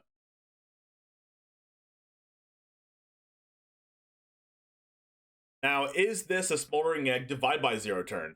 Divide by 0 gets a lot worse when there's a huge token on the board, and we've seen in this top 4 that Depraz has favored putting counters on his tokens to play around Divide by 0 if he knows his opponent is playing that card. Now, we're going to have 5 mana available. We have the option to cast Goldspan Dragon, attack, and hold up Jwari Disruption. But John Emanuel doesn't necessarily have to play into that.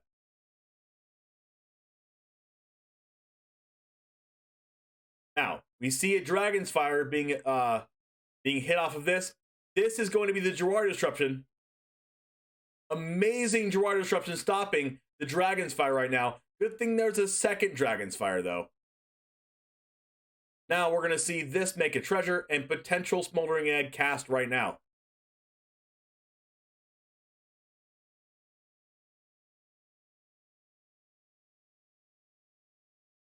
Chooses not to cast a Smoldering Egg, making John Emanuel have to play around another copy of Jwari Disruption.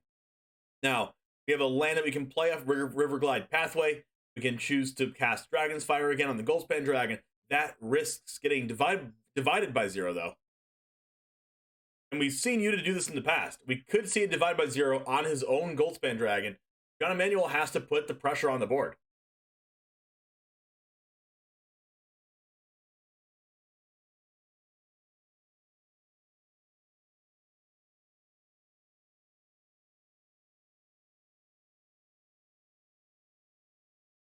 Rod deep in the tank here. Going to cast Dragon's Fire main phase. Gonna make that treasure. Do we divide by 0 the Goldspan Dragon?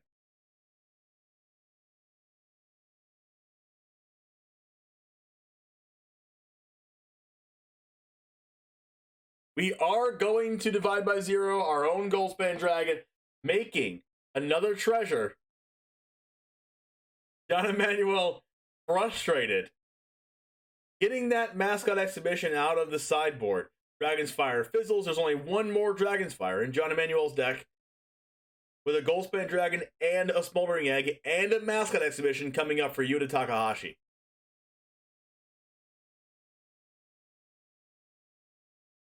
Prod did mention that this is the matchup that he wanted to play the least out of every other deck.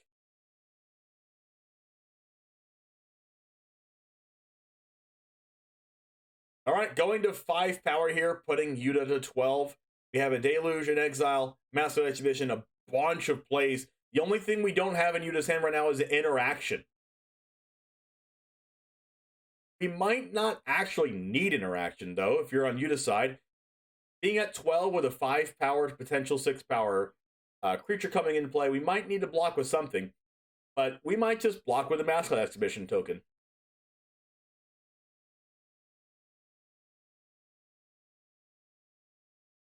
All right, here it comes. Goldspan Dragon with 5 mana left over.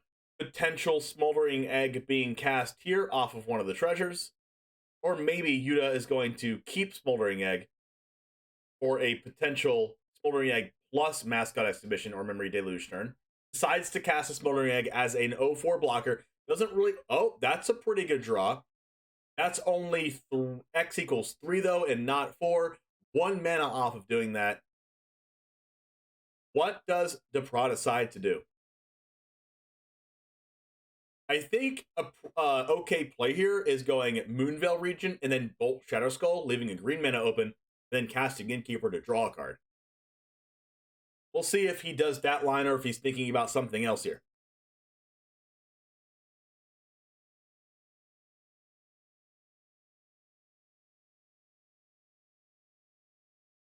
Would I say the same thing if I was in Depra's shoes? Yes, probably.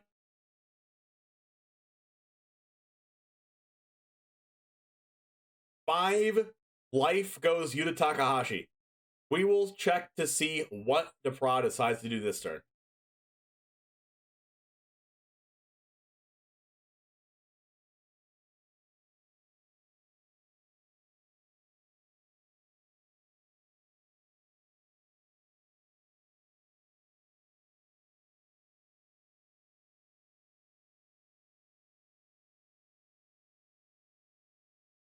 Depra in the tank once again, does not know what he wants to do. Thinking about all possible options here. What could Yuta have in hand? Knows about the Mascot Exhibition. What could those other 2 cards be? What is my best plan of action against the cards that I think that Yuta could have? Possibly trying to play around a Divide by 0. Possibly trying to play around a Saw It Coming. Even Dissipate. All of those cards are in Yuta's deck.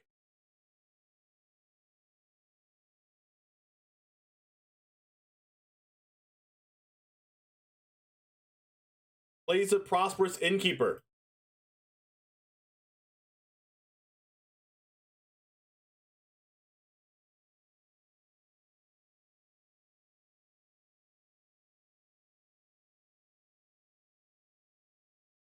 Regent holds Shadow Skull in hand. Gains a life, passes turn. Okay. I think the Pro is going to pass turn here. Yeah. Draws Dewari Disruption for turn. 1, 2, 3, 4, 5, 6, 7. Untap land lets Yuta Mascot Exhibition and hold up Dewari Disruption for a potential top deck land Shadow Skull Smashing for 4. If that's the case, Ra is going to be in a lot of trouble.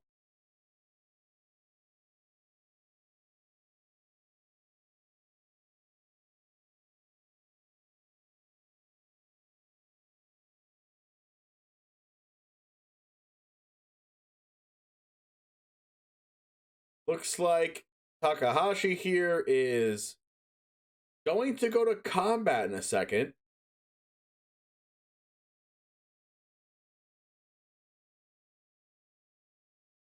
Hacks with the Goldspan Dragon.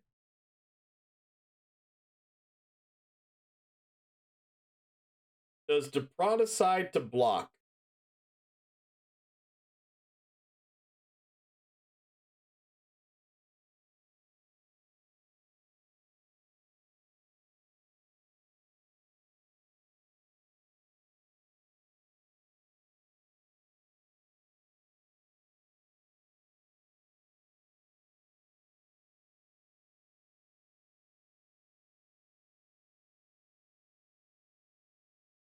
A lot of things going through Depra's mind right now.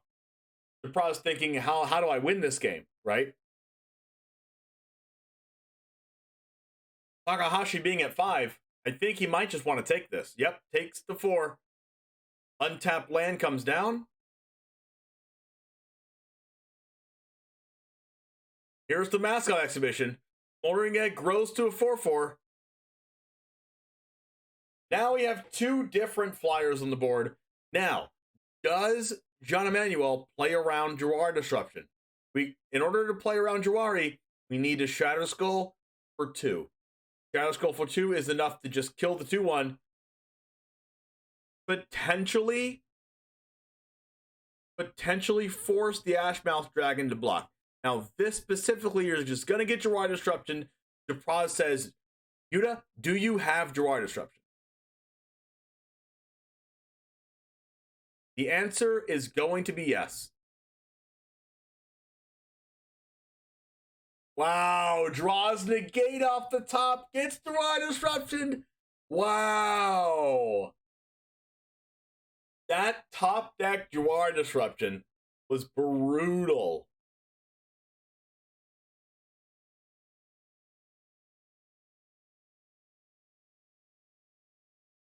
Depra counts the damage on the backswing.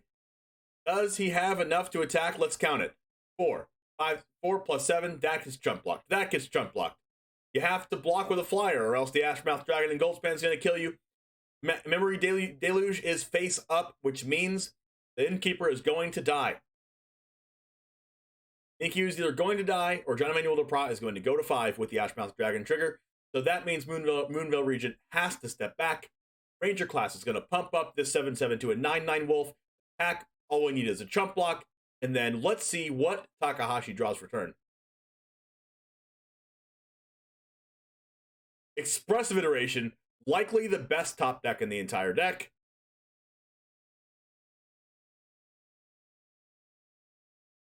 Deluge, Negate, Dragon's Fire. Take your pick. Yuta. Takahashi is going to win game 1 of the World's Finals.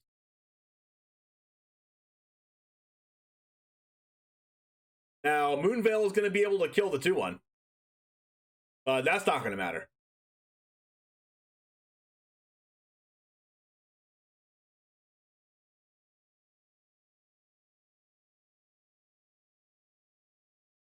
Ashmouth Dragon in combination with Goldspan Dragon wins game 1 for Is It Dragons against John Emanuel Depra's rule deck Splashing Blue for 2 negates and 2 disdainful strokes.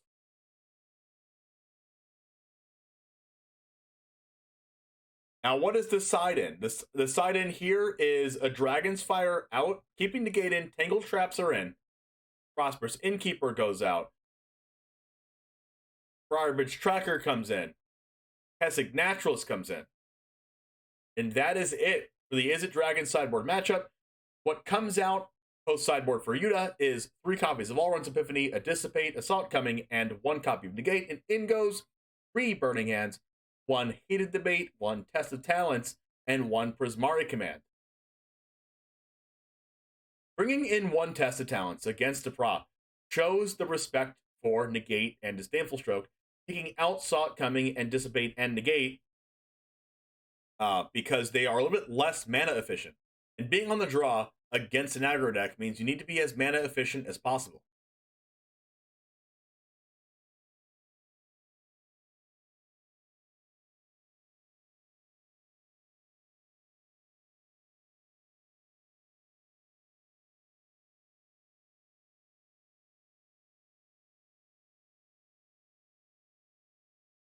All right, we have a hand kept by John Emanuel Depra. That is 2 lands, Ranger class, Magda, Reckless Stormseeker, and a Seeker's Chariot, while Yuta Takahashi mulligans to 5, putting back a Goldspan Dragon and Jawari Disruption, keeping Shadow Skull Smashing and an island, a Smoldering Egg, a Dragon's Fire, and Expressive Iteration. Yuta mulliganing to 5, John Emanuel Depra mulligan to 6. We have 2 lands on both sides, with a good curve, to be honest, from Yuta Takahashi, with a tapped Shadow Skull Smashing into island, play Smoldering Egg, next turn Expressive Iteration if we don't have to Dragon's Fire.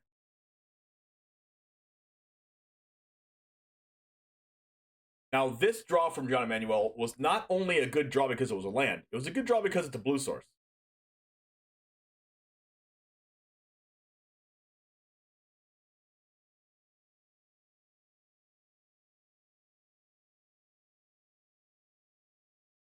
John Emanuel deciding whether Magda or Ranger classes to play, decides on Ranger class to potentially play around Divide by Zero.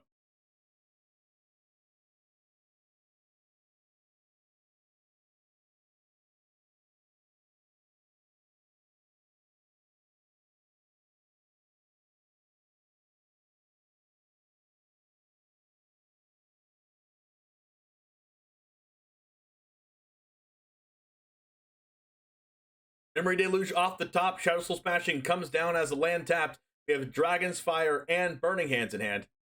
Dragon's Fire gets to go ahead and kill that Reckless Stormseeker.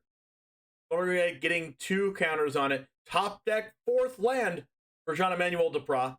That is a nice land to draw. A little bit sad that they couldn't foresee the forest being off the top, or else that other one would probably be a blue source on the pathway. We have a land. We have Esika's Chariot coming down. Now, it's going to be up to Yuta. Is there a land drawn? No land drawn. Expressive Iteration. We find a land. We have Burning Hands to get rid of Chariot. We found a mountain. Memory Deluge goes to the bottom.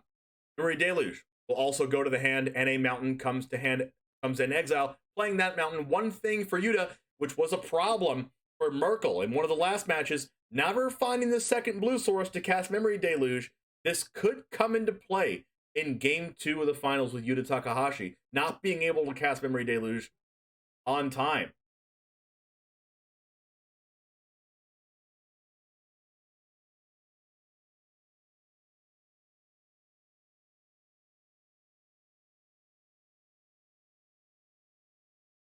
End of the Bugbear coming down, which is important, because you want to be able to utilize attacking with your land just in case you flood out or something.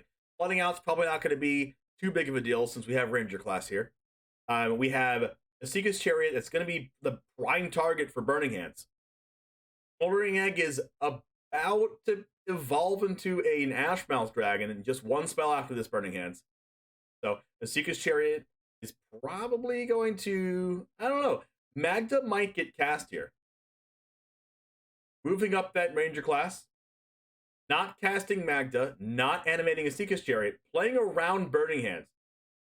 Very heads-up play on John Emanuel Duprat's part, and this is why he's in the finals of this tournament, playing around things like Burning Hands that Yuta Takahashi probably has. Doesn't want to animate that Chariot and let it die to Burning Hands. And he wants to put as much damage as possible on the board to really kind of make Yuta want to use Burning Hands on something that's not Esika's Chariot. Little bit of an emote from Yuta to Duprat saying nice play.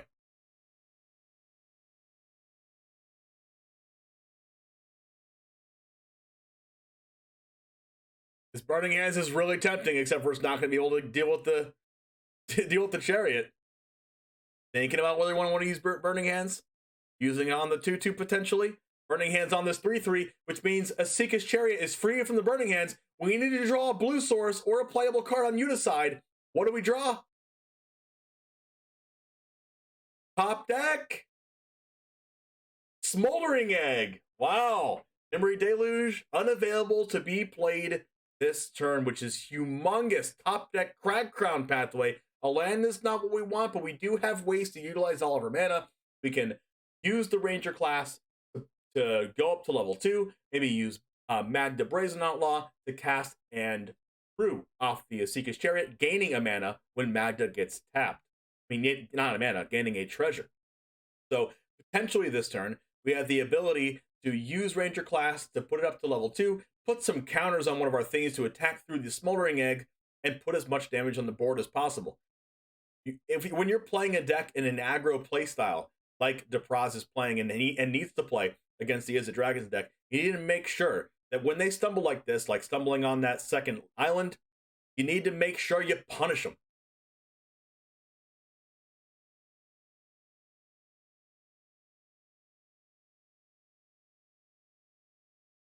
Making sure to not get got by the shuffler, or not shuffler, making sure to not get got by the auto tapper here, making sure to manually tap the lands for Ranger class. making sure that we can get one of these 2/2s to 4 power to make sure that 4 damage gets through.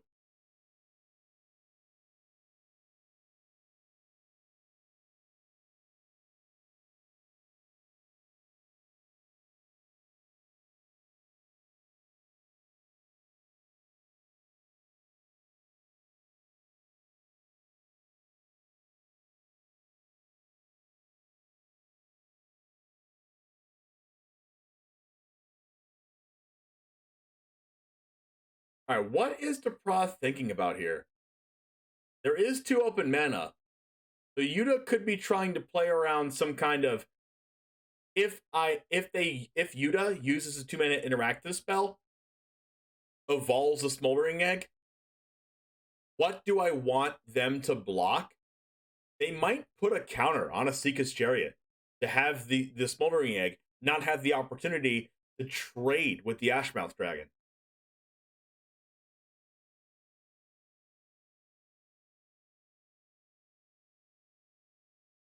Deciding that trading with Ashmouth Dragon in the case of a spell is something that he's okay with.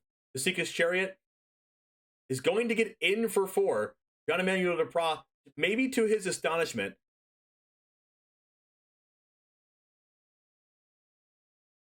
Yuta does not grow the Smoldering Egg due to no spell being played in hand. Top deck, we go to nighttime, drawing Ranger class for turn, which is pretty important. It allows 2 mana to be 2 power creature to be on the battlefield to accrue with the Seeker's Chariot. Now, what happens when he does that? Say there's 2 there, tapping the Magda and the new 2/2 off Ranger class for a Seeker's Chariot. What happens if we attack with everything, including the Den of the Bugbear? Because we will also be able to use that. So let's say Den of the Bugbear gets in for 4, Ranger class, a Seeker's Chariot gets in for 4, so that's 8. 12 off the 4/4 cat. 13, 14, 15, 16, 17, 18.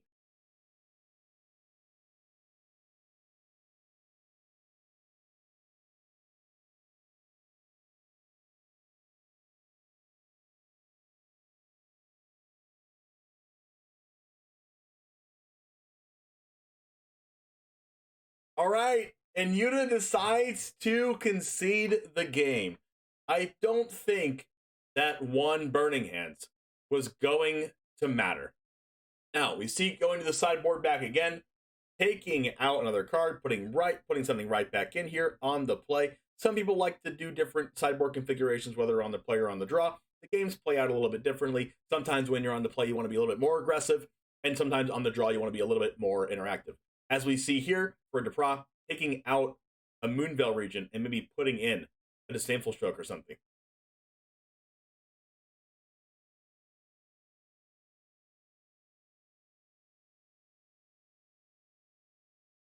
All right, 2 lands, saw it coming, double deluge. This looks a lot like last game. Goes ahead and mulligans that for Yuta.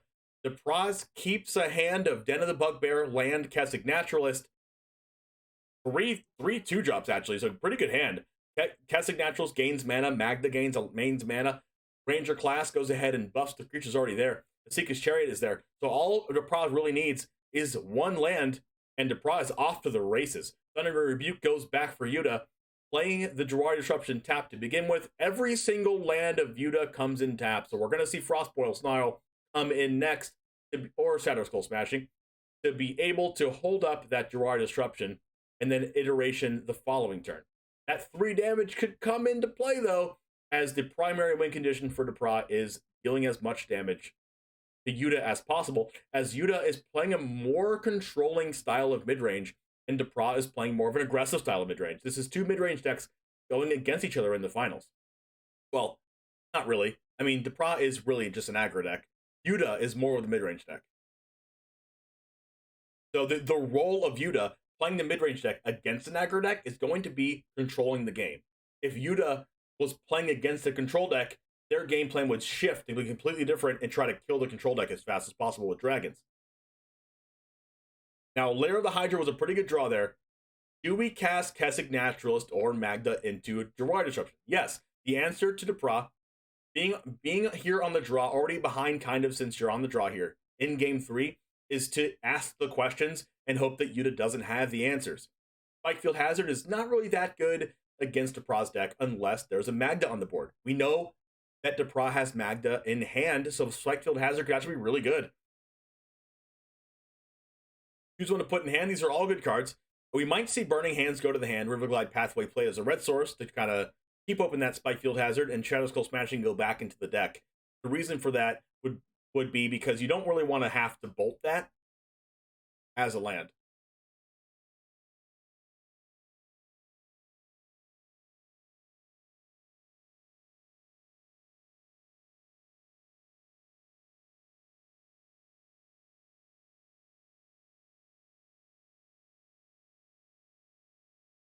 All right, here we go. Put on red. And now it's going to be up to Depra. Do I want to play Magda or do I want to play Ranger class? If you think about Spikefield Hazard and what are the reasons why Yuta would play that as a red source, you think, hey, maybe they have Spikefield Hazard. And I might just play Magda. I think the reason why Gian Emanuel went to second main phase there was to see whether Yuta had a stop or not for Spikefield Hazard. Decides to play Magda anyways. Let's see if Spikefield Hazard comes down here on Magda and see the reaction on Depra.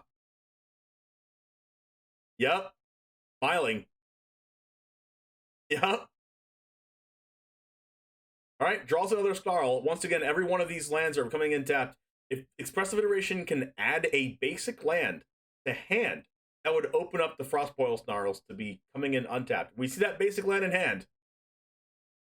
That could be in hand. Burning Hands is also a very good candidate to come into hand. We might see Burning Hands coming into hand, Jawar Disruption going back in the deck, and Island getting exiled.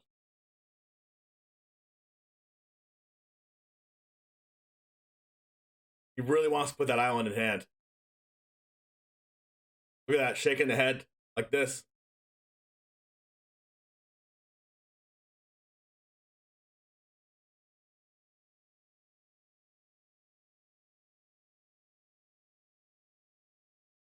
Adds Jawar Disruption, puts Burning Hands back since he has another one, puts the basic land in exile, holds up Jawar Disruption for a potential Asika's Chariot play or Moondale Regent. Seems to be a good play since there are a bunch of 4-drops in hand. Plays the Ranger class, does not draw an additional land. It's going to be up to Depra now to draw a land. Depra giving Yuta the oops potentially for the Magda play last turn. Or just missing the land drop in general.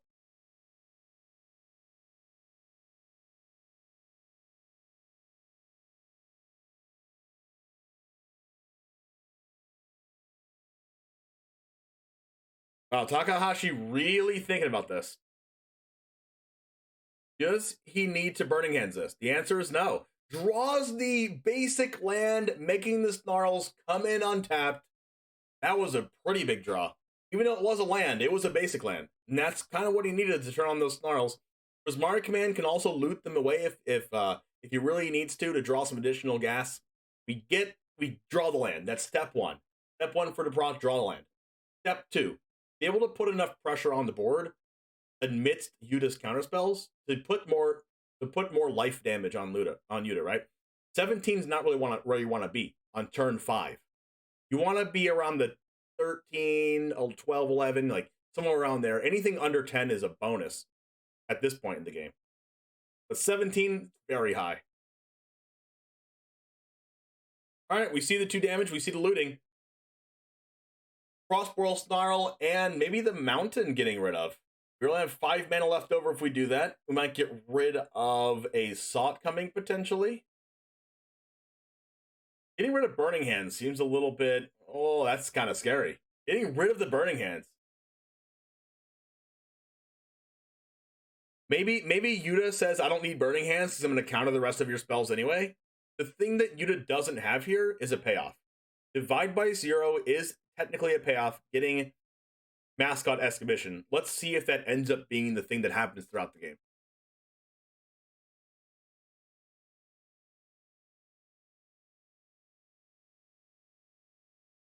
Wow, Jawar Disruption coming in on a Asika's Chariot. That is not what you like to see if you're Gian Emanuel. Wow. That's exactly what you'd have needed. That extra card advantage spell. Because easily, Divide by Zero and Saw It Coming could be used, and if he doesn't draw Memory Deluge there, he's just out of gas.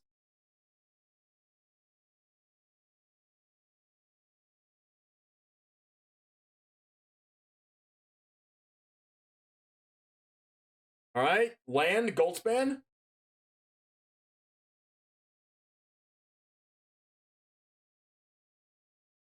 Divide by Zero. There we go. Goes back in hand. Adds Mascot Exhibition now. Land drop. Doesn't hit the land drop. Another Divide by Zero. Yuta is by far ahead in this game.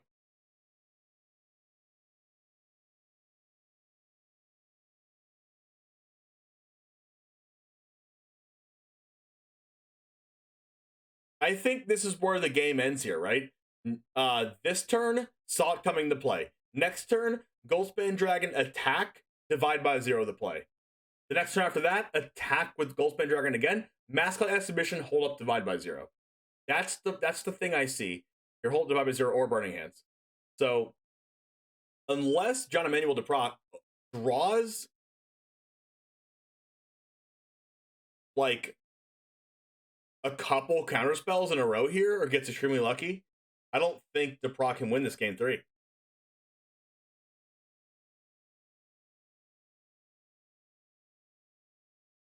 Here we go. Here's the sequence here. Saw It Coming this. Next turn, Goldspan Dragon, attack. Hold up Divide by Zero or Burning Hands.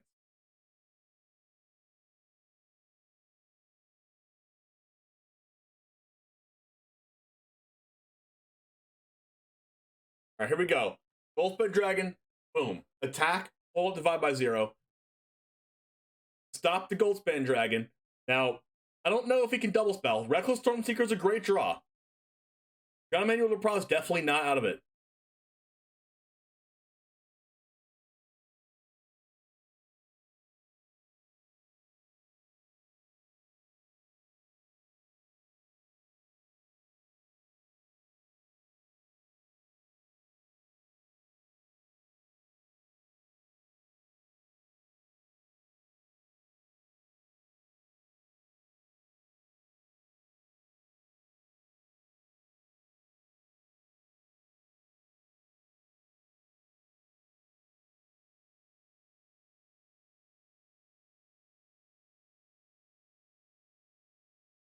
All right, Burning Hands comes down. Goes ahead and get rid of that Magda.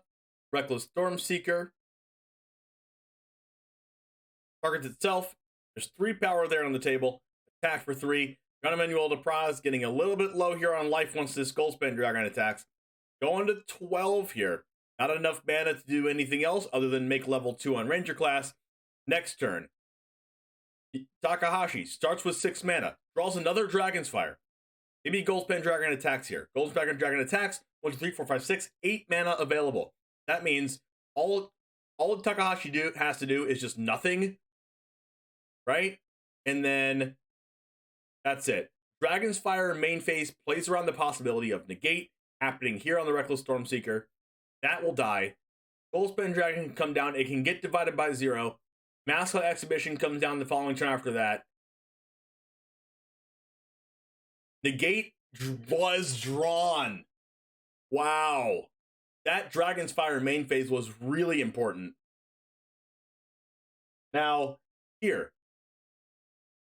You play Moonveil. It gets divided by 0, or not, because that's the Dragon's Fire. Dragon's Fire could easily get rid of Moonveil Regent. No need to divide by 0 here.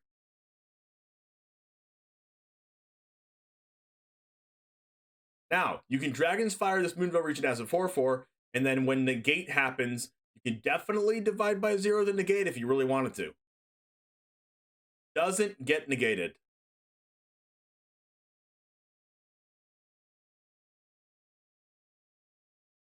Draws a mountain for turn, attacks in for 4, putting DeProc to 8th. Playing mountain, slamming that Mascot Exhibition, holding up that divide by 0 to stop it. Nope, just gets negated. Sounds good. Sounds like content with just Goldspan Dragon. Tangled Trap coming down on Goldspan Dragon. Not enough mana to cast Goldspan Dragon and Tangled Trap unless you cast Goldspan Dragon first. and that gets divided by 0, unable to Tingle Trap on top of it, gets Environmental Sciences. This game could end in just a second. That is a Hall of the Storm Giants. If there was one already on board, this game would be over. We're going to go Environmental Sciences, play Hall of the Storm Giants, potentially not play Environmental Sciences to play Memory Deluge. Now, I don't think main phase Memory Deluge is okay. I mean, maybe John Manuel Depra wants to play around in Negate or Disdainful Stroke here.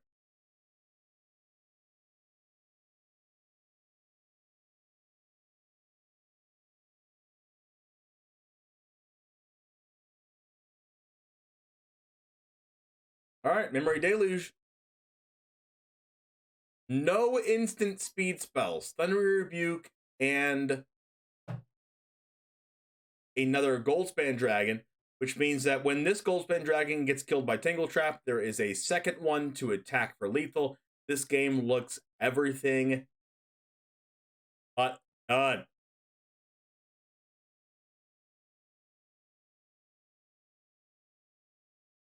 All right, there's the Goldspan Dragon. We have the Thundery Rebuke to kill the Goldspan Dragon. Not going to matter now, though. That is a 5/5 Goldspan. And now all John Emanuel has to do is hope that Tingle Trap doesn't get countered, or has to hope that there's not a second Goldspan Dragon. Here's a second Goldspan Dragon, and match number 1 is going to go to Yuta Takahashi playing Is It Dragons against John Emanuel Depra playing Teamer Aggro.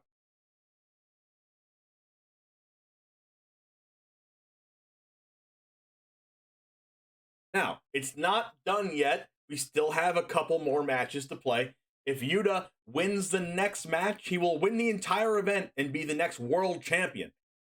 If John Emanuel Depra wins the next match, they'll go to a third match, and whoever wins that one will be crowned the world champion. Let's see what Marshall and Paul have to say.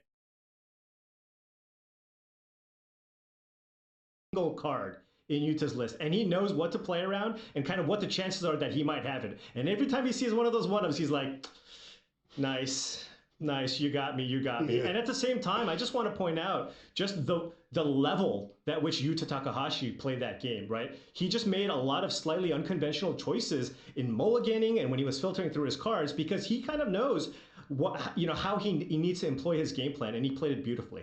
Yeah, really great stuff from the feature. That's only the first match. We're going to get another one guaranteed, maybe even another one after that here at the World Championship. We're going to be back with more right after this.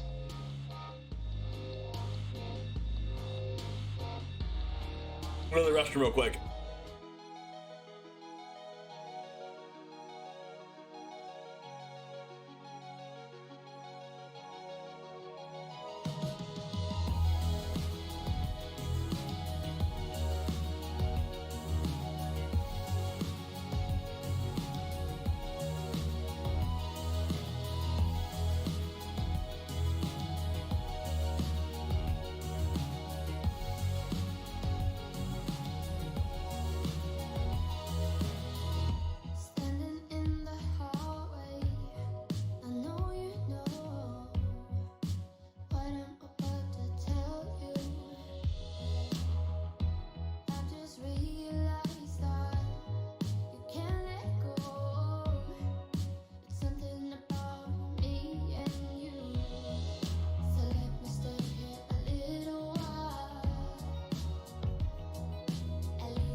And welcome back to coverage here of the World Championship. Marshall Sutcliffe with Paul Cheon, and we are in our title match between Yuta Takahashi and Jean-Emmanuel Duprat.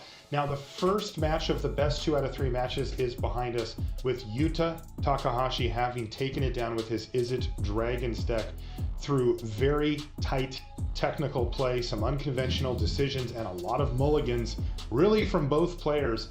But it was a good match between the two, and we're hoping to get another one here as we get underway. Okay. 2 Dragon's Fires and a Goldspan Dragon for Duprat. Memory Deluge, 2 All-Runs Epiphany gets mulliganed. Mulliganing for both sides. Only 1 land from Duprat. Mulligan to 5. Ranger Class, Dragon's Fire, Seeker's Chariot. That's where you want to be. What does Duprat put back? The mulligan to 6 on Yuta's side with a Shadow Skull Smashing, Roar Disruption, and Riverglide Pathway in hand, along with a Smoldering Egg and Memory Deluge.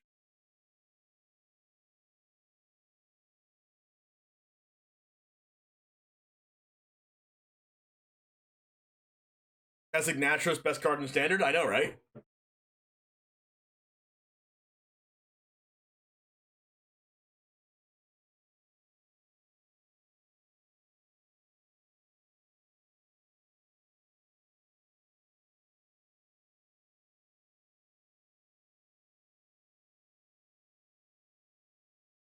All right, Ranger Class comes down here. Chariot left in hand. Draw another land off the Duprat's side. We have, on Yuta's side, untapped lands, Smoldering Egg, and a Dissipate in hand for next turn. Draw Disruption is the only other pseudo land in hand. Another land drawn off the top for Jean-Emmanuel Duprat. We're going to see an untapped land and Ranger Class leveled up, attacking, forcing the block on Smoldering Egg, and then it's going to be Yuta Takahashi's turn. Yuta needs to draw some lands here. Yuta needs to draw lands in order to stay in this game. And that's another Smoldering Egg. So, second Smoldering Egg plus Draw Disruption tapped is probably going to be the play here. Or are we going to hold up Dragon's Fire? Probably Dragon's Fire on the 3-3. The Seeker's Chariot's going to come down. But maybe we're going to see an attack first off Duprat to kind of force out that Dragon's Fire on the target of Ranger Class. And then that opens up the Seeker's Chariot being an option for a turn 4 play here. Now, Seeker's Chariot can take over a game by itself for sure, but as the only card here available, with everything else being lands on a mulligan to 5, that's a different story. We drew another land, which is amazing for Takahashi. Takahashi could fall really far behind if he doesn't draw a land there, so untapped land was probably the best draw in their deck.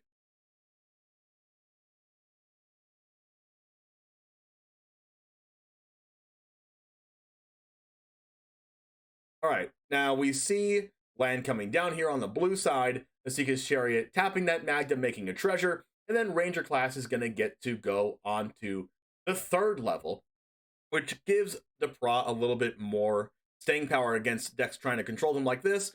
But as far as we know, as far as we can see right now, a little bit of an uphill battle for Duprat, knowing that Yuta already drew that untapped land. Dissipate is a card that could be used as well. Memory Deluge looking like it's going to be the card of choice for Yuta. Let's see what happens here in this combat step. The Seeker's Chariot is going to probably get in for damage, and this 2-2 probably being blocked by the Smoldering Egg.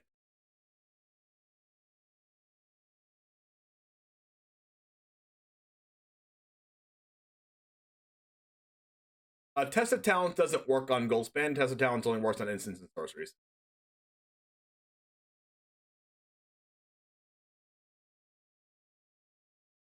All right, Duprat choosing to get in with the 4-4, growing this 3-3 just for next turn, the 3-3 to grow into a 4-4 to have both creatures attack through Smoldering Egg.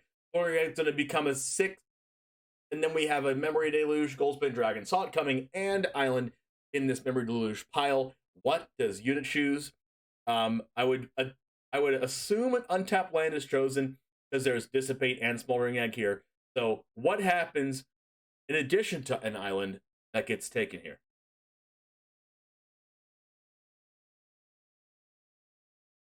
We know for sure by looking at Jean-Emmanuel's deck that there is a Goldspan Dragon on the top of the library. That is huge. All right, Yuta takes the Goldspan Dragon. Let's see if he decides to cast it.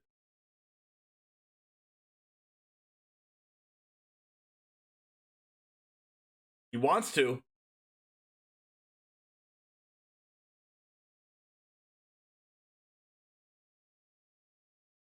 This is a tough decision here.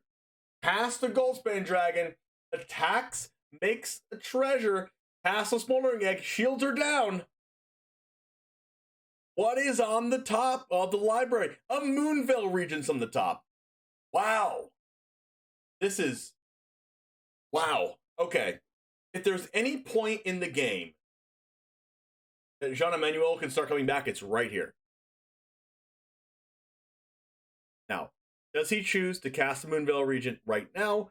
Or if he casts Goldspan Dragon, that means that Magda makes a treasure, Goldspan Dragon gets cast with the treasure left over, then Goldspan Dragon attacks again, making another treasure, both of those treasures for red or whatever, and then Moonveil Regent can also be cast after this as well.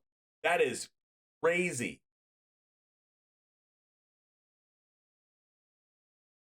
So we're going to make a copy of one of our cats, because we don't really need to make a copy of a token. We don't need to make a copy of the treasure token, unless he has something else in mind here.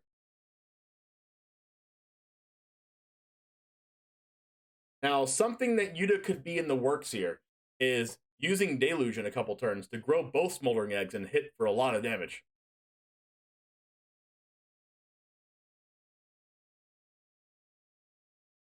One thing about these players is they're going to be thinking multiple turns in advance. They're thinking about what their game plans are. They're thinking about how they're going to win the game, even right now.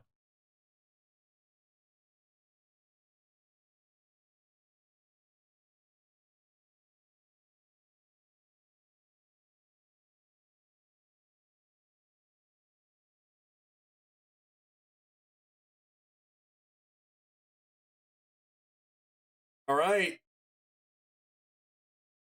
Moonveil Regent gets cast. What's going to happen now? Playing the land. Moving on, Prismari Command. That's actually a huge draw. Wow. That is a humongous draw.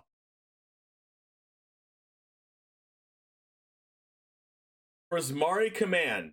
Deal 2 damage, draw 2, discard 2.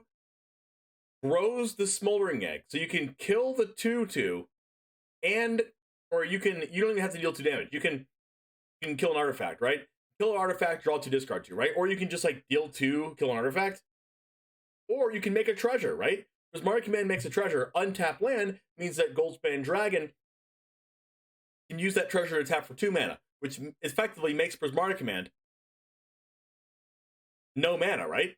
Well, 1 mana.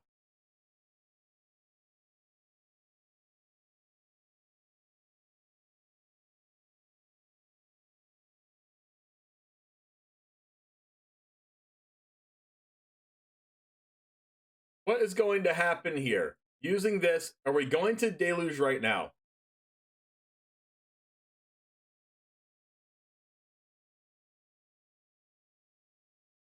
Alright, Prismari Command can deal 2 damage to the Moonveil Regent and draw 2 cards and discard 2 cards. If an instant speed spell is drawn, the instant speed spell can be cast, and then Moonveil Regent can die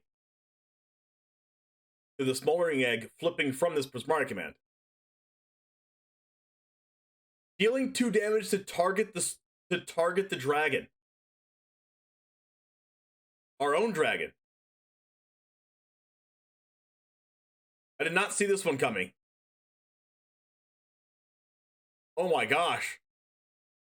And cast Memory Deluge.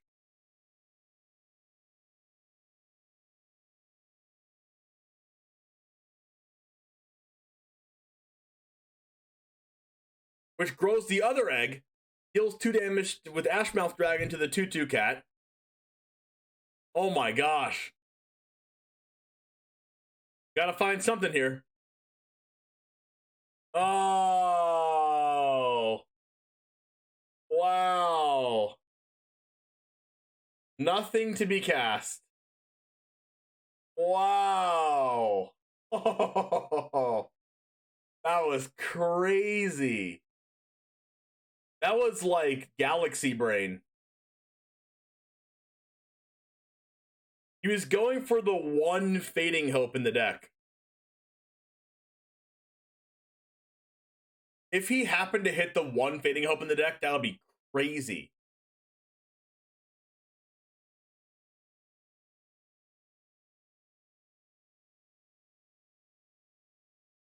It seems like every game is played. Like, I think I'm good at Magic, but then every game is played, I think of a line, and they do a line that's not what I said, and better.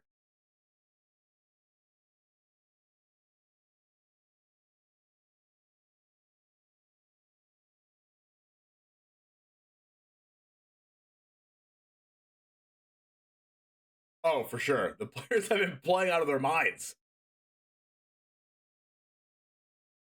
Like, we've seen the best playing to your outs in these matches that I've ever seen. Especially the Andre Strasky match. Oh my gosh. That had to be my favorite match. My favorite single game was that game. Oh my gosh, is that the same hand that he drew in game 1? Wait, is that the same exact hand? 2 Forest and Mountain, 1 Den of the Bugbear, 2 Dragon's Fires, and a Goldspan Dragon. Is that the exact hand?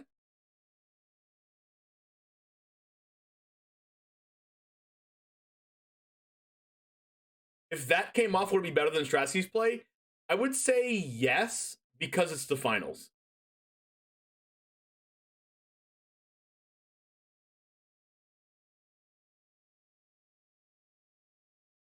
Like, you think of yourself as a super pro player, then you watch legit pros and worlds and you feel like a newbie? Yeah, for real, Dark Legion.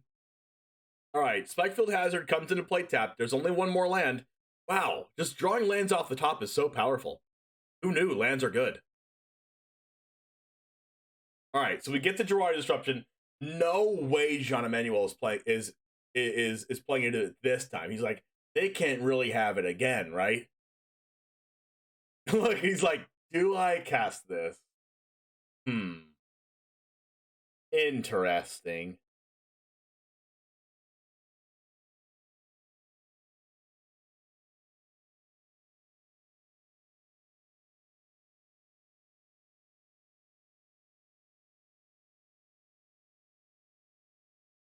Like, throughout this entire day, Jean Emmanuel Duprat has not ever played into Jawari Deception. Or not ever played around it. He just casts a spell right into it every time. This specific time, though, Yuta has 2 of them.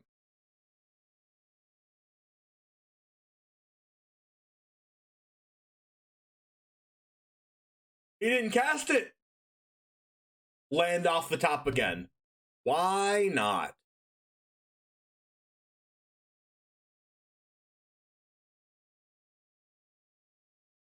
Land was a good draw for Duprat. Let's see if Duprat goes land Ranger class.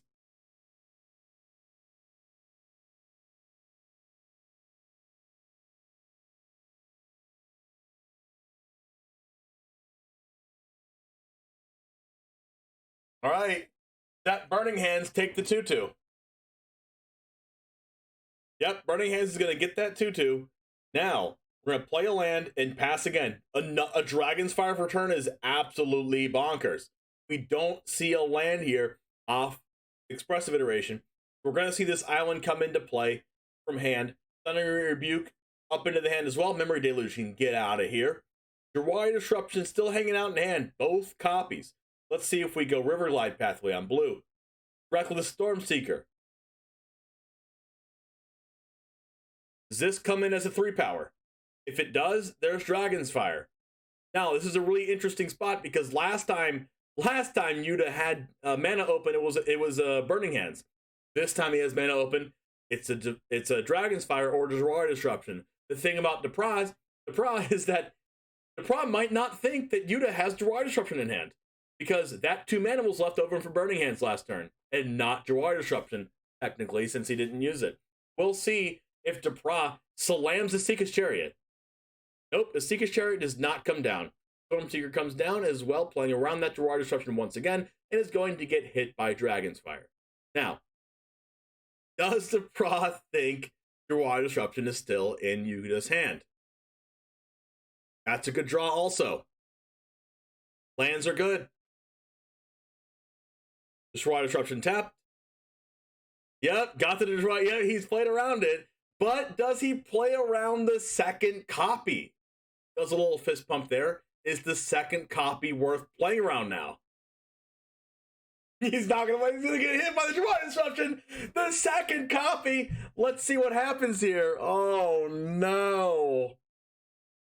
Oh, the tragedy. Watch his face. Watch his face. Oh. Oh, no. Keeps drawing lands. Lands are good.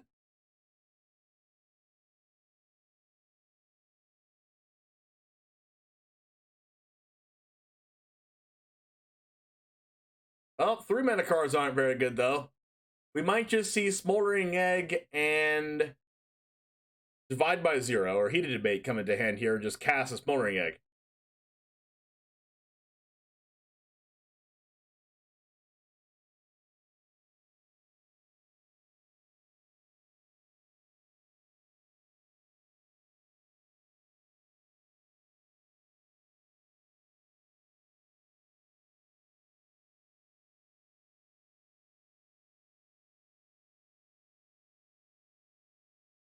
All right, that happens. Next up, what's happening? Draws Catching Natural. It does not draw a mana. Wants to cast that Goldspan Dragon really badly. Now, what are we going to cast here? Thundering Rebuke can take care of that Moonveil Regent. Dragon's Fire takes care of the Smoldering Egg. But the thing is, if Dragon's Fire happens...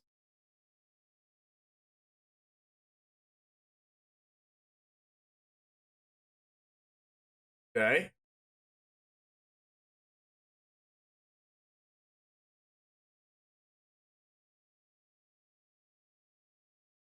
Yep, another land.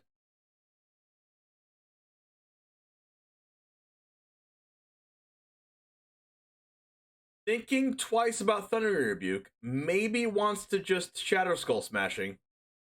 Yep, Shadow Skull Smashing. Uses the mana more wisely. Able to keep up Divide by Zero since Thundering Rebuke can't be used at instant speed anyways.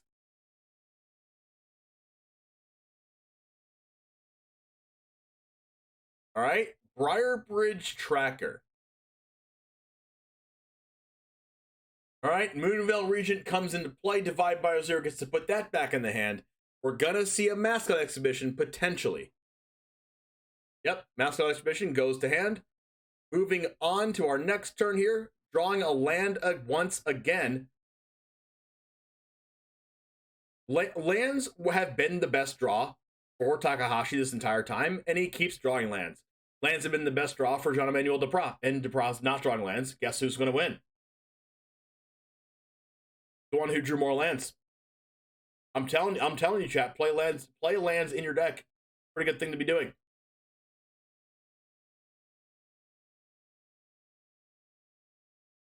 There is a land again, but this land is actually really good too because it lets Memory Deluge happen, and then a 2-mana spell able to be cast.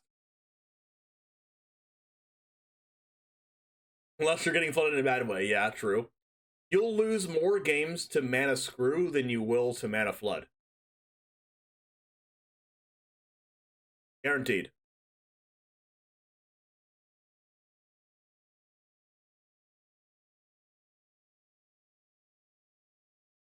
All right, taking that Express Iteration to keep the cards flowing. Thunder Rebuke coming down on this Moonveil Regent. Getting in for 9. Maybe that was a little... never mind. Not getting in for 9. Getting in for 7. We finally draw the 5th land, which lets us cast Goldspan Dragon, but it's a little too late. Maybe we can go ahead and cast the Goldspan Dragon, attack, take 7 on the backswing, and hold up the 2 mana off the treasure for Disdainful Stroke to stop their Goldspan Dragon. Let's see what this Expressive Iteration gets for Yuta. Another Dragon's Fire. Here we go. Here is the Disdainful Stroke coming down on Goldspan Dragon. Not yet. Dragon's Fire smartly used beforehand.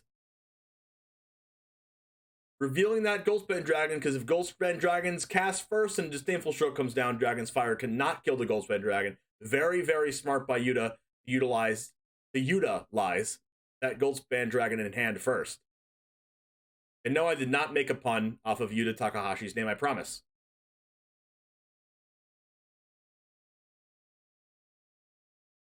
All right, there is a Keswick Naturals to end, sideboard staple. Sure. The masterful utilization from Yuta Takahashi.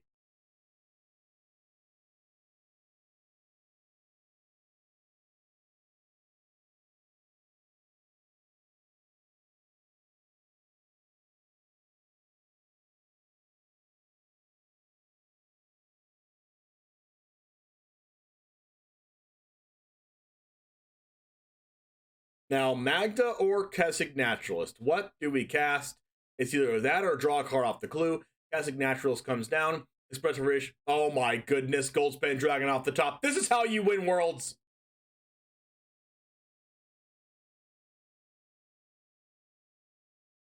If you're wondering, hey, James, how do you win Worlds? I'll tell you. Draw removal spells, lands, and Goldspan Dragons.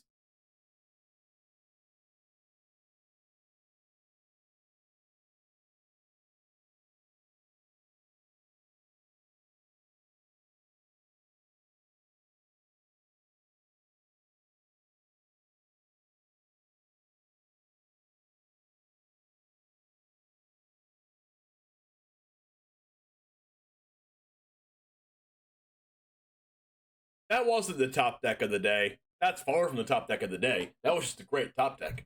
All right. We see Assault come and go out. We see Dissipate go out.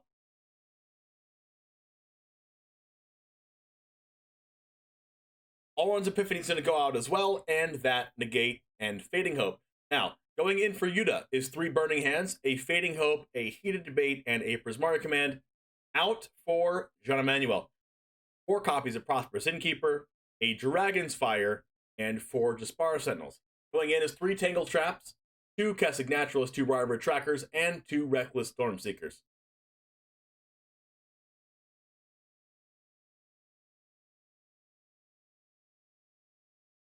I am nervous for them right now.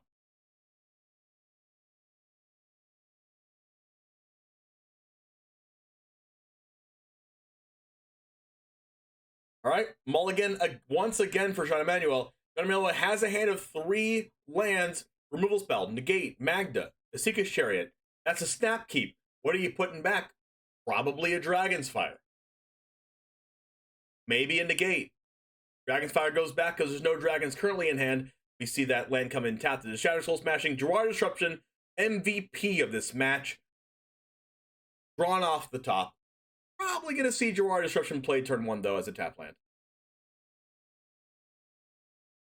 If he doesn't, I'd be very surprised. All right, there we go. Playing that land. Play Magda. There we go. No removal spell, please. Dragon's Fire coming down on Magda, maybe? Maybe hold the Dragon's Fire for going into combat. Tangle Trap off the top. That's a piece of the puzzle. 4 lands for Depra. Is he going to play around the Jawari Disruption? Yes or no? Do you play around it? Yes or no? You took the chance last time, played around it, it worked out, but he just had the second Jawari Disruption. Do you play around it this time?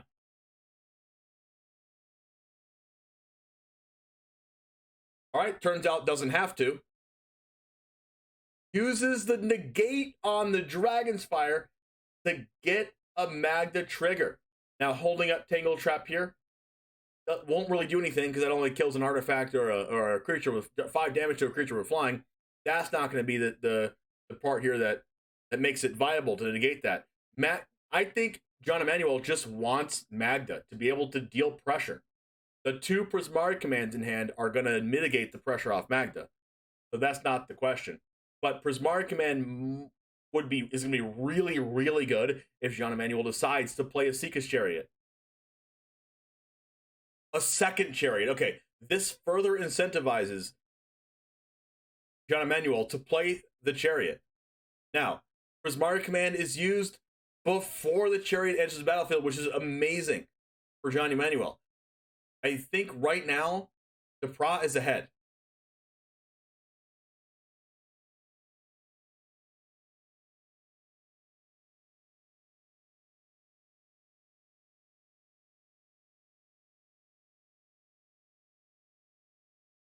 There you go. There's the chariot. There's 2 2/2s. Prismari Command is going to be able to kill a 2/2 and kill the chariot.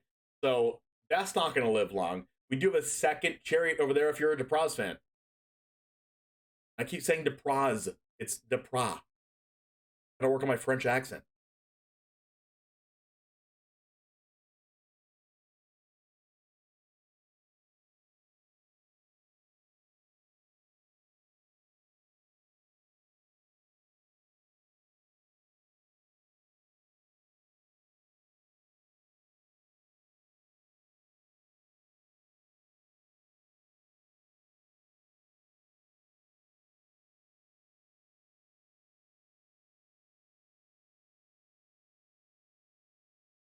All right, we see the second Prismari Command come down, killing a cat and the Asika's chariot. Playing around potential top deck negate. Fading Hope is going to potentially bounce a 2/2. We draw a mountain off the top. The only gas we have left in the tank is this Asika's chariot. Now, right now, Yuta doesn't really have an answer to Asika's chariot. So, if a couple lands are drawn off the top for Yuta, Asika's chariot to be the thing that drives the Prada victory here in Game 3.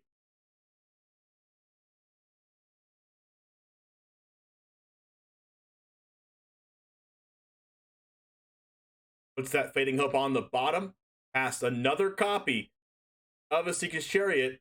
Yuta shaking the head yes. Draw Disruption off the top. That's not really going to do anything.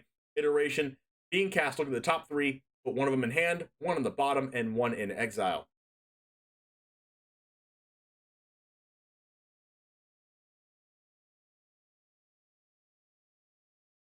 Wow, this game is actually very interesting. Yuta is already up a match. If Yuta wins this game, Yuta wins the World Championship.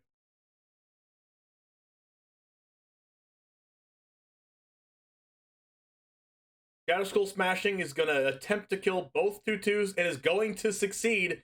John Emanuel is going to have to draw a 4-power creature in order to animate the chariot to attack for 4. Yuta surviving at 18. Is this a creature? This is a Magda, unable to use the chariot. Now, Yuta is gonna be able to Expressive Iteration himself into some more card advantage. Double Expressive Iteration. Oh my goodness, is this gonna be close to the end? The Thunder Rebuke spluttering at Goldspan Dragon.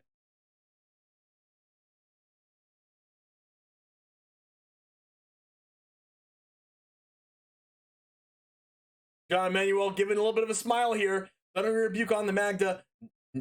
Asika's Chariot's very far from being able to crew again. This Tangle Trap looking really bad.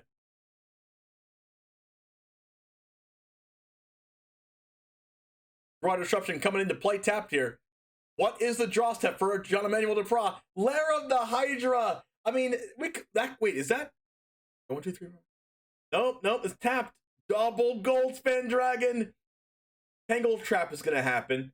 Expressive Iteration might come off afterwards. We might see it main phase 2 Expressive Iteration, but there is a second Goldspan Dragon. John Emanuel Depra is going to need to top deck his way out of this one.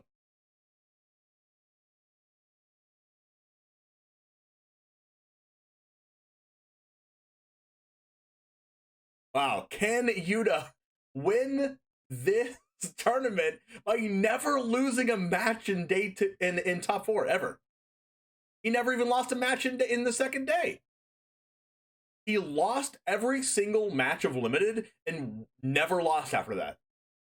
In all of Standard, completely undefeated. Calvin, what's up?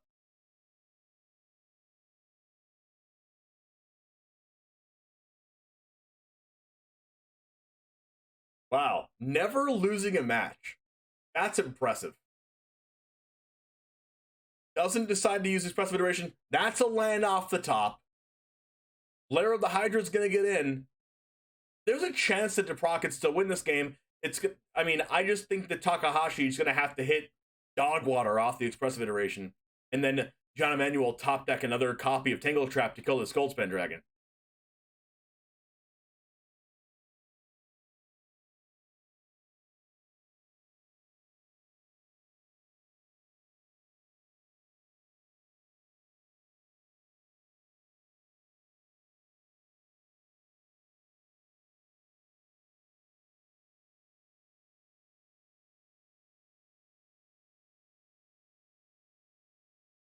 It looks like Asika's Chariot is going to be animated off the lair here to make another copy of a treasure token.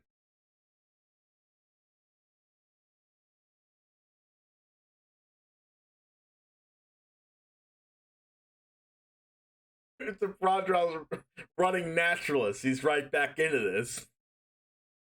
You're not wrong. Dragon's Fire drawn off the top. Really powerful, especially with Goldspan Dragon in hand. That's the removal spell that he needed. No need to use Expressive Iteration. You have Dragon's Fire now to deal with the Chariot and the Lair if it's a 4/4. Dragon's Fire is just MVP in this tournament. It's a 2-mana instant speed spell that deals 4 damage. There's no other spell like it right now in Standard. Like, there's Demon Bolt that's kind of like it, but there's the Tangle Trap I was talking about.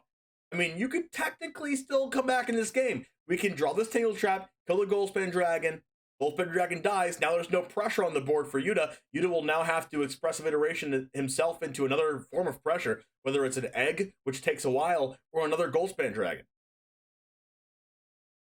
Now, you Tangle Trap this now, right? And then you can Lair for 5. Yeah, you can Tangle Trap this now and then Lair for 5. John Emanuel isn't playing around the Dragon's Fire off the top. Oh no.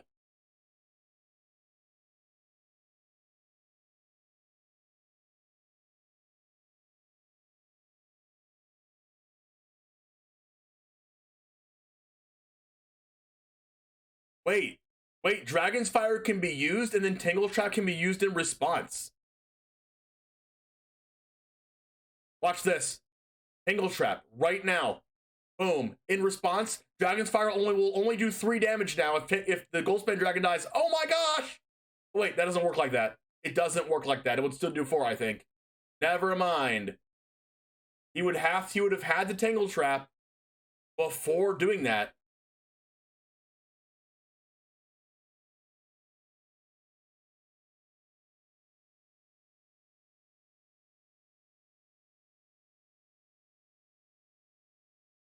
Memory Deluge for turn. Oh my gosh, what a powerful top deck. Wow, we got the Smoldering Egg. There's the pressure that we need.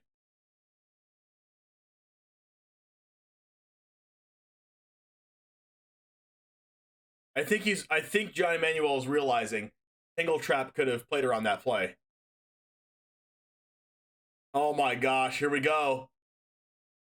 Briarbridge Tracker off the top. Wow, this game. Oh.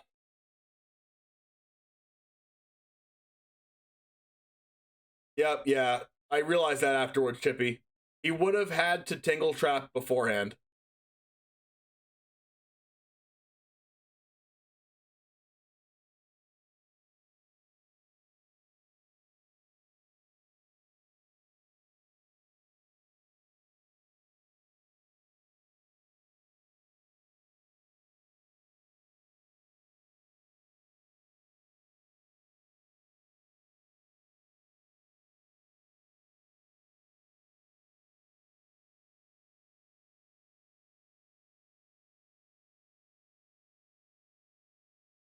Memory Deluge, Dragon's Fire, Smoldering Egg, Riverlife Pathway, and Frostboil Snarl. I would assume that the Smoldering Egg and Dragon's Fire is taken. Nope, there's a land here taken as well. Yeah, a land makes sense as well because you want to go Memory Deluge for 7 later on.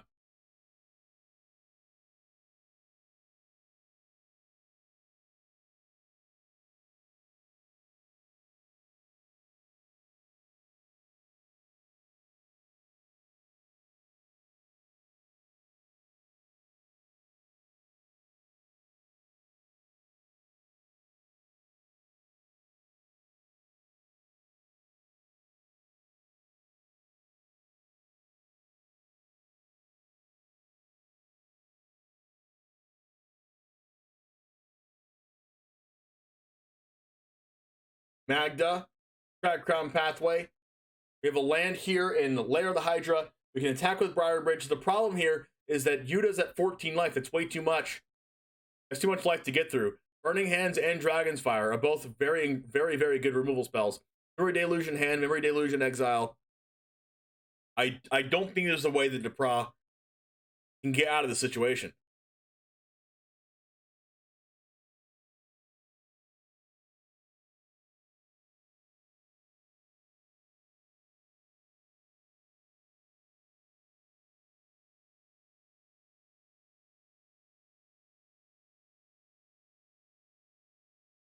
There's a lair at 7 power. Well, that's a little bit of an oops there.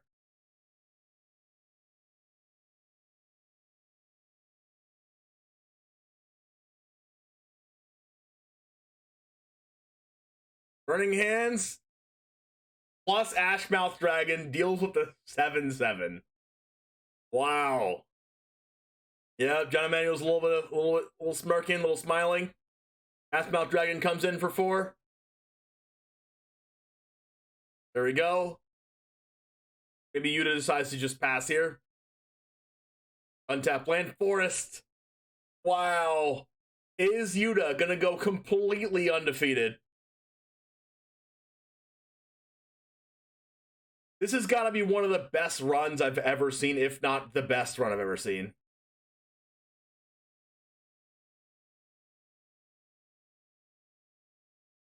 Wow, Goldspan Dragon plus something else. Wow, Yuta going for blood.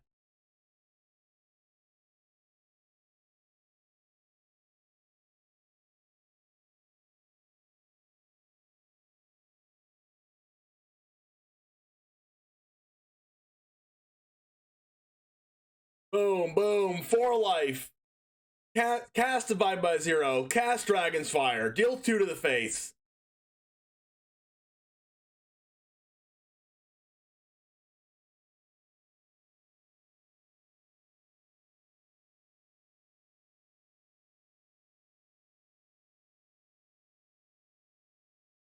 There it goes! And concedes! I think Depra should have let him.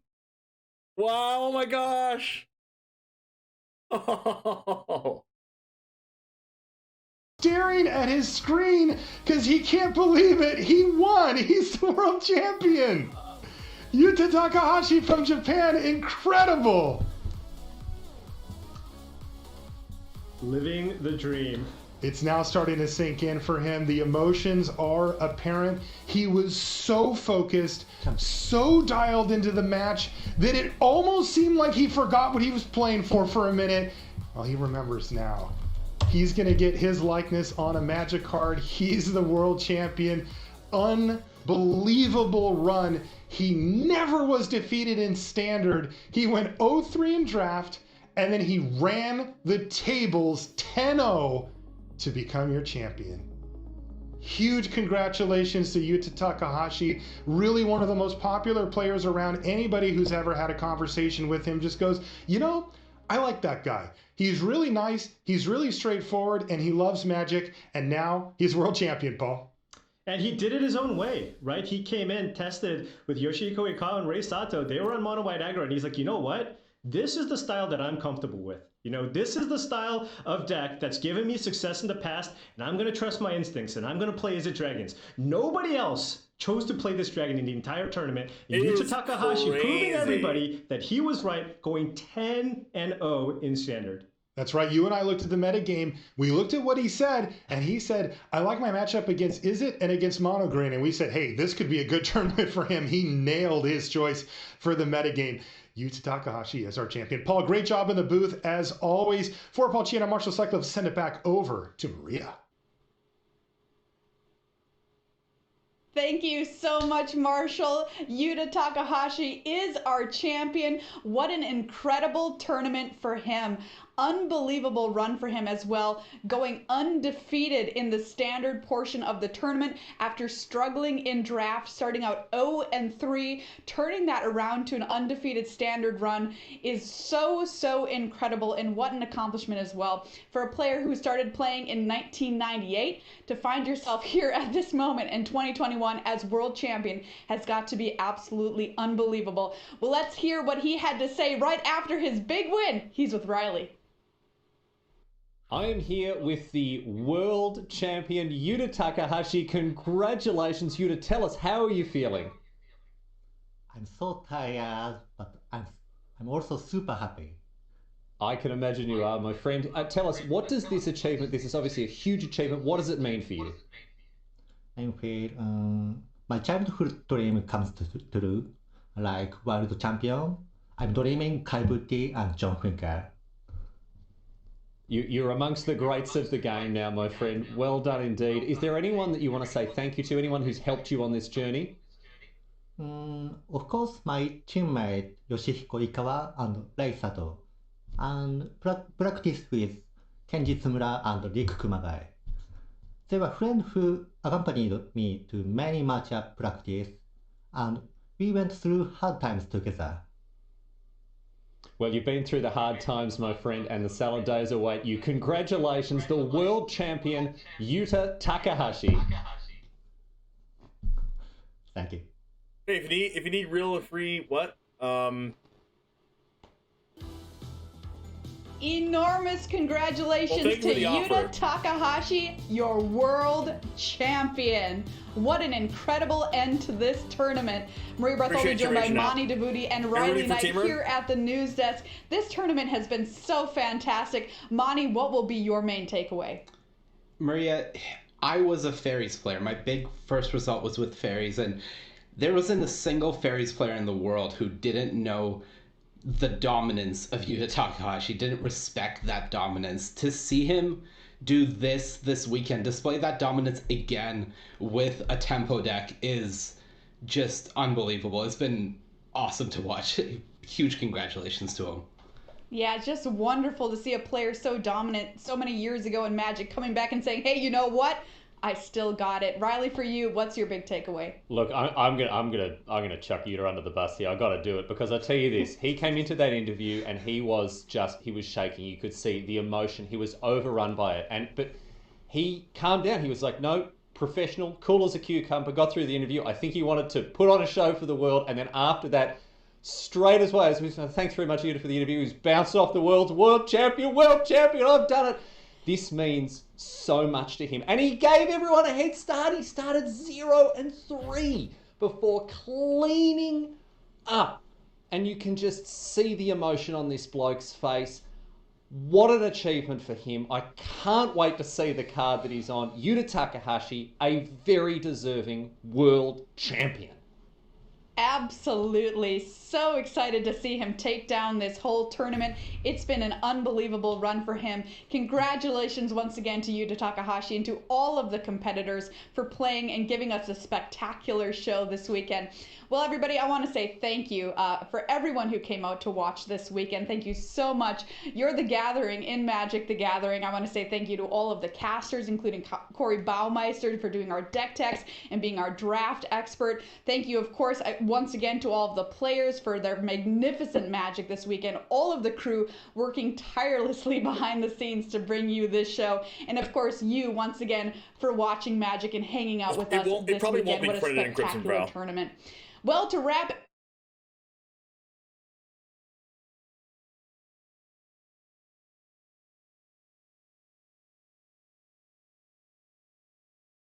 probably won't.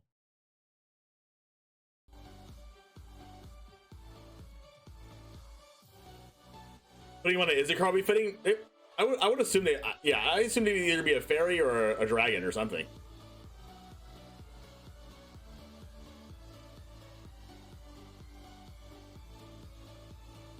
Hey, where was my face before? Was it just always right here? Pretty sure it was. All right. Now, let's go ahead and play. his deck for a match or two, which we're going to do right now. What do I think of the ending? It was amazing. Like, it was good to see that both decks warrant the Is It Epiphany deck.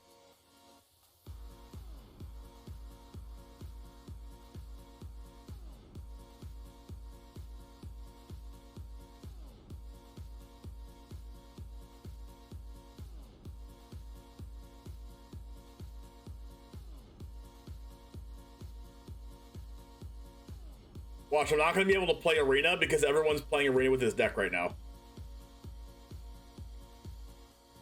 Literally, everyone just logged into Arena right now.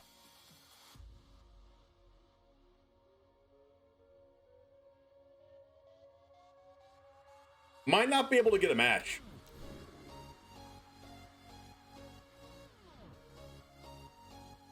Were you watching when Andre top decked it from Lauren? Yes, I was. CGB, thank you for the humongous raid. How's it going? How was your watch party? That was easily the best tournament I've ever seen. Raspberry, thanks for the follow. If we can get a match, I'm pretty sure everyone logged into Arena right now.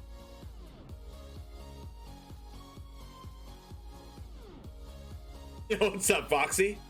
How's it going, Disco Bisco? Thanks for the follow, 8 Burger. Wait, is that a restaurant? I want an 8 Burger.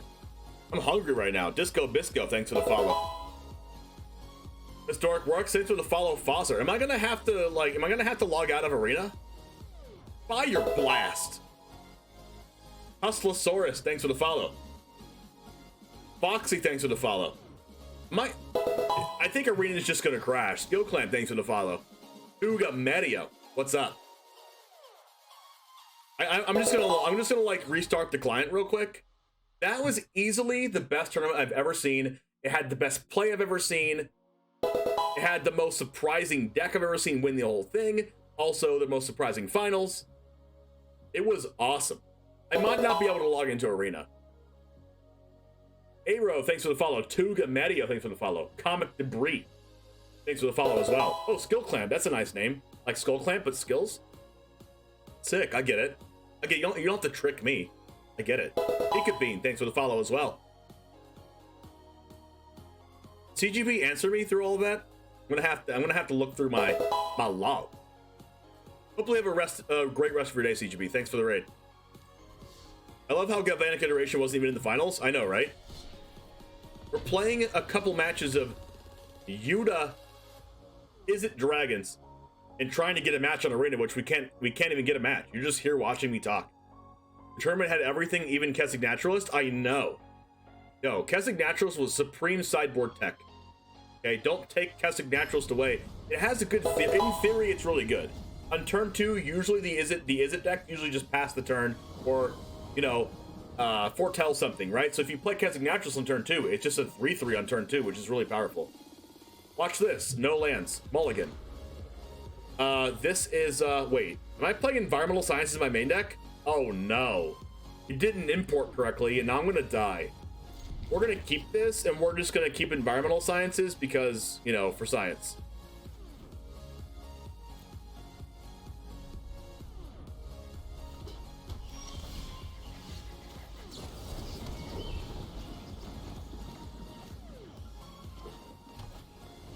Yeah, they were super nice storylines. I guess I'm playing Environmental Sciences? This is so dumb. Why is this in my main deck? Opponent's very confused. My goodness. Opponent is the most confused. I was rooting for the Pro from the get-go, but I was thrilled to see Yuta take it home and really deserved it. I wanted the Pro to win. Now, burning hands on Old Growth Troll would be nice, but, you know, it makes them gain a mana. I think I'm just going to divide by 0 the Old Growth Troll and make them play it again. Nah, I'll just take the damage. The undefeated player took it. That is correct.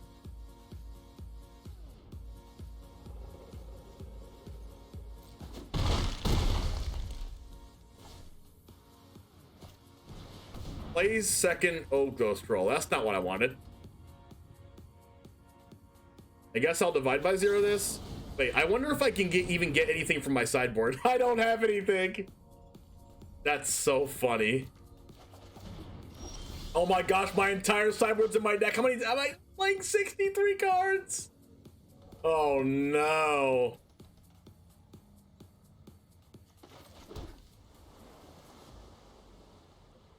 Thundering Rebuke, I guess? Why? Playing Malevolent Hermit.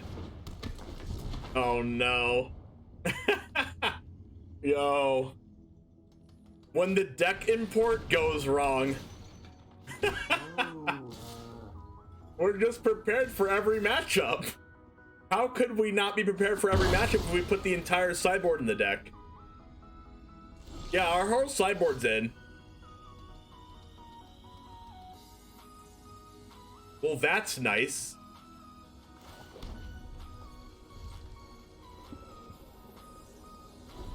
Things you don't expect for 500.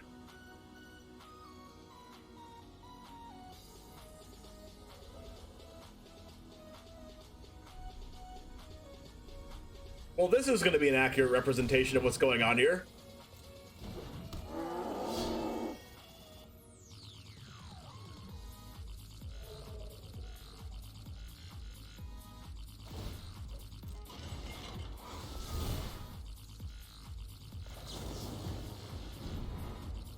Main deck Snakeskin Veil. Okay. So you're saying there's a chance?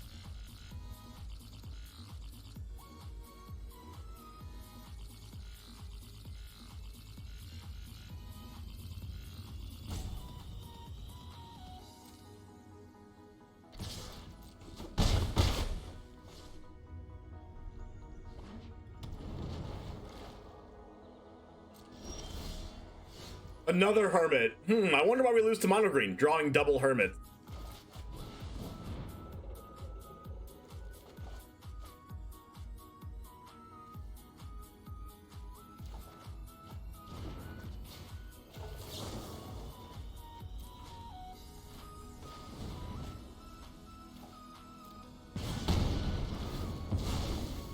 We're probably gonna lose.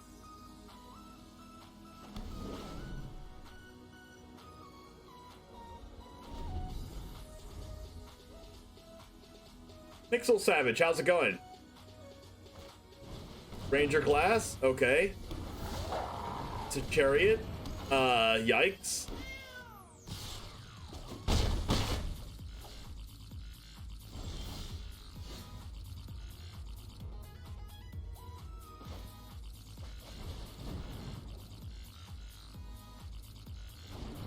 How are we gonna lose? We have more cards in our deck. That's a good way to lose.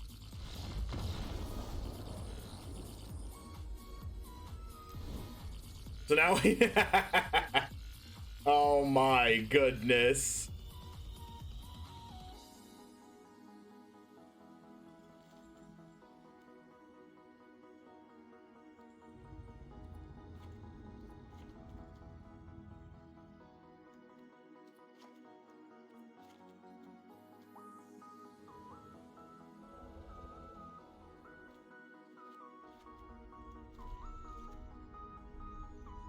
I can't board anything out? What do you mean? I can't?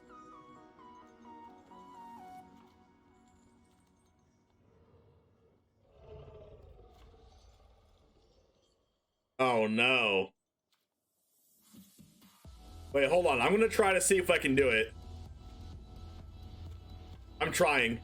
Yes! It just lets you board till you have 60, but you can't go under 60. Be prepared for everything. How could this happen?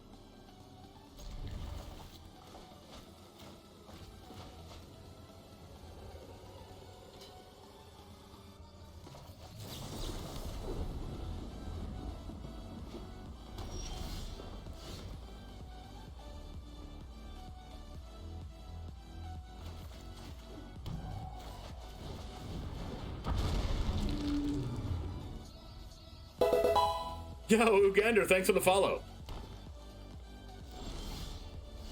Alright, so we go haul the Storm Giants and pass.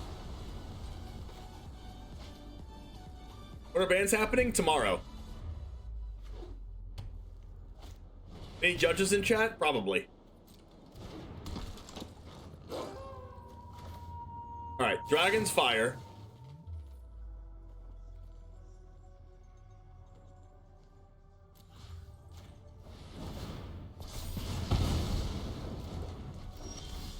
That was a fantastic draw.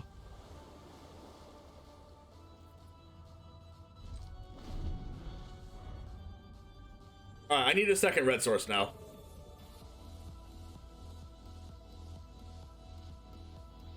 Second red source, please.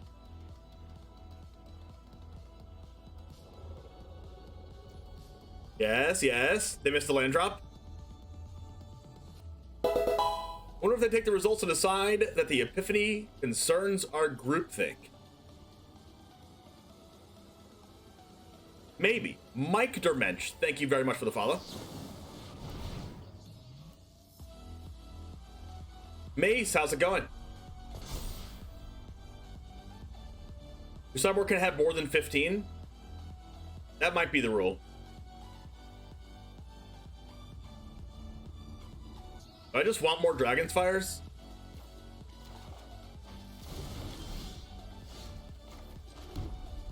Tangle Trap about to happen.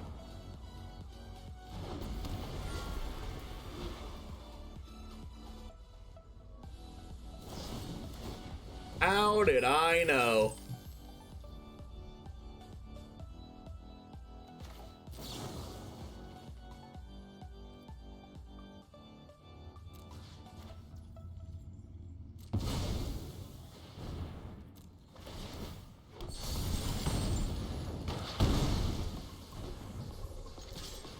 Rip one dragon, come forth second dragon.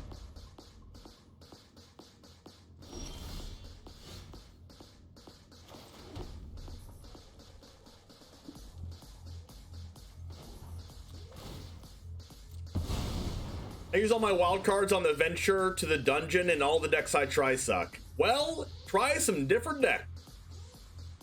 But not all decks suck, you know, you can really work really hard at getting better at Magic. I've definitely worked hard at getting better at Magic.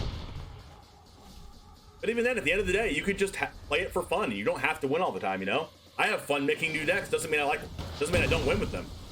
And dead to my land. And celebrating your birthday. Happy birthday, Mace. You know what I do with people's birthdays, right? If I know you. If I know you, you know what I do for your birthday?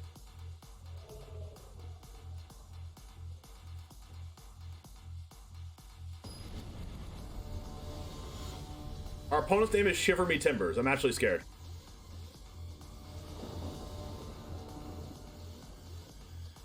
Why do the pros never venture into the dungeon? Because they don't like dungeons. They're scared of the dark.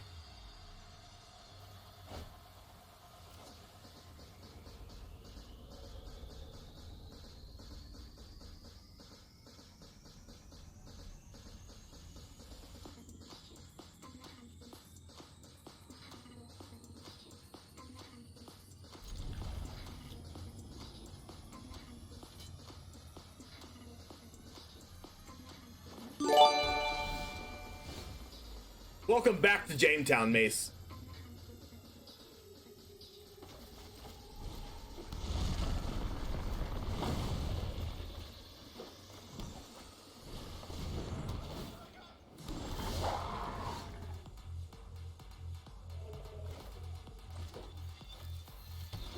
All right, am I using Thunder Rebuke right now?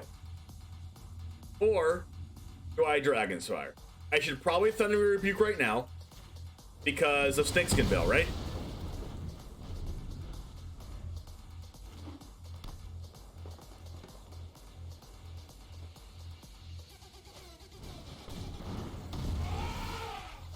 Alright, now I get to Dragon's Fire for days.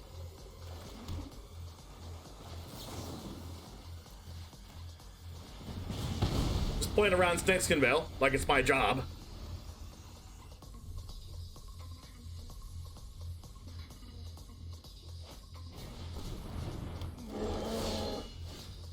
Oh my goodness. I need a land. Give me a land and I'll be happy. There we go. One in my hand. Do I want another Goldspan Dragon or a Smoldering Egg? I want an egg.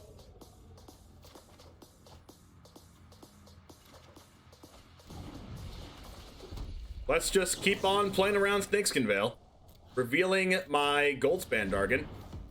Goodbye.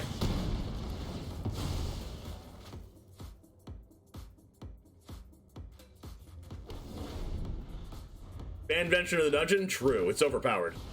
Ren and 19. Burning Hands. I will Smoldering Egg. And then I will Dragon's Fire. I will choose a dragon in my hand. Target. Target Goldspan Dragon in my hand. Boom. Throw it. Pass. I want my Wildcats back. What are you, Kentucky? What are the casino cards, Goblin?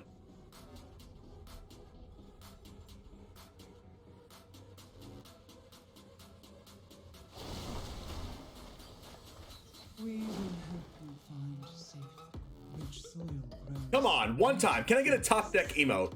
Can I get a top deck emote from chat? And if I draw a land, we have a land emote as well. Top deck. That's a fight spell. That's not a fight spell. That's also not a land. So, what do we do about this?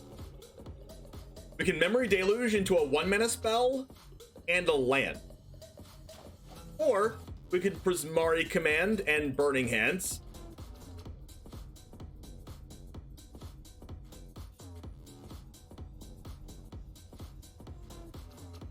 I think I like Deluge into 1-mana spell, but yikes.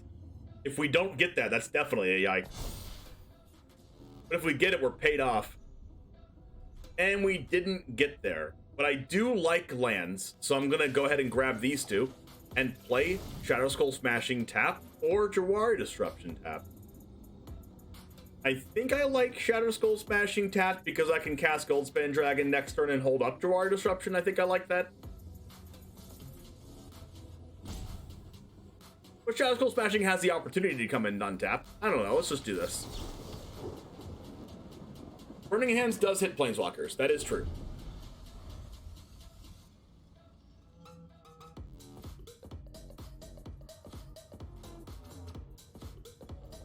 If you haven't seen me before, my name is The One Jame. I do have a YouTube channel, just like CGB does.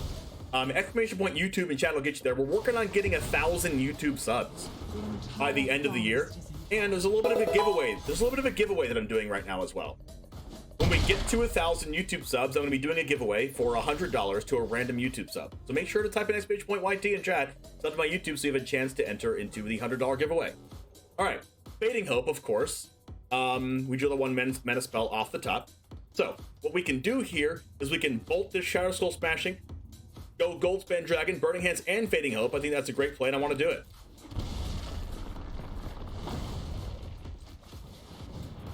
Ever faced Post Malone? No, I have not. What if that's a Tangle Trap? Would suck.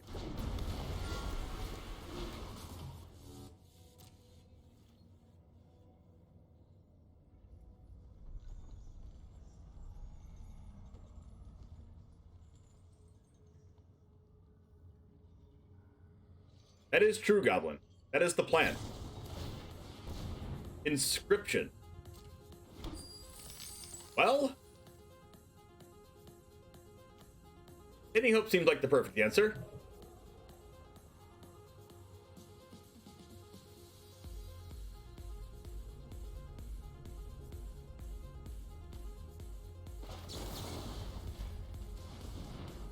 I ever ventured into the dungeon with Post Malone? That'll be a no.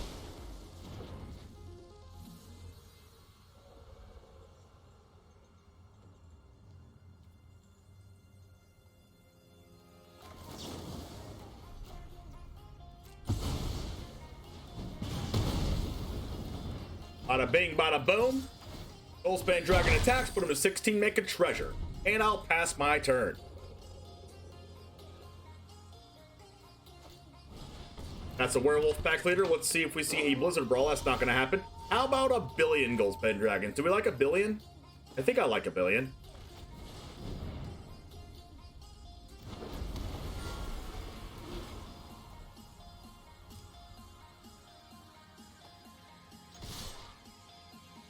Can we die off this pack leader? I don't think so.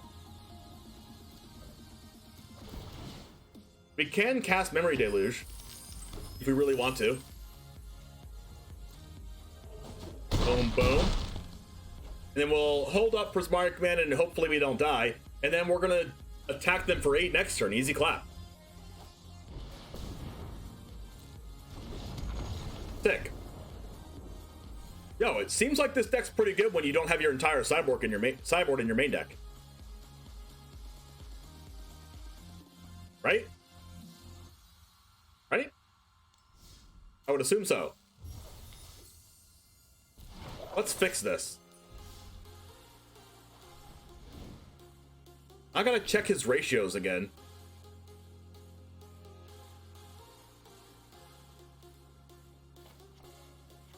Seven islands and 4 mountains.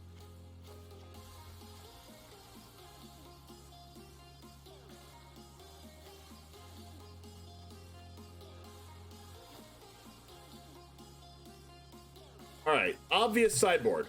Mascot exhibition. Obvious sideboard. Stunning Rebuke. Maybe. Yes. Sideboard, environmental sciences. Also, Cinderclasm.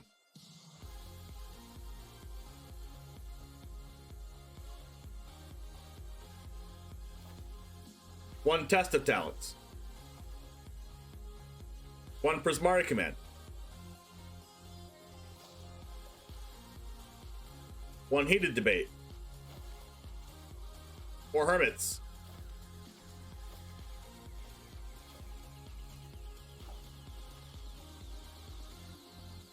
Alright, 4 Hermits, 1 Fading Hope.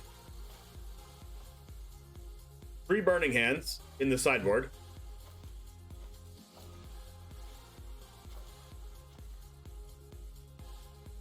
Two Cinderclasm, Test, Heated, Prismari.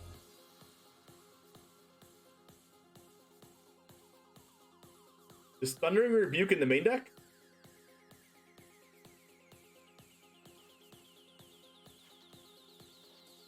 All right, there it is. This is going to be on traditional standard. Done. Got it.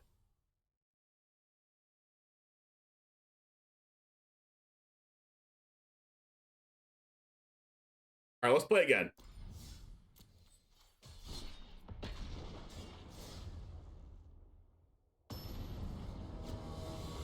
To be honest, James' stream game is strong because 90% of streamers would have forgotten to change the deck and re-queued at least once. I'm not gonna say I haven't done that before. Sideboard main is great. Yeah, that's what sets us apart, doesn't it?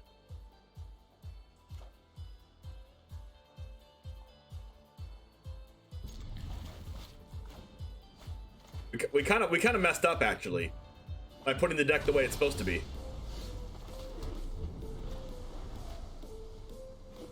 It's Bye.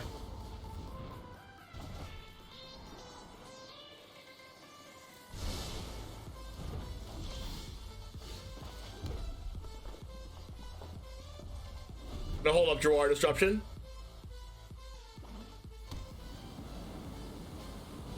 Wow, didn't even play around it. All right. Shadow Skull tapped, go. Yo, what's up, Stunner? That's a Chariot. This is also a Disruption. I will like to disrupt your Chariot, please, thank you.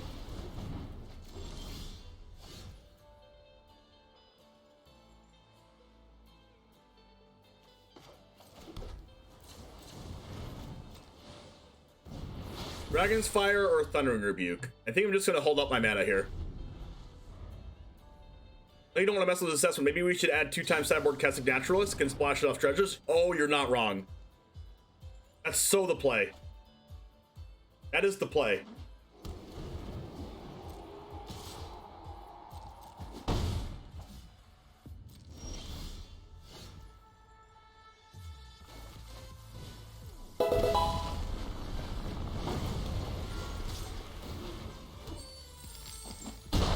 Arcane's the odd, thanks for the follow. Is this what it feels like to play a good deck? Might be what it feels like.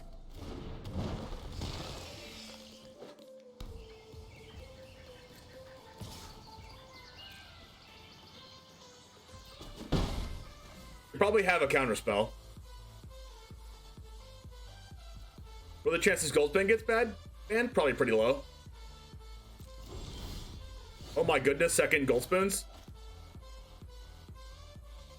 Oh my gosh. If we do this and they don't have an answer, we can Allrun's Epiphany and double Goldspan Dragon. I'm tempted. That didn't get countered. Probably have Jawar Disruption. If that's the case, we shouldn't use Allrun's Epiphany. Do we just do it just because? We'll just do it. Ah! Negate. Disdainful Stroke. Decisive Denial. I just did it for the content. I wasn't really gonna do it.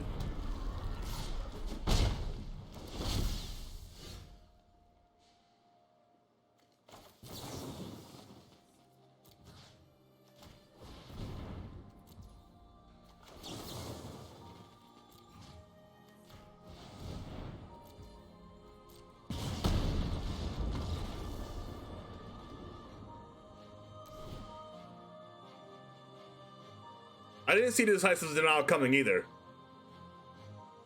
Alright, how do we win this next game? I have no idea.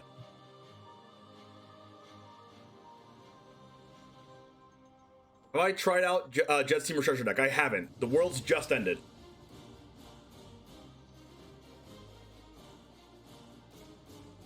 Four damage to a creature or Planeswalker seems pretty good. Prismatic Command seems pretty good. Burning Hand seems amazing. Test of Talents, probably. Malevolent Hermit, probably. We'll take out Epiphanies because they're probably going to bring in counterspells against us. Let's take out this card. I like everything else. Thunder Rebuke's probably terrible. Let's see. Fading Hope, probably terrible. And, Dragon's Fire is probably okay. It's probably not amazing, but it's probably okay. Heated Bait's probably bad. I just put it in, but I think it's kind of bad. Two cards taking out. I think we're gonna go down. We're gonna go down. I don't know. Hermit might even be bad in this matchup with all these cards. I'm never gonna be able to attack with it. I don't know. You never know. They're probably just like some kind of mid-range deck, which Hermit's like not very good against. I'm just gonna not play Hermit, and we'll just play like a couple Epiphanies in its place. Prismarty. Prismario?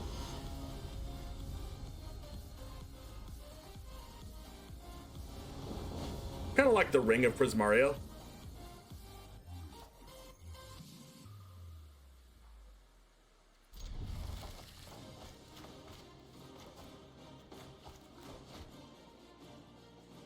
I am hungry. I have not eaten all day and I started streaming at 10 a.m. and it is 8 o'clock.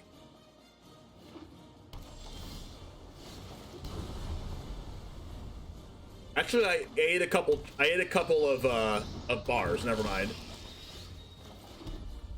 So we don't currently have an answer to Isika's Chariot, so I'm just gonna do this because I mulliganed.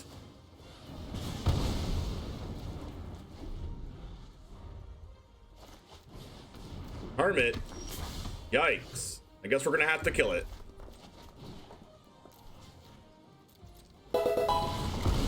My Revo, thanks for the follow. This game is done to get some food in your tank to play more. Do you realize I've streamed the entire day?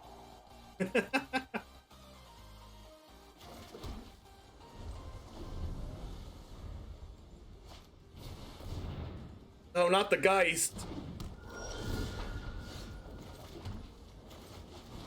I can't counter anything.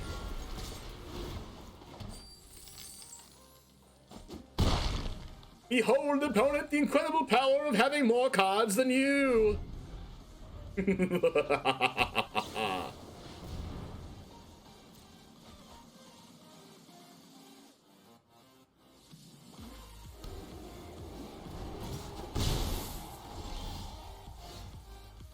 Uh-huh.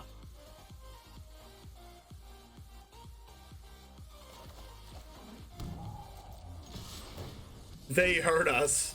Dang it. I know.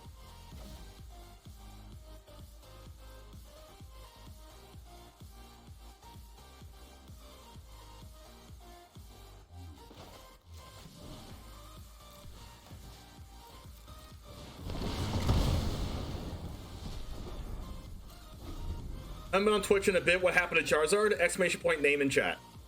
What's up, Andy Awesome? Ren. I could draw negate, right?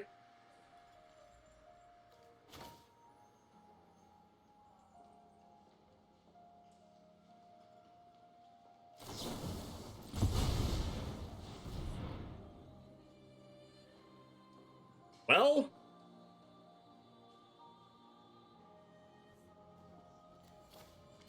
I feel like I just win if I do this.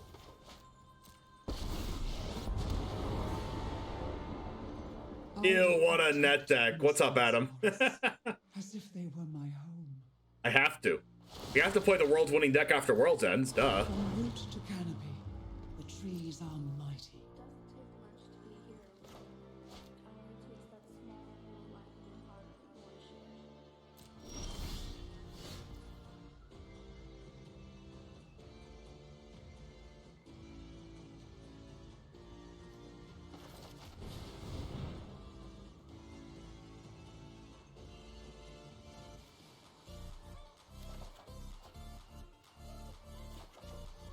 Well, that's what I was looking for.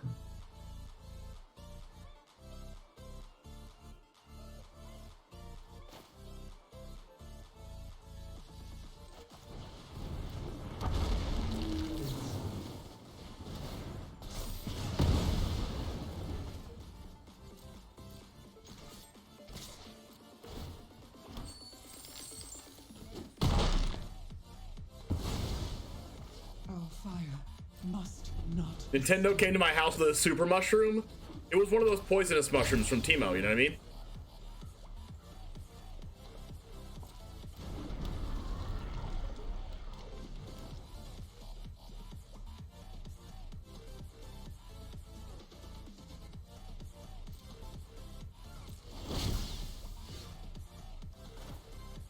We can get Burning Hands off this, right?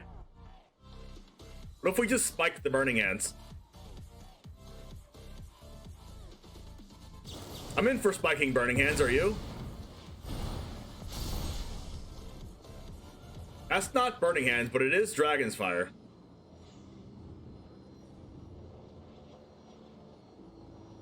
I think that actually works out.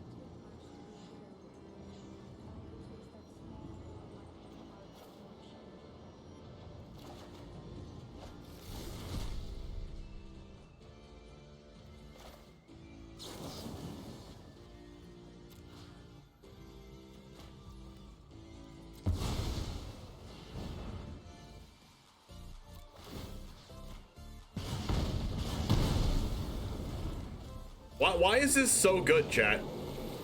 Is there a reason why this is just so overpowered? Because it seems overpowered. This is why Como's bad.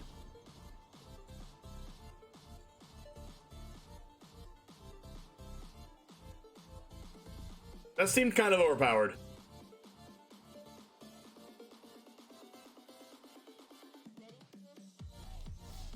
Opponent is confirmed sad.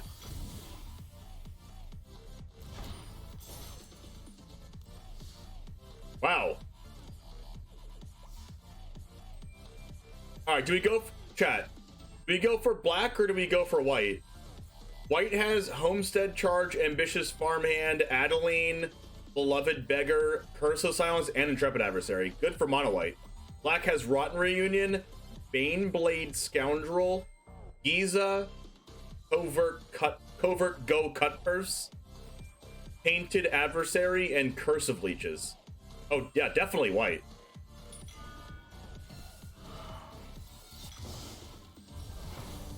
I've never heard of this Covert Go Cut Purse card though.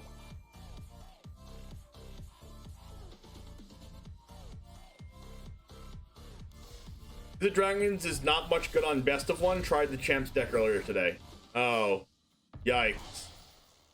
I ordered my entire standard deck, including the comas you told me not to. The card is not good. Adam, trust. Coma is definitely not good when it plays against the Izzet deck and gets immediately bounced or killed with burn spells. That's not how Coma's supposed to work. Coma's supposed to go on the battlefield and immediately live and not die. What happened in those matches is they had Coma twice and it died. Both times. It's not fine. And I can't get my standard cards because I've been streaming the world's top 4 all day, and CoolStuffInc.com closed. By the way, I'll use this opportunity, just like CovertGoBlue does, okay, and say, hey, you can use code James5 at checkout and get 5% off of anything at CoolStuffInc.com! !CS in chat.